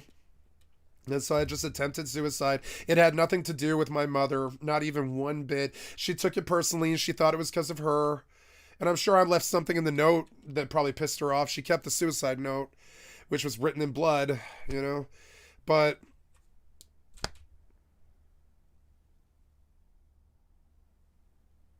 my suicide note, it wasn't like a goodbye note. I listed in blood the 50 problems that I had that were causing me to do this. That's what I did when I attempted to kill myself. Suicide's wrong. You're gonna fail at it. You know, don't do it. It's the best lesson that I can tell you. You're gonna fail at it most of the time. You can't actually kill yourself. We're not built that way. You're gonna wake up before it happens. Even a gunshot sometimes will fuck up, leave you demented. You know, so just don't ever commit suicide. The main thing that you should know about it is like 90% of the time it fails, and it's gonna leave you crippled, and you're just gonna be more unhappy afterwards and still alive. That's what actually happens, like statistically, most of the time. It's the best argument against suicide. Most of the time it fails, you know, so understand. Like mine failed. It shouldn't have, but it did fail, thank God, or I wouldn't be here in front talking to you, right? So yeah, and I can see that, I could see that the 50 problems had killed me. So I just listed them in blood and then swallowed 300 pills, sang some Elliott Smith, and waited for darkness. Matter what, like, how you doing, Grandpa? You'd be like, so then, and none of it worked. None of it was successful. None of it got me out of any of the pain or any of it. I just had to face all my problems and get better, get closure. None of it worked. None of it got me out of any of it. One of the funny things about the suicide attempt is I did smoke like 5 bowls of meth. I went and scored a gram of meth and a lot of that was fentanyl, which they found out later. I mean, it was fentanyl. They told me. It was like, they were like, man, you also stack fentanyl when you smoke the methamphetamine on top of it, which was also an entirely different battle because your blood was slow and thick too. And they were like, yeah, that meth you smoked, thank God that you smoked the meth. That's what I woke up to my mother's best friend, the nurse, telling me, thank God that you smoked 5 bowls of meth or you would be dead. And this is not an argument for meth. It's just what happened. You know what I'm saying? I don't like meth. I mean, I like meth, but I don't, it's like I don't like what the ravages of it or what it does to people or anything. So, it's just like it sucked. Like I woke up and my worst enemy has saved my life. My worst enemy was my meth addiction and it saved my life. If I hadn't smoked that meth, I never would have lived through the 300 fucking pills, That's the actual reality of it. That's what they told me when I woke up. They were like, thank God you're a fucking meth addict or you'd be dead, you fucking idiot. That's like verbatim what she said. She was like, thank God you're a fucking idiot meth addict or you'd be dead, you fucking idiot. That's like what my mom's best friend told me as I woke up. She was like, you fucking idiot. You fucking idiot. She was so mad at me. Oh my God, she was mad at me. And she never spoke to me again, for instance. She never spoke to me again. She was so mad at me. She never spoke to me again. I saw her a couple times after that. And I was like, thank you, thank you, thank you. And she was like, you're welcome. Goodbye. She was so mad at me. Pick up the paper. There was a Subway. It was like you remember, like Subway paper. So. And still, to this day, my friend A is still trying to recover from the loss of B. She's still doing it. She's never really had another friend. When I left her life, she just never had another real friend, I don't think. She's got someone she's close to, and I'm sure she's got a lot of friends. I'm talking thousands of friends, but I'm talking about someone in her life that she can tell her worst stories and her worst problems to. She doesn't have someone like that anymore. I used to be like that for her for a little while, but I think once B really left and we all kind of came to grips with it, it wasn't just me. It was like 15 people or something like that. 15 of us were really negatively affected when B left. And I guess this is an argument about codependency. It wasn't just me and A. There was our other set of friends that we lived with that was with A and B and I. There was 4 other people there that were devastated by it. There was the Waldorks, which is the high school that I went to. It was all the Waldorks were like wasted out when she left. All of them were depressed and nobody was throwing parties or doing anything. She was the party thrower. She threw all the parties, and it was just crazy. And, yeah, just, and I began to realize that she was everything to everyone and that was unfair. It was unfair to her. I became the same way for certain groups over time. And then I just had a ghost like she did. Because when I became the leader of the de facto group, right? Which is a recurring theme in my life. Like, when the last guild leader leaves, I take the place, usually. Because it's like, at that point, I'm the only one there who cares enough to lead anybody. And it happened in my real life a lot, too. So when my inner circle was cast adrift after another one of my friends attempted suicide, which I always thought was my fault, too. I always thought that when Jay heard that I had attempted suicide, he thought that I had done something that he hadn't done. And then he really did kill himself. And so that's another thing that when I'm demented, I'm going to be telling my friends or the nurse at the old folks home or something. I'm going to be like, yeah, my friend Jay killed himself because of me. Because deep down, I believe he did. I don't think he did. And his own parents and the family and the cops and my friends all told me that it wasn't my fault. But deep down, I still think that the reason he did what he did is because he saw that I had the balls to do it. And you're never going to convince me different. If I were to be an alcoholic, this is the stuff that would make me drink. But I don't need therapists. I use my stream as closure. I use my stream as therapy. I primal scream on my stream. I'll talk about my life. I'll talk about my drug addictions. I don't fucking care. I need closure from all of this garbage. It was a bad life. It was a bad life. This guy likes to call me loser all the fucking time. Yeah, I'm aware. Oh, yeah. The shoe fits. You don't need to call me that. I'm a loser. You don't need to call me that. It's unnecessary. I'm a loser. Hi. Lost all my life. Lost everything I loved. Gave up everything I loved. I'm a loser. Yeah. When I look back. I love you, man. Thank you, Patrick. When I'm that age, I don't think Ditto. the movies will be the one story. Nothing but love for you. It will be something more like. So yeah, and so and we have these cathartic experiences, and I know what's gonna haunt me when I'm dead, and or not dead but old, and I know what's gonna haunt my mother, and all that, and it sucks. It sucks that you have to deal with these sort of things because it does happen. This is one of the reasons why community is so important, and why it's very, very bad to be interminably online all day with no friends and no family and no connections. I know because I'm the worst one. I clock 14 hours. I view the world through a screen. I'm the worst, like not agoraphobe. hope. I'm not afraid to leave the house, thank God, but it could be as bad as that if I wanted it to. Like, really, I love leaving the house, and I do it I do it every day. Thank you for the follow. I appreciate it. Oh, shut the fuck up. You do that. You're the one projecting. Shut the fuck up. Gotta report that one. See how he just takes all my time all the fucking time. So goddamn stupid. No, man, that's you. I don't have to worry about you. You're gonna kill yourself. Don't worry. That's why you're projecting it. You know?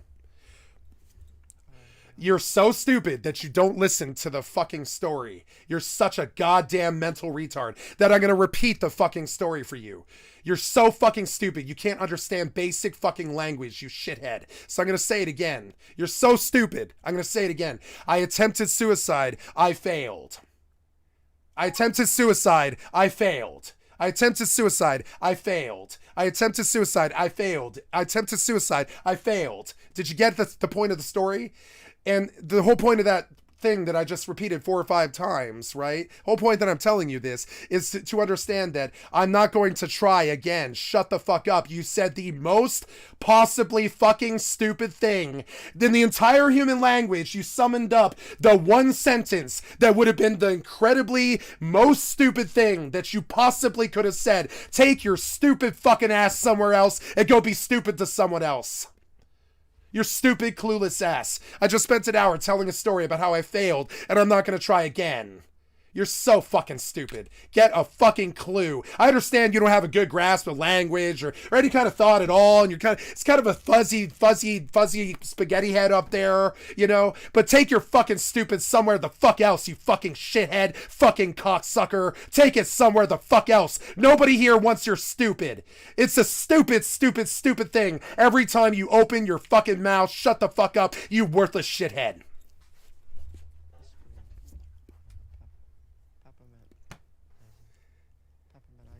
Sorry for the vitriol, guys. You know, but, you know, stupid is stupid again. So, and stupid really bothers me and offends me. Yeah, he's got my number. He knows how to fucking get me to respond. Stupid, really incredibly stupid people saying incredibly fucking stupid things is a trigger, yeah. And the worst part is it's not a trigger, really. It's the idea that the person thinks they're saying something smart, but he's so fucking stupid, he's not aware of the stupidity. Thanks for the 11 follows today. Thanks for the 11 follows, you know what I'm saying? Shane Yaw is the person responsible for the channel Shane Dawson. Idiot. A responsibility that at his channel's inception was far from his comprehension. His channel, initially acting as a depository for school projects, became the catalyst for a new generation of online personalities when he began making videos only for YouTube. His dedication to his craft saw transition to skits that relied on exaggeration and absurdist humor that at the time was somewhat prevalent within this unsupervised YouTube I love her. environment. This baby koala fur. Yay. To stardom and paved the way to a new form of celebrity that had a close connection to their fan base. Being at the pinnacle of the website for 11 years allowed him to not only star movies, Smiley. I wonder if that's good. but direct them as well. Being involved in podcasts, conspiracies, and most recent, probably not, make a palette that is very, very profitable. But this newfound attention goes both ways. When Shane, possibly not fucking stupid piece of shit, take your stupidity somewhere the fuck else. How about like a library or something, you fucking idiot.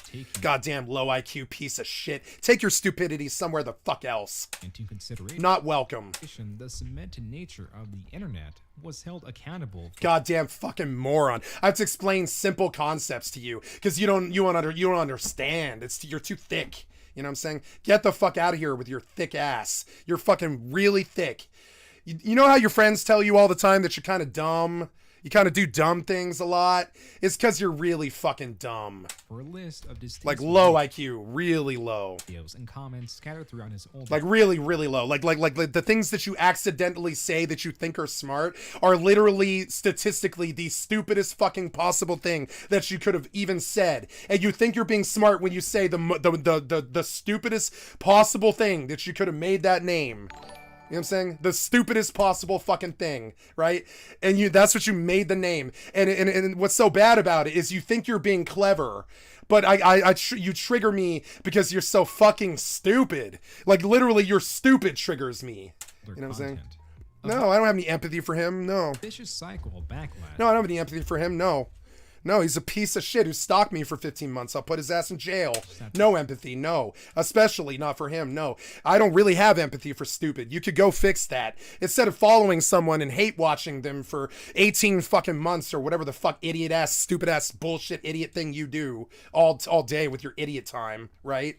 I don't care what you do with your idiot time, but it definitely shouldn't be hate watching me for 18 fucking months. You should definitely be like reading a book or doing something to figure out that stupid problem you've got. You got kind of a bad brain, you know, kind of dumb brain. A lot of dumb stuff coming out of your mouth, you know. And you got to kind of go work on that. You got to leave me alone. Stop worrying about my stream and my life. Get your fucking stupid, obsessed, addicted ass off the fucking skycat drug and go live your own fucking life and shut the fuck up before your stupidity starts to spread like some kind of virus and turn other people stupid. You're that fucking stupid, dude, that your stupidity is literally like viral. And I'm sorry. I'm going to continue to say this every day for the rest of my fucking life unless you leave me alone. And only more and more and more and more people are going to hear it until eventually they're going to hear you in the courtroom.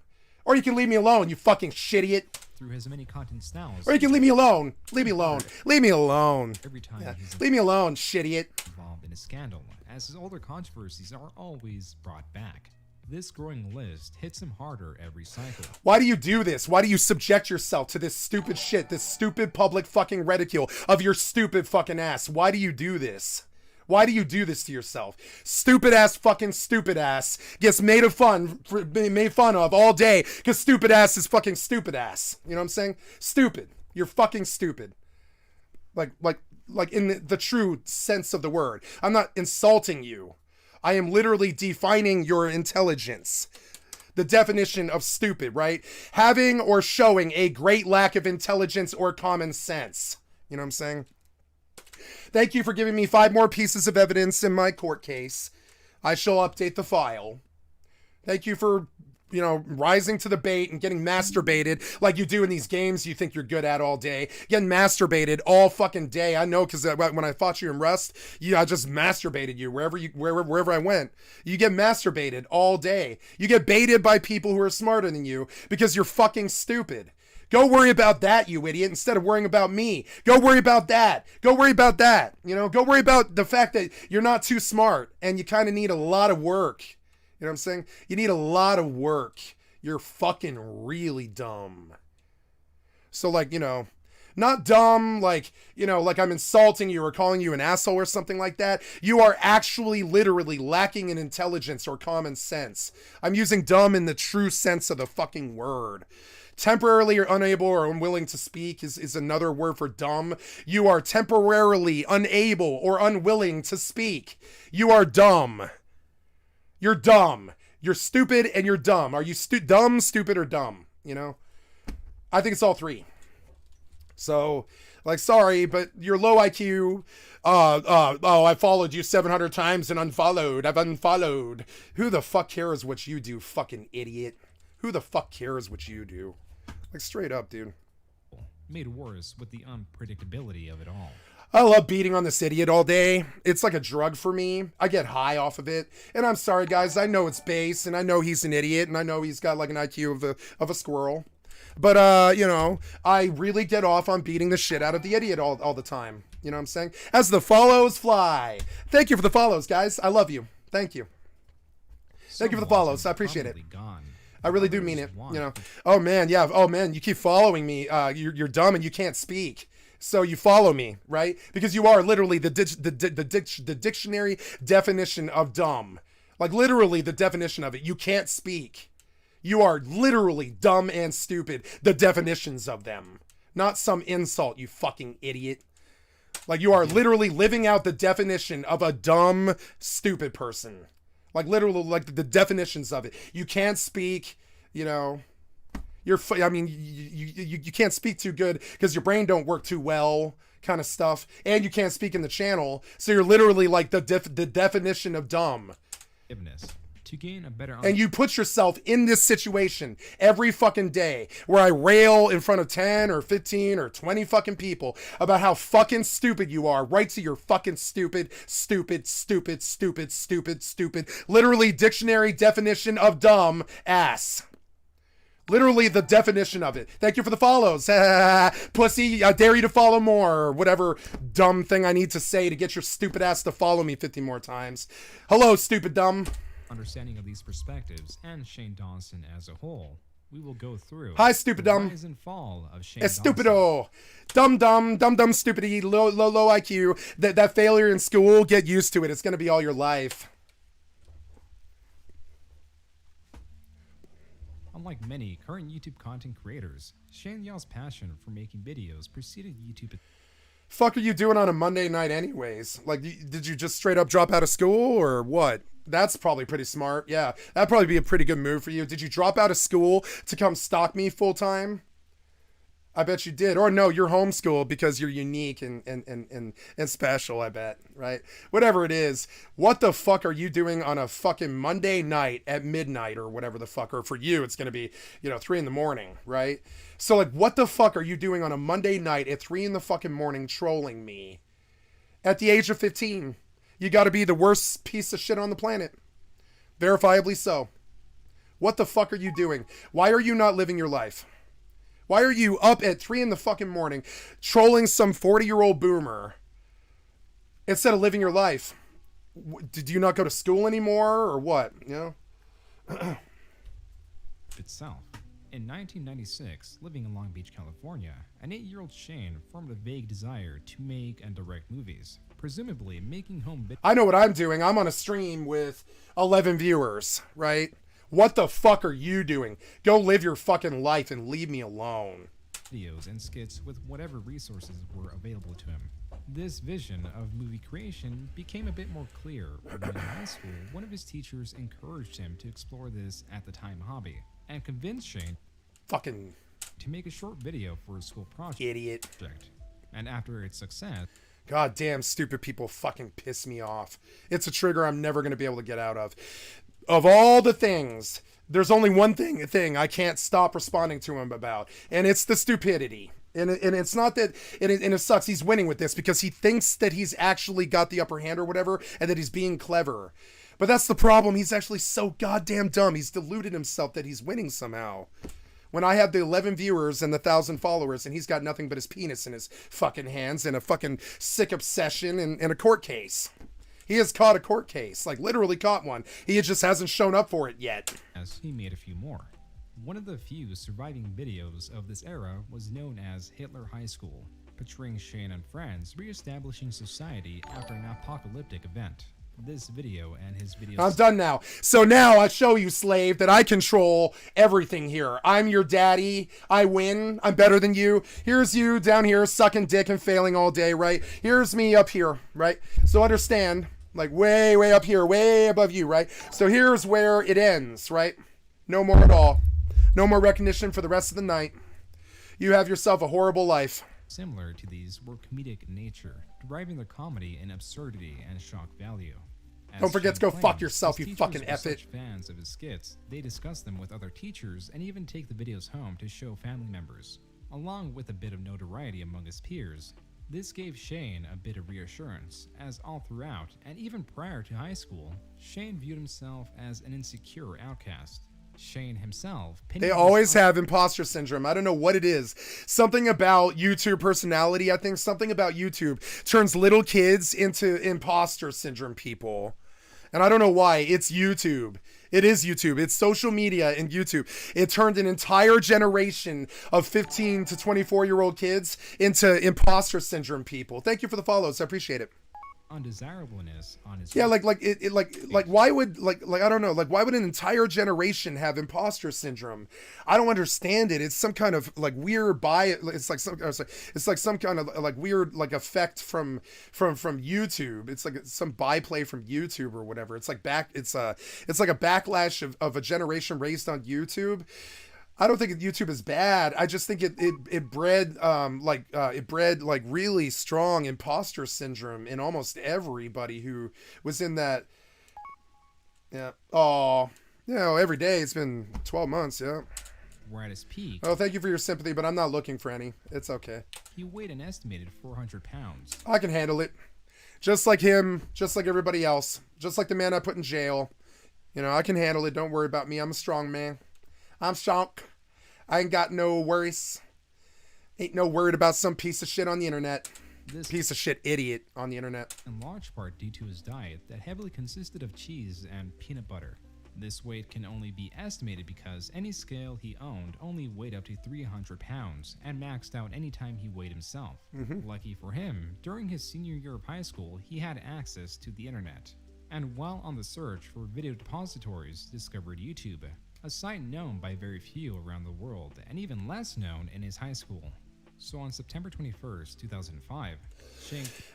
I'm sorry, but so does this guy really need in the quest to make an hour and 11-minute long video? Do we really need to define what YouTube is? Created his first YouTube channel. Do we really need to take the few sentences it took him to define what YouTube is? Simply titled Shane and upload his video. But I think he got another three minutes out of it. High school.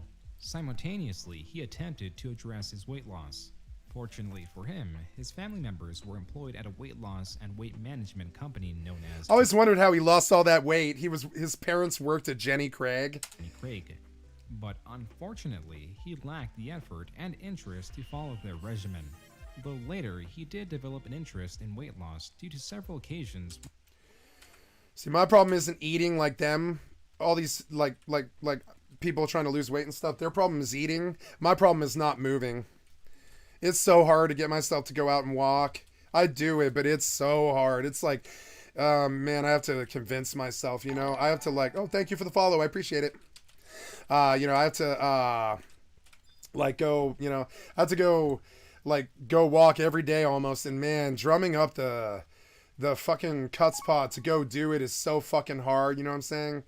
Oh yeah, no, I do. I'm trying. I'm losing the weight. I've lost 50 pounds. I was at 378, and I'm at 328 now. I know because I went to the doctor's office. I have lost 50 pounds. The walking is working,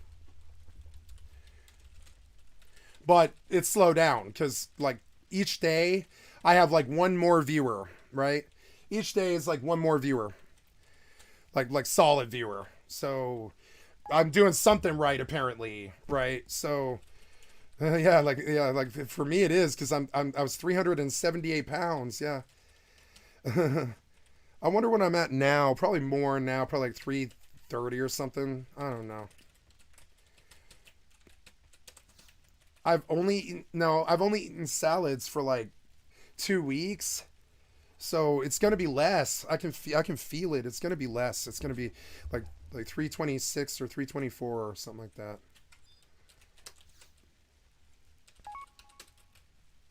Thank you for the support, but I don't need it. I'm gonna do it. It's just, I mean, one of the things is I just don't want to go buy food. I just don't want to go cook. I just don't want to go eat. I force myself to eat. When I eat, it doesn't taste good to me because it's always salad or keto or something like that, right? So, and that's how I know I'm gonna succeed. It's just honestly, it's happening anyways. Really, I don't want to eat. I mean, it's hard for me to force myself to walk, but it's definitely like this is the least. They have me on this stuff called metformin, which, by the way, I've been wanting to look at metformin.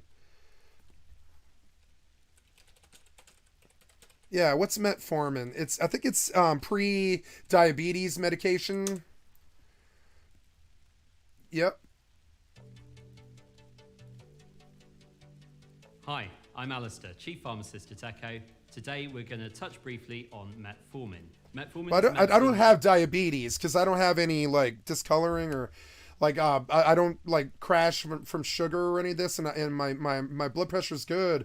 My blood pressure's 128 over 100, I think, and I mean, it's good compared to what I used to be, which was 167 over 110. You know. It's not good. Thank you for the follows. I appreciate it.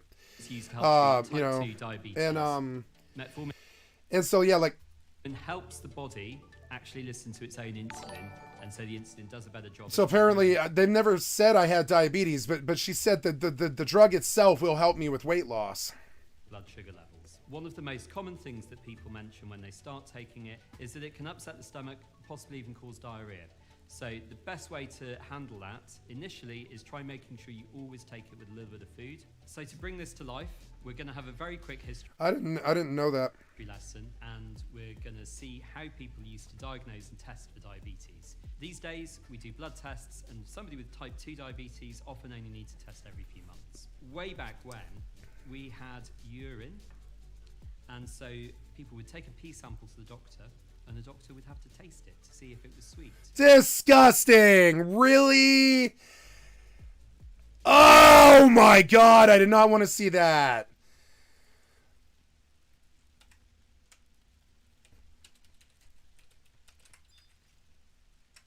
Man, I just wanted to learn about a pill. And it suddenly became like water sports.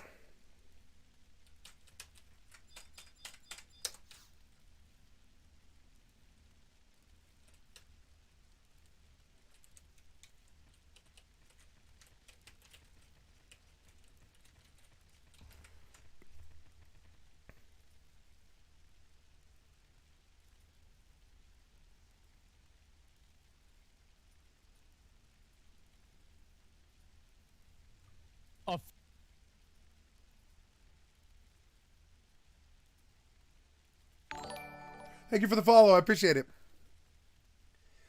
I am trying to find this. There we go. Where his weight hindered him. In one occasion, during a senior trip, he was not allowed on a roller coaster due to his size. And another event where two gowns had to be sewn together to create a singular one to fit him for his high school graduation. And after graduating high school and not being able to afford college, these events inspired him to not only change his diet to primarily chicken and vegetables, but also take up running in order to aggressively approach his weight loss. Due to these efforts and over the I just went vegetables. I was like, I can't eat meat all the time on this diet. This keto diet. I avoid meat like the plague. I try not to eat it. I don't buy meat.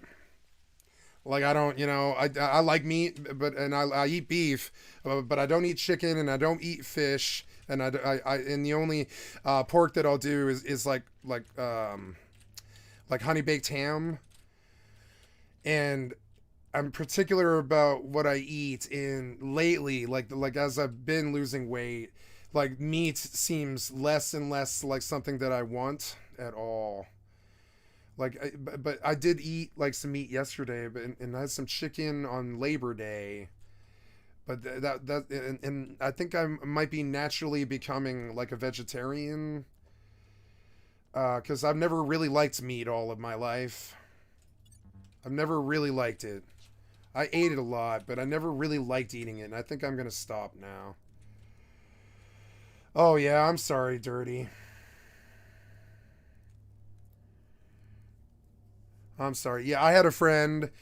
I was a personal caretaker for about 7 years, and oh shit! Now is he gonna kill me? I don't know. He'll hit me really bad.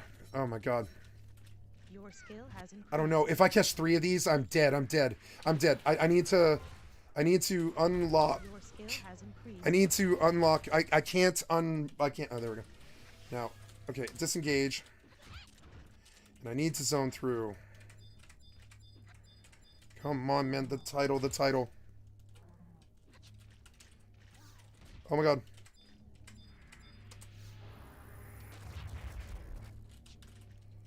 Oh god. Events is skipped. Okay, well. I don't know if we can win this, but I'm going to try. Please pull out the dagger. Please pull it out. Please pull it out.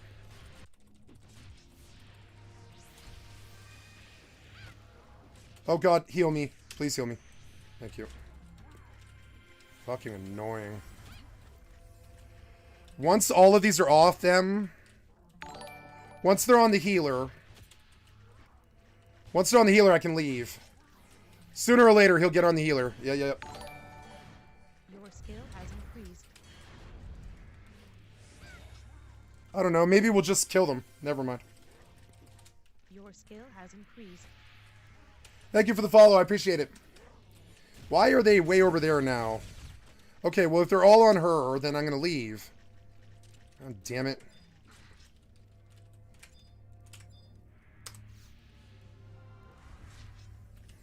Now, are they... No, events skipped, I guess. Your skill has increased. Alright, fine. Kill them. God damn it. Skill has increased. Fuck. Come on, man. Go, go.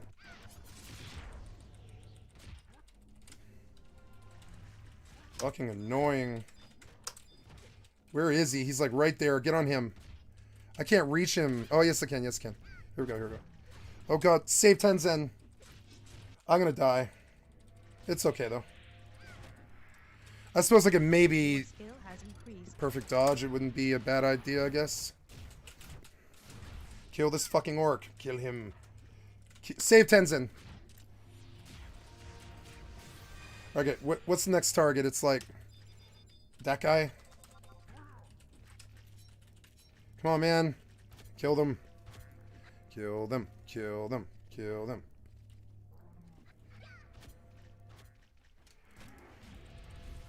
There goes Tenzen. Adelhide's out of mana. I will die here, so... Oh, Hydro Helix. Kick it. Go, go. Go, go. Go, go, go, go. Go, go, go. Go, go, go. Go. Oh, can't do it there. I don't know. I told you J.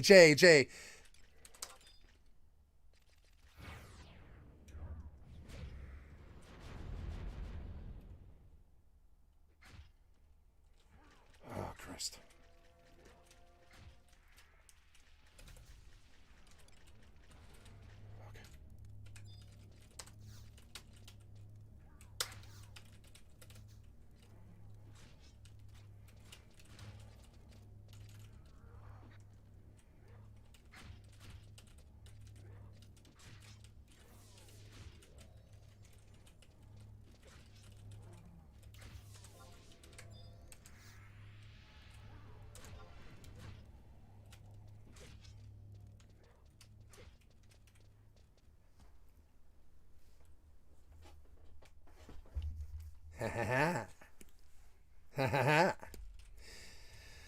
Oh man, that was so awesome that I have to go to the bathroom. I'll be right back.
Okay, sorry about that.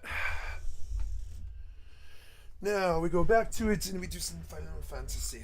You need to heal me, I guess. I don't know. I guess I'll sit down for a minute and watch a video. Wait for my health to go up naturally.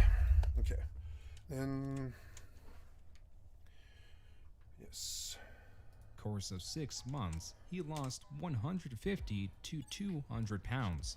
This weight loss also allowed him to get a job as a receptionist at Jenny Craig, when those at Jenny Craig saw what they thought was a success story through their program, not knowing that they had practically nothing to do with Shane's weight loss as he was going by his own plan.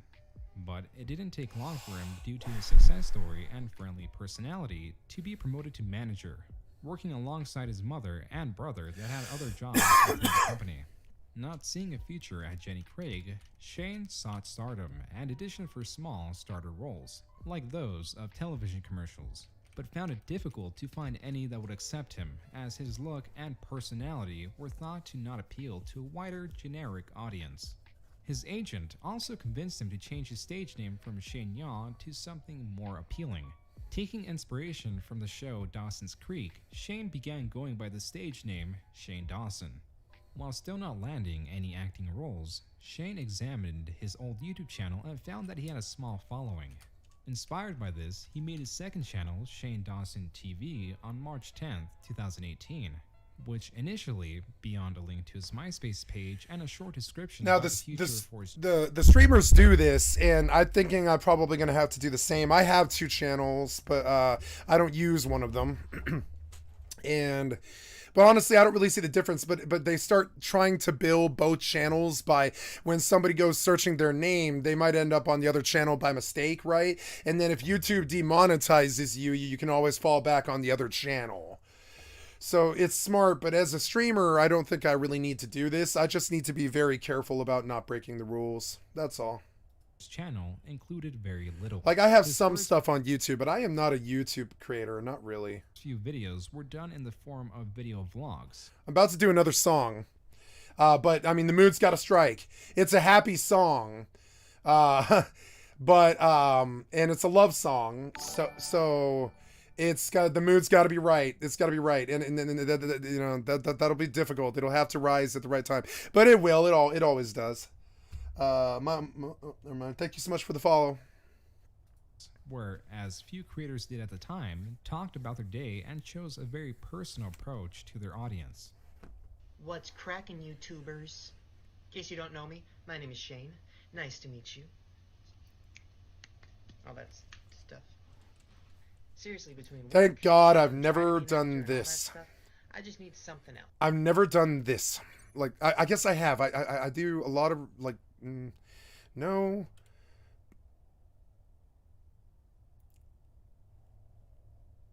It's weird, like, streaming wasn't something that bothered me very much because I came up in the Rust scene using Discord as like a way to look through your teammates' eyes. So it was a lot easier for me to do, I think, than a lot of other people. It was easier for me to do. I've never had stage fright. It's not something that affects me very bad. So I get nervous, but I don't get stage fright. If I'm nervous, if I'm scared about forgetting something, I'll get nervous, but I don't have stage fright. Oh, I'm sorry. Now he's attacking all of you guys. Oh, I'm sorry, guys. You know, you don't have to sit in the channel.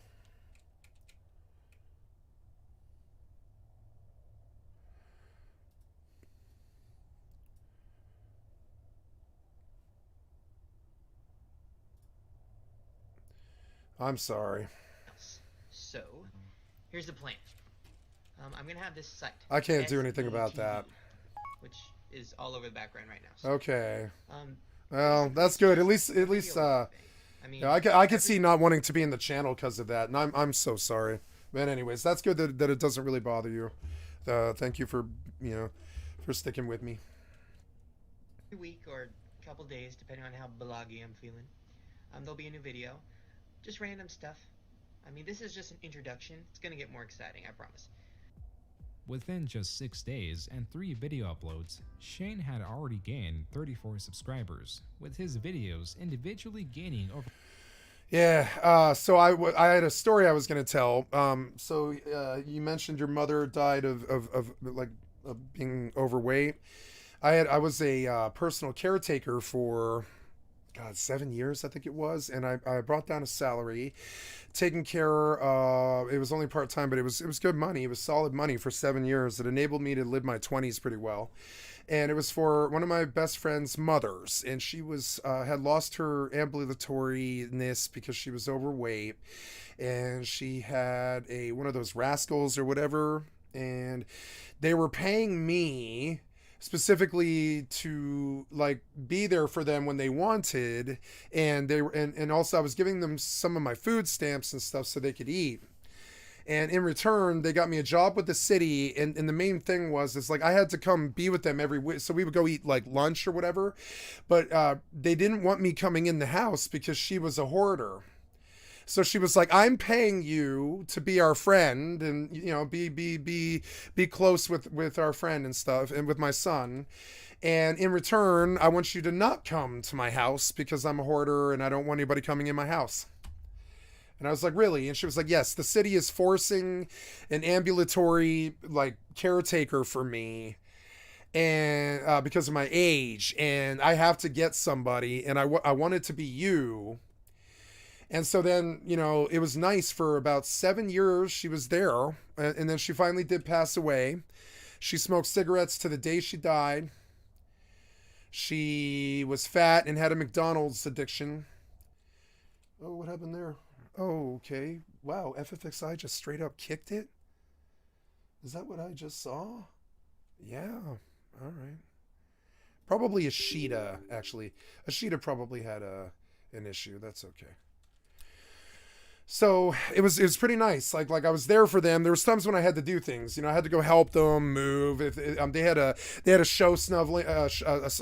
snow shoveling thing. They were always moving items around because she was a hoarder, and I had to help them a lot. It was like a real job. It definitely was like a position. I'd say it was like almost like working at a ranch or something like that. I was just basically a ranch hand. I took care of anything that they needed, and I would go do trips for them, or I mean, I was their employee, but they didn't want me there on a daily basis. The whole point was to have a friend who took the income and then used it to better themselves, because they were forced to take somebody that they didn't want anyways. And that was nice. That really helped me for about 7 years and stuff, and I did a lot for them in that time. And then sadly it just ended one day. She passed away. It was very sad.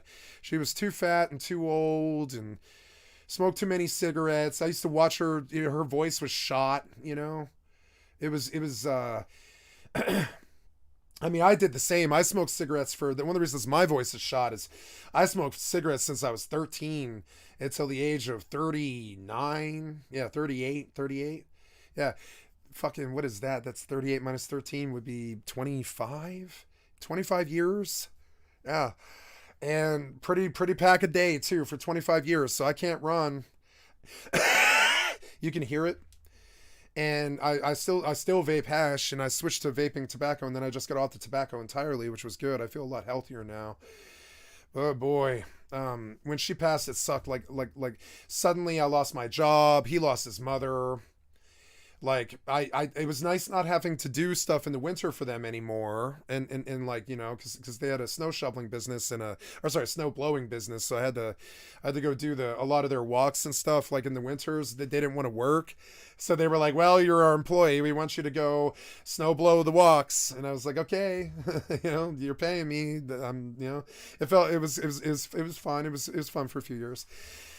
And that it was nice when that ended, you know, but it was still like, you know, but it was still a really nice, like, small income. It was not much. It was like, I don't know, $130 a month, I think, or something like that. I think it was. Yeah. It was like $130 for a month for like 7 years or something. And I loved that lady. She taught me a lot about life. And then she finally did just pass away of too many Big Macs and too many cigarettes. It's a bad way to go. And I feel really bad. She was a very small lady too. She was like 5'1" something. So it wasn't like she could get 500 pounds, you know. She wasn't 500 pounds. She was like an unhealthy 380, but she was like 5'1". So 380 pounds when you're 5'1" is really bad, you know. It's but she wasn't 500 pounds. I mean, I could probably lift her, you know. It went not very far, but yeah. And she just couldn't stop. She couldn't stop the cigarettes, and she couldn't stop the Big Macs. And I'd catch them. I'd be like, because like we lived on a big city street, you know, for about 7 years, called Broadway. And so I would walk down Broadway sometimes, and I'd see them.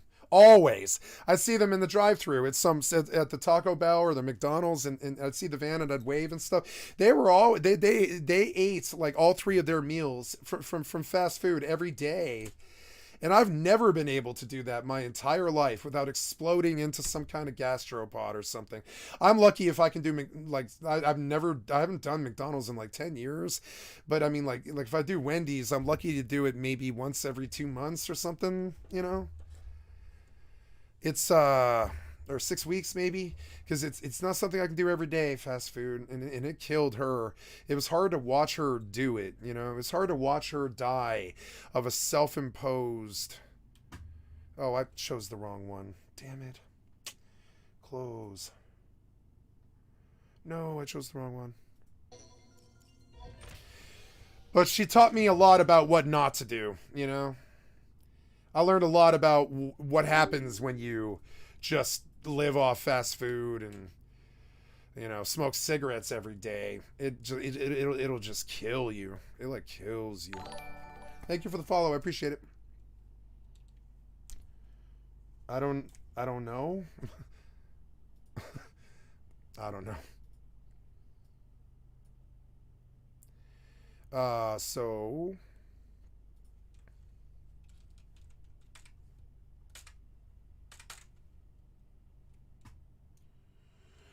one sec. I thought I hit play. Did I? Yeah, I did. There we go. Got 2 logins. Excuse me.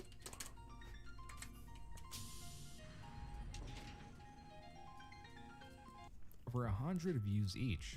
Though that growth was impressive even for today's YouTube environment, Shane still looked for something that would get him rapid growth. He eventually decided that going back to making skits like he once did in high school had decent potential for growth. Due to him lacking friends and or volunteers to participate in these skits, he set out on creating various characters based on exaggerated forms of his clients. Though he had a wide variety of characters, some appeared far more frequently than others due to the success of. It must be nice to be skinny. I'm like Shane. I have the same body type as Shane. It sucks. I know his body type. It's inactive. It's not that he eats too much. It's that he's inactive, and that'll do it. That'll make you fat. Of the character. By far, if not the most popular, was Shenane, as this character made several video appearances and took on over-the-top mannerisms. Don't tell me you afraid of a couple damn roaches. These motherfuckers like my roommates. I even gave names to all of them. How many are there? Shane himself, in these videos, played the straight man when interacting with these characters. As for his schedule, new videos came out bi-weekly and included parodies of Leave random Miley videos, alone. sometimes just popular figures. These videos gained quite a bit of traction, but where the positive reactions were more visible. I actually want to go see that if it's still on here. That actually looks funny. Funnies. So, what did I just see? It's Leave Miley Alone.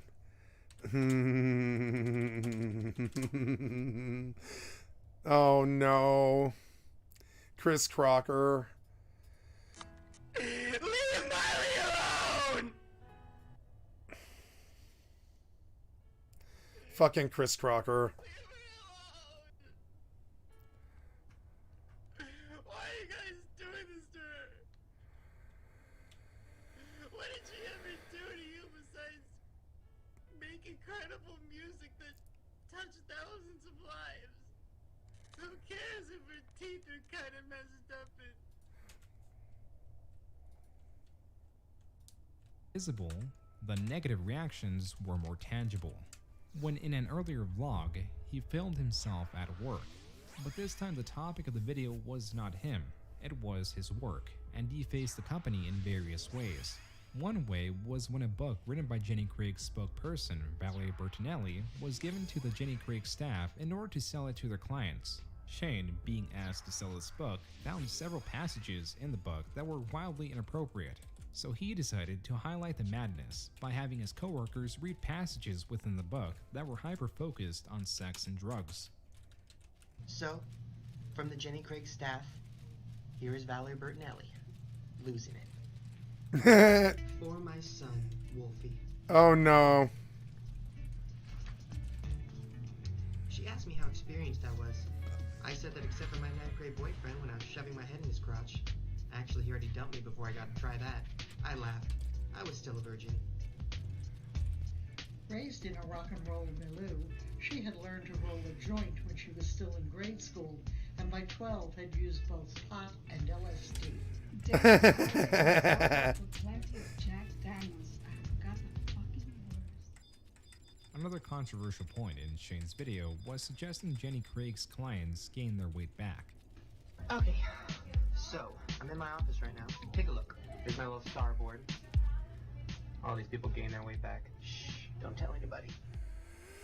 The controversial piece of Shane's video at his work was the overall unprofessionalism that he encouraged in his workplace. Keep in mind that all these activities were just in one video. And of course, because of his increasing popularity, this vlog was shown to the higher-ups of Jenny Craig, resulting in him, his brother, his mother, and 6 other employees fired. He got his entire family fired.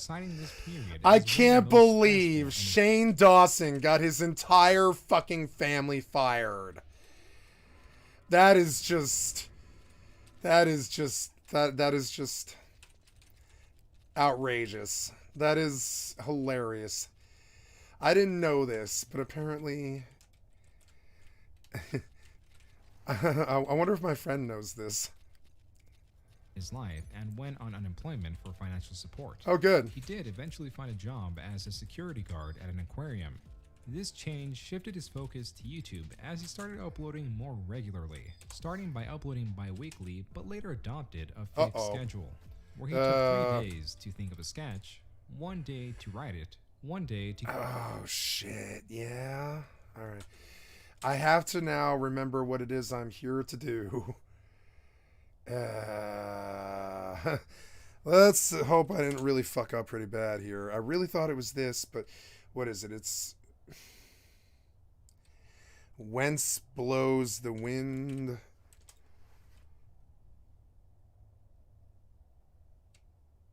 No. Oh yeah. You're right. Yeah. Using the quest, whence blows the wind. It is, yeah, it is LB3. So I need the Orcish crest, but I don't remember. I'm in the Wall of Banishing in here, and the Kadav crest, but I went to Devoy first.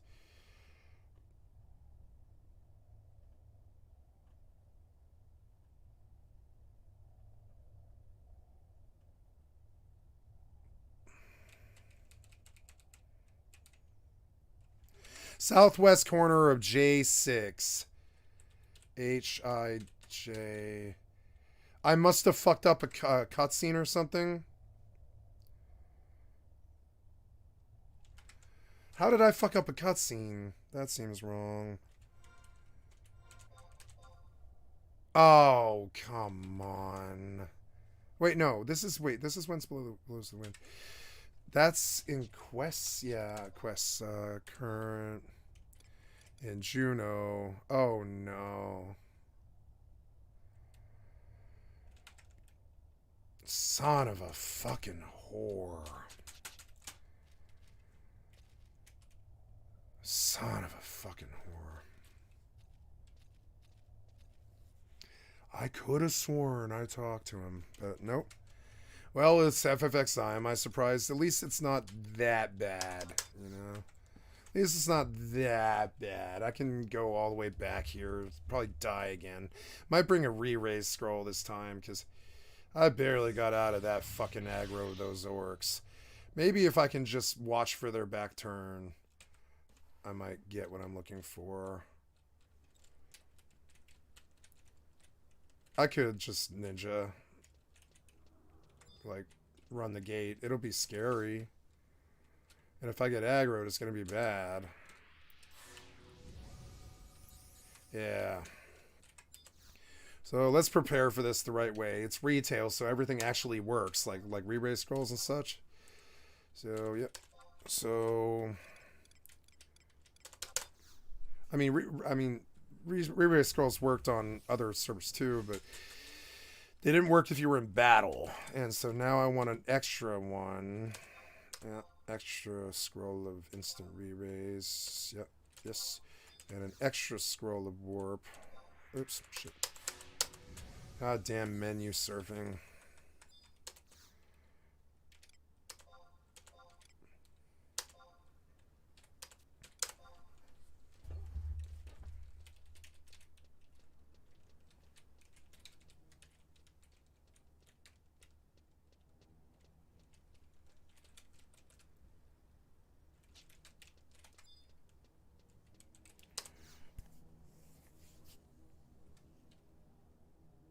Yeah, gotta go back to Juno.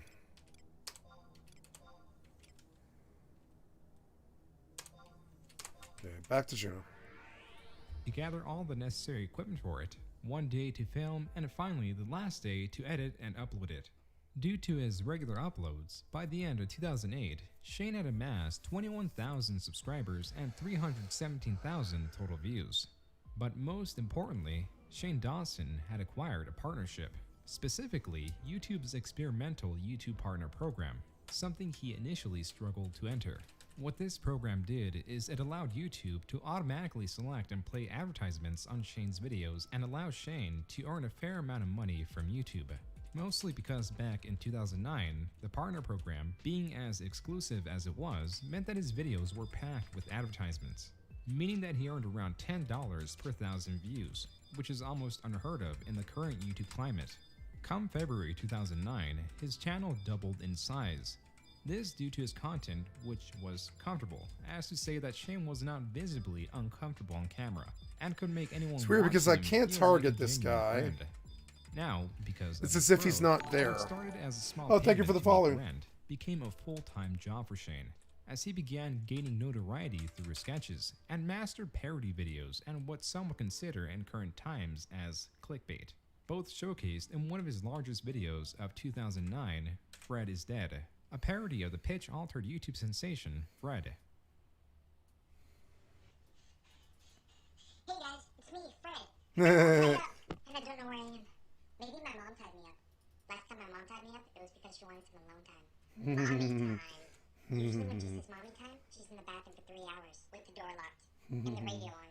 But I think the radio's broken because all I hear is Videos like these brought a substantial amount of views to his channel, doubling in size what seemed to be every 2 months.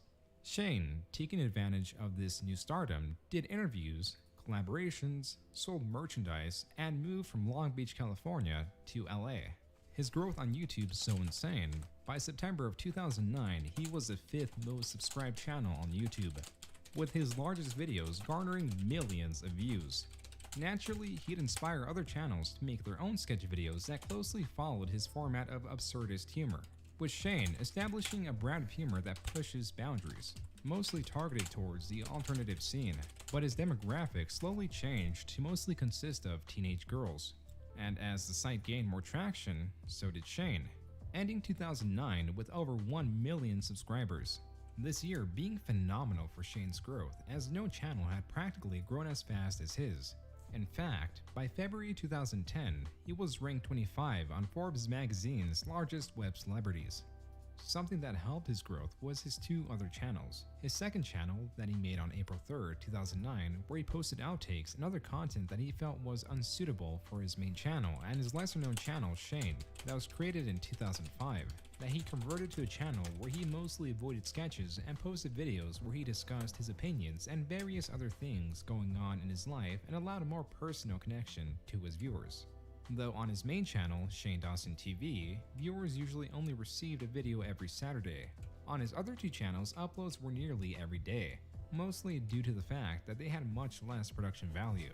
Even with these not being his main channel, each of their videos usually gained 1 million to 500,000 views each. He also did various collaborations. One such collaboration was with the Fine Bros, a channel of similar size, and co-produced a series known as Hey It's Millie, a Muppet-esque show where Millie the Muppet is canonically 8 years old, but often makes sexual innuendos and other raunchy things, which was the comedic center of the joke. Though he did many other collaborations, this one stands out mostly due to its later resurfacing. His brand, in 2010, so infectious it left the YouTube scene, as his merchandise was sold at trending clothing stores such as Hot Topic. His channel also having other real-world impacts when media companies like USA Today interviewed him, showcasing his success to an even wider audience. His achievements also earning him an award for the best vlogger at the 2nd annual Streaming Awards in 2010. This year being yet another year of tremendous growth, again doubling in subscribers on his main channel, which was also, and not taking into consideration his other channels, the 3rd most subscribed channel on YouTube, easily surpassing all of his collaborators with his main channel's videos. videos which average between 1 million to 5 million views weeks after their upload. In the last months of 2010 came the potential of SD High, a television show in a high school setting that was meant to contain Shane's characters. This received backing from Adam Sandler's production company, Advanced Productions, and also Sony.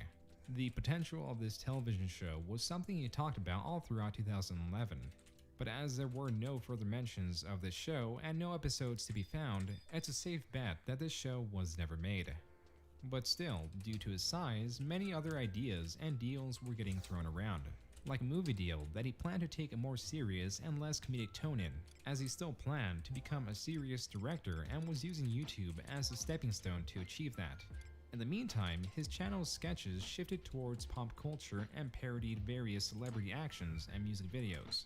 Some of his videos having extremely high production value even for current YouTube standards, as he sunk much of the money he earned back into his videos to improve their quality, while his core videos continued pushing the bar in terms of humor, mostly relying on slapstick, taboos, sexual innuendos, and other non-mainstream forms of comedy. These styles prominent in very few other channels similar to his size and content. And though his channel was still growing rapidly, gaining another 1 million subscribers in 2011, he was slowly starting to fall lower on the list of the most subscribed channels, falling 2 slots to number 5 by the end of 2011. But it was clear, looking throughout this year, that YouTube was not his only priority, as he attempted to sell other TV shows and movies, but was unsuccessful in these endeavors. Though he did find little success in other places, as Shane began creating and selling his music. First, on March 31st, 2012, was Super Love, a pop song, as demonstrated in the music video, is about My God, Outkast, Felicia Day is played by hot. Shane attempting to win over a female friend by finding her abusive boyfriend. This song, like most, was sold for $1 on iTunes. 2 other songs with varying messages and inspired by different genres were also released in 2012. His music videos gaining similar viewership as his other videos. Fans were supportive of his songs. Also released on October 12, 2012 was Smiley, a small budget horror slasher film that included a slew of web celebrities, which included Shane Dawson, who played a small role within the film. This film was shown in select AMC theaters in the United States, but this was not a successful movie, nor did it provide much help for Shane's much-wanted film career, as the film was heavily panned by critics, getting an 18% rating on Rotten Tomatoes, some calling it a ripoff of Scream and Candyman. This theatrical flop came the same month of his first, albeit minor, scandal, when in a video making fun of fangirls, specifically targeted towards fangirls of One Direction, a girl is depicted just finishing carving Harry Styles into her arm with a very obvious plastic knife. Some viewers took this as him making fun of self-harm, and though there was little backlash, he decided to address this 4 days later, where he also delves into other aspects of his past. I'll try not to think about it. It's unpleasant. Claims his irregular perspectives on things is his coping mechanism.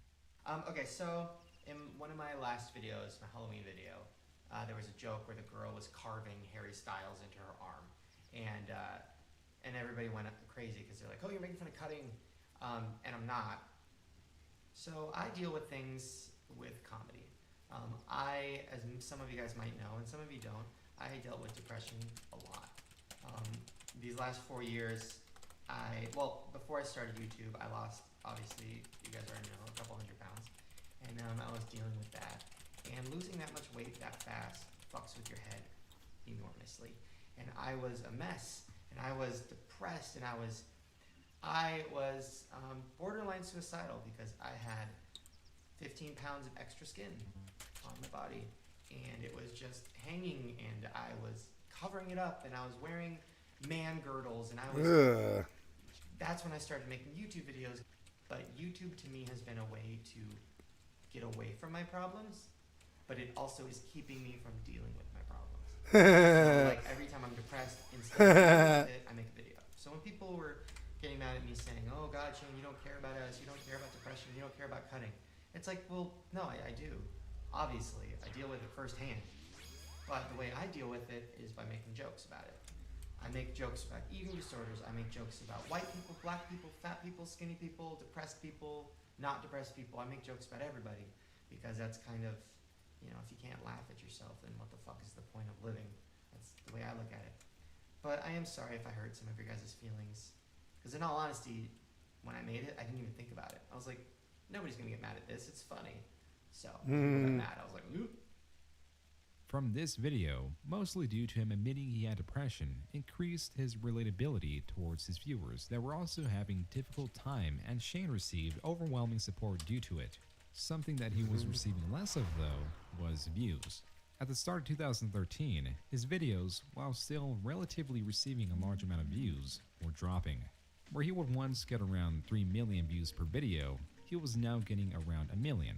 His views halved on his two other channels, Shane and Shane Dawson TV2. Shane Dawson TV2 was later abandoned, most likely because of the similarity of content of Shane Dawson TV and Shane. With this new void of free time, he found space for other projects, like working on pitching shows that were never produced, and starting a podcast known as Shane and Friends. This podcast, as he stated, allowed viewers to view an unfiltered version of Shane. Because most of his videos are recorded and edited, he could selectively pick what he wanted to say in whatever video he was making. But in this podcast, as you'd see in any traditional podcast, would consist of the raw recording without any edits besides breaks.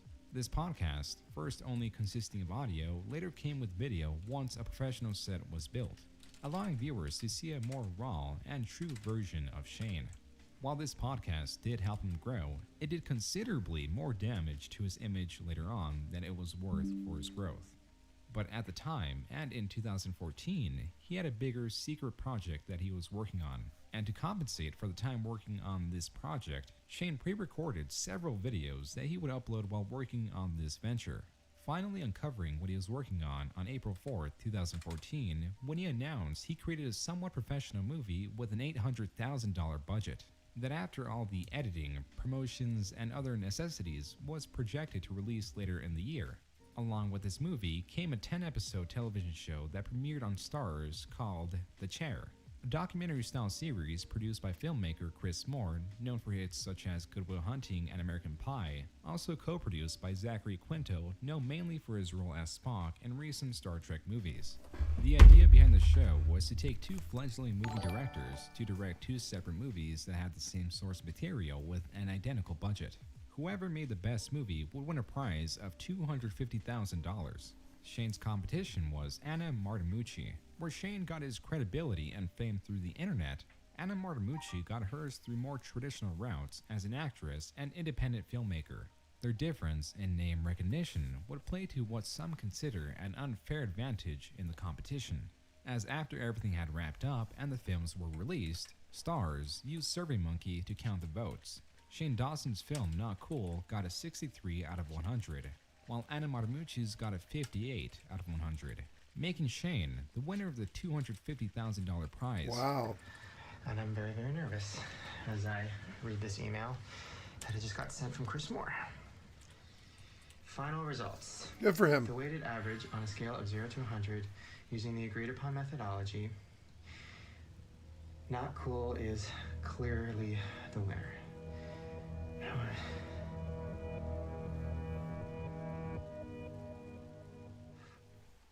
It should be noted that a good portion of votes were disqualified, 39% to be exact, because the voter failed to prove that they had seen both movies. This was made ever more suspicious. Sorry guys, had to do some admin. Shane not only promoted a clip of the movie on his channel, but also asked fans to purchase it on iTunes and announced that he was going to attend the majority of showings, meaning that he heavily used his stardom to his advantage.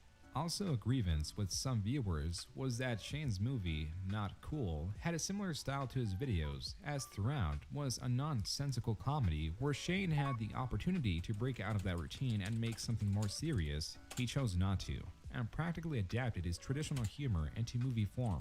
The New York Times saying that Not Cool is, quote, an attempt at raunchy comedy that is so poorly executed and unfunny that no one involved with it should ever be allowed to work in the movies again. Unquote.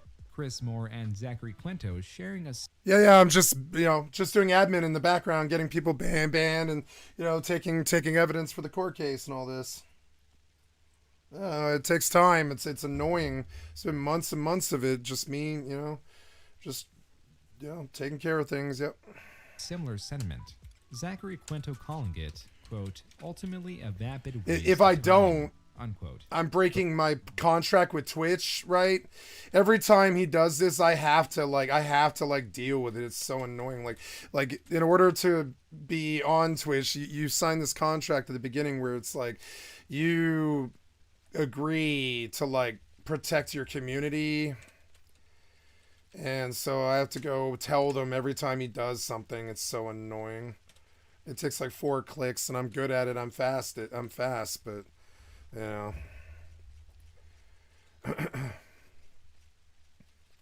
Both the movie Not Cool and the series The Chair did not perform well and failed to gain a large audience or good ratings.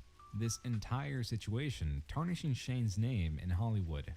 On a different note, winning a prize of $250,000 relative to most is a lot of money, but relative to the sale of the multi-channel network Maker Studios was very little, which sold earlier this year for $500 million. Shane being a part of it would have made $80 million from the sale, if he didn't leave after a heated argument in its earlier stages while also foregoing his equity. This potential cut much higher than his own net worth. Also in 2014, during the production of The Chair was his first major scandal, when Sam Pepper, a large content creator, filmed a prank video of him pinching women's butts. Many outraged viewers called for repercussions for his recorded sexual harassment. It's This sexual caused harassment. the video to be Huh? removed, him to be banned from the network, and Excuse me. also be banned from VidCon. With many large content creators speaking out about this, some asked why others guilty of scandalous activity weren't getting similar treatment, which was eventually directed at Shane Dawson for his use of blackface, jokes about minors, and other Blackface. controversial, scandalous things he said on camera. Starting Yeah, on Twitter blackface with isn't too people calling good. him out on this. One of, if not the most prominent, was Francesca Ramsey, that took note of that while he did take most of his videos that included black. So $3 click per minute, 9 million views is around 27,000. That's pretty good. I don't think I could get 9 million views with anything but music. Face down, there were still I don't have that kind of strong personality anymore. If I was younger, I could, but I'm too old for it now. I don't think I can go up there and be a main YouTube star. I think I could, but it would have to be what I'm doing right now, because it's yeah, man, focused in making like videos like that. I just do them when I have the motivation. That's it. I don't go chasing it. I don't, I don't go forcing the process and stuff. And I like this about my job. I like it's good. It's good thing about it. I don't have to do something on a schedule, and if I do it when the mood arises, like this next song. I've been teasing it to people and all this. Jesus Christ, man.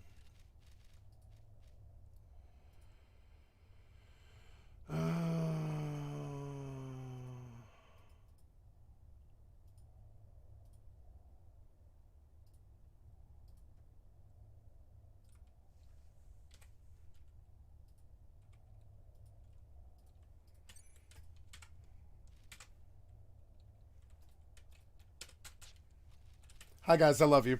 By the way. A few on his channel, and some others archived that demonstrated these scandalous activities. Shane eventually giving in and responding directly to Francesca Ramsey in a long series of tweets that act as larger note. Quote, honestly, what is your deal? I just don't get it. You have been attacking me for 3 years. I get that you disagree with my content, and I 100% understand that. But the constant tweets are just so negative and hateful. And I have never, ever favorited a tweet of someone telling you to kill yourself. That's horrible. And I called you a YouTube whore because you are attention seeking, not because you are a whore. Last one, I'm sorry for offending you, and I've apologized to the community numerous times. You need to let the hate go, girl." Unquote.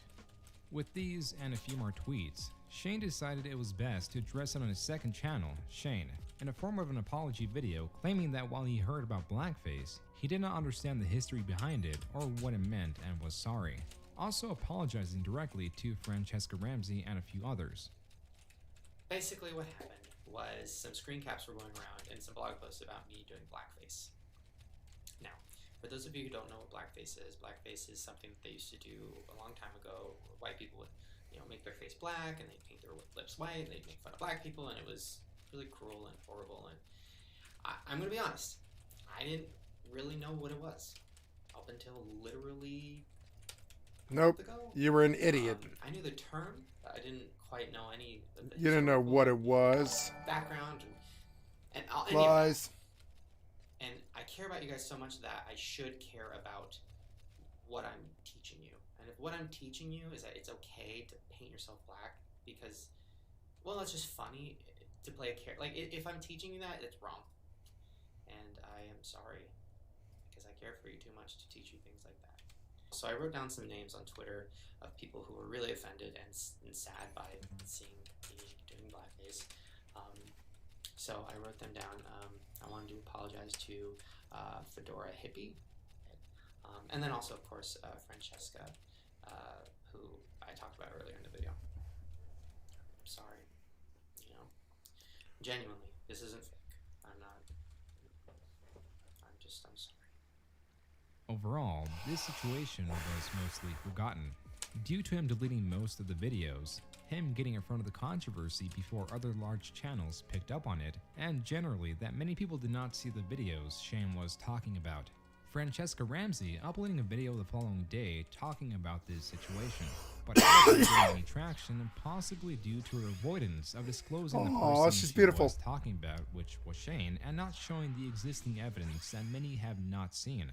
I do think apologies are incredibly important. I don't want to discount anyone's effort to change and better themselves, but it's important to realize that that's just closing one chapter and starting a new one. So let's focus on the new chapter, and thanks for saying that you will make that commitment with me. Mhm. I hope that I'm not projecting on you. 'Cause Wait, I this guy think had the exact that's what you're same. saying, right? Again, this Wow, the guy had the is exact allowing the same fucking situation team to I be had. That's mostly cool. Forgotten or unseen by the majority of the internet. But something that the That was internet trippy. did become more aware of was that Shane was suffering from body dysmorphia, explained in a rather serious video on his main channel called My Eating Disorder on October 1st, 2014. Well, I feel like I might have touched on this before, but I have a pretty severe case of body dysmorphia. So yes, I look in the mirror Oh, and I see am I going the right way? a huge Yeah, I'm torso. going the right way. I see me in a fat suit, basically, and it's been like that ever since I lost weight when I was 18. And I'm tired. I'm so tired. I'm so tired of caring, and I'm so tired of Oh, good. He cleared the wall.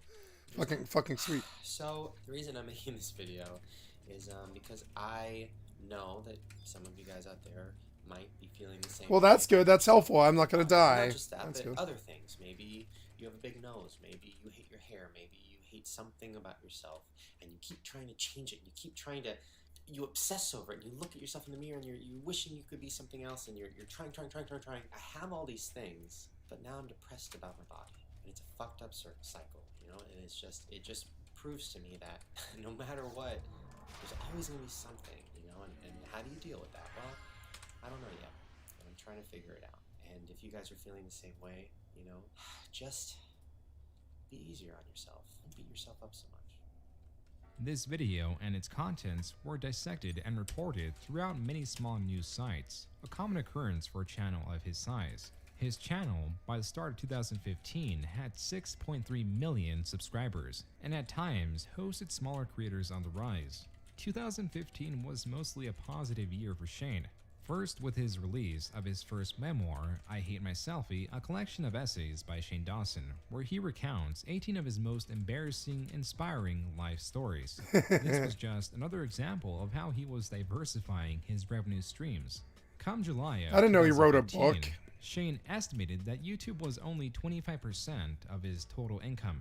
While he was getting a significant amount of money from YouTube, he definitely was not even close to its highest earner, as many of his videos were flagged as inappropriate and did not receive advertisements. The ones that did only got $2 per 1,000 views, far from the $10 he was getting back in 2009. Even with all of these other operations, he committed himself to doing 9 videos a week. His secret was that most videos, except for skits and higher production videos, were filmed back to back in a single day. He'd simply change shirts and start talking about a new subject. His second, more personal channel, Shane, getting the majority of uploads. Easily one of his most viral videos was him coming out as bisexual in an emotional 14-minute video where he also mentions that he broke up with his now ex-girlfriend, Lisa Schwartz, a girl that he had been seeing for the past 4 years. And I don't want to hate myself anymore. I don't want to be sad all the time. And, so, I started telling people this week. Told all my friends, told my mom, and my brother, and my mom was so supportive. And As Shane later stated, he never anticipated such large and welcoming support from his fanbase, again winning over the hearts of many for being down to earth with his feelings and helping others with similar struggles by sharing his story. This video, and video series like his tasting series where he tried obscure foods, changed the course of the way he approached YouTube. Though he created his first channel, Shane, in 2005, in 2008, Shane Dawson TV always had his focus and saw it more important to produce skits for his audience. That was up until 2016, where his uploads slowed on his main channel and more energy was directed towards his original channel, Shane, that showcased more of his personality and his reactions to certain topics, not only dealing with food, but also with few conspiracy videos, mostly revolving around pop culture, with Shane quickly catching up to Shane Dawson TV. Also in 2016 was the release of his second book, It Gets Worse, a collection of essays. To celebrate its launch, he created a short film that followed the theme of a horror slasher with bits of comedy littered in. This short film constantly referenced his change of content from sketches to a now more personal focus on his brand, leaving behind much of the raunchy humor in place with a friendly, direct, and yet comfortable approach with his audience. In March of 2016, Shane, being single, was using various dating apps for their intended purposes. Within one of these apps, specifically Bumble, he found Rylan Adams, an employee of Clever News, something Shane had appeared on a month prior for a sort of interview. On Bumble, with Shane vaguely recognizing Ryland, the two matched and hit it off, meeting up and going on several dates until later in the year on October 24th, Shane on his Instagram made it public that they were officially dating. Also in 2016, service for teens and young adults contracted Shane and Friends and gave them the money to assemble a studio where those subscribed to the full screen app could visually consume the Shane and Friends podcast. While all these great things were going on in Shane's life and he was invigorating his channel, many did not know or see one of his core struggles, which was self-image. But in reality, it's worse than it looks. In his book, It Gets Worse, those who've read it found many segments where Shane discusses his bulimia and purging. The definition of purging is purification or cleansing, but in relation to bulimia, it means vomiting after a meal, usually a large one, in order to indulge in food but avoid gaining weight. As with people like Shane, who lost an abnormal amount of weight in such fast time, bulimia and the fear of returning to their original weight is very real. Even with Shane's understanding of the inefficiency of such a dangerous habit, Shane, for about 5 years and so on, purged at least 3 times a week. And while he mentioned some of these struggles in prior interviews and videos, it was making a serious return. So much so that he skipped out on doing YouTube Rewind because of his self-image issues. Something that he also struggled with was doing collaborations because he did not have control of his appearance. His fans supported him through his struggles and cited their own fight with self-image. The large larger problem was one of his largest series. This is on why. his now main channel, Shane. was- When they went through the body dysmorphia and the imposter syndrome, that's Shane Dawson. He kind of taught them to have a personality like that, where they're super self-introspective and a little narcissistic in terms of their appearance, but not narcissistic in the true sense of the word. I meant like more kind of myopic in terms of like they're myopic about their image, so they'll look at themselves in the cell phone all day and stuff like that. Tasting various foods. In many videos, And their face is something that they think about all the time. I think that would be like a curse. I feel like that would be like a curse if you were worried about your face all the time. Like, honestly, I look in the mirror maybe once a day. That's it, and I don't care much. I don't frankly care. I'm sure over the last 2 months or 2 years, I've done something stupid, like had a booger hanging or something, or a pimple. I mean, I don't know, but I honestly don't really care about my fucking appearance at all. This is a hipster douchebag thing, but I kind of like, okay, I came up in what I would say was a fairly judgmental hipster douchebag progressive rock record store fucking crew. And all of them worked at the record store except for me. And I was the lead singer. And like one of the hipster douchebag things was if you were obsessed with your image, you were a vacuous, or not that you weren't intelligent, but you were vain. If you worried about if you worried about like your image, and which I'm starting to do right now, like that's I'm starting to. Oh God, what'd you do? Oh no, did you full blown kill it? I think you did. You full blown killed it. You suck. You suck. God damn it! You full blown killed it. Really? God damn it! You full-blown killed it. I was watching that, you fucking dick. Now what? YouTube. History. No. Yeah. in many videos, Shane has seen. So, like, that to me, like, so, okay, so this was an interesting cultural thing. This is not normally the case, right?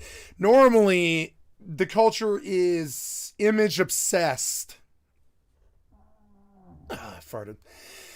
Normally the culture is image obsessed, and like you care about what how your friends look, and you care how good you look, right? But coming up in my scene, aesthetics, while beauty was a strong thing and attraction was a strong thing, and laws of attraction were kind of real, like the image thing was something that was not very worried about. We came from kind of the punker progressive rock scene where a lot of people didn't take showers. A lot of them had fucking hairdo stuff. They had my friend had a mohawk for 10 years. That when he was driving around, he'd have to tilt his head to the right when he was driving a car like this. I'm dead serious. He'd have to tilt his head like this. You know what I'm saying? And yeah, and and so that scene, like that, like when I lived on the vegan commune with the biker gang, essentially, like the people who rode bicycles, not like motorcycle, but bicycles. I hung out with kids who rode bicycles everywhere they went. And so I got very good at bikes and tires, and I rode across the country, and I did interesting things. And like the image thing though, was like not a normal thing for our crew, and almost nobody in my crew operated this way. We didn't care how somebody looked at all. And interesting stories along this line would be my first kiss was a girl with one leg. Fat girl with one leg. Who had spina bifida, if I recall. I think, yep. And a bunch of other problems. And they had to amputate her leg. And that was the first girl that I ever kissed. She had one leg. And this was because specifically, like we just weren't we weren't very raised to care. My mother cared about it, but my other friends' parents didn't. The other Waldorf parents and all my Waldorf friends, they didn't care about image at all. I went from private school it was a very interesting life. I went from private school until the 5th grade in private school wearing they're not what are they called? They're like blazers, right? Blazers. And the girls had to wear jumpers. That's the female version of it, like blazers and jumpers, and well, I didn't wear jumpers, but like the girls, the girls wore jumpers, and you had to wear like had a patch with the school's logo on it on every shirt that I wore to identify us as different kids, basically. I guess I don't know what it was, but it was an expensive school, and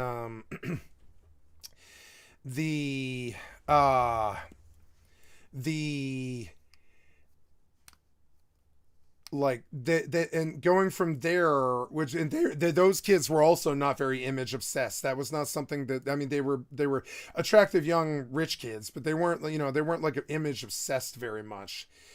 And I remember about the only aesthetic I ever worried about was I always wanted a wallet chain because I lost my wallet too much. And I liked raver gear, and I liked raver clothes because they were baggy, and I've dressed that way all my life.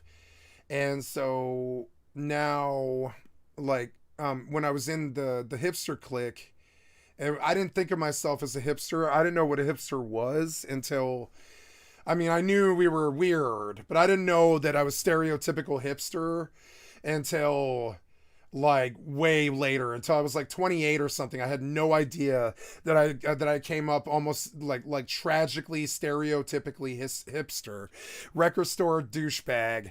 That I was fairly crazy, and I was a skateboarder, and I was a punker, but these were all affects. I would say they weren't lifestyles that I stayed in that long. They were like 5 years each, something. Raver scene, well, the raver scene just died, or I would have stayed in it, but the raver scene died, and the punker scene kind of died, and we just weren't really doing that anymore. Progressive didn't die, but rave and punk did.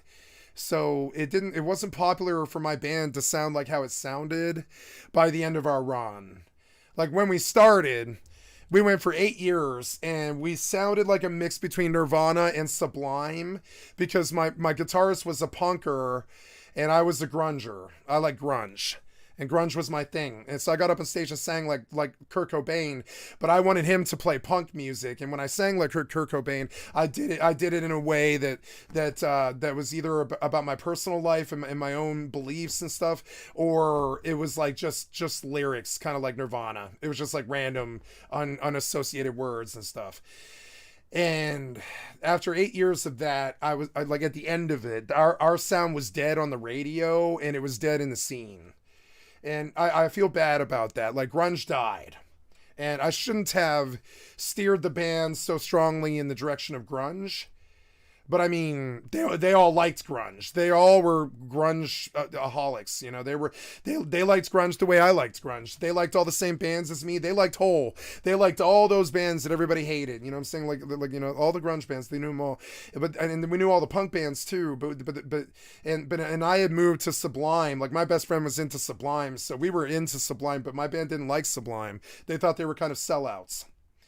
But I mean, I pushed Sublime and Nirvana on them a lot, I thought about naming the band Sublime Mana, but Sublime Mana, yeah, Sublime Mana, I think it was, after Nirvana and Sublime, and calling them Sublime Mana, But I mean, it's still too derivative, But so we ended up being like Deaf to Reason. Like for 4 years, we couldn't decide what our band name was. Watching these kids make their art reminds me of when I was a kid, when I was I was in a grunge band, and spitting out foods he did not enjoy, and only taking a bite out of the ones that he did enjoy. Some viewers related this to his bulimia. It's not bulimia. It's body dysmorphia. It's different. It means that, I mean, yeah, bulimia might be how they how it manifests for that particular bout of body dysmorphia. But it's when you can't stand the sight of your own image, something about it bothers you, and you can't let it go, and it's like it turns you into a slave. I've seen it before. It turns you into a slave. My ex-girlfriend had it. My first girlfriend had it, and we didn't know what it was at that time. Nobody knew what it was. But she, like, when she was upset, she would cake on makeup.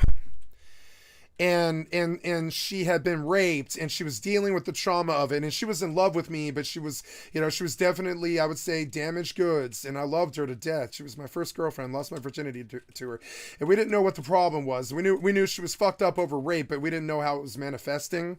And so for her, she was in the raver scene, so they wore a lot of makeup, and she would cake her face completely white until she looked like Harley Quinn. And I could gauge my girlfriend's mood or how high she was by literally by the amount of makeup she had applied to her face. And I didn't know what body dysmorphia was until later, but she really did sit in her compact, and she was so hot. She was such a beautiful, beautiful woman. And she would sit in her compact and she would just like fuck with her face and pencil her eyebrows and powder her face. And she would go to the bathroom and she would look in the mirror. And she was a very image obsessed person. Just beautiful women often are. And body dysmorphia, I had seen it once before, but then I saw it again in someone else that I knew, and it just wrecks your life. It turns you into a slave that must look in a camera or like a mirror all the time, trying to figure out what about your appearance is bothering you, but you can't figure it out. And I watch primarily girls, but you'll see it in boys too. Girls primarily get this. It's usually a gender sort of based thing. It's usually women, but it's not always women. Sometimes it's somebody like Shane Dawson. And it's unfortunate when they face this particular burden, because it is not easily beaten. It is not easily cured. It is not something that they can get out of doing, which is watching themselves in the mirror all the time. Now, you might call this narcissism, but it's not. This person is not in love with themselves. They have something else called body dysmorphia, which is much, much worse. It's like when, it's when you can't stop looking because you think you don't look good, but you don't know why. And this is literally a mental disease that can drive someone completely mad. And it does drive them mad. I've seen it. When they think something's wrong, it doesn't matter. You can tell them they're the most beautiful person on the planet. It doesn't matter. They're not satisfied with whatever their appearance is. So then they go picking, and they go looking, and they poke their buccal fat, and they screw with their face. I've lived with 2 different women who had body dysmorphia, and it's unfortunate. I've seen it before. It's totally, totally unfortunate. Watching them, a lot of people on the outside, I think they would say it is pure blown narcissism, because it manifests that way. They're sitting there on the phone or the compact or a mirror all day looking at their image in the fucking mirror, right? But like, so you from on the outside, if you don't know the person, you think, wow, that's got to be the most vain person I have ever seen, because they've been in that mirror for 3.5 hours. And I thought this at first, and I had to get it explained. It's not that they like their image, and they might even be smiling while they're looking and stuff, because they want to see a smile and they want to know if it's beautiful. And they're like smiling while they're looking in the camera, and they're moving their face and stuff. And the girls do this, and boys too, and it's unfortunate. It's like a literal mental disease. It'll lead to places like bulimia, because they're so unhappy with their appearance. They'll do anything to fix it, but it doesn't matter. They can starve themselves to completely empty skinny, like he did at one point in his life, and when he was like 18 or something like that. And it doesn't matter. They can be considered to be one of the most attractive people on the planet. It won't matter to them if their image isn't something that is satisfying them that day. They will sit and focus on it, and they will freak the fuck out. And they'll puke their food up. They'll be nervous. They won't want to be around you. They'll block you from looking at them. And they'll say, don't look at me. And it's not because they don't really want you to look at them, because they're beautiful people usually. They really want you to look at them, actually. It's kind of funny. But they'll say, don't look at me. And you're like, why? You're the most beautiful woman on the planet, basically, right? And they're like, it's not about that. And it's not about that. It's about that they're already nervous about their own appearance. And when they go on stage and someone else is looking at them, it's twice the pressure that they can't handle already. It's pressure that they can't handle already. The body dysmorphia. When they go on stage, which is you looking at them, they literally cannot relax at that point. And then at that point they develop, and I've seen it before, both girls that I dated that were like this, they both developed basically third eye powers of detection, where you literally could use them in the army or something, because they know when someone's looking at them. They just know it, even in their sleep. They develop this ESP where a body dysmorphic person, they're literally thinking about their face in their sleep. It's like they're a slave to it. And if they realize that someone's looking at them, even in their sleep, they go on stage pretty much immediately, because they're like unusually beautiful, right? And so they go on stage, and even in their sleep, and you'd be surprised, if you look at the girl in their sleep, they're going to wake up, and they're going to be like, what the fuck are you doing? And you're like, Jesus, all I did was look at you for a minute. And they'll be like, what the fuck are you doing? Like, you're staring at me while I'm sleeping. Well, you're a beautiful girl. I just fucked you, and you're a beautiful girl or whatever. And I'm just staring at you because you're beautiful. And you're sleeping, and it's hot. It's a hot girl sleeping, whatever. And they're like, oh, well, that's sweet, and I like it. But don't look at me. And it's not because they're beautiful or they're nervous about you, or they're because they are or aren't beautiful. It's because they literally have something else going on in their head, having to do with the buzzing of the bees and what their image is. And often it's called narcissism, but it's actually body dysmorphia. It's a totally different thing. Now, a narcissist is somebody who will look in the mirror 23 hours a day or whatever and sleep for the other hour. That's somebody who literally believes that they're the most beautiful person on the planet. This occurs, but it's extremely, extremely, extremely rare. It happens, but it's fucking rare. Real narcissism is actually pretty much like non-existent. It doesn't actually exist. Like most people cannot summon the discipline to look in the mirror for 16 hours a day. But that's what it is, though. It's you believe that the most beautiful thing that you've ever seen is your own face, so you can't stop looking at it. Kind of like imagine if up in the sky there was a beautiful vagina just squirting vagina juice into the air, and you're like, oh my god, that's the most beautiful vagina in the sky that I've ever seen. But it's I don't know why I got off on that. That was I don't know. That was dumb what I just said. I'm just gonna say.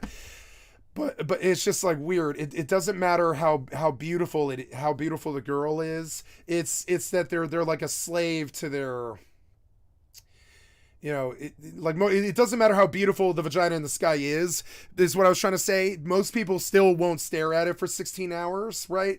But narcissists will. And the problem is body dysmorphia exhibits exactly like narcissism. And a lot of people would make the cold, hard accusation that it basically is. But it's not. It's far worse than that. It's somebody who's having a mental health crisis who will do anything to fix the problem that can't be fixed, which is some dissatisfaction with how their face looks. Right?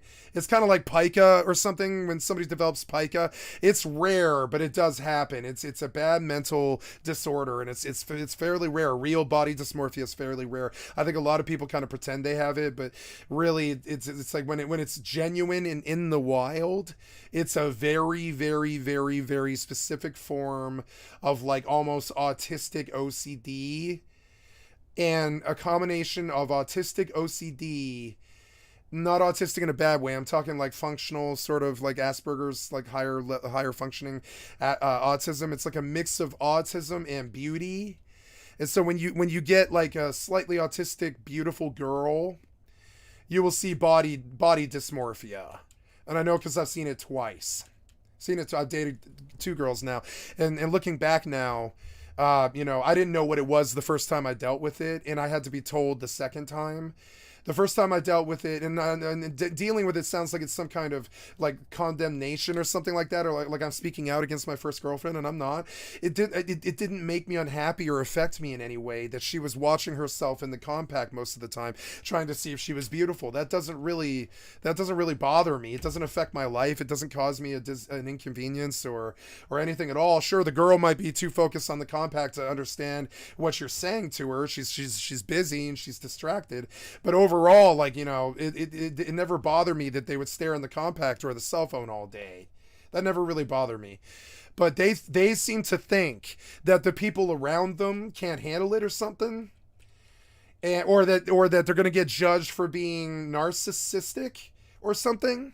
I think they can't handle it. It makes them incredibly anxious and sort of autistic and a bit scared of what your response of them, or what your whole appraisal of them is.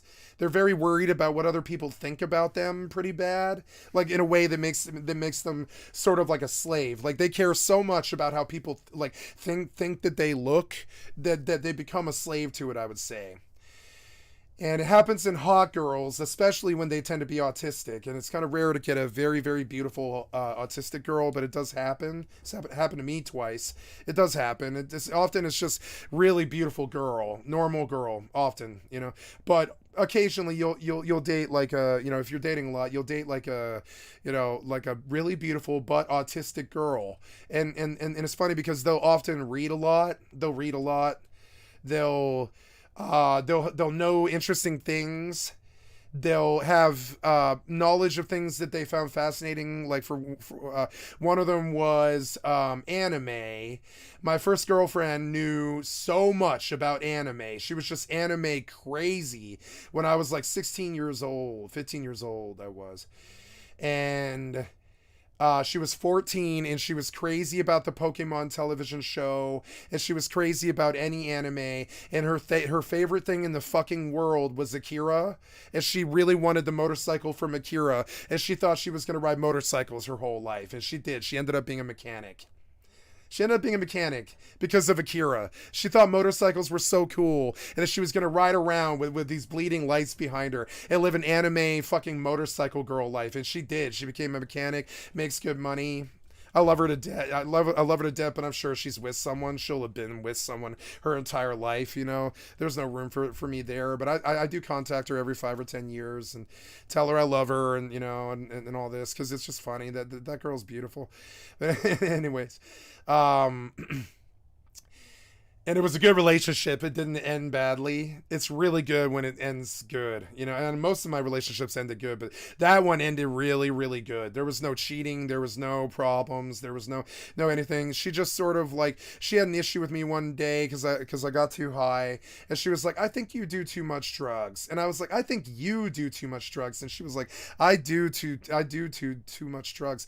I'm mad at you because you got all of my friends high on acid that was so good that it ruined our Valentine's Day party, which was my birthday. And I was like, you're mad at me because my drugs worked? And she was like, yes, you ruined my birthday. And I was like, because I brought an acid dealer that was actually good? And she was like, yes, you ruined my birthday. Everyone was so high that nobody could do anything at all. Nobody could dance. You know, and it was just horrible. And then so while she was pissed at me for doing this, she went in the bathroom and did cocaine all night. And so then she was like, I think you do too much drugs, because you showed up with a legitimate acid dealer that I didn't even know you knew. And I was like, I think you do too much drugs. You sat in the bathroom all night and did cocaine while I tripped balls, and I needed you. I had a bad trip because you weren't with me. And I needed you. And you were doing cocaine in the bathroom with your friends. And she was like, you know what? I think you're right. I think we both do too much drugs and we're bad for each other. And I was like, that's okay. It's not the worst reason to break up. And she was like, yeah, I think we're gonna turn each other into terrible drug fiends. And she was like, I already feel like a terrible drug fiend, and when I'm around you, it just gets worse. And I was like, yeah, I feel the same way. I was not into acid or ketamine or ecstasy or any of that stuff until I met you. And now I'm doing like acid every day and ketamine every day and, you know, all this shit. I was like, I'm doing so many drugs, and I'm in drug court right now. They busted me for ecstasy. And I was like, it's obvious that we're bad for each other when it comes to the drugs. It's obvious. And she was like, yeah. And so how about we agree to just stop? And I was like, okay, I love you. I'll always love you. And, you know, we're going to leave amiable. And she was like, we're leaving amiable. You better fucking believe it. And I'm going to show up in your life. And she did. She always has, you know. And worried about the consequences She went to my school. his videos had on his mental health.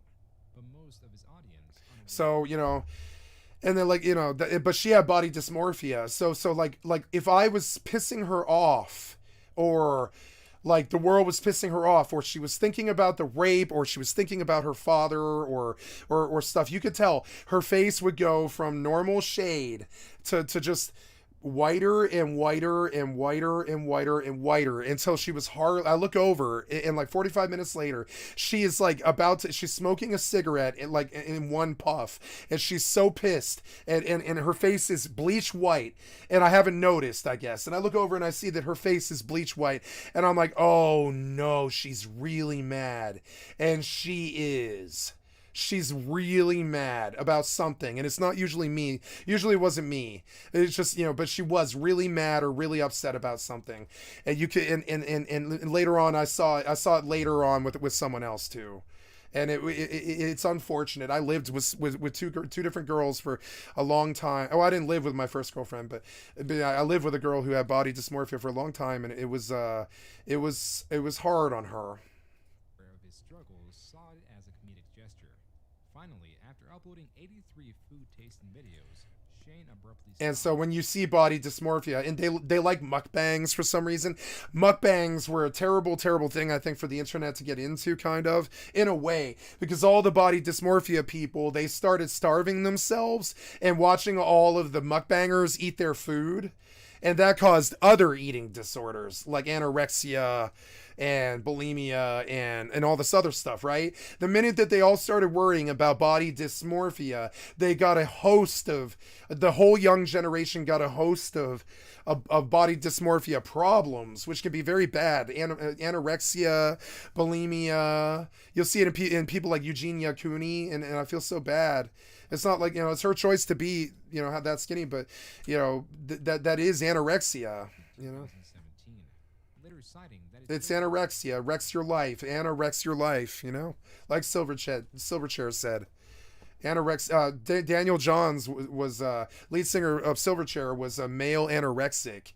He wrote a song about it called Anorex Your Life, or Anna. I think it's just called Anna. But yeah, when Anna wrecks your life, and he's talking about a girl, but he's also talking about anorexia killing his life. He suffered it all his life, and he weighs like 125 pounds soaking wet, and that's hard. It's hard when it's a man. It's hard when you see a man who has anorexia and image-based body dysmorphia stuff, because they're off the deep end. They're on a slew of hoes, and women too. They're on a slew of hosts. Like they're on a slew or a host of problems that stems out of it. Body dysmorphia will lead to like 14 to 20 other like body issue problems that will like pretty much cripple them as a person. And so I have a lot of sympathy for this. I've seen it. Beauty could be a curse, and when you add like a problem like body dysmorphia, which happens because of a brain dysfunction, I think, or not a dysfunction, but just you know, it's on the spectrum. If you're on the spectrum, you have a chance, you have kind of a higher chance of maybe being OCD, or, you know, a little bit obsessive, right? So if you're obsessive about your beauty, you pull body dysmorphia, which leads to bulimia, anorexia, depression, all these other fucking terrible, crippling problems. And a lot of the YouTube, I think, wanted to just make fun of it. Like, oh, ha ha ha, you're just a narcissist, shut the fuck up, or whatever. But really, it's this crippling, when you've lived with it and you've seen it, it's this crippling thing that you wouldn't wish on anyone at all. It's not a good thing. It's them being forced to chase this ideal that they can't reach. So they're constantly unhappy and dissatisfied with their look. And then when anyone's looking at them, they're on stage. because they're so beautiful or whatever. So then they suffer from that too. They can't relax ever. So they've got anal retention issues, and they're stressed out, and they've got stress balls in their bellies and stuff, because they're like these stressed out hot girls, you know, they're like stressed out, you know, because they've got body dysmorphia issues and stuff. And so, and this is not good. It's really not good when it happens in a man. And I'm saying that's kind of sexist, but the problem with it happening to a man is there isn't a lot of history of men having body dysmorphia. So Shane didn't really have a lot of, you know, there's like say you're depressed, right? There's hundreds of years of work on depression, but there's like 20 years of work on body dysphoria. So Shane can't go talk to some other male, and he probably does, but you know, Shane probably had other like body dysmorphic skinny guys reach out to him and tell them their stories and stuff, which was probably very, very, very poignant and beautiful for Shane as an experience to see that other people live as a slave to body dysmorphia too, because that's kind of what it does. It turns you into a slave. You can't stop looking at the camera, pretty much.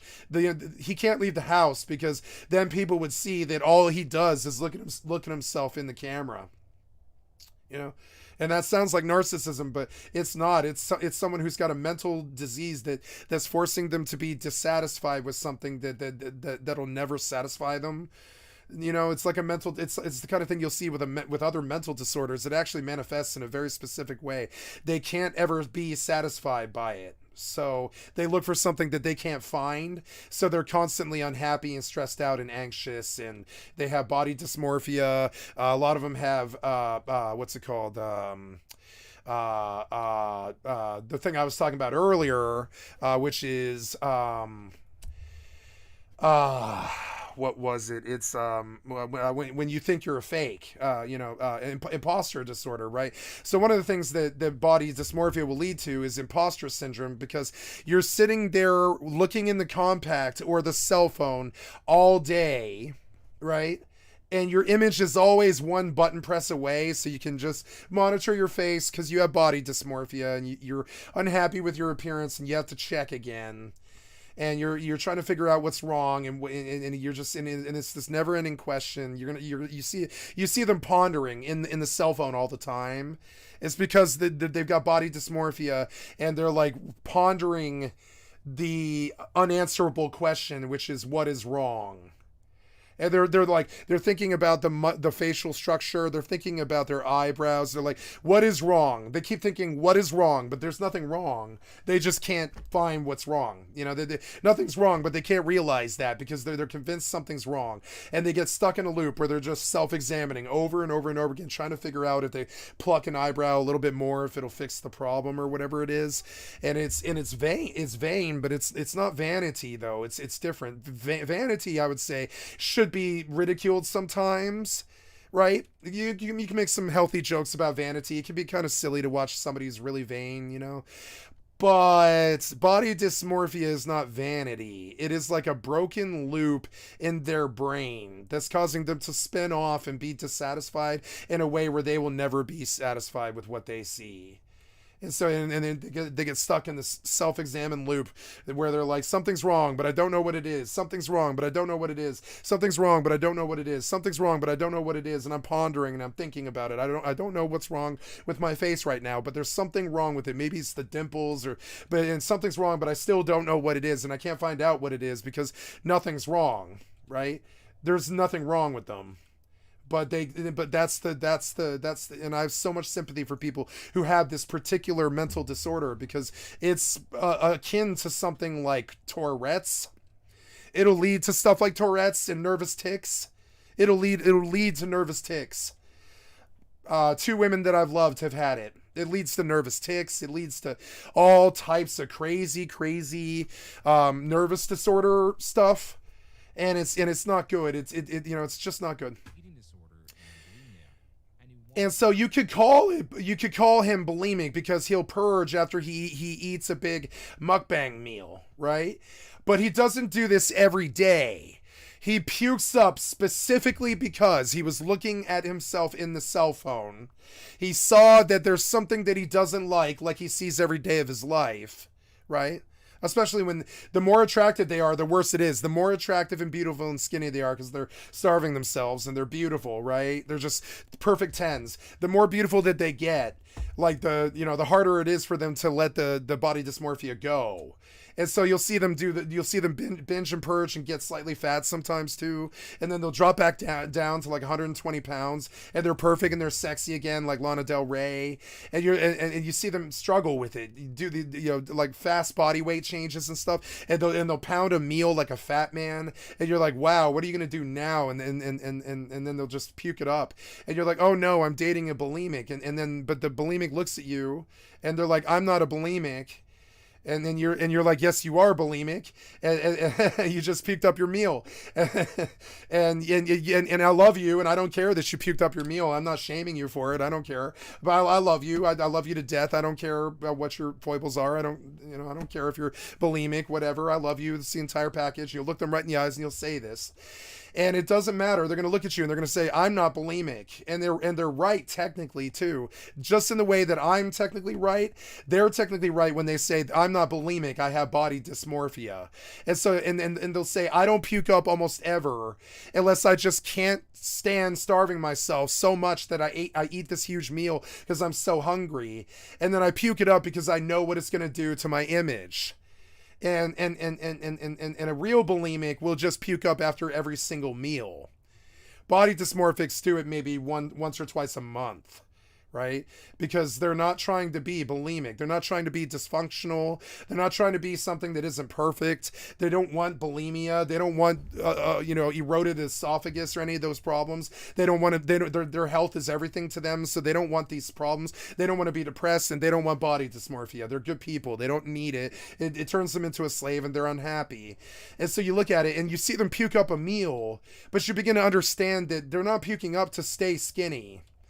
They're puking up because they think that might be what finally fixes that dissatisfaction that they see in the mirror. And so they'll puke up after the meal, not because they're bulimic. It's actually true. It's because it's such a beautiful disorder in a way because it causes them to act a really interesting way. It's an interesting thing to live with. And if you can stand it, they love you. You know, a lot of people probably couldn't stand it.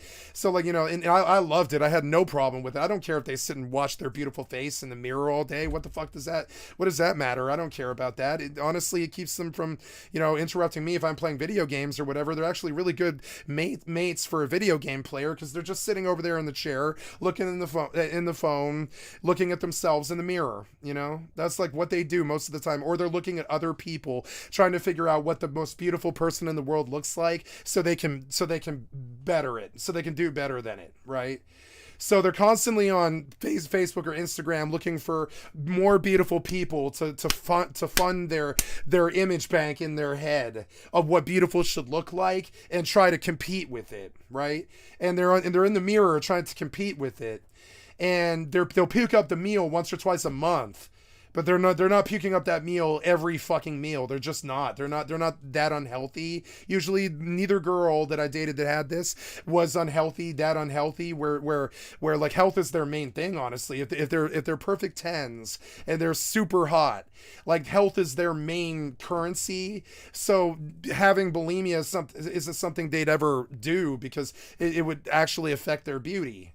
It'll give them wrinkles on their skin and stuff, and it'll stress out their stomach. It'll make the body dysmorphia even worse, and all this stuff. So you don't often see a lot of disorders with these people beyond the body dysmorphia. They don't have any other problems. They're not depressed. I mean, they might be depressed if their life is bad, but they're not prone to depression. They're actually usually pretty happy people, kind of. And they're like very vain. They're very vain, but I mean, they have reason to be so. And they're they've got body dysmorphia, so they aren't checking their mirror to see how beautiful they look all the time like a narcissist. They're checking to see if they can finally figure out what the dissatisfaction is, but they can't, and it sucks, and it just goes in this loop over and over again. And I watch these girls torture themselves with it for years, just years, torture themselves with it. I watched it for about 3 solid years between 2 different girls. I watched for about 3 years. I watched, really beautiful women, just, and I've been with several really beautiful women on long-term relationships, right? Who do have issues like this, but they didn't have body dysmorphia like these girls. Body dysmorphia is not a simple thing. It's a combination of narcissism and a broken loop in your head that won't stop, like some kind of Tourette's, a tick, like a nervous tick that won't stop. You're so nervous that because you're dissatisfied with your appearance. I couldn't imagine it. I came up, one of the reasons both those girls liked me, I think, was I wasn't body dysmorphic. Now they tend to like the hot boys who look like elves, and are like really skinny and very like attractive for men, like Shane looked like that when he was young, when he was like 18 and stuff. And they gravitate to men that look like this. But the problem is those men have body dysmorphia too. Those people have body dysmorphia too. And so if you give a body dysmorphia person to a body dysmorphia person, they're both just staring and like no one talks because they're both just staring in the cell phone all day at either other beautiful people or themselves, one or the other. So I would say video gamers are a good date for body dysmorphia. Shane had it. Ryland, I think, probably has it to a lesser degree now, because when you're around it, you begin to worry about it yourself. You're like, what if my appearance is dissatisfactory right now and I don't know it? And I'll catch myself worrying about something that I didn't worry about all my life, because I was with 2 girls who had body dysmorphia, who were so worried that their appearance might be off somehow all the time that I find myself thinking about it as a nervous tick myself. Do I look okay right now? And that's not something naturally that happened to me naturally. That's something that they instilled in me just by the virtue of how long I spent around them. That eventually I started watching my own appearance, even the way they started watching theirs, because it's like, like, is there something wrong? And that's how you get set off on body dysmorphia and don't come back. Is there something wrong? You can tell everyone has this. Every one of these YouTubers has body dysmorphia. You can see it. I believe that Jeffree Star stares in the mirror most of the day, his cell phone. Right?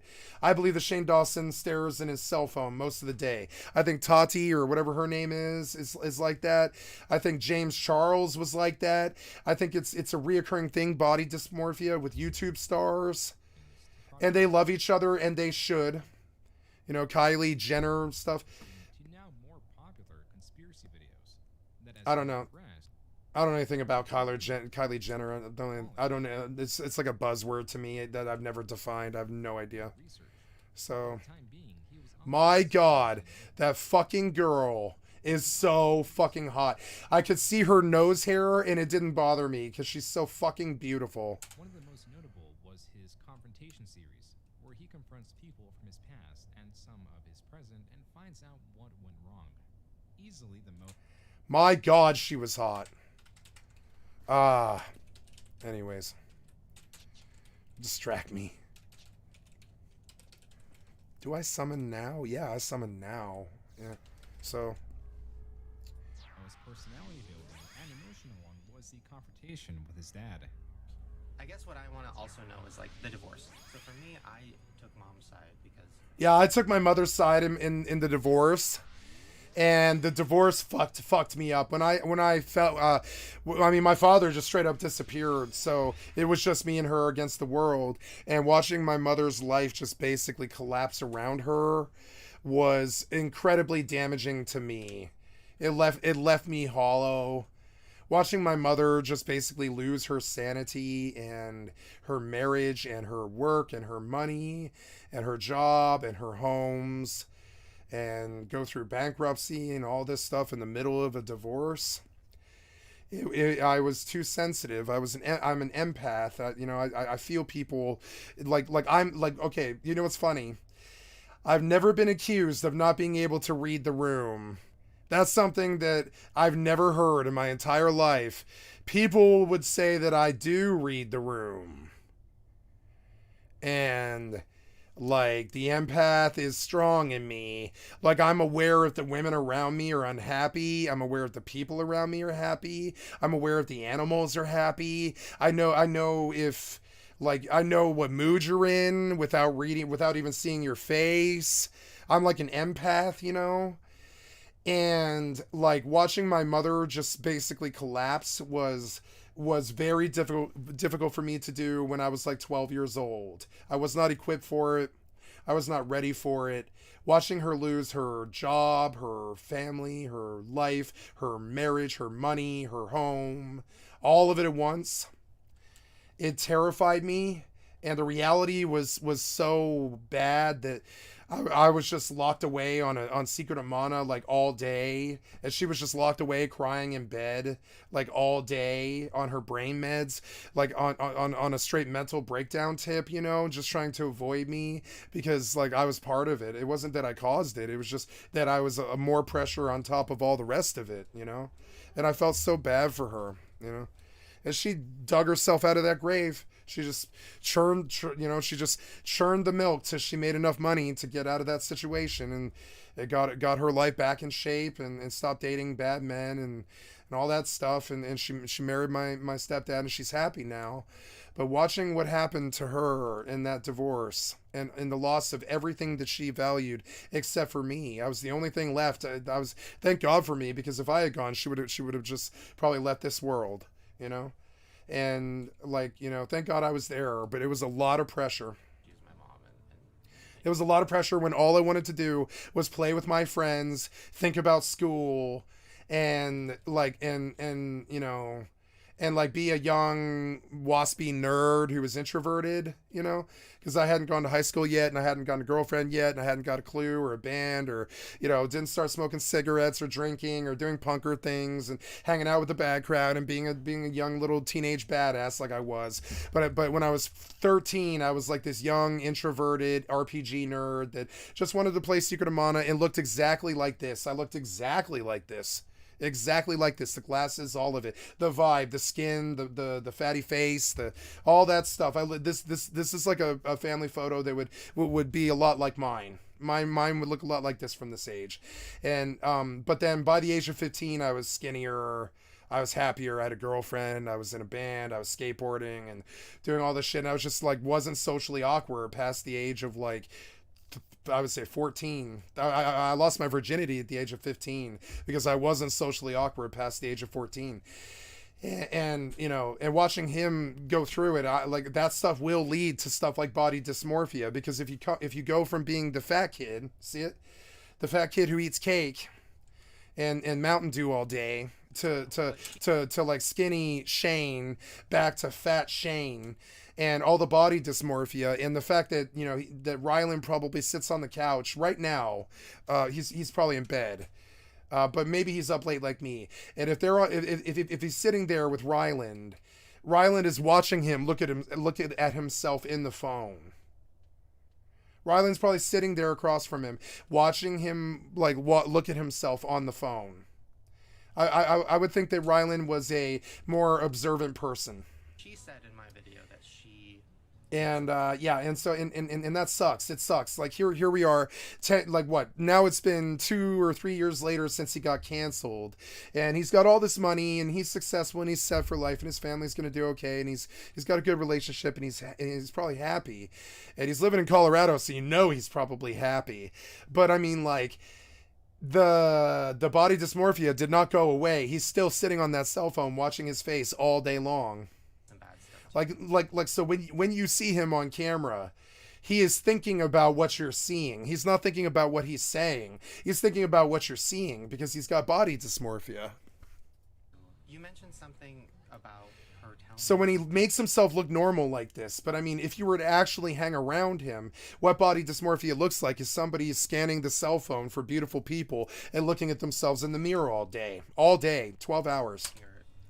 So, you know, and when you see it, what it actually does to their lives, you begin to understand it's not a joke. It's up there with, I would say, really bad neurosis. It's like, actually, I mean, that's what it is. It's like a really, really bad neurosis. Said it's okay to talk about. Yeah, and it's okay to talk about this stuff too. What you have to understand is your mother was my whole life. And as a matter of fact, I think I probably concentrated on your mother more than I concentrated. Yeah, I had this problem too. I was always kind of okay with maybe not having kids because I figured I would put my wife above my kids still, which kind of sucks. I'm a love guy, and for me it's the woman. The kids are great, but you know, and I love kids and I'll raise them. I don't care. But for me, it's the woman, and I feel I would probably have this problem too if I were to destroy a marriage. It would be because I love the person so much that I neglected the other things in my life. I tend to kind of really, really wholeheartedly like puppy dog love somebody when I do it and dote on them and flirt with them and all this stuff. And it's fun for a few months when you got the chemistry like that. But being like that, but I don't stop. I still basically fawn over the person the entire relationship. And it puts them on a pedestal, and it's unfair. You know, so I try to do better about that, but it's still, I feel like I would focus on the woman, not the children, and that kind of sucks. So that, like, maybe it was a wise choice that I remain single anyways, because I feel like the woman for me is the real prize. You know, the kids are great, and they're a reflection of me, and they'll be a DNA copy of me or whatever, and I'm sure in the end the kids matter more, but I'm a love guy, and for me it's the woman. It's the woman. Kids, because I love women. Sitting one night and telling her that I just wanted to be with her 24 hours a day, 7 days a week. And did she feel that way? She didn't say anything at first, and then she finally said no. No, and it sucks because they're just living their lives, right? And for you, your whole life is them. And it's incredibly unfair. When you're really head over heels in love with somebody and you think they hallow the moon, and it happens to me all the time, you know, all the time. I love talking about romance and love, right? When I really love a girl, it's so unfair for them. It's so unfair because I just put them up on that pedestal and I think of them as the goddess, and I kneel before them every day and I pray at their altar, and it's disgusting. And some women like it, but most of the time they're like, you gotta stop. You gotta just stop treating me like I'm this goddess. You gotta stop. Like, and it also, it gives me away when I'm in love with the girl. It doesn't matter if she's with someone. I can't pay attention to anyone else in the room. I can't pay attention to anyone else in the room. The girl is my focus. And this was a problem socially whenever I had a really hot girlfriend, because I would ignore all of my friends and everyone around us and just focus and make that person my whole world. And while that's fun for a few weeks, if you're in puppy dog love, 2 years later, the girl's like, Jesus Christ, dude, chill on the love shit. You know what I'm saying? And I'm like, no, I wrote you another love poem. I wrote you another love poem.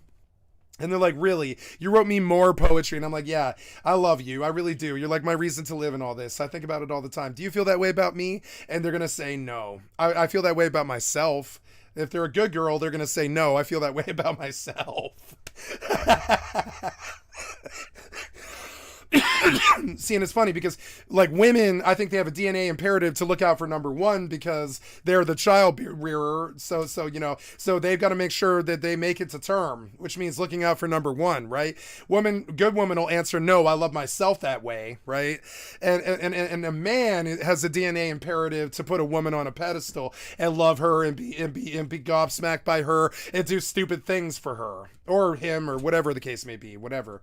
So, you know, you know, whatever the case is, a man can be in love with a man, no problem. So, you know, so whatever the case is, or a trans person or anybody else, love is good. So, you know, so you go into it thinking, oh my God, I'm going to love this person like it's going out of style. I'm going to show them what it really means to, like, really cherish and worship every breath that girl takes. Show them that I do care what they're doing, where they are, if they're okay. I don't care what they're doing at all. But I mean, like, but I need to know that they're safe at all times and all this stuff. And we are DNA imperative, like, you know, programmed to be this way. We are. So. Well, she doesn't understand the question. So I've done this before. I've done it to all the women, and they say no. I ask them, do you love me the way I love you? And they're gonna say, honestly, they're gonna choke on it because they don't like the question. They're gonna be like, this is unfair, and they're gonna be like, come on, man, nobody loves you. I'm sorry, yeah, no, like they're seriously. I got a couple time from a couple girls. They'll say, no, nobody loves like you. Because you're like I'm like Asperger's, and I just go into it and I focus like all the time. I'll send vibrations through the fucking Indra's net of the world towards the girl, thinking about how awesome she is and how much I love her and all this stuff, you know, all the time. I'm like radiating it, and they like it. They like the attention. They love it, but it gets tiresome, and they're not DNA imperative designed to love that way. I don't think they're actually designed to maybe have several mates, I think, throughout their lifetime, and have several children with different mates, I think, actually, because it's like they're not designed to be in, I think, a 50-year relation. I don't think women are designed like in the DNA base to like in the blood, you know. I don't think they're designed to be in long-term relationships that last 50 years. I don't think that's what the genetics indicate, really. I think men are, but I don't think women are, and it's kind of funny. I rephrased it. I said, well, let me put it this way. And that sucks, you know. We can't do this because it's life, but the way I feel in my heart is I just want to be with you 24/7. Yeah, and so then you end up maybe not disliking the girl, but you have, like, I used to sing a song called Disappointment by the Cranberries. I just sent it to a friend of mine. Like, you know, I love that song because it talks about the disappointment of understanding that no one's really gonna love you back as much as you love the person. And if they did, it would probably be a bad thing, honestly, because you probably never leave the house. You would just tell each other how much you loved each other all the time, and you would fucking never leave the house. I think that happened to John Lennon and Yoko Ono. They didn't leave the house for like a year because they were so head over heels in love with each other, and this is actually extremely rare. They couldn't focus on anything else. They had a child immediately. They were just, you know, and John explained this to the Beatles. He was like, I have never been in love like this. And they didn't understand it, I don't think. They didn't understand what it was. And so he lucked out, and he hit the $1 million jackpot, which is that Asperger's love requited. And this is why, like, I never had a problem being with women, because they can see this about me and a lot of them like it. But also, it's a bad combination. You know, it's a bad combination with someone else who has the same tendencies. It's a crippling thing for the girl, because she can never live up to what your pedestal vision is of her.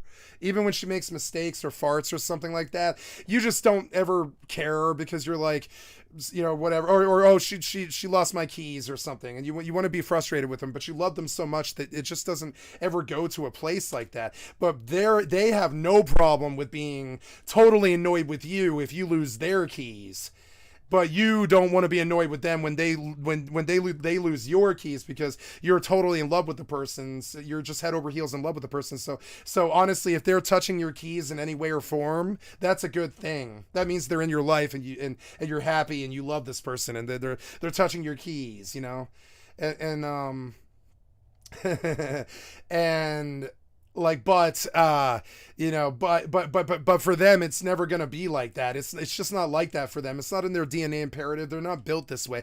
They're not built to put a man on a I mean, they'll do it, but they're not really DNA built to put a man on a pedestal, like DNA wise. They're actually built to receive, like, flattery. They're not built to give it, you know what I'm saying?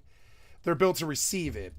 So it's very weird. It's a weird thing. So I see this about Shane Dawson's father, and honestly, this can be as crippling as the body dysmorphia. When you love with all of your heart and soul, and you want to write poetry for the person every day, and you believe that they're the greatest person on the planet, and that they are the smartest person on the planet, and the most beautiful person on the planet, and the most perfect person on the planet, that is a standard that person couldn't possibly ever even reach 1/10 of reaching. And when they realize that they're not going to live up to it, and that they're depressed because they're not living up to what your vision of them is, they end up being unhappy with you. Because they're like, I'm just not the person that you love so much, you know? I don't love you the way you love me. I love you, but I don't think about you all day. They go to work and stuff. See, if I'm in love and I'm with someone and they're living in my home, they're on my mind 24/7, and that's something that, like, some women can do. I've had long-term successful relationships, but most women can't. Some women can do that, but it's a lot of pressure. Most of the time they can't handle it. I've seen a lot of women, like, literally, like, when I hit on a woman, it scares them. Not because I'm scary, but because the way that I do it is like, you're the special one. You're the one. And they don't want to say yes to that. Because they're like, what if I'm not? Or what if it doesn't work out? Or whatever. And I say, no, you're the one. You're the one. And they're like, I just don't feel that certain about you. And they'll say no, you know. I've had that a lot. I've had that like 10 times or something. I'll tell them, you're the one. I did it to a girl named Nicole when I was like, I don't know, 32 or something like that. I told this girl who was from Aspen, who was working at the fucking Chili's. I was like, I think you are the hottest woman I've ever met, and I think you're the one. I think about you all the time and all this stuff. And she was like, Skycat, that's flattering, but like, you're not the one for me. And you'd be surprised. And she was like, I really appreciate that you like me this much. And you're like head over heels in love with me. I actually really appreciate it because I like my shit. And it makes me feel really good when men fall in love with me. But she's like, but they're going to tell you, but unless you're the one for them, they're going to be like, you're not the one. Right. And it sucks. And that kind of pressure, I call it autistic dating, right? That kind of pressure, it can be fun for a girl when you step to them and you're like, you're the one. And they're like, what? And you're like, come hither. And you fucking flirt with them and shit. And they're like, what? And you surprise the hell out of them. And they're like, what? And like, it's scandalous in a way. But then they look at it and they're like, but I just like, I don't know. I want to see if it'll work. You might not be the one for me. You know, and that's what they're going to say, right? They want to say, I want to see if it works, right? But I want to hear, oh, I think you're the one as well. I've only ever heard it one other time.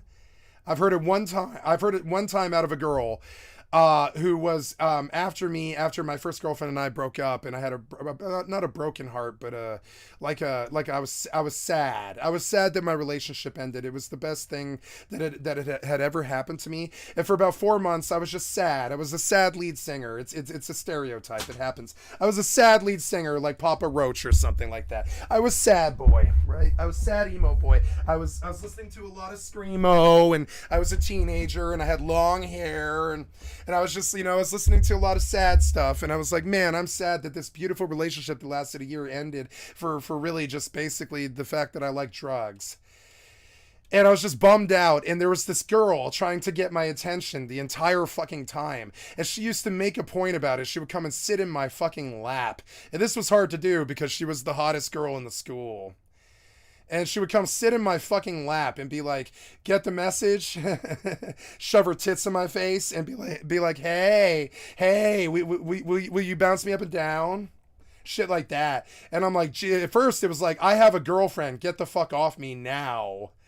And then later it was like, I just broke up with my girlfriend and I have a broken heart, kind of, but not really. I'm fine, but I'm a little hurt. I'm a young little boy. I'm a young teenager, and I'm a little hurt. I'm a little sprung. I'm a little hurt, but I'm okay. On the rebound a little bit. And I know what the rebound is. I was not stupid even at that point. I was like, yeah, I like you, girl, but I'm not gonna say who it is. But I was like, I like you, but it's rebound. All I can do is think about her. And I think that's unfair to you. And she actually really liked that answer. She was like, well, that's fair. And she was like, well, let's go sing Smashing Pumpkins or whatever. And I was like, okay, okay. And this girl just kept trying, she kept trying for like 4 months. She just showed up in my personal space wherever I was. She showed up in all my classes. She chased me, and I got used to it. I shouldn't have, but she chased me. I got used to it.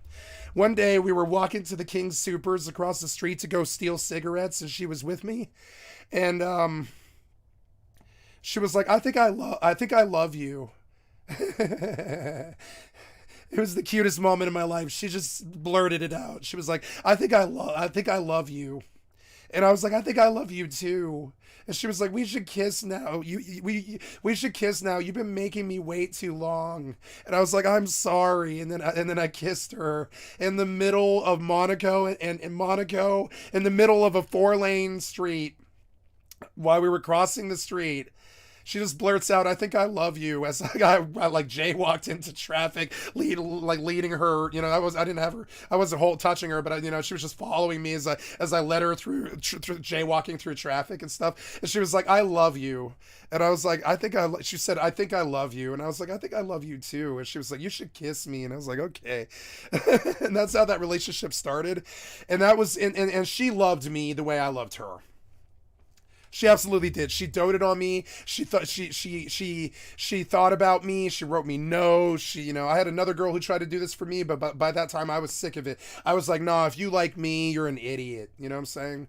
I was sick of anybody who was interested. I was like, I'm sorry, but if you like me, you're an idiot. I'm like this ex-addict, fat, fucking boomer with bad tendencies, and I'm an asshole. And anybody who likes me is an idiot, pretty much, because it's just like, come on, man. Right now, I'm in a big work in progress right now. My whole life, my shit's kind of complicated, and my whole life is a work in progress, right?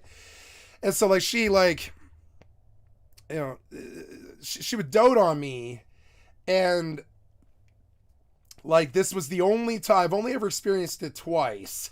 And that was the first time, and I saw it again later, like 15 years later, with a different girl. And it was really nice. It was really nice. For we were together for 3 years. She lived with me for 3 years, and I put her through college. And we were gonna get married, but she ended up cheating. And I that one broke my heart. And I asked her why, and I caught her at it too. And she was like, well, sex is how I relate to people. I was raped when I was 15, very, very violently. And she was only 18 when I was dating her. And so it had only been about 3 years. And she was like, I was raped, and sex is how I relate to people. And when a boy comes on to me, it's hard for me to turn them down sexually, because sex is how I relate to people. And she was like, you should beat the shit out of me for cheating on you. And I was like, I'm not gonna hurt you. No, I'm not your fucking father. I'm not gonna punish you. You cheated on me. I'm gonna break up with you. The relationship's over. See ya. And I walked out the door, and she was like, no. And that poor girl, I saw her a year later on the light rail. She's still a friend, but I don't talk to her. And she had shaved her head bald because she cheated on me. And she was so pissed at herself for ruining what she considered to be like the best thing in her entire life, that she shaved her fucking head bald. And that was insane. I saw her on the light rail, and I was like, wait, is that a dude that I dated? It was like the thought that I first had. I was like, wait, is that a dude, and did I date him? And it was her, and she was bald. And her clothes were baggy, and I couldn't see her body at all. And she was bald. And that was the last time I ever saw her either. Last time I saw her, she was bald. And I was like, why are you bald? And she was like, well, yeah, when I cheated on you, and I want to talk to her about this too. When I cheated on you, it was the worst thing I ever did. And I went to church, and I went to hell, and I went to this dark place, and I was lost, and my family couldn't help me, and my dad hated me, and everybody was like talking shit about what I did. And all my friends thought I was an idiot because I cheated on you, and you were the love of my life and all this. And so out of anger one night, I got sick of the hair that I dyed a certain color to be with you. And she like dyed her hair because she knew that I liked raver girl hair dyed a certain way. And so she went and dyed her hair without me asking her to. She just did it. And looking at herself in the mirror, seeing the dyed hair reminded her of the lost relationship, which fucked her up for like a year and a half or something like that. So somewhere around like 3 months after we broke up, she shaved her fucking head bald to get rid of the purple hair that she dyed when we were still together. And then she just kept shaving her head for like a year because she didn't want to date anyone. And she was like fucked up about it. And she thought God hated her and she was going to hell and stuff. And I was like, yeah, thou shalt not commit adultery. I mean, yeah, and all this stuff, you know? And that was a fucking trip. When I saw her bald, that was a trip. And I was like, wow, I guess I loved this person so wholeheartedly that when the relationship was over, they were like so fucked up about it. She shaved her head bald. Fucking crazy. It was like a Britney Spears thing. It was the craziest thing I've ever seen a girl do. She feel that way. And she said, and I was like, you shaved your head bald because of me? I was on the light rail with her. And I was like, you shaved your head bald because of me? And she was like, yeah. And I was like, hey. I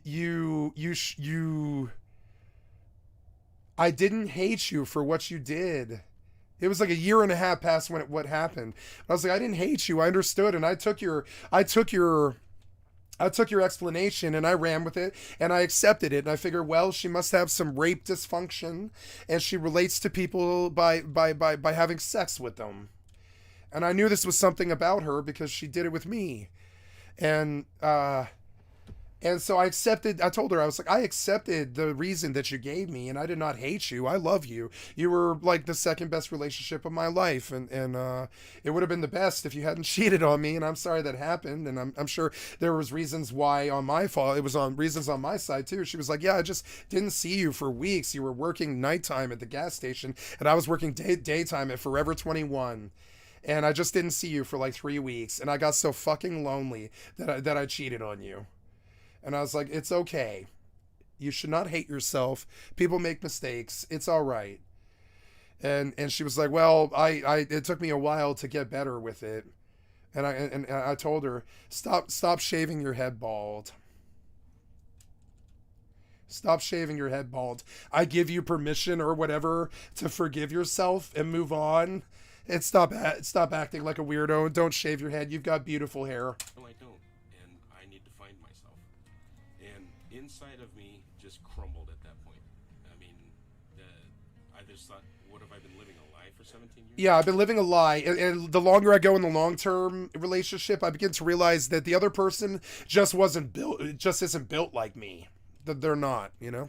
Because I thought that she helped me. So now I just look for girls that can stand me. Most girls can't stand a dude who plays video games 14 hours a day. They can't handle it.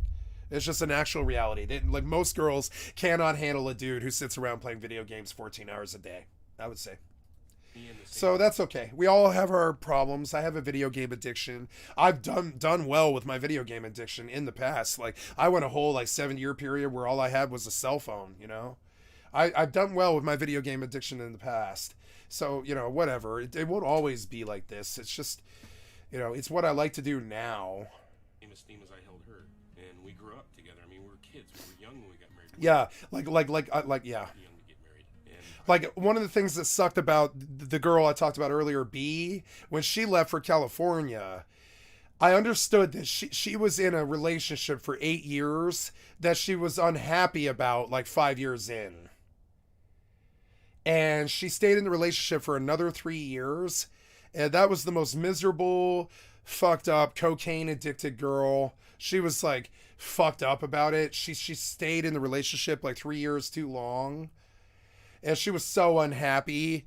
And I used to whisper things to her you should break up with him. You should just break up with him. It seems like he wants to break up with you, but I think you should just break up with him. And she was she knew I had a dog in the race and I was interested in her. So she wasn't really listening to me. But I thought it was more about, I think you should break up with him. You're extremely unhappy. Never sit around a relationship longer than the moment that the funny feelings in your stomach go away. The minute that you don't feel head over heels, you should probably move on. I thought we were friends, you know, and I guess it was things she wasn't telling me. So Yep. I don't know what I could have done differently. You know, leaving wasn't a good thing, probably. You know what? I'm actually gonna see if Rylan can hold the camera because I feel like I'm having trouble focusing. It's the body dysmorphia. Do you see it? His father just told him something really poignant and beautiful about their lives and stuff, and he couldn't focus on it. The body dysmorphia came and attacked him. You can see it. Do you see it? Do you see the body dysmorphia? When his father tells him this, it breaks him in a way. And you can see it, and immediately the body dysmorphia takes over, and he begins to fracture. I've seen it with the girls too. They fracture right in front of you. Watch. And you'll see it. You'll start to see their eyes go left and right, and they're having an episode, and the body dysmorphia has hit, and now all he can think about is how bad he'll look on camera if he'll cry. And he can't think about the crying, and he can't think about his father, and he can't think about anything but his face. And he's having an attack, and he's addressing it in his mind as we speak, and he has to address it. You know what? I'm actually gonna see if Rylan can hold the camera because I feel like I'm having trouble focusing. That's an episode. It's a body dysmorphia episode. It's a sign that he's not lying. You know, that kid has body dysmorphia. I know because I've seen it firsthand, the ravages of it. That kid had like an episode right then. See it? He's having an episode. You can see it. Many veteran viewers of Shane could point out, there used to be a plethora of clips where Shane talked See it, so about his upbringing and often cites his alcoholic father when Shane was 9 years old, which worsened their financial state and made him more of an outcast. But after rekindling the relationship and Shane getting a different perspective to what happened. Another sad thing about this, right, is, sorry, it's crying on stream a lot. Another sad thing about this is like, I lost my train of thought. I'll think of it. He removed all the videos where he talked about his father in an ill manner. Following this trend of positive confrontational videos, he reacted... Oh, yes. So with the body dysmorphia, right? So all of these teenage girls masturbated to Shane Dawson when he was like 18 years old because he was a teen heartthrob, right? He was like a YouTube idol. They like, he was like Drake and Josh and all that. All the things the Disney girls go nuts for, right? Shane Dawson was all the little girls creamed their panties for him, right? So a generation of young women came up masturbating to Shane Dawson's face when he was attractive. 5 years go by, and they see the fat Shane Dawson, who's got body dysmorphia issues and has been binge eating for years. And they see what the ravages of binge eating are and what the ravages of mukbangs were and all this stuff. And they see it, and they see the issues that he's having, and they see fat Shane. And that's the problem. That's the problem that he can't ever fix in the body dysmorphia, is he thinks he's fat even when he's not. And it breaks his brain. So even when he is fat, it still affects him, and he's still looking in the fucking cell phone even when he's fat. And so then a generation of young women, all the age of about 23 right now, 24, 25, 20, somewhere around there, 20 to 25, they've seen the ravages of Shane Dawson's career and how fat he got. And this was not good for their body dysmorphia any more than the body dysmorphia already was. It was worse. So then the generation of women kind of turned on him, and they were like, oh no, look, he got fat. And that's like the cardinal sin for a YouTuber or whatever, I would say. If you were an attractive teen heartthrob, getting fat is pretty much like the worst thing you could do. You're gonna lose millions of teenage girls if you do that. So he lost his teenage girls, and the women who did stuck around, who still loved him, didn't think of him the same way because his image had been lost. And this is the problem. This is what the dysphoria had always led him to sort of believe in the first place. And then it was confirmed. And on top of it, he had bred a young generation of body dysmorphic women who also began to struggle with it way worse when they saw what happens when you get fat. Like most people, when they grow old, they get fatter, you know? So, you know... Shane Dawson's no different. Ryland's no different. They're all good. Even if they're skinny, it doesn't matter. You do gain weight as you get older. So it's just like kind of weird. And so now they have the body dysmorphia to contend with, on top of another form of social pressure, which is like fat shaming or fat fear or like whatever, right?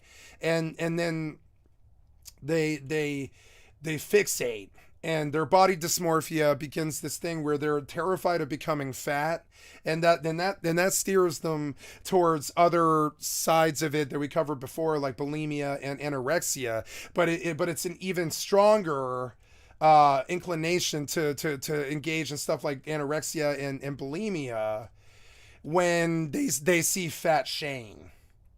And they see the pimples and the hives and the stuff that I deal with. He's probably got Hashimoto's and what's it called? The pimples that you get, or I forget what I have, but yeah, that stuff. Where he's probably got a gluten allergy. You can see it from the pimples on his chin. He's got like a gluten allergy, but he can't stop pounding gluten. And that's going to cause him to be sick and weird, and he's scared to go to the doctor probably because they're going to tell him something that's going to affect his body dysmorphia even worse. So he has to get like a shrink when he wants to go to a doctor. And it's this endless, terrible, terrible spiral. And it destroyed his career. It destroyed his standing. It crippled a whole bunch of other YouTubers who all quit their careers. When they saw Shane quit, they were like, yeah, maybe we made enough money. Maybe we better stop being in the public's eye. To a video by the then rising content creator known as Bobby Burns. And after sifting through Bobby's content, he found he had an affinity towards him and decided that he was going to attempt to contact Bobby Burns and fly him to LA to meet him. This sounds like grooming. This was a terrible idea. He could have had his agent do this. Series was known as confronting. That kid looks like he's a terrible, terrible insomniac and anorexic. My hater. He looks like he's struggling with anorexia and insomnia. Bobby Burns flown to LA. those bags under his eyes at that age, I know because I had them too. It's insomnia, chronic insomnia. You don't sleep for days. You don't need drugs. You have insomnia. Shane, like he's done with many. That kid hasn't slept in days. Cat naps at best. Other channels. And the travel probably wasn't easy for him either. Gave Bobby a video slot where he could upload his own videos to be promoted. By the end of this series, Shane also gifted Bobby a car. But due to him getting labeled as a hater, his rapid growth and his changing content made it so that he soon lost it all. Fame is fentanyl. Ugh. Some later blaming Shane for putting him in such a large, seemingly negative spotlight. Others leaving it to a series of unfortunate events.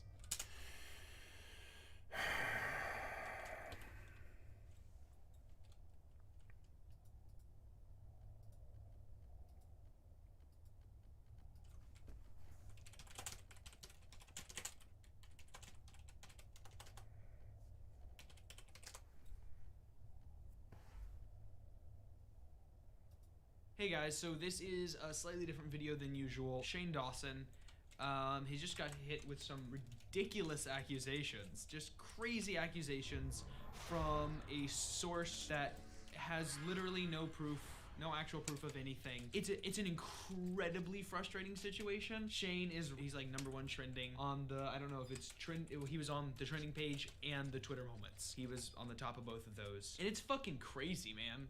It's fucking crazy. The guy changed the title. Now it's, I think Shane Dawson is a pedophile. Here's my proof. That's not what that video was titled. I downloaded the video before he changed the title. It was called Shane Dawson is a pedophile. Here's the proof. I knew downloading it would come in handy. So they changed that. I don't believe Shane Dawson is a pedophile.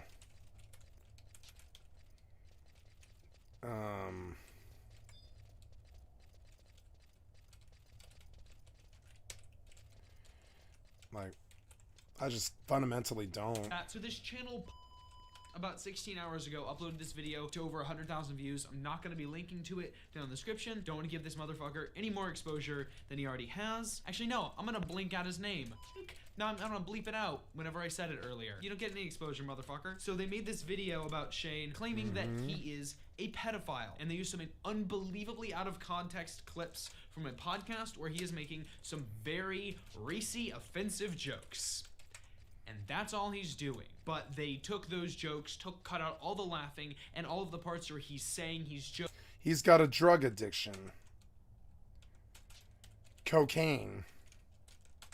Joking, obviously, I'm not a pedophile. Being a pedophile Cocaine.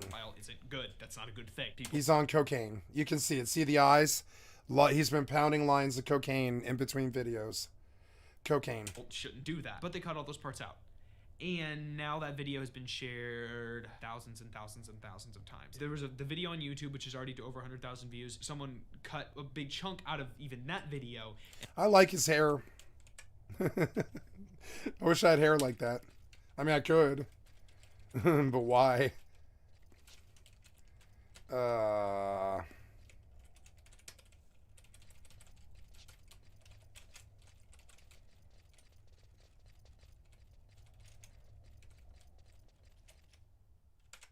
And uploaded that video to Twitter, and that's where it's really taken off. It uses Rylan and Lisa's faces as part of the proof because they look kind of like babies.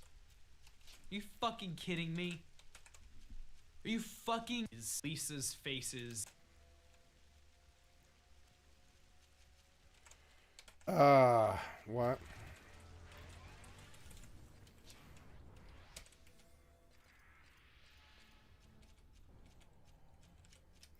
Fucking terminally online people. I guess that's me now. I probably should stop saying that. It's hypocritical. But it is my job, I guess. As part of the proof because they... No, she doesn't look like she has a baby face to me. She looks like a very mature woman, actually. Honestly, not even that young. She looks like a 25-year-old woman to me, not a baby. They look kind of like babies. Are you fucking kidding me? Are you fucking kidding me? Yeah, you fucking kidding me? This is just some of the fucking dumbest shit I've ever heard. This is so fucking weird. How is this even real? I'm just so disappointed in humanity right now. I understand if you hear that someone is a pedophile, that is totally something you should look into if that's something that you can affect in any way. But if you don't know what you are talking about, if you have not done any research whatsoever or actually read anything or actually watched the content in question, don't What is on his walls? fucking tweet Is it tinfoil? about shit. Don't you were talking about. Why is there tinfoil? Oh, because it's lighting. Oh yeah, it's tinfoil for lighting. Okay. If you have not done any research whatsoever or actually read anything or actually watched the content in question, don't fucking tweet about shit. Don't tweet Don't this. tweet about things you don't know about. That stigma. Fuck, dude. Like on Twitter. Look at this. Look at this fucking shit. So right here on the screen we have the Twitter moment. Shane Dawson's got the eyes. He's got the eyes. Of Shane Dawson. So does this kid. Which, by the way, is still trending. No, he doesn't. Thought it had a bit taken off. So go right there. Right there. Middle of the fucking screen. The title of this fucking Twitter moment is "People are accusing YouTuber Shane Dawson of pedophilia." Which, fine. Yes, they technically are. That is true. That is something that's happening. But they don't have the video where he explains what's going on. It's not the first tweet. It's not the second tweet. It's all the way down here. If you're on the phone, that's like, well, let's see, it's 1, 2, 3, 4, 5, 6, 7, 8, 9, 10, 11, 12, 13, 14. That's 14 swipes over on the Twitter moment before you get to any kind of actual defense against what he's being accused of. That's ridiculous. Like, you can't do that. That's fucking insane. That's like, I don't even know what, no, it's like making a Twitter moment, accusing someone of pedophilia, and then putting their defense 14 tweets down. That's what it's like. It's so fucked the way they put this together. They very clearly have the video, because they did put it as the 14th tweet down. Even if it was the third tweet. But not that many people are gonna swipe over 14 times through the story. Someone will just see Shane Dawson pedophile, 2 out of context quote jokes are the first 2 things. And then we have someone saying he makes jokes with a lot of dark humor, which can be easily taken the wrong way by people, but there are some things that he has said and done that can be questionable in regards to children. That's the first 3 things with absolutely no defense until we get to the 4th tweet, which is Shane saying my jokes was taken out of context. There's not the link to the video. There's nothing actually fully explaining what's going on. I'm really fucking pissed right now, and I can't believe that this is all going the way it is. He's an amazing dude, and the fact that this is happening to him sucks. Like, it really sucks. Like, the way he has responded to everything has been so great. The video he made about it was amazing. Whenever I first saw that this was happening, I told Jordan, I was like, I hope it isn't a really emotional video. I hope it's something where he is just very straightforward. He literally just was screaming at the camera, hey,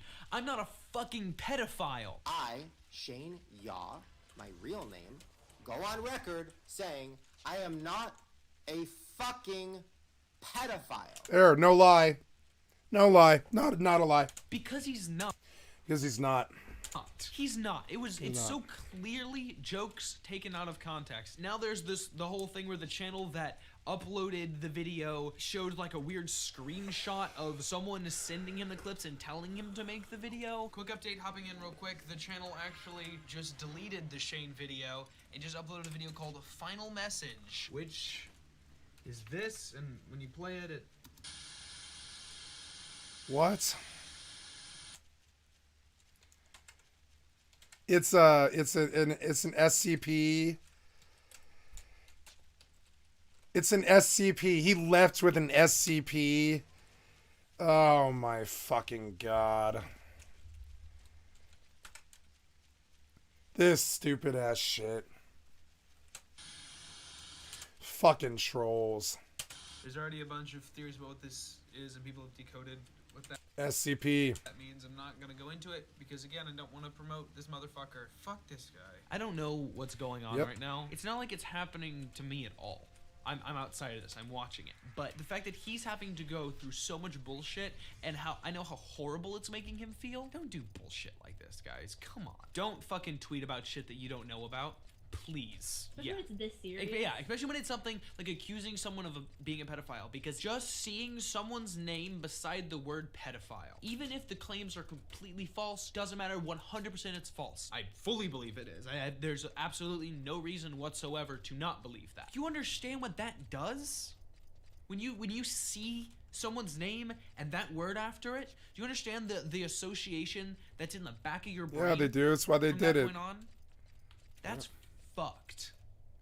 Like, that's really fucked. What I'm gonna do is I'm gonna put the link down in the description to the actual podcast. And this is one of the reasons why I don't hang out with children. Like in Ace, I started out in Ace with my friend Luke Goblin, my friend Tay, and me, and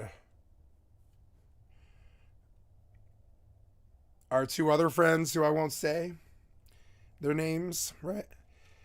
And oh shit, am I okay? Yeah, I'm okay. I'm silent, but shit, I hate this shit. It's so nerve-wracking. This is always really nerve-wracking. All right, here we go. Oh god damn it.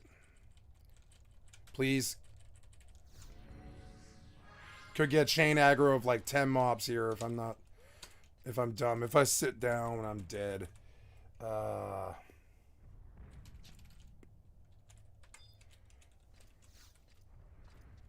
Fuck. I hope I'm doing this right. I'm doing it by memory. Oh god, yeah, my curse is good, but I gotta get this jig up. Oh, please, please, please don't aggro or anything. Please don't aggro anything. Okay. I think this is right. Isn't this right? I believe it is right. Yeah. Oh, wait. So, gotta go look at the map. Wentz blows my ass. I hate this one.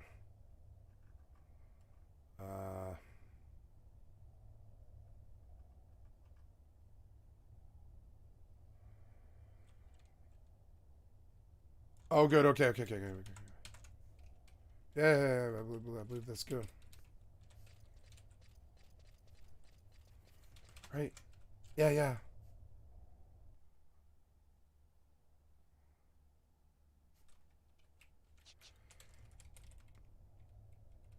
There it is.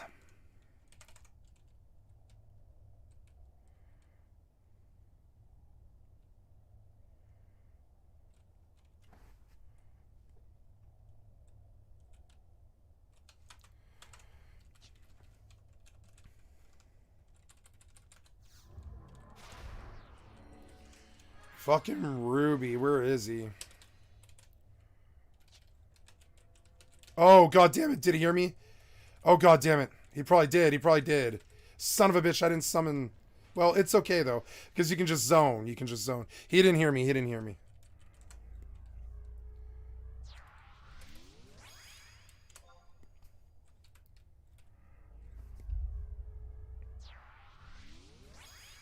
Oh my god, if they aggro, I'm going to be so mad. I mean, he's standing right there. How am I going to walk past him? He's true sound.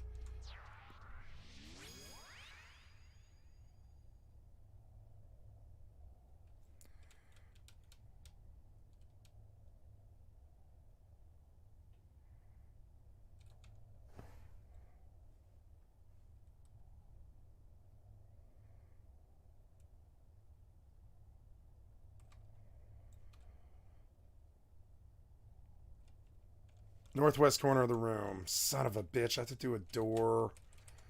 Fucking sadists. I burned Flea for no reason. Oh well, it's okay.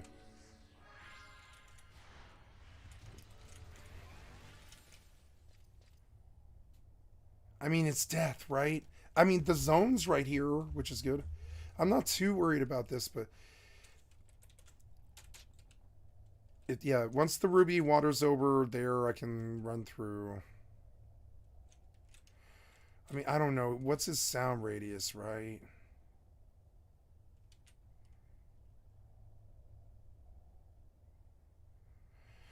Fuck, what if he goes the other way? My curse war. Son of a bitch. Son of a bitch.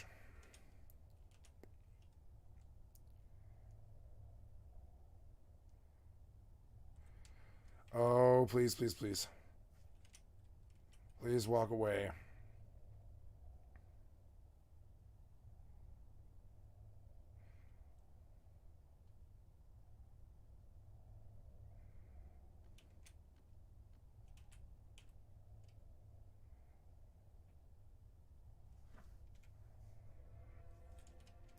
I wonder if I can walk by while he's doing that. Yo, he aggroed.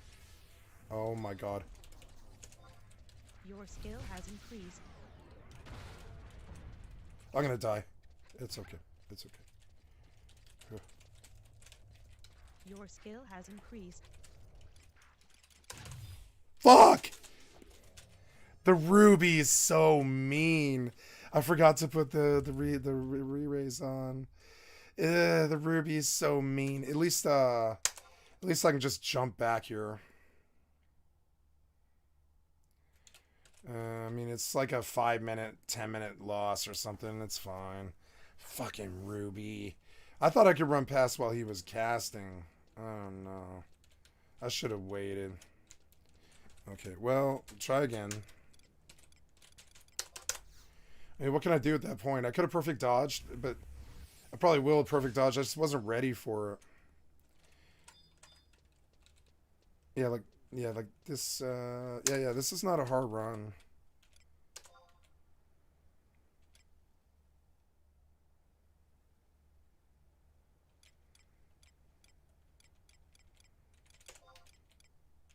Thank God I don't have to do the run. The run is, I mean, really, it's not bad. It's not bad. Sweet. That this audio is taken from. I would really advise that you listen to it and actually get any sort of a grasp on what's happening right now. It might be a distasteful joke, but Yeah. people are using it to prove That he is a pedophile. That he made a fucking joke. I've made jokes about pretty much everything.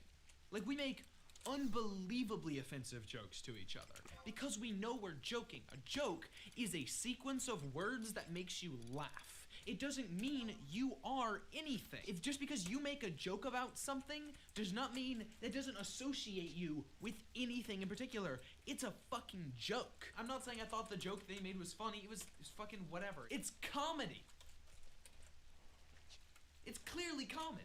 I'm pissed, but I'm not as pissed at the people who watched that video and retweeted it. I am pissed at them. Not as pissed, because they're not the ones who found the podcast and took it out of context. But still, I'm pretty pissed at people for retweeting that without actually figuring out what any of that was from. Just going, man, that is his voice saying those things. You can fucking do that with a famous actor. Here's how we... But before all these ill-fated things happened, Shane found inspiration in helping others grow their channels. Though he had been promoting smaller channels for a while, his later series will work to both help him and declining channels grow, but not before his own decline at the start of 2018. Due to AT&T's purchase of Fullscreen, their app that hosted Shane Dawson's podcast was discontinued, and his podcast along with it. Though this was just the start of issues that would arise from his podcast. On January 10th, 2018, Pop Blast, a channel with 677,000 subscribers and a mysterious history of ownership, posted a 5-minute long video where it takes segments of a podcast episode that were recorded 4 years ago in 2014. This child was probably 6 years old, and I was taking a picture of something, and the kid turns to me and goes, "Oh, are you Instagramming?" And first of all, how does a 5-year-old, 6-year-old know what Instagram is? Which is terrifying. Second of all, I was embarrassed because yes, I was, and it was a picture of my salad. And the 6-year-old girl goes, "Oh, how many followers do you have?" I have 125,000. No. Her dick was almost as big as mine. Really? And I said, "Okay, little big dick, why do you have so many followers?" And she goes, "Oh, I'm a cheerleader." And I'm like, "Oh, really?" And she shows me her Instagrams, which are like, first of all, I don't know if I'm allowed to say this, but like, she's like sexy. She's like sexy. You're disgusting. I know. Listen, we've talked about pedophilia this before. is Shane. Like, do not say this, and I don't even want to talk about it. Like, you will get arrested. Like, he kind of can. Listen, he has allegedly. this justification for pedophilia, Okay. and it's so disturbing. And like, I just pretend that he doesn't. Okay, wait, and, no. Let me explain. Let me No. explain. Oh God. Here's my justification for pedophilia. I can't. Here's my thing. People have foot fetishes. People have fetishes about, everything. Fine, everybody do your thing. So why is it when somebody looks at Google's like naked baby on Google and jerks off to it, they can get arrested? I don't understand. Because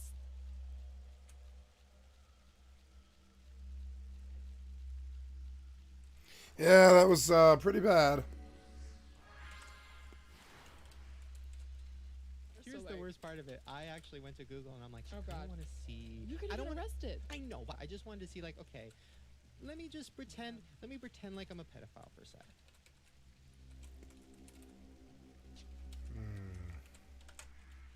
So I typed in naked baby.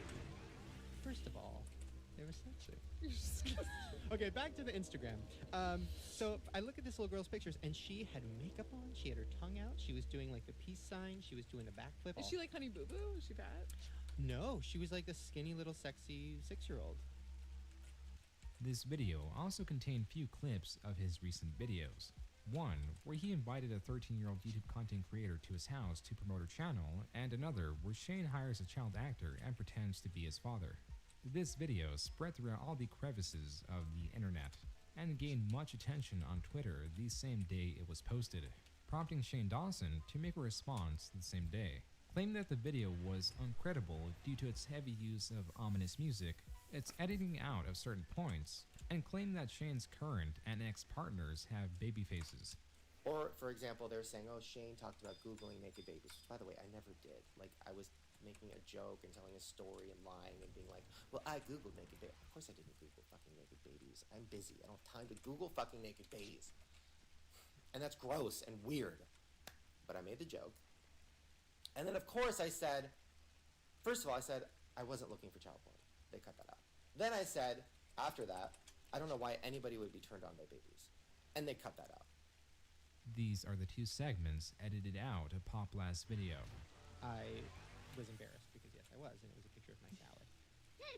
So Oh, then, the supplementation salad. Yes, I it saw it. Looked amazing. and the 6-year-old girl goes, "Oh, how many followers do you have?" I mean, first of all, it was almost like one of those contests where it's like, "How big is your dick?" And this kid slapped her huge dick on the table. Having sex with children or touching children or anything of that nature is terrible, and Sure. you should not do it. But here's my thing. Shane's response saw overwhelming support from viewers and content creators alike, defending him from these accusations. Overall, while few did rally against him, the majority of people ignored these accusations. But out of this situation, a conspiracy was born. When a day after Popline's video was uploaded, another video was uploaded on the channel titled Receipts, where a staticky, AI-generated voice listed off random numbers, and there was a single still image of a $6,500 transaction from Jeffrey Oscar Levin, better known as Logan Paul's content manager, as Logan Paul, also at the start of 2018, was involved in a scandal where he filmed a corpse while venturing through Japan's suicide forest. The idea behind this conspiracy was that in order to get the heat off Logan Paul, his content manager paid Pop Blast to make a sensational video on Shane Dawson. The same day the Receipts video was uploaded, another video titled Final Message was also uploaded, and the two previous videos on Shane Dawson were removed. When these numbers are uncoded, it says, "I'm returning the money, I'm sorry." As a reminder, this is just a conspiracy. Pop Blast was terminated for multiple or severe violations against spam, deceptive practices, and misleading content. After this short scandal blew over, Shane Dawson, along with his usual conspiracy videos and unthemed vlog-style videos, began making miniseries, starting with ghost hunting, experiencing high-cost activities and locations, and most notably, his sort of resurrection, documentary-style videos and other content creators that have seen either or both a decline in support or in views.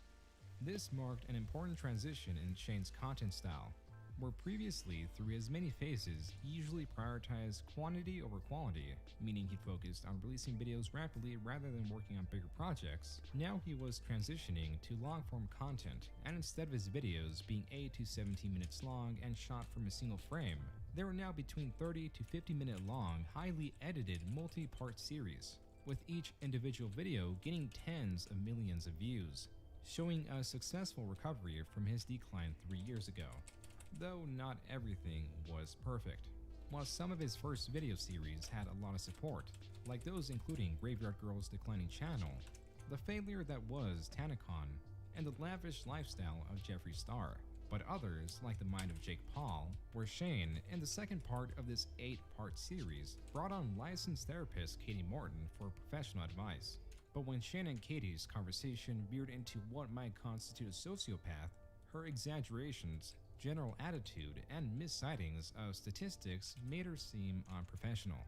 This mixed in with Shane's editing that included, but was not limited to, highly unrelated footage, ominous music, and overblown reactions made what was meant to be a somewhat serious documentary a sensationalized, hard-to-believe segment.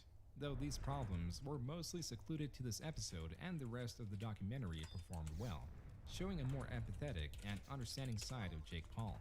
The final episode of the series kicking off a 2-month hiatus on Shane's channel. His change in content style giving Shane some of the most traction he had seen possibly ever, gaining around 9 million subscribers in 2018 to a total of 19.5 million by the start of 2019. By this point, Shane only uploaded a couple times a year, and with his videos extremely anticipated, gained nearly 10 million views within the first 24 hours of their uploads. The first video of 2019 was a conspiracy video formatted chronologically, focusing on 3 different parts and constantly switching between them as the stories progressed. Easily the one that got the most attention was the conspiracy that Chuck E. Cheese was recycling their pizza. As to say, if a customer did not finish their food and their food was not taken home, it would be used to form a new pizza to save the chain restaurant money. But Shane found that though the pizzas looked misshapen, his findings were inconclusive. mystery still unsolved. Regardless, the internet's curiosity was not satiated, creating an overabundance of people investigating the pizza. This next forcing a statement from Chuck E. Cheese saying, quote, "No conspiracies here. Our pizzas are made to order, and we prepare our dough fresh in restaurant," which means that they're not always perfectly uniform in shape, but always delicious, unquote. This statement, and the fact that the cheapest pizzas usually cost just under $1 to make, mostly disproved any claims. But the conspiracy still remains till this day. Because Shane's videos were getting so much attention, they were also getting a wider audience. Instead of having an audience of 10 million fluctuating viewers, he now had 40 million. And because so many people were new to Shane, many were now being exposed to some of his past scandals, like the one that happened the year prior, which came back on March 17, 2019. But he dismissed it with a link to his video addressing it previously. Little did he know, on the same day, another clip from a 2015 episode of his podcast that had not resurfaced before started to spread through Twitter and YouTube in a similar way to Pop Blast's video last year. This is that video.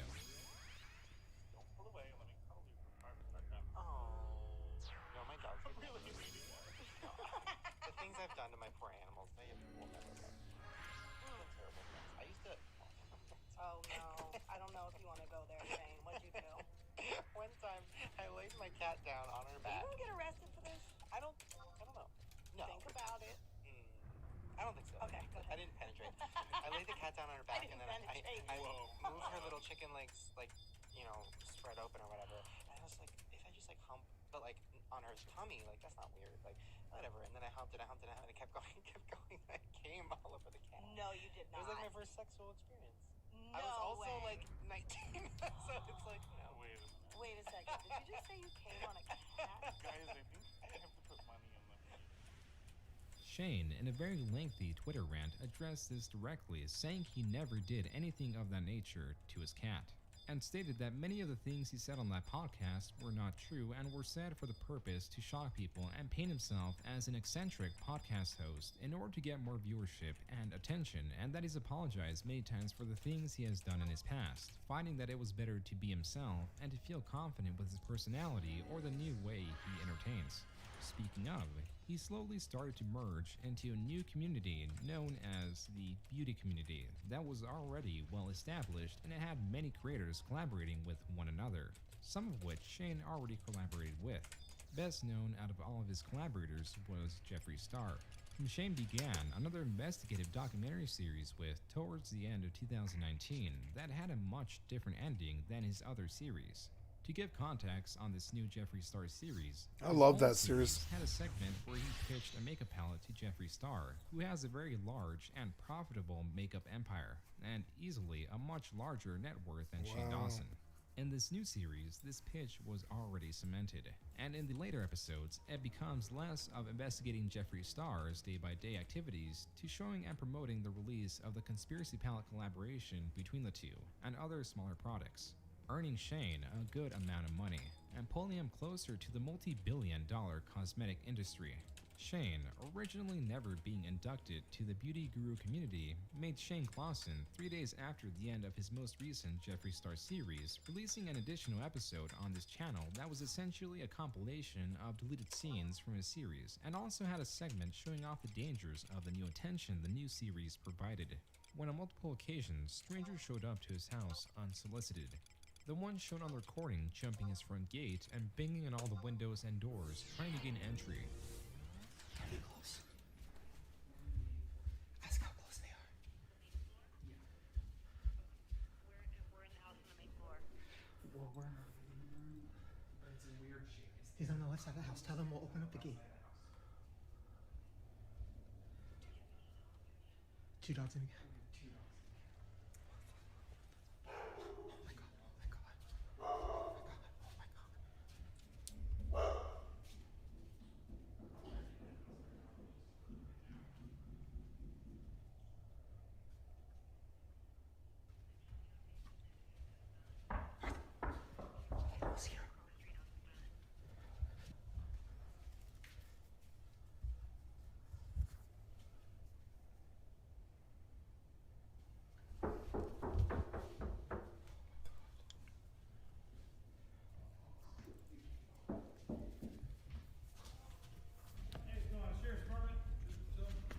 you guys know that? No. When the police arrived, they searched this person's backpack and found undisclosed drugs. This video was released on January 21st, 2020. Almost exactly a month after the release of this video, Shane uploaded a video using current footage of himself. Some viewers, noticing Shane had gained some weight, and left their comments about it. Shane then took to Twitter, saying, quote, "Hey Shane, why don't you post more? Why don't you upload more?" Well, this. You would think after 13 years on YouTube, comments wouldn't get to me. But damn, they still feel like the very first time, haha, unquote, and linked a screen capture of one of his comments. This tweet appearing on several online news channels, along with a lot of support coming from multiple directions, this seeming like another peak of his online career, with him actively losing weight, having overwhelming support from his viewers, and making unfathomable amounts of money from his collaboration, and now restocked his Jeffree Star makeup products. But it didn't take long for him to reach the inverse of this peak, and for his popularity to fall faster than he had ever seen. And that's partially because of Cameron Lester's video, recounting certain uncomfortable situations he had working with Jeffree Star last year. And while the focus of the video was mostly on Jeffree Star, Shane did have a small part to play. I was in his hotel, and we were just chilling. We were talking to Rich Lux again and a few other people, and I was talking to Jeffree, and I remember Shane Dawson called, and he was going off about James Charles and something, and telling, like, just like cursing James out, and I was just like kind of taken back because I've never seen Shane Dawson like that, and he was just going in on James. And I was like, oh, is there like there's something like brewing? There's something going on with James and Shane and Jeffree. So I was just uncomfortable, and I just was like, I'm gonna stay over here. I don't even know what to do. I was really small at this point. I'm still pretty small, and I was just like, I'm not saying anything. What he's talking about is what the beauty community refers to as Dramageddon, which at this point has seen many different phases. And due to the lengthiness and the complexity of this drama involving a list of unending channels involvements, I'm going to summarize it and simplify it to the best of my ability. So in this story, there are three major players: James Charles, the target; Tati Westbrook, the accuser; and Jeffree Star, the instigator. To start off, Tati mentored the much younger James on general beauty guru stuff, and was understood that this also had business implications, meaning that Tati could take James Charles on to be sponsored by her vitamins. But mid-2019, James promoted competing vitamins, which made her feel betrayed, so Tati uploaded the now infamous By Sister video, claiming James used his fame to attempt to sleep with straight males in an aggressive and manipulative fashion. Jeffree Star, as he usually does, involved himself in this drama, making his own accusations, overall heavily damaging the career of James Charles. So in response, he uploaded No More Lies, clearing up some of the accusations and misconceptions, his video changing the perspectives of many. Though Dramageddon never truly died down, the players, mostly Jeffree Star, were instigating and discussing it in few situations. With this situation quickly explained, we can now focus once more on Shane Dawson. Back to 2020, the release of Cameron Lester's video now implicates Shane in the cancellation of James Charles, as if it was a targeted attack by all three of these large channels. Something many people constantly reference is the large age gap of these three channels going after someone much younger and with much less experience. When Cameron Lester's video came out, people began flooding Shane with questions about his involvement in the cancellation of James Charles, leading to Shane's announcement on Twitter saying that he was departing from the beauty community. There are many things readers took away from Shane's statements. First was the reason he was departing, saying he wanted to get away from all the volatile drama, and it was not good for his mental health. He then goes on to say he did not direct the cancellation of James Charles, adding that while he knows Jeffree is extremely problematic and he understands he is similar to the people he is removing himself from, he still considers him a friend. This announcement read off as if Shane was above all of this drama, and was seemingly taking the high ground and detaching himself from it. Conveniently right after, he made a fortune selling makeup with Jeffree Star and also restocking the makeup, though he denies it had anything to do with money. Something that is repeatedly cited when others reference Shane's post is this segment. Quote, "Do I think James is the devil? No. Do I think he was young, egocentric, power-hungry guru who needed to be served a slice of humble pie the size of the fucking Empire State Building? Yes." Unquote. He then made a follow-up tweet referencing the segment, saying that he had no malice intent towards James Charles, and that he simply needed to be humbled. The following day, possibly due to all the negative attention, this tweet and his previous announcement were deleted by Shane. But this did very, very little to stop the beauty community from digging up Shane's old baggage, and dug up some things that he already addressed and apologized for in the past.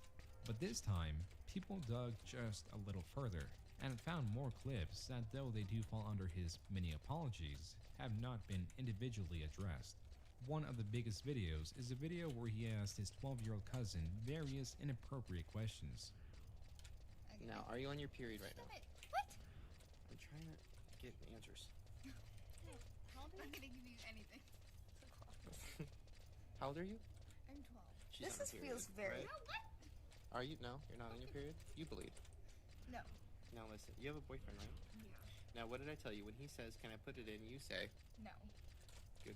High five, girlfriend. Now when he says, what about just in your mouth? You say, No. no. You say, I bite.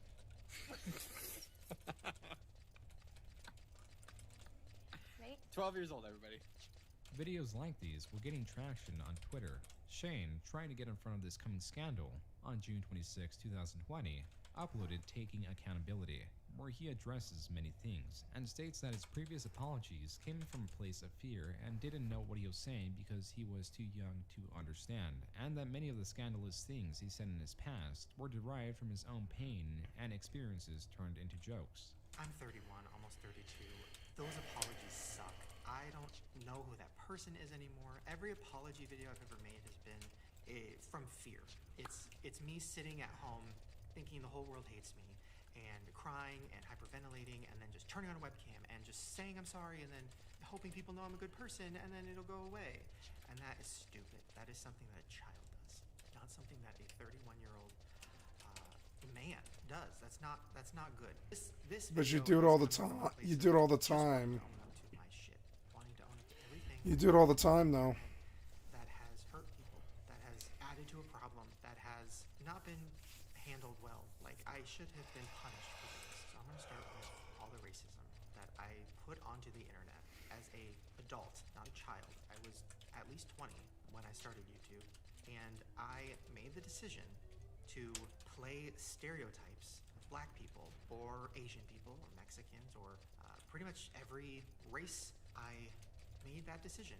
I said, oh, this is funny, and I put it on the internet. That person was filled with sadness, filled with anger about their own issues, in the closet, constantly projecting on others, just like, I don't know, just that person is someone who I don't like seeing.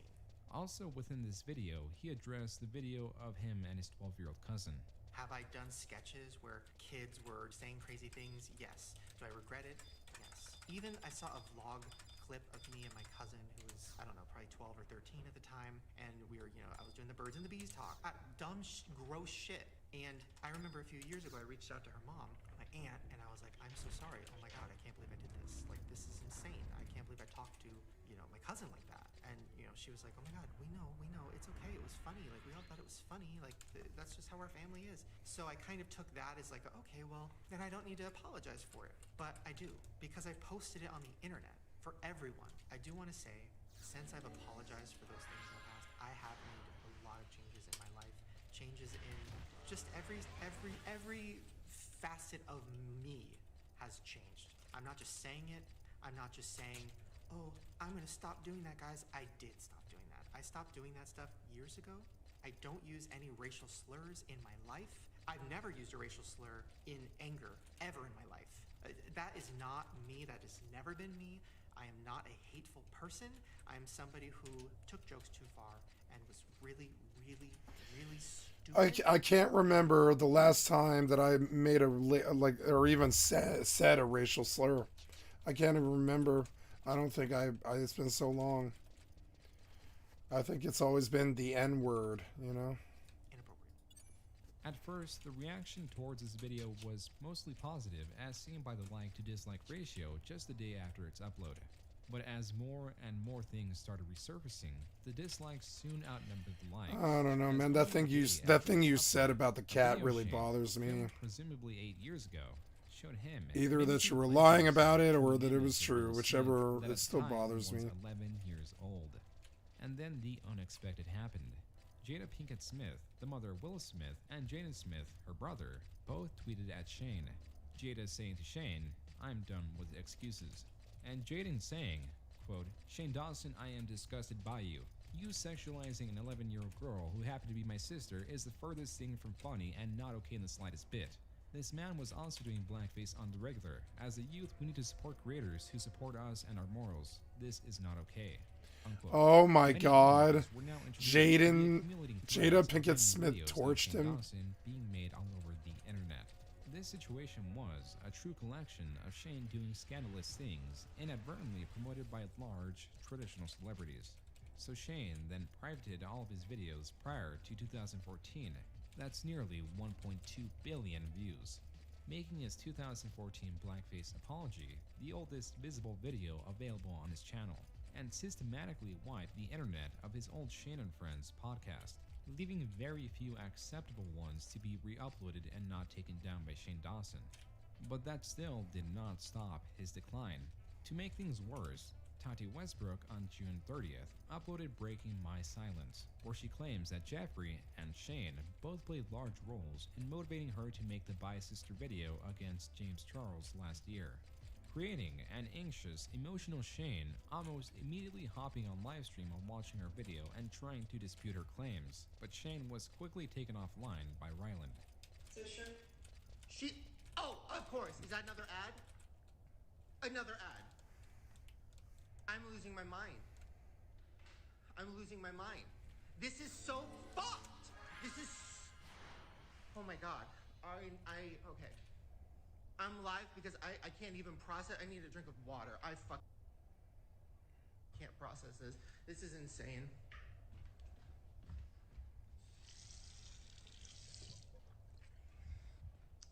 This is insane. This is insane. This woman is a fucking.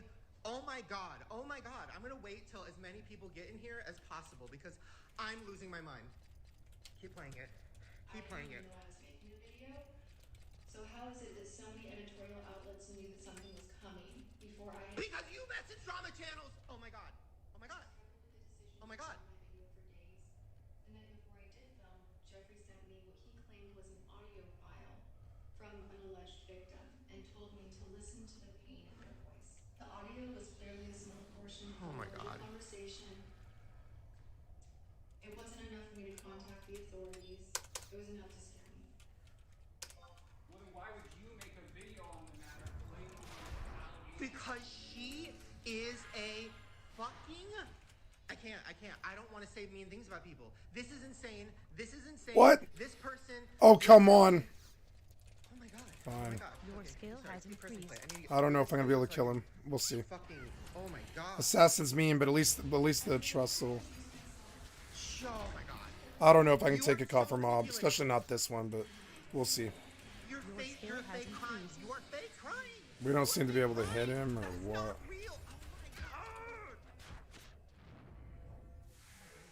We're gonna kill him.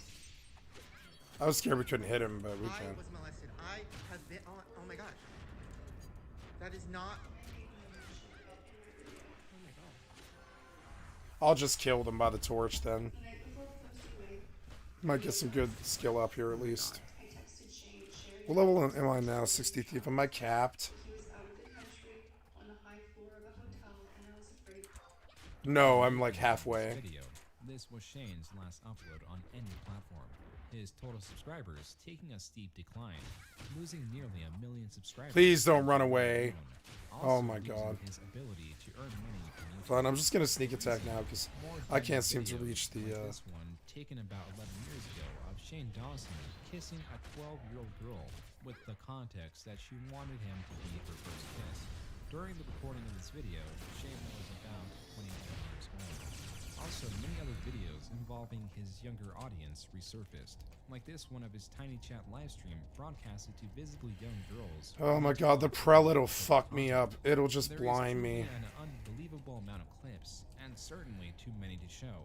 Usually these clips are split up into 3 categories.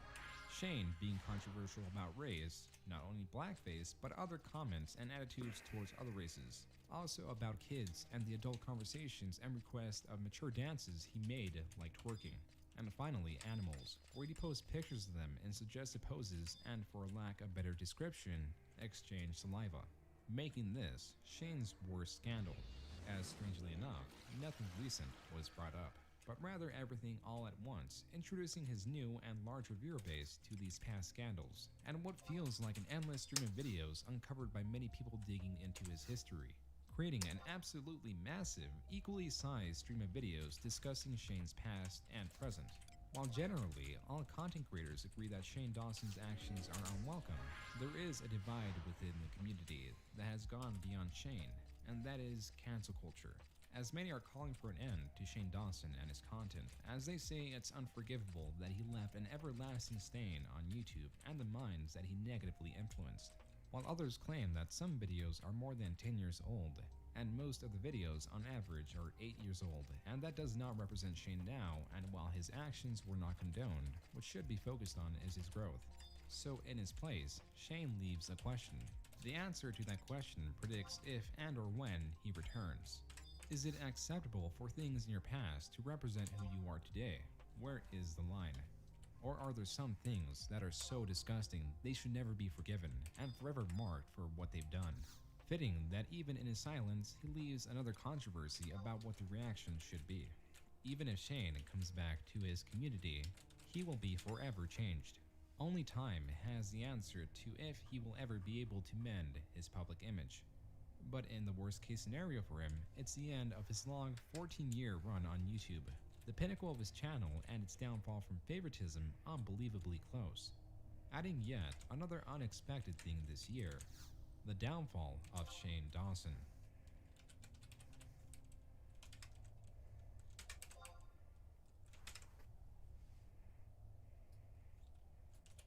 So annoying. This was good.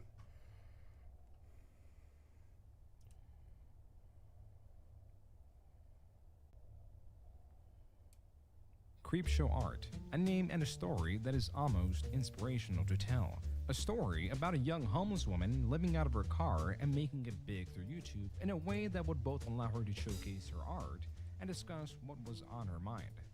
At her peak, she was almost a trendsetter and inspired various other art commentary channels. She was set to grow and become one of the largest and most beloved commentators. This was a dream, a reward for a difficult life realized through this channel. But even faster than it was propped up, it was torn down, with possibly the fastest subscriber loss percentage-wise seen on any YouTube channel. This all began with a conspiracy that she may have been leaking creator secrets through a popular online forum, which was then amplified by serious allegations that she and her significant other had been terrorizing a woman for over 8 years. The quicker it piled on and the louder the voices grew against her, the madder she became with a past that was never supposed to be known, which was exposed by a community that she helped create and inspire. To show how it unraveled and eventually led her to writing a 112-page document, we will go through the rise and fall of Creepshow Art.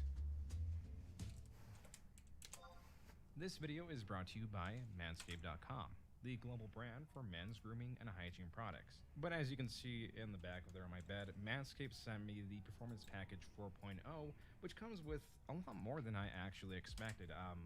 Whenever I opened the package, I was like really surprised with the amount of stuff. I mean, not just inside the main package where this little nifty tool came in, but it also came with a nose trimmer and various other grooming tools alongside it.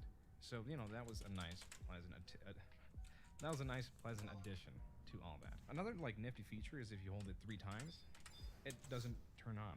And the reason it is that is because let's say you're traveling or what have you, you don't want this going off in your bag. so it has that feature just in case, and to turn it back on, we can hit it 3 times. So grab this product and help support the channel by going to manscaped.com today and get 20% off with free international shipping plus 2 free gifts when you use promo code JUNE at checkout. Link in the description. To begin the story, it would be impossible to start from Creepshow Art's first available video. The reason being is that there are several deleted videos made prior to this one that play a significant role in her channel's development. Luckily for us, a playlist exists containing some of these deleted videos. Looking through these gives us an idea of the content that popularized her channel, which are storytime videos. A familiar format that was popular at the time, with well-known content creators like Tana Mojo and Gabby Hanna raking in millions of views per video, talking about personal events in their lives, told from a dramatized perspective. The twist, or what made Creepshow Art's videos different, was the narration of the storytime was done over footage of her drawing. While this exact style of video, initially titled Sketchbook Storytime, was different from the popular Oh, I like Storytime that. version, Yeah, I like it had Sketchbook already been Storytime. done Yeah, that's by good. another channel going by the name of Emily Artful, dating as far as 2 years back. So the genre, nor the name, was truly unique to Creepshow Art. However, that's not to say that the video's contents were not significantly different. Well, at least the context around the surroundings is more telling in Creepshow Art's video, as the tables seen in the background seemingly changes color or even texture throughout every story time. While a simple explanation could be that she is using different surfaces around her house, an accurate explanation is that at this point in time, Creepshow Art, or Shannon, was homeless, and these tables are either from Starbucks, Taco Bell, or her local library. All primary areas that allowed a comfortable environment and a place with both Wi-Fi and outlets to charge her devices. To expand on this process, or the way she'd make these videos, we will need to also go through the way she was making it through life, at least in her words. After dropping out of college and later leaving a job due to a customer assaulting her, her parents pushed her to move out of their house, which then her and her then boyfriend made the pre-planned decision to leave their hometown of San Jose for Portland up north. They knew that they would be living out of the cars until they could find some stability through work. This issue became much more apparent when they realized that they just exchanged one city with a high cost of living to another of a similar status. It should be noted that jobs were a bit harder to get as they are now, especially in Oregon that allows employers to deny applicants based on their credit history. And being that Shannon had debt and terrible credit history, these jobs did not come easy. Even trying to get them was quite expensive, as some charged application fees of around $50. So you would need to get a job to apply to other half-decent jobs. And whenever you got rejected from an application, not only did you lose your time, but you also lost what little money you had. With the worst of this coming when on a single day, she was rejected from 4 jobs, which, as she claims, she paid for all 4 applications, meaning she lost around $200 in one day through this, at a point where money did not come easy. Because some aspects with being homeless are significantly more expensive than actually having a home. Food came from prepackaged meals from Walmart or inexpensive fast food restaurants like Taco Bell. Water came from bottled water or free cups of water supplied by places like Starbucks. Yeah, this is homelessness. Why are you describing homelessness? She was homeless, so That what? isn't always an option when living out of a car. For hygiene, she took advantage of a gym membership that allowed access to showers. Yep, And or your because friend's gas house. was, and still is expensive, it was not feasible to charge her car by leaving it running. That's where a high-end jump starter kit that she got from her job working at a storage facility came in. With some of these kits, you can plug them into an outlet, let it charge, take it back to your car, and charge your car. But they also come with USB ports and outlets within themselves. So through this jump starter kit, not only was she able to charge her car, she was also able to keep her phone and laptop charged for 3 days straight. With these living arrangements, You know what I did? Wow, it reminds me of someone I used to know, an artist I used to know. I figured out a really ingenious thing when I was homeless, which was that there's a certain type of light bulb that you can screw in that will turn a light bulb jack into a power source. And when I first became homeless, I lived in a very small room about the size of a bathroom. And I could barely fit in there. I could barely fit. I was cramped. And I lived in there on a tiny cot with a tiny television, and I played original Xbox for like a year. And I tried to figure out what to do because I just didn't have a home anymore. I didn't have rent, and I was, I'd fucked up and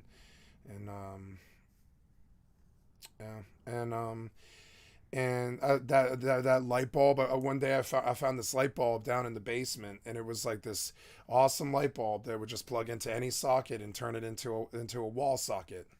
Like right on the light bulb's port, there's like plugins, and I would run extensions from people's wall sockets and stuff. And any place that had a light bulb, I could pretty much convert into like a way to charge my shit when I was homeless, right? And I used this a lot. I used that light bulb a lot. I used to carry it. It was like my prized possession. Anywhere with a light source, you can pretty much corrupt and I must have unscrewed like, I don't know, 600 light bulbs or something, and rescrewed mine in and used that. It was a good trick. That little trick ended up being like really fucking valuable. So places that you wouldn't normally be able to stay because you can't get enough power to even have a cell phone running to warn somebody if you were like attacked or raped or mugged or something like that, right? So you got to keep your phone charged because it's dangerous on the streets, and so yeah, that light bulb tool turned a lot of really bad situations into good ones. I used to use it to run portable heaters. I used to use it to one time I lived in a parking garage of a place across the street from my best friend's ashram for like 3 weeks. And I was able to do this because it was freezing. It was the dead cold of winter. It was like January. This was 2017, I think. And I lived in a parking garage for like 3 weeks. And I dragged cardboard, not cardboard, but like wood. I dragged wood from the alley, like wood planks. Like a big wood flat surface, right? I dragged it from the alley and I blocked the holes underneath the stairwell.